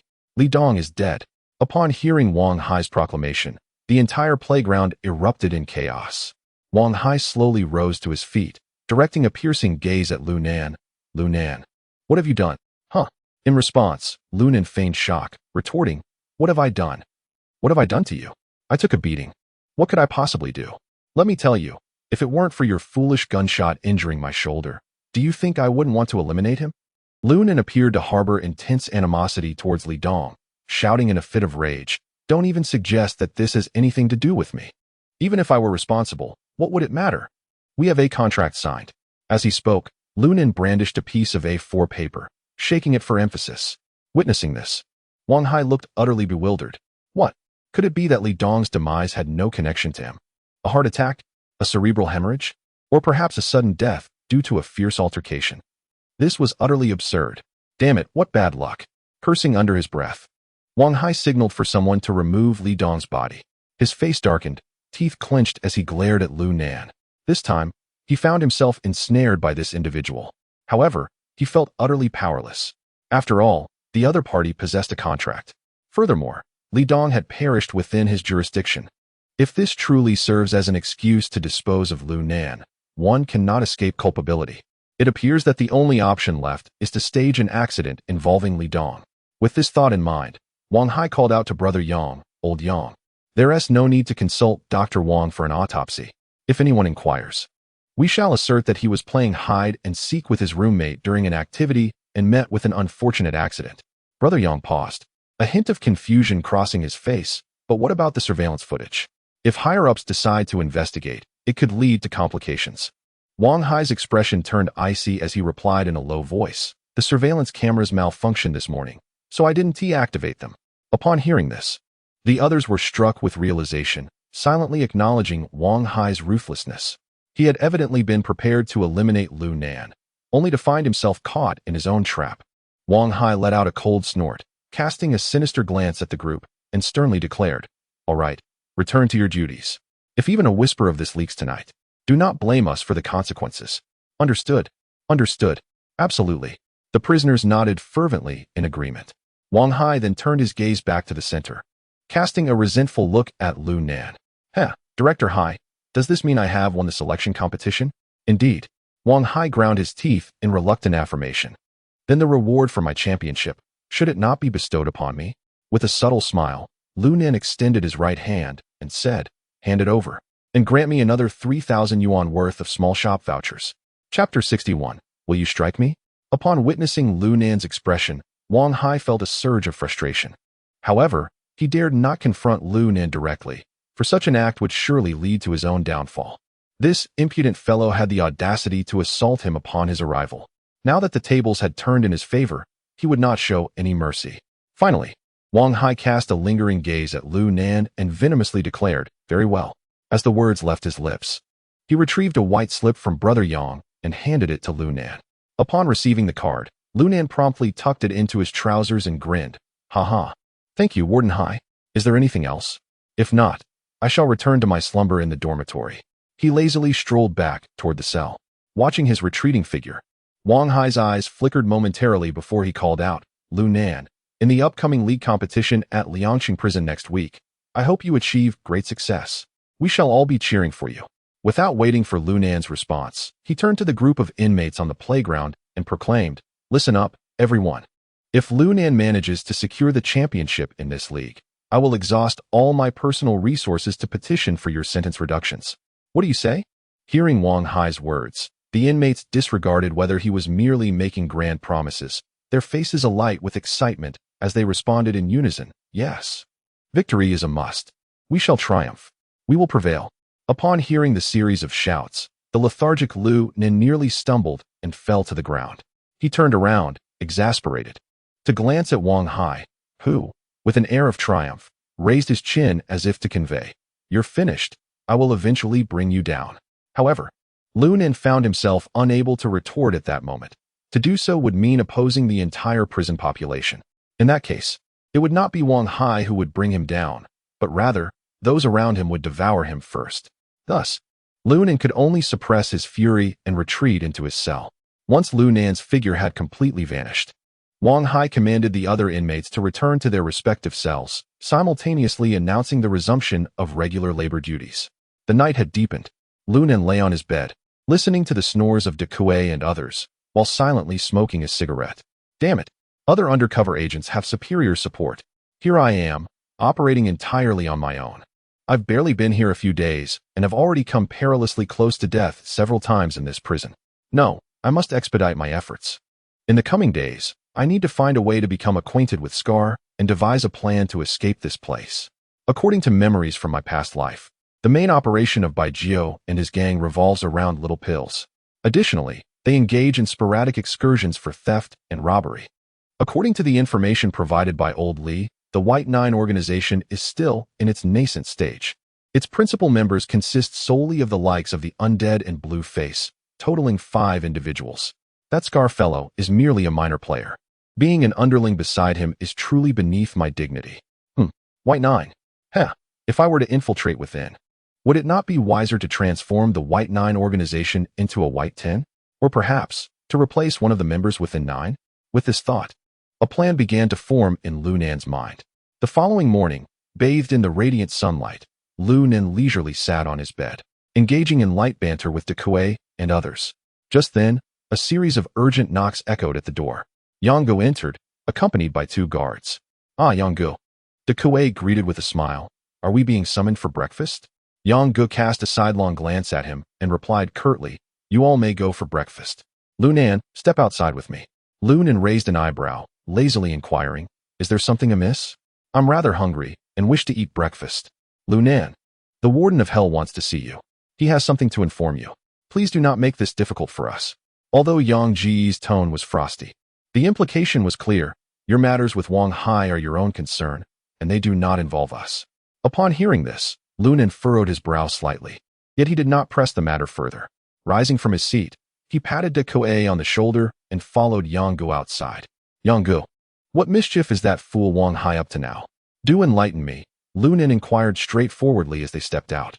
Yanggu frowned at Lu Nan's choice of words regarding Wang Hai, but rather than lose his temper, he slowly shook his head and replied, "I am not privy to the specifics. The Sea Prison Chief hasn't disclosed anything to me. However, I have heard it pertains to Lu Dashin." Lu Nan was taken aback. "Involved with Lu Dashin? That rascal has taken leave, hasn't he? What could he possibly have to do with this?" Just as Lu Nan was about to probe further, Yanggu shook his head first and said, "You needn't inquire further. I am equally in the dark. I merely overheard him cursing Lu Dashin when I visited his office." With a shrug, Yang Gu continued. In any case, when he summoned me to fetch you, he wasn't in the best of moods. After that, Yang Gu fell silent. Thank you. Lu Nen expressed his gratitude with a smile. He then refrained from asking more questions and followed Yang Gu toward Wang Hai's office. Upon reaching the office door, Yang Gu knocked lightly. Come in, came Wang Hai's voice from within. As they entered the office, Yang Gu gestured towards the interior. Lu Nan, you may enter on your own. I shall take my leave. After uttering these words, Brother Yang took several steps back, clearly unwilling to confront Wang Hai. Observing this, Lu Nen could not help but inwardly exclaim, how astute. Nevertheless, he maintained an impassive expression as he proceeded inside. Ah, Brother Nan, you've arrived. Upon entering the room, Wang Hai greeted him with a grin that did not reach his eyes. How did you sleep last night? Lu Nen regarded Wang Hai's disingenuous demeanor, rolling his eyes internally, yet replied calmly, it was fine, quite good. Ah, I'm glad to hear that, Brother Nan. Now I can rest easy. Wang Hai chuckled sinisterly, then gestured towards a seat at the table with a beaming smile. Come, Brother Nan, have a seat. Lu Nen furrowed his brow at Wang Hai's demeanor and waved his hand dismissively. There's no need for such formalities, Wang Hai. I haven't had breakfast and am quite hungry. So, if you have something to say, just get to the point. At this, Wang Hai's expression momentarily stiffened before he quickly regained his smile, as if unfazed. Well, since you've put it that way, I want to dawdle. Brother Nan, you've played quite well with Lu Dashin. Wang Hai, I am unclear about what you are insinuating, Lu Nan replied with an expressionless face. In truth, he had no idea what Wang Hai meant, as he had merely sent Lu Dashin to the Xingxing Internet CAF. As for the actions of the other party, he remains entirely oblivious. Brother Nan, are you feigning ignorance? Wang Hai scoffed, stating plainly, let us not speak in riddles. It was you who instigated Lu Dashin to report me to the disciplinary committee, was it not? I refuse to believe you were unaware. Upon hearing this, Lu Nen was taken aback. Goodness, has Lu Dashin lost his mind, or what? To actually report Wang Hai to the disciplinary committee. This is akin to bringing a spotlight to a restroom, merely looking for trouble. Indeed, seeing Lu Nan's silence, Wang Hai grew even more convinced that he was the mastermind behind it all. However, the subsequent words left Lu Nen utterly perplexed. Nonetheless, I must express my gratitude. You have not allowed Lu Dashin to produce any substantial evidence. Is this a warning aimed at me? Chapter 62. The main character emerges upon hearing Wang Hai's words. Lu Nen was utterly bewildered. What in the world was Lu Dashin thinking? Why was he being reprimanded? A reprimand was far from the appropriate response. A good thrashing would be more in line with my style. Brother Nan, Master Nan, I concede. I merely hope that we can coexist peacefully from now on. Wang Hai gritted his teeth and replied, let me make this clear. Do not push me to my limits. If that happens, no one will come away unscathed. I have received your warning. As long as you do not provoke me, I will not trouble you. However, should you dare to engage me in useless banter again, do not expect me to be courteous. The last statement was delivered in a hushed, yet vehement tone. Lu Nen found himself amused by the situation. He gazed at the furious expression on Wang Hai's face and could not help but mock. Wang Hai, have you lost your mind? Ever since I arrived, it has been you who has sought to create trouble. I was merely defending myself. How did it turn into me bullying you? At this, Wang Hai was instantly incensed. With a swift motion, he extinguished his cigarette, glaring at Lu Nan with wide, furious eyes. Do not try to argue with me. I know exactly what sort of person you are.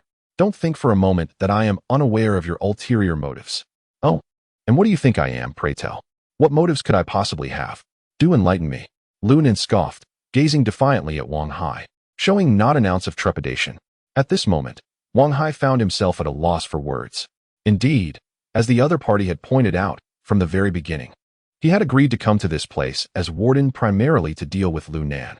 However, over the past few days, aside from the gunshot wound on his shoulder, Lu Nen remained virtually unscathed. Conversely, Wang Hai felt as though he was on the brink of collapse due to the relentless pressure. As Wang Hai pondered this predicament, a steady voice suddenly emanated from the inner office. Lu Nan, you are quite the catch. Upon hearing this, a middle-aged man clad in a police uniform stepped out from within. Wang Hai's pupils constricted in shock as he realized that the man bore an uncanny resemblance to him. Father, Director Wang, what brings you out here? Upon seeing him, Wang Hai immediately stood up, his demeanor exuding utmost respect.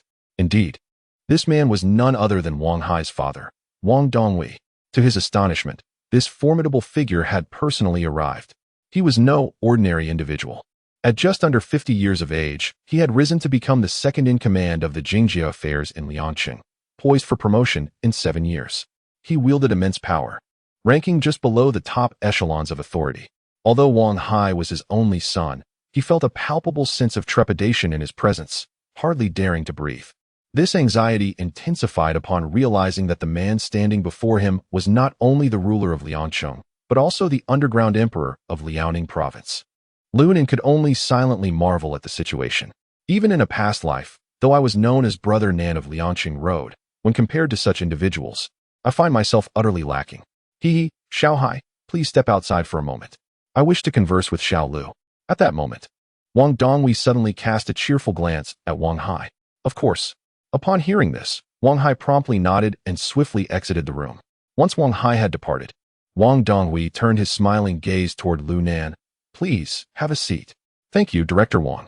Having navigated the complexities of society for so long in my previous life, Lu Nan remained composed, even upon learning of the other party's identity.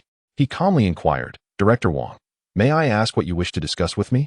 Noticing his tranquility, Wang Dongwei could not help but nod in approval, acknowledging that his son had indeed faced a worthy opponent. Although he was a few years older, this level of composure was something Wang Hai could not hope to rival. Xiao Lu, let us speak candidly in front of one another. I am well aware of your background, and I have some understanding of your relationship with Wang Hai. Yesterday, Lu Dashin unexpectedly reported Wang Hai, which incited both my anger and indignation. However, might I offer you a piece of advice? Upon hearing this, Lu Nan raised an eyebrow, intrigued by how Wang Dongwei intended to assist Wang Hai in resolving this matter. Observing Lu Nan's curiosity, Wang Dongwei continued, since you know who I am, you are also aware of my influence. As the saying goes, it is better to resolve a conflict than to deepen it. I wonder if you could do me a favor and let bygones be bygones regarding the grievances between you and Wang Hai. Hearing such words, Lu Nan couldn't help but feel a sense of admiration for Wang Dongwei. Indeed, he was extraordinary. Without delving into other matters, the mere fact that someone in Wang Donghui's position could converse with Lu Nan in such a manner indicated a profound depth of character. Had it been anyone else occupying that role, they would likely have reacted with indignation. However, Lu Nan did not reveal any hint of his feelings. He shook his head and replied, I apologize, Director Wang, but I have never harbored any grievances against Wang Hai. You should be well aware of the true nature of our relationship. The reason I found myself in prison was indeed due to him. Yet, I bear him no ill will, especially considering that I had dealt him quite a blow myself. Subsequently, when I was wrongfully imprisoned, I never anticipated that he would be transferred here and would immediately set about making things difficult for me. Pausing momentarily, Lu Nan then fixed his gaze upon Wang Dongwei and added, Director Wang, I presume your son has not informed you of the recent occurrences in the prison, has he? Upon hearing this, Wang Dongwei furrowed his brow. He was indeed unaware of the situation. Over the past few days, he had been inundated with various matters, attending numerous meetings without respite. He had scarcely had time to concern himself with Wang Hai's affairs. Had it not been for Lu Dashin's sudden report against Wang Hai yesterday, he might have had to wait several more days before discussing this with anyone else. After all, attempting to conduct business with those behind Li Feng while arriving alone would easily raise suspicions. At that moment, Lu Nan sighed and said, Alas, Director Wang. Wang Hai has truly gone too far this time. Subsequently, Lu Nan elaborated on Wang Hai's recent actions, embellishing the narrative while naturally concealing his own domineering attitude. In the end, Lu Nan, filled with agitation, tore down the sleeve of his left shoulder, exclaiming, Director Wang, the wound that Wang Hai inflicted upon me still bleeds profusely. Had it not been for my fortuitous luck, that shot would have claimed my life at the very first moment. Intentionally displaying the injury before Wang Dongwei, Lu Nan's intentions were clear. Upon witnessing the grotesque scar, Wang Dongwei immediately narrowed his eyes. Little Hai has indeed gone overboard this time. However, he has also taught you a lesson in discipline, has he not? Hearing this, Lu Nan couldn't help but sneer inwardly, thinking to himself, this is just the beginning. Not only will I impose discipline upon him, but given the chance, I shall also impart a proper lesson to you, old man. Yet, he maintained a bitter smile and nodded in acknowledgement. At that moment, Wang Dongwei smiled faintly and said, All right, I assure you that Wang Hai will not act so excessively in the future. Lu Nan was momentarily taken aback by this statement. His face then lit up with surprise. Really? Is that true? Of course, Wang Dongwei nodded. I cannot thank you enough. Lu Nan appeared visibly relieved, having endured considerable frustration in recent days. After all, I am but a prisoner, and your son is the warden. If he wishes to bring about my demise, it shall not be a simple endeavor. Xiaolu.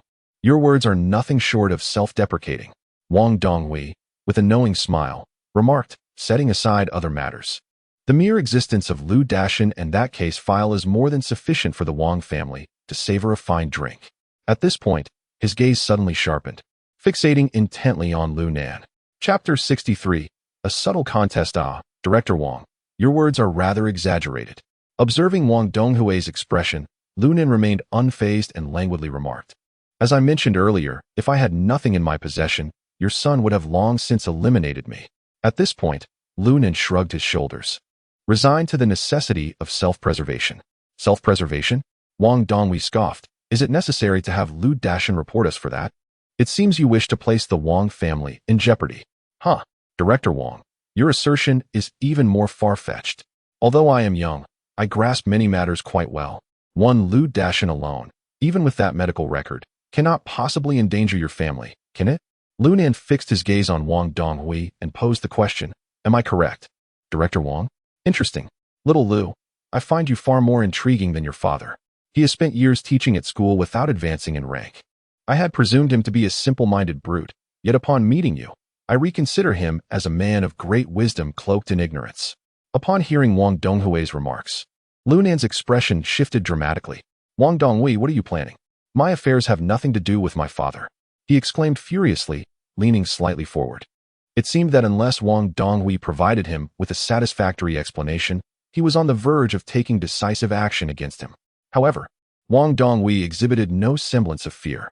Leaning back against the sofa, he leisurely retrieved a cigarette, lit it, and after taking a drag, slowly exhaled a ring of smoke, saying, Xiao Lu, do not be agitated. I am not like my son. I never engage in battles without assurance. Since I am here to meet you today, I naturally aim to understand you better. Director Wang, you may as well state your intentions. Lu Nan's face turned ashen. Relax, relax. I have already mentioned. I am merely here to gather some information. Wang Donghui, with a broad smile, patted Lu Nan's shoulder and continued. All right, let us resume our conversation. Xiao Lu, to be candid, I hold you in high regard. At such a young age, not only are you remarkably skilled, but your thoughts are also astutely meticulous. Moreover, you have managed to win over Lu Dashan and those prisoners in such a brief span of time. Do not even mention Xiaohai. Even at 20, I lack the means you possess. Truly, the youth are formidable. As Wang Donghui altered the tone of their discourse, Lu Nan's inner vigilance heightened. This old man was weaving a web of subtle threats and flattery. He seeks to engage in workplace manipulation. Damn it, if I hadn't lived through this once, I might very well have fallen prey to your schemes. Though he harbored such thoughts, a trace of pride flickered across Lu Nan's face. After all, his actual age was merely 20. If one were to display excessive maturity and shrewdness, Wang Donghui might very well find himself unable to survive the day. Director Wang, you flatter me. I have not received much formal education. Please, do not beat around the bush. Just state your business. I am feeling quite befuddled. Indeed. Xiao Lu, you are refreshingly candid. Very well, I shall speak plainly.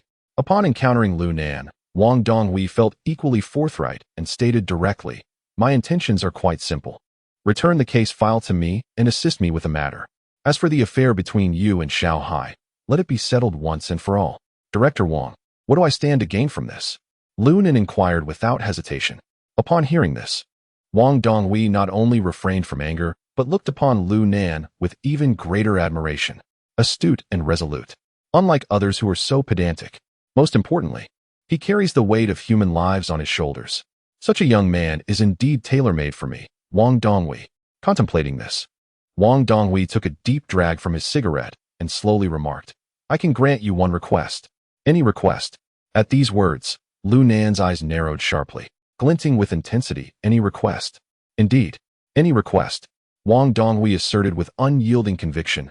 I, Wang Donghui, am a man of my word. This is the very reason I occupy my current position. As long as you fulfill the two conditions I just mentioned, I shall satisfy your request." Upon concluding his words, Wang Donghui ceased to speak further. Instead, he gazed at Lu Nan, silently inhaling his cigarette, seemingly awaiting a response from him. Yet, Lu Nan refrained from inquiring about the assistance he required. After all, Wang Donghui had made it abundantly clear that any demands of his would undoubtedly not bode well. It was likely to involve heinous acts such as murder and smuggling. Realizing this, a hint of derision appeared at the corner of Lu Nan's mouth as he apathetically stated, "Director Wang, even without articulating my request, you must already be quite aware of it. I wish to exit this place." Certainly. Upon hearing Lu Nan's words, Wang Donghui did not hesitate for a moment before nodding in agreement. Simultaneously, a smile crept across Wang Donghui's face as he returned the sentiment, chuckling. "You must have an inkling of what I need you to do, right? It's merely about murder and smuggling. For me, this is a trivial matter. The lives I've taken are not just one or two. I remain indifferent to adding one or two more." His tone was exceedingly calm, as if he regarded taking a life as an inconsequential affair, embodying the youthful audacity and recklessness of his 20s. However, Wang Donghui remained oblivious to the fact that this was precisely the persona Lu Nan had cultivated for him. Indeed, upon hearing Lu Nan's words, Wang Donghui's brows instinctively arched. "Ha ha ha, young Lu, one cannot phrase it this way. What murder and smuggling? It is merely about eradicating evil and upholding justice." As he spoke, his eyes glinted with a chilling light. "I hope you grasp this. In this world, there exists no absolute dichotomy of black and white. Rather, it is merely a matter of who wields the stronger fist. I declare that whoever I label as a thug shall indeed be a thug. Likewise, whoever I deem a good citizen shall unequivocally be a good citizen. If you desire to be released from prison, I can assist you. But you must first take a life on my behalf." At that moment, Wang Donghui finally exhibited the formidable presence characteristic of those in power. A single word could determine life and death. Upon hearing this, Lu Nan's pupils involuntarily contracted, for he discerned a menacing threat within Wang Donghui's proclamation. To be labeled a good citizen certainly does not equate to being a prisoner. In other words, to be accused of guilt implies that one is guilty, even when innocent. Such is the allure of power. After a brief silence, Lu Nan lifted his gaze, fixing his earnest stare upon Wang Donghui's eyes, and asked, "Whom shall I kill? At what time?" Upon hearing Lu Nan's response, a triumphant smile spread across Wang Donghui's face. He knew that he had secured his victory in this game. That which he desired, he would undoubtedly acquire, be it power or people. "Oh, there's no need to rush." Wang Donghui waved his hand with a slight smile. "Once you are released from this prison, I shall inform you." With that, Wang Donghui reached into his pocket, retrieving an envelope, which he placed upon the tea table before him. "Ah, Xiaonan, contained within is a list of tasks you must undertake in the near future. Only by fulfilling these obligations can you legitimately secure your release from the Southern City prison. As for that medical record, I trust you have already disposed of it? Therefore, I shall not concern myself with that matter." Wang Donghui rose to his feet and strode towards the door. "As for Lu Dashan, you need not concern yourself with him any longer. He has become utterly useless." With that, Wang Donghui opened the door and departed without a backward glance. Chapter 64. A theft. Upon hearing those words, Lu Nan's heart was engulfed by tumultuous waves. Goodness! Lu Dashan was the old rascal's pawn, sent to report on Wang Hai. Damn, what an audacious move. To orchestrate Lu Dashan's actions just for this conversation. Truly impressive. Ha ha ha. But isn't this precisely what I desired? It's as if I was merely dozing off, and someone presented me with a pillow. In a certain sense, I have now become Wang Donghui's man. With this thought, Lu Nan could no longer contain the joy swelling within him. He laughed heartily, exclaiming, "Ha ha! Truly, fortunate individuals are favored by destiny." He then seized the envelope from the coffee table and tucked it into his bosom. Outside, Wang Donghui, hearing his boisterous laughter, revealed a cunning smile. It could be said that this conversation was not as effortless as it appeared on the surface. This young man exhibited a remarkable composure. Yet, upon hearing Lu Nan's unrestrained laughter, it was evident that he was still a youthful 20-year-old. Ultimately, he had not mastered the art of concealing his emotions. However, this did bring Wang Donghui some measure of comfort. With this in mind, he turned to Wang Hai, who was waiting, and said, "Xiao Hai, do not concern yourself with this lad any longer. He serves a greater purpose for me. Do you understand?" "Father, rest assured. I know what to do." Wang Hai promptly replied. "Very well, take him back." Ensure that his gunshot wounds are properly treated. Tonight, you shall return home for dinner. I have matters to discuss with you." Having spoken, Wang Donghui patted Wang Hai on the shoulder and departed swiftly. As the sound of his footsteps faded, Lu Nan in the room swiftly regained his earlier composure and calmness. Were Wang Donghui to witness this transformation, he would undoubtedly be astonished, unable to close his mouth in disbelief. The Lu Nan before him bore no semblance to the earlier figure who had been raving madly. Instead, he exuded an air of strategic foresight, akin to a master tactician surveying the battlefield from afar. At this moment, Lu Nan had fully reverted to the formidable brother Nan of Lianqing, commanding respect and influence. "Ah, Wang Donghui, you have entrusted your very fate to my hands," Lu Nan mused, his head bowed, a cold smile curling at the corners of his lips. Just then, Wang Hai entered, wearing a smile that did not quite reach his eyes. "Lu Nan, let us go. I shall personally escort you back to your cell." "Oh, Brother Hai, you are too kind. I appreciate your efforts," Lu Nan replied, adopting a nonchalant demeanor, his face alight with playful mockery. Wang Hai, in response, chose not to elaborate further, but instead gave Lu Nan's shoulder a meaningful pat before turning to lead him out. Once Lu Nan was returned to his cell, it appeared that De Kuei and the others were still laboring on the playground. With the shift in his status, Wang Hai no longer harassed him as he had before. Instead, he spoke, "I will have Lao Yang bring you breakfast shortly. You should eat first while I visit the infirmary. I will ask Dr. Wang and the others to prepare for a thorough examination of the gunshot wound on your shoulder tomorrow." After saying this, Wang Hai patted Lu Nan's shoulder, signaling him to remain at ease, and then he stepped away. Lu Nan watched Wang Hai's departing figure, a cold smile of irony curling at the corners of his mouth. "What a good son he is," he scoffed. Seated alone on the bed, Lu Nan pulled out the envelope from his pocket and carefully unfolded it for a thorough reading. With only a single A4 sheet, it didn't take long for him to comprehend the contents within. It was an invitation for him to participate in the fighting competition at Lianqing prison, where he was to deliberately lose to a designated opponent, creating the illusion of death in order to escape from Nanshan prison. This Wang Donghui certainly has a knack for manipulation. With that thought, Lu Nan ripped the A4 paper into shreds and then stuffed the pieces into his mouth, swallowing them. This old fellow had already planned what to discuss with me before his arrival. I wonder if he intends to use me as a disposable gun or as old Mo who sells fish.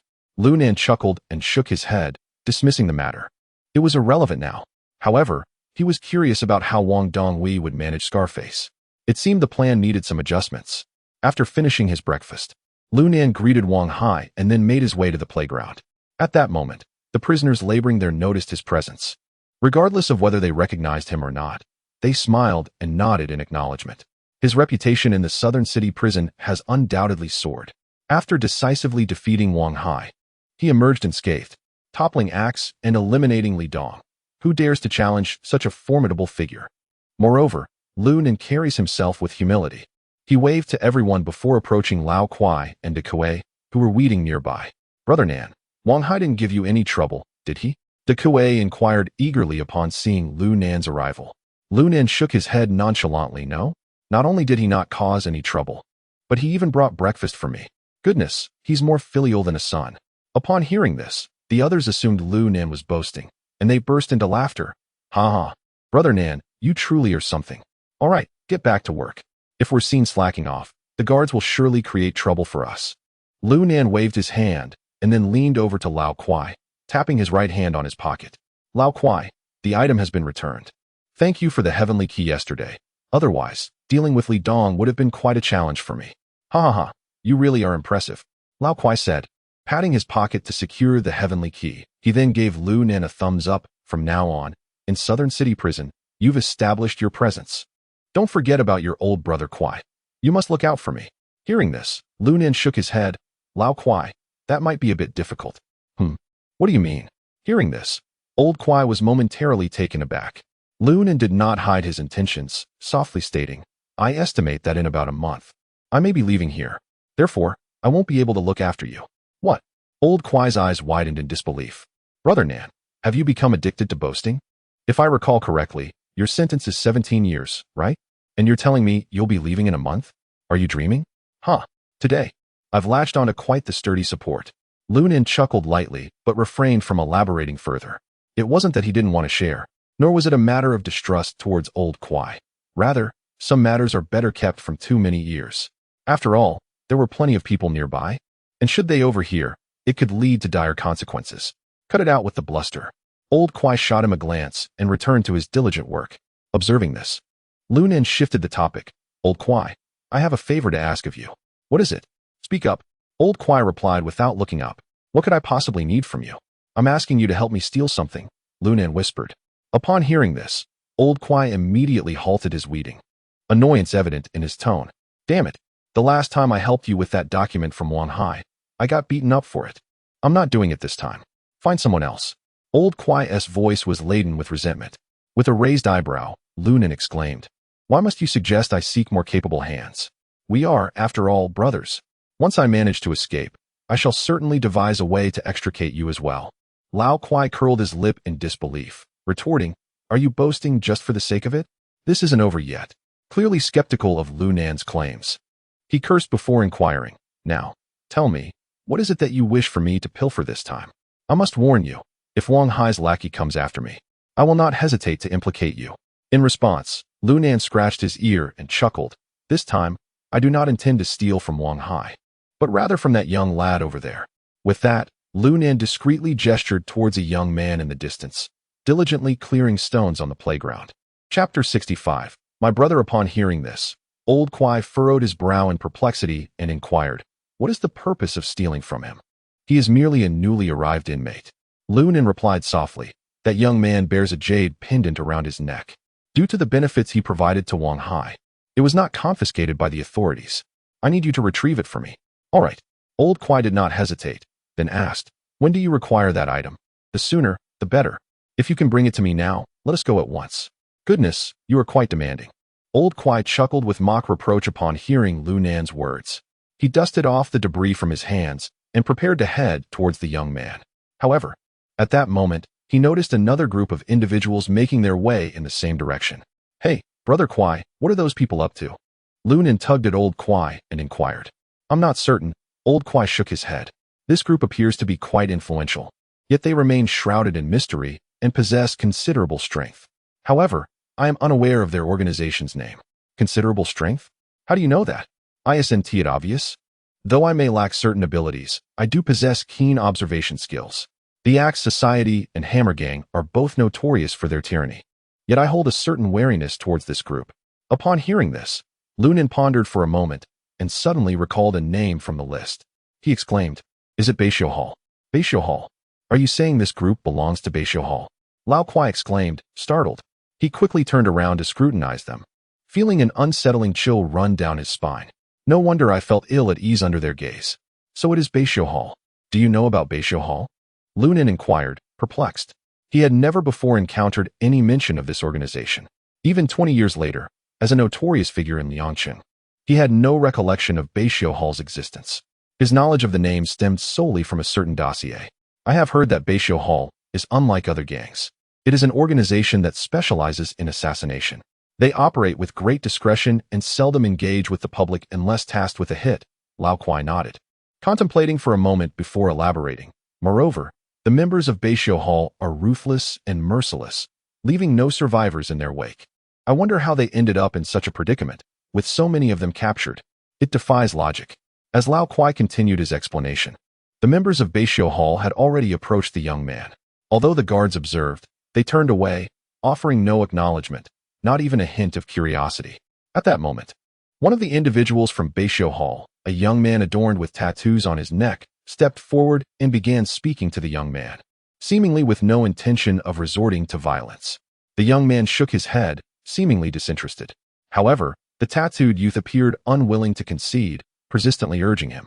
This only seemed to aggravate the young man further. Impatiently waving his hand, his voice rose significantly.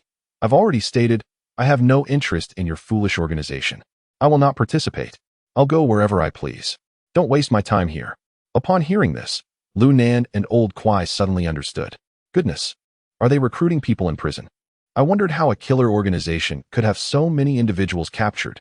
After all this time, it turns out this group is recruiting right here. Old Kwai was taken aback, exclaiming, Could it be that the Beisho Hall intends to expand within this prison? Goodness. Can assassins really be recruited like this? They certainly have a unique approach. Lu Nan scoffed, realizing that the threshold for entering the assassin profession is not particularly high. Just as the two were conversing, another development occurred with the Beisho Hall. Whether due to a communication issue or not, the tattooed youth unexpectedly slapped the young man across the face. The young man did not back down, picking up a stone to retaliate. However, due to the overwhelming numbers from Beisho Hall, he was soon brought down to the ground, surrounded and kicked by the group. Hell, old Kwai. No need for you to steal his jade pendant. I can recognize him just by walking over. As he spoke, Lu Nan patted old Kwai's shoulder before striding in that direction. Zhou Biao, oh Zhou Biao. You from 20 years ago bears no difference to you 20 years later. You are still as reckless. Lu Nan muttered to himself as he walked on, but it would be quite satisfying to give you a good beating now. It would save me the trouble of having to thrash you 5 or 6 times later just to make you my subordinate. At that moment, the members of Beisho Hall were still mercilessly assaulting Zhou Biao, who lay on the ground. Seeing this, Lu Nan immediately shouted, "Hey, stop. Everyone, for heaven's sake, stop." The onlookers, intrigued by the commotion, gathered around, whispering among themselves. Upon hearing Lu Nan's shout, the assailants promptly ceased their actions. Lu Nan, the tattooed youth furrowed his brow, clearly taken aback by Lu Nan's intervention.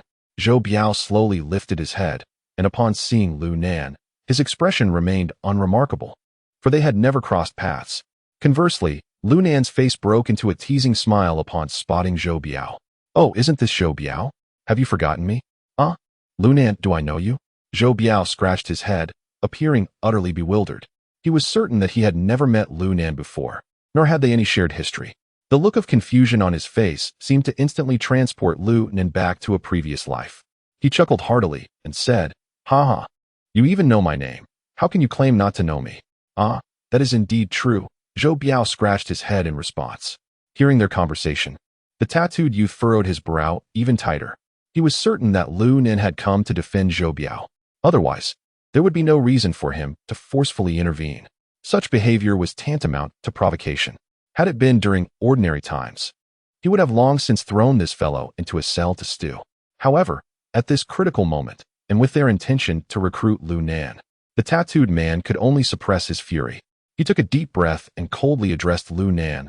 "Lu Nan, I advise you to refrain from meddling. This matter does not concern you." "Doesn't concern me?" Lu Nan scoffed, pointing at the bruised Zhou Biao on the ground. "This is my brother. Do you think it has nothing to do with me?" At this, Zhou Biao was momentarily taken aback.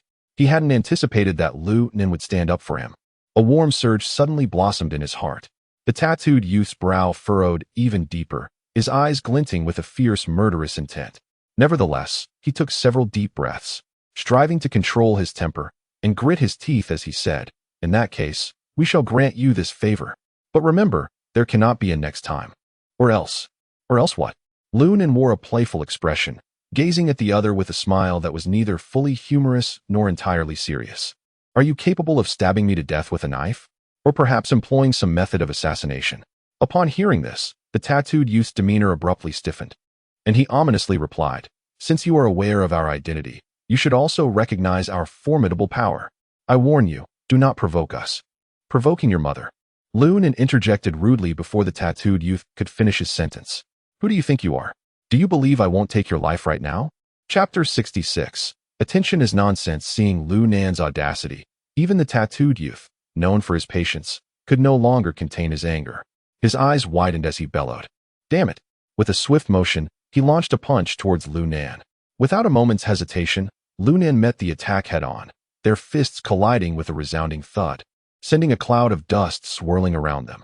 While Lu Nan remained steadfast, the tattooed youth staggered backward, retreating 5 steps in quick succession. "Is that all you've got?" Lu Nan taunted. "Or is it that your Beisho Tong can only engage in underhanded dealings?" This remark was, in fact, quite accurate. Beisho Tong had a notorious reputation for their covert operations, poisonings, staged accidents, kidnappings, and threats. Even their assassinations were executed with a swift and unexpected strike. After all, what kind of professional killer confronts their target head-on? Despite this, the tattooed youth was incensed by Lu Nan's mockery, his face flushed with rage. "You bastard!"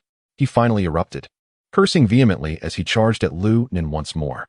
Lu Nan let out a disdainful snort and scoffed. "Come on, you should really change your approach. With skills like yours, you'd starve selling tricks on the bridge. And you think you can learn to fight? With a shake of his head, Lu Nan swiftly executed a powerful flying kick. A heavy thud resounded as the tattooed youth was kicked several meters away, landing awkwardly on the ground. He felt as though multiple ribs had shattered within him. The pain was excruciating, and he curled up, clutching his chest and groaning in agony. Lu Nan approached him, bent down, and poked the bridge of his nose with a finger, sneering, "Trash like you from Beisho Hall. I could take on 10 of you. Is this how weak you are?" The tattooed youth, gasping for breath from the pain, was in no position to retort. Lu Nan, seemingly unsatisfied, turned to the remaining members of Beisho Hall and proclaimed, "Who among you dares to challenge me? Come forward, and I shall teach you a lesson in humility." With a dismissive shake of his head, he patted the youth's cheek and added, "Remember this. I don't care whether you belong to Beisho Hall or Pumpkin House. Don't provoke me. Otherwise, I'll ensure you all meet your end here." Afterward, Lu Nan rose and beckoned to Zhou Biao, preparing to leave the scene. Just then, a voice interrupted, "Young man, do not let your pride overwhelm you, for it will be you who suffers in the end." Accompanied by this deep, resonant voice, a robust middle-aged man sauntered into view. His appearance was remarkably ordinary. If placed in a crowd, he would easily blend in. However, his presence was anything but mundane. "Who the hell are you to come here and lecture me? Do you believe I want to take you down?" Lu Nan cast a glance, and instantly his brows furrowed in concern. Although no confrontation had occurred, he sensed that the individual before him was formidable. There was no particular reason for this feeling. It was merely an instinct. The middle-aged man paid no heed to Lu Nan, instead turning to the tattooed youth and inquiring, "Lu, what's the situation?" Panting heavily, the young man replied, "Boss, I came today to recruit Zhou Biao, but this little brat barged in. He shows utter disdain for our Beisho Tang. Not only did he injure me, but he also insulted us, labeling us as nothing but thieves. You must avenge me, boss." The tattooed youth struggled to rise, glaring at Lu Nan with fury. "Oh." The middle-aged man raised an eyebrow, slowly lifting his gaze to fix an icy stare upon Lu Nan. In that instant, Lu Nan felt an overwhelming sense of murderous intent, causing every hair on his body to stand on end. This man was undoubtedly a killer, and the number of lives he had taken was surely not insignificant. This feeling was unmistakable. "Child, did I just hear you proclaim that you intend to eradicate our Beisho Tang?" The middle-aged man regarded Lu Nan with indifference. I just said that. What of it?" Lu Nan inhaled deeply, steadying his emotions, and met the man's gaze without fear. Good, very good." The middle-aged man nodded. "Indeed, this young man possesses an audacious spirit." At this juncture, the middle-aged man's tone suddenly turned frigid. "Do you truly believe that by vanquishing Axe, eliminating Li Dong, this South City prison will no longer be able to contain you?" In that moment, his presence surged dramatically, his gaze piercing and fierce. His eyes glinted like those of a hawk, instilling a sense of dread. His previously ordinary visage now emanated an oppressive aura, akin to a towering mountain, evoking a feeling of suffocation. Lu Nan's expression tightened, yet he showed no sign of submission. Stop your incessant prattle. If the South City prison cannot hold me, what will you do? Are you capable of releasing me from this confinement? Damn, if you truly possess such abilities, I would be grateful." Lu Nan's character was emblematic of one who neither yielded to softness nor harshness. The more domineering one became, the more obstreperous he responded. Nevertheless, he was fully prepared for a confrontation. The middle-aged man's eyes narrowed in an instant, glimmering with a perilous light. In the next moment, he suddenly broke into a grin. Yet, that smile was chillingly sinister. Very well. I shall fulfill your wishes. I hope that during this forthcoming period, you can maintain such audacity. Furthermore, take care of your health. Be cautious in all your endeavors." With that, the middle-aged man turned away and commanded, "Lu, let us depart. We need to tend to the weeds over there." He then strode off in another direction. Lu Nan was momentarily taken aback. He had anticipated an explosive reaction, yet the man simply walked away like that? By heavens. Lu Nan couldn't help but comment, "What a coward. Who do you think you're scaring?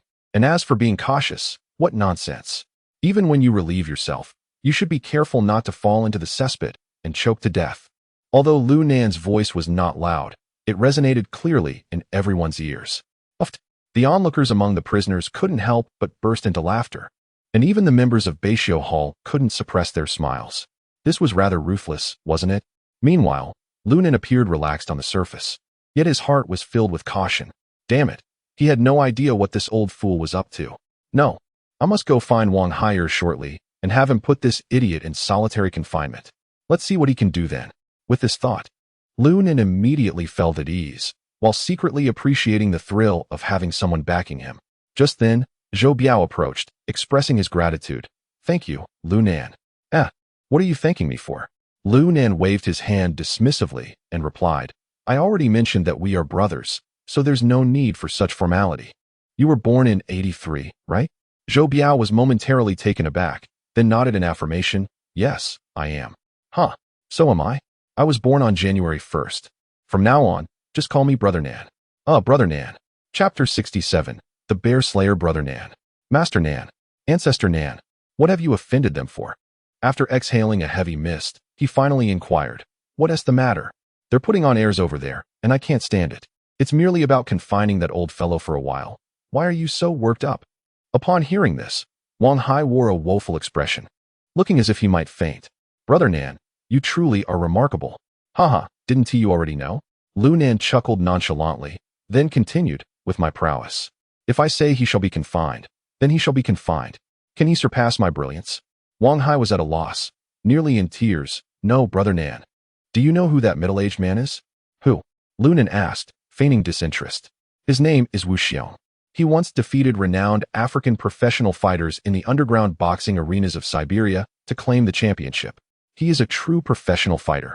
It is said that he once single-handedly brought down a bear and pierced its heart with a dagger. What nonsense. Can someone truly take on a bear in combat? Are you jesting with me?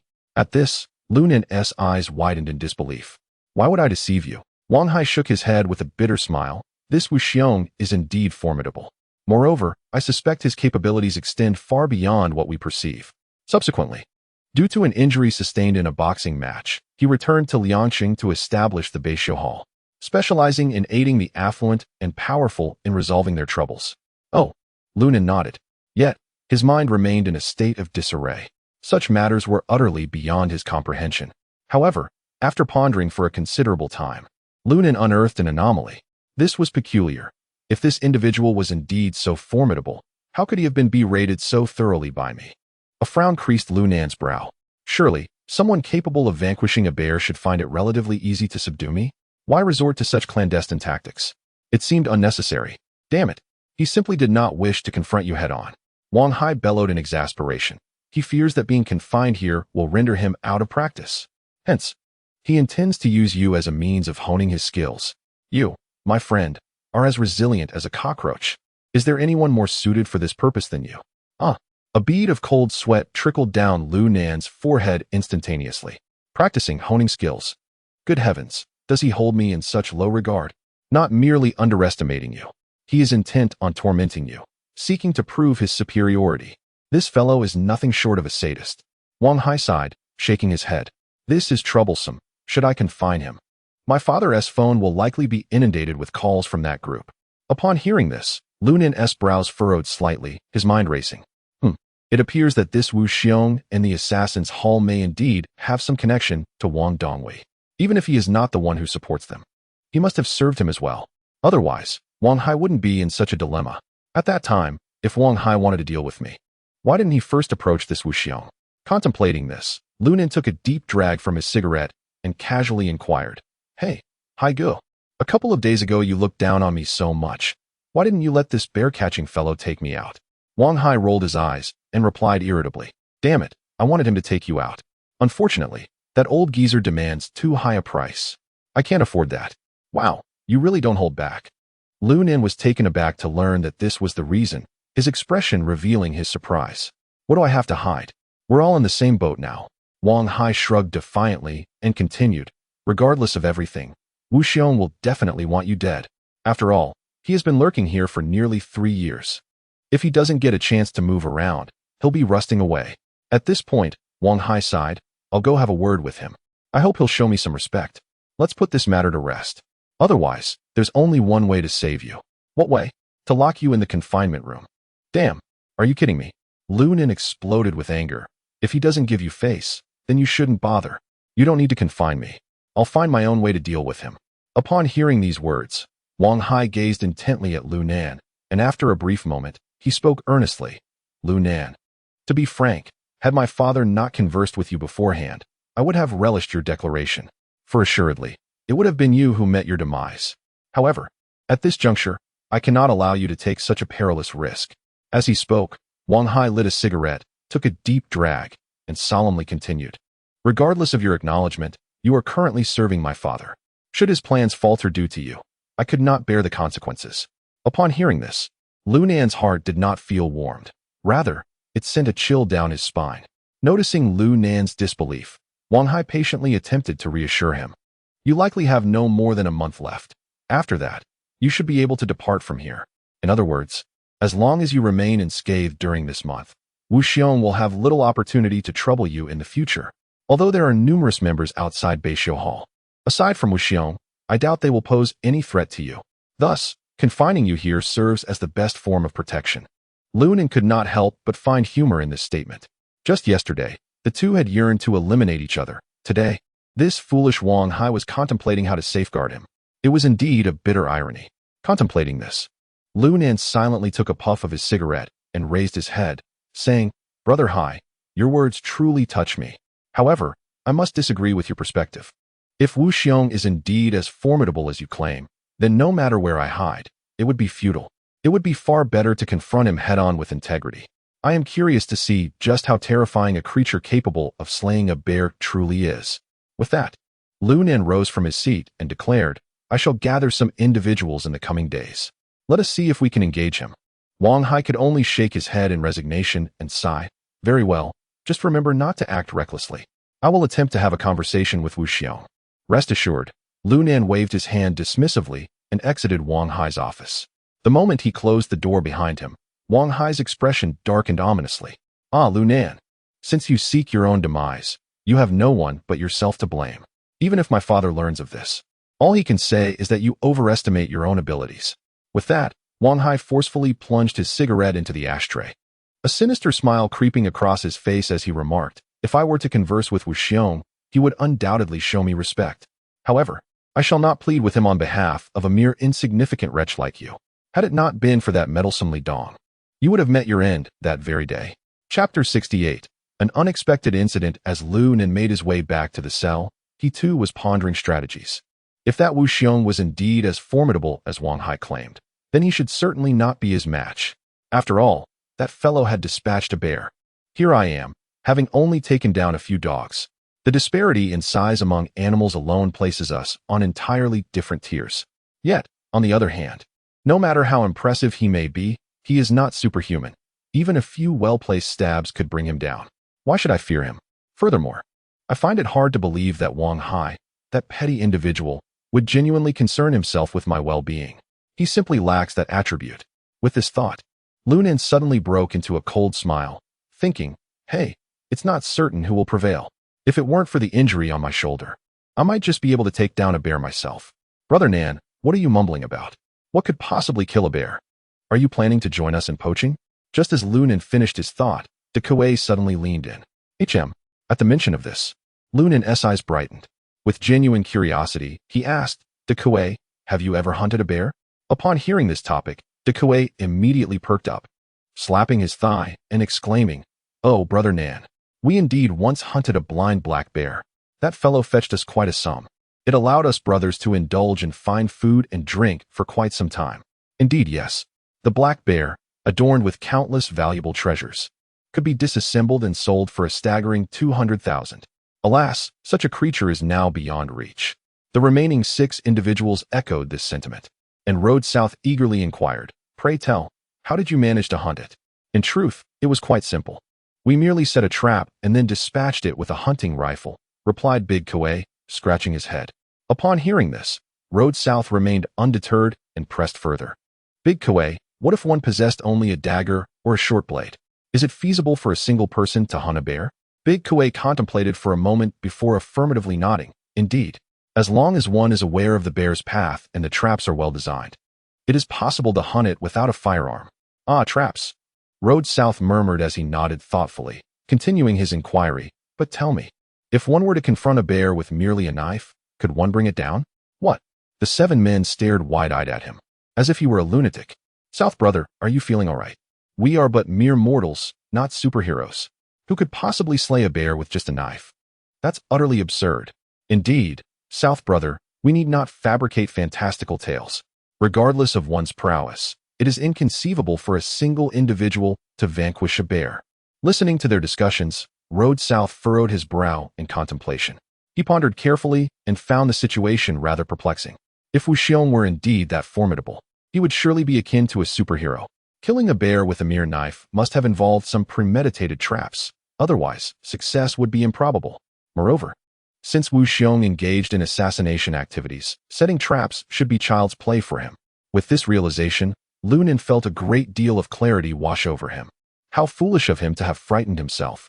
De Kuei, come, take this voucher of mine and fetch us some provisions. Tonight, we shall indulge ourselves. In high spirits, Lu Nen produced the voucher he had won the previous day and handed it to De Kuei. The others were immediately filled with excitement. Haha, splendid. Thank you, Brother Nan. Thank you, Brother Nan. Moments later, De Kuei and the others returned with an assortment of snacks, beer, and instant noodles. Brother Nan, these are the only items left in the convenience store. We've cleared it out. Lu Nen nodded. All right then. As long as there's beer, that is sufficient. Anything else is merely a bonus. As he spoke, he reached for a can of beer, eager to pop it open. Just then, De Kuei handed him a rustic chicken leg and said, Brother Nan, hold off on the beer for a moment. You haven't had a proper meal all day. You should eat this first. Oh, is there such a delightful treat?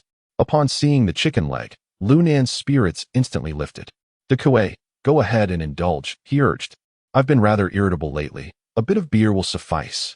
That simply won't do, Brother Nan, De Kuei replied. This delicacy is exceedingly rare. It's the last one left in the entire shop. It cost nearly 100. Good heavens, that is indeed a price. Lu Nen exclaimed, tossing the chicken leg onto the table. De Kuei, if you have no intention of eating it, share it with the brothers instead. Just the other day, I devoured 2 roasted chickens all by myself to replenish my energy. With this scarce morsel, I could pair it with some instant noodles. Tomorrow, I shall treat you all to roasted chicken. Upon hearing this, De Kuei contemplated responding, but Lu Nen waved his hand dismissively and said sternly, no need for idle chatter. Just do as I instruct. Very well then. De Kuei conceded with a nod. He called over the other 6 companions. Come, brothers, each of you take a piece. I'll share a drink with Brother Nan. With that, he tossed the chicken leg to a nearby junior and promptly opened a can of beer, handing it to Lu Nan. Lu Nan accepted it without hesitation, tilted his head back, and took a hearty swig, feeling utterly refreshed. Lu Nen inhaled deeply, squinting his eyes with a smile. Delightful. Haha, as long as Brother Nan enjoys it. Come, let us raise a glass. The group tore off pieces of the chicken leg, sharing in the moment. After tossing the instant noodles into the bucket, everyone eagerly raised their bottles and drank heartily. Nan go, from now on, we shall follow you, said De Kuei with a hearty grin after setting down his empty bottle. The other 6 robust men, though silent, displayed similar expressions of agreement on their faces. All right, recently, I've been contemplating expanding my influence in this place. Soon enough, we shall feast and revel every day, Lu Nen declared, not merely to persuade De Kuei and the others. Through these past few days of interaction, he had come to understand the characters of the 6 men. They were all individuals of great loyalty.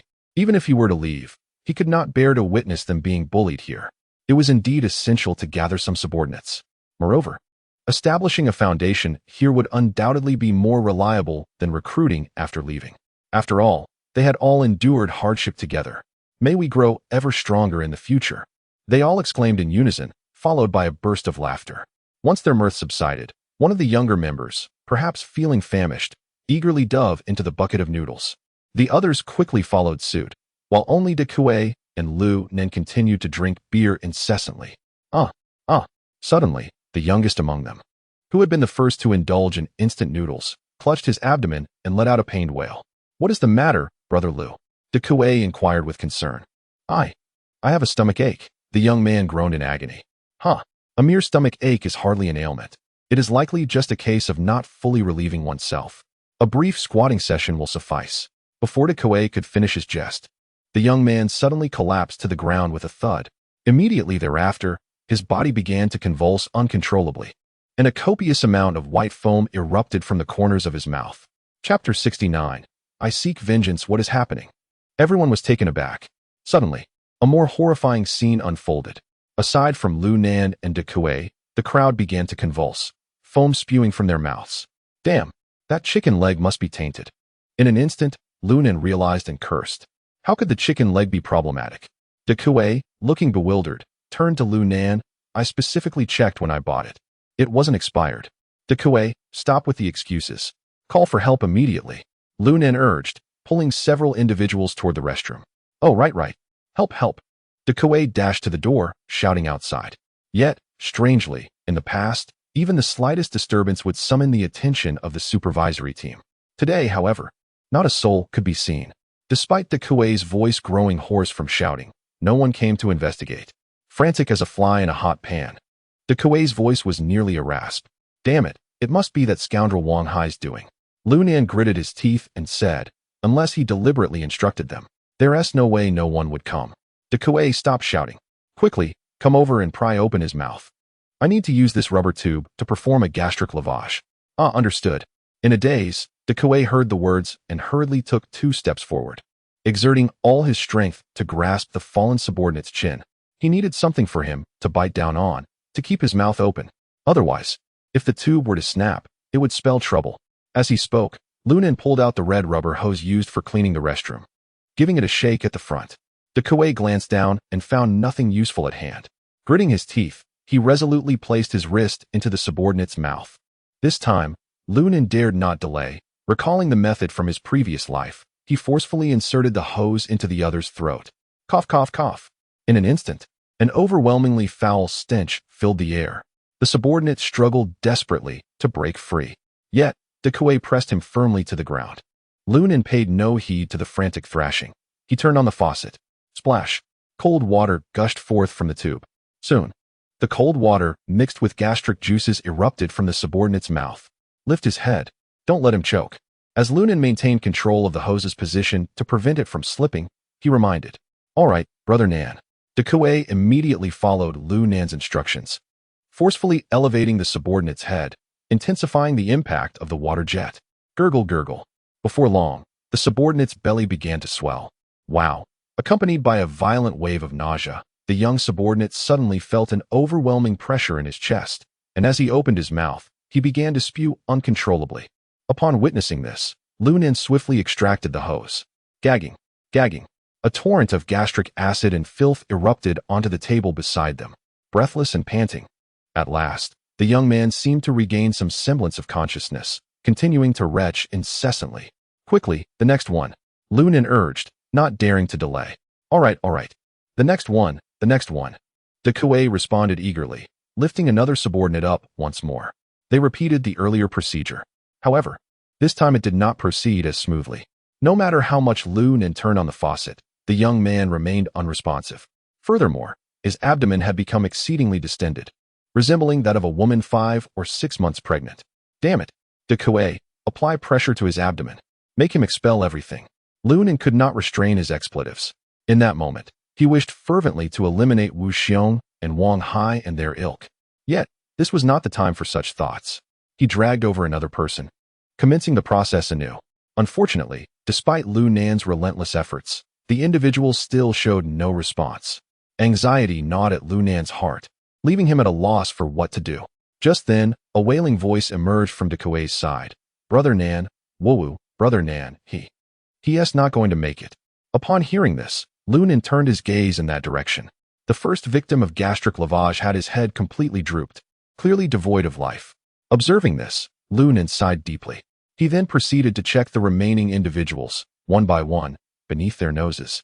But none exhibited any signs of breath. They were all lifeless. Damn it! Lu Nan exclaimed, his eyes wide with disbelief as he forcefully tossed the rubber tube onto the ground. He then sank onto the bed, overwhelmed by a profound sense of defeat. Wang Hai, Wu Xiong, this matter is far from over. I shall ensure that you pay with your blood for this crime. At that moment, Lu Nan harbored an intense desire to personally dispatch the 2 wretches, Wu Xiong and Wang Hai. Brother Nan, what on earth is happening? De Kuei sobbed, his voice trembling with anxiety. Lu Nan patted his shoulder but refrained from elaborating. He feared that Kuei might act impulsively and seek vengeance on his own against Wang Hai and Wu Xiong, which could ultimately lead to his own demise. Kuei, we shall discuss this matter later, Lu Nen said gravely. Rest assured, I will assist you in seeking justice. Brother Nan, is this all the doing of that scoundrel Wang Hai? Kuei suddenly inquired with indignation.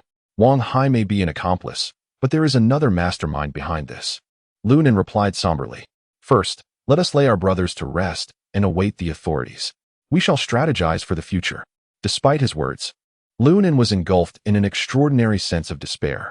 Despite his realization that even with his rebirth, possessing knowledge beyond others, numerous uncontrollable situations still unfolded. Perhaps this encapsulates the inherent helplessness of life.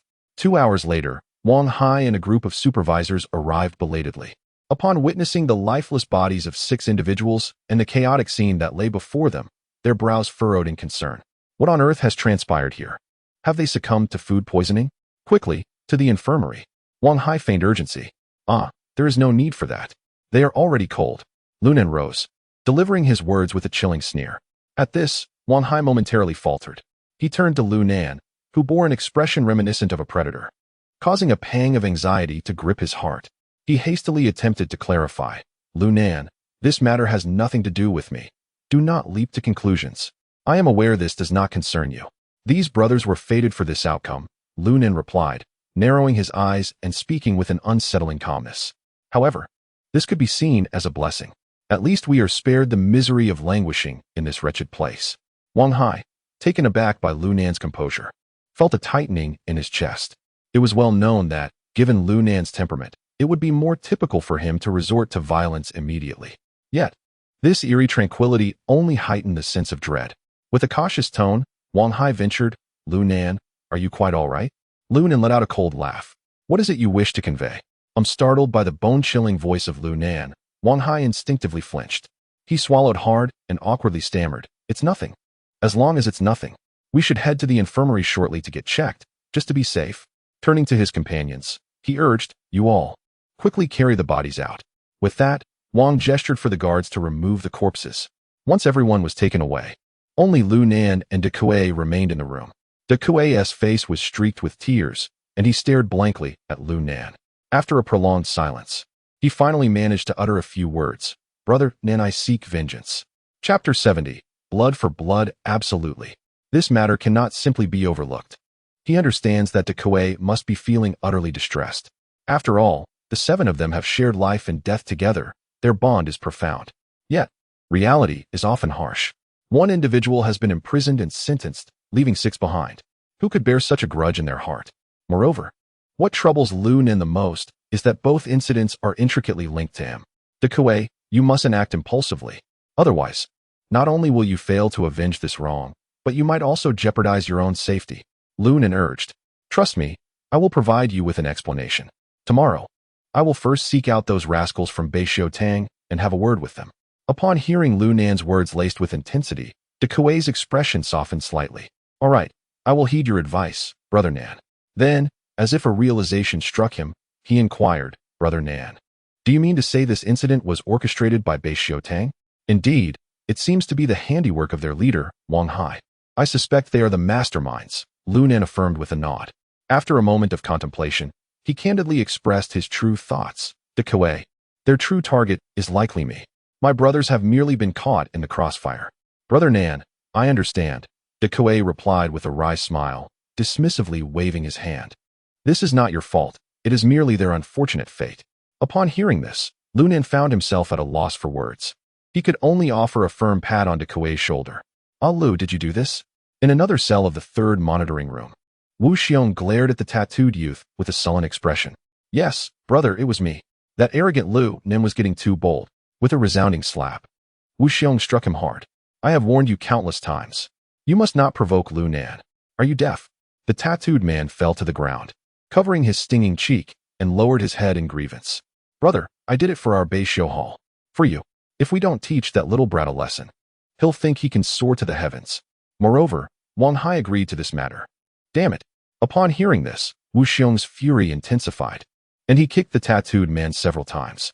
Gritting his teeth, he shouted, Who told you to get involved with Wang Hai? You have no idea how ruthless he is. And use your brain.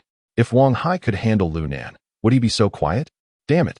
Even Wang Hai's father struggles with Lu Nan. Realizing he had let slip too much, Wu Xiong quickly cleared his throat. All right, for the next few days, do whatever I say. Do not wander around aimlessly. Otherwise, Lu Nan will surely eliminate you. Brother, I understand. Although Lu acquiesced, his eyes were filled with defiance. Wu Xiong shook his head and sighed. Alas, the situation has become rather troublesome. The following day, at dawn, a cacophony of horns suddenly echoed from the distance. This was soon accompanied by a series of orderly footsteps and shouts. It was the joint morning exercises of the second and third monitoring rooms. Upon seeing Wang Hai emerge from the building, Lu Nan promptly stepped out of the ranks and approached him. Nan, brother Nan, what are you planning to do? Wang Hai was evidently intimidated by Lu Nan's advance, instinctively retreating a few steps. For your father's sake, I will overlook what transpired last night, regardless of whether it was by your instigation. I merely inquire about one matter. Was it Wu Xiong who struck? Lu Nan's gaze bore into Wang Hai with an intensity that suggested a deadly intent. Wang Hai trembled at the question and shook his head. No, it wasn't him. Huh. Wang Hai, do you believe I lack the courage to eliminate you? No, I did not mean that. But truly, it was not Wu Xiong. It was his underling, Lu. Wang Hai hastily denied, his expression one of sheer panic. Lu? Yes, the very one you assaulted yesterday. Wang Hai, unable to conceal the truth, immediately betrayed Lu. Understood. With that, Lu Nan strode toward the resting group of Bei Xiutang. Zhou Biao and De Kuei, upon witnessing this, followed closely behind. Lao Kuai, too, drifted toward the scene, drawn by the allure of the unfolding drama. However, the heavenly key was already wedged between his fingers. Warden, should we intervene in this matter? Brother Yang inquired softly beside him. Huh, why concern yourself with a dog-eat-dog situation? At that moment, Wang Hai had shed his earlier panic, replaced instead by a look of schadenfreude. After all, I had warned that fellow. It was his own choice to disregard my advice. If that is the case, even if he is taken down by the old man, he will not be of any use to me. It would be better for him to perish here. Brother Yang, unaware of the intricacies involved, cautiously asked, but aren't you counting on Lu Nan for your match? Haha, I must thank Lu Nan for this. Because of this incident, Wu Xiong came to me this morning and agreed to participate in the competition. Wang Hai replied with a sinister grin. With Wu Xiong in action, it hardly matters whether Lu Nan joins or not. With that, Wang Hai took out a cigarette and lit it, exclaiming, damn it. I really can't fathom why my old man holds such high hopes for Lu Nan. Meanwhile, Lu Nan and his companions had already arrived at the gathering spot of Beishiu Hall. Oh, isn't this Lu Nan? Lu remarked with a sardonic tone. I heard that someone in your cell suffered from food poisoning last night. They say 6 people died. Feigning surprise, Lu continued, oh, you seem to be just fine. It must have been a mere case of diarrhea, right? How fortunate. I hope it didn't reach your heels. The crowd erupted in laughter, pointing and jeering at Lu Nan. Yet, Wu Xiong furrowed his brow and commanded, silence. The mocking expression on Li's face faltered, and he dared not make another sarcastic remark.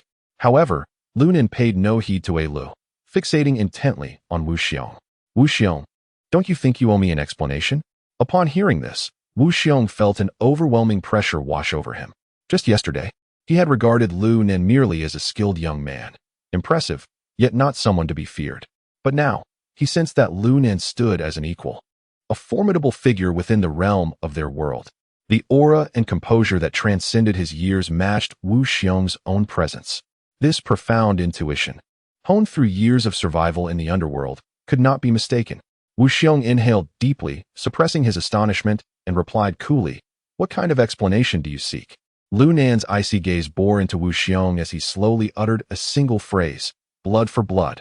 Are you certain? Wu Xiong raised an eyebrow. Lu Nan's demeanor was undeniably resolute, a fact that Wu Xiong found increasingly intolerable. With me standing right before you, what is there to doubt? Lu Nan's tone remained calm. Hand over this fool to me, and I shall not trouble your Beishiu Hall. Otherwise, it will be a matter of life and death between us.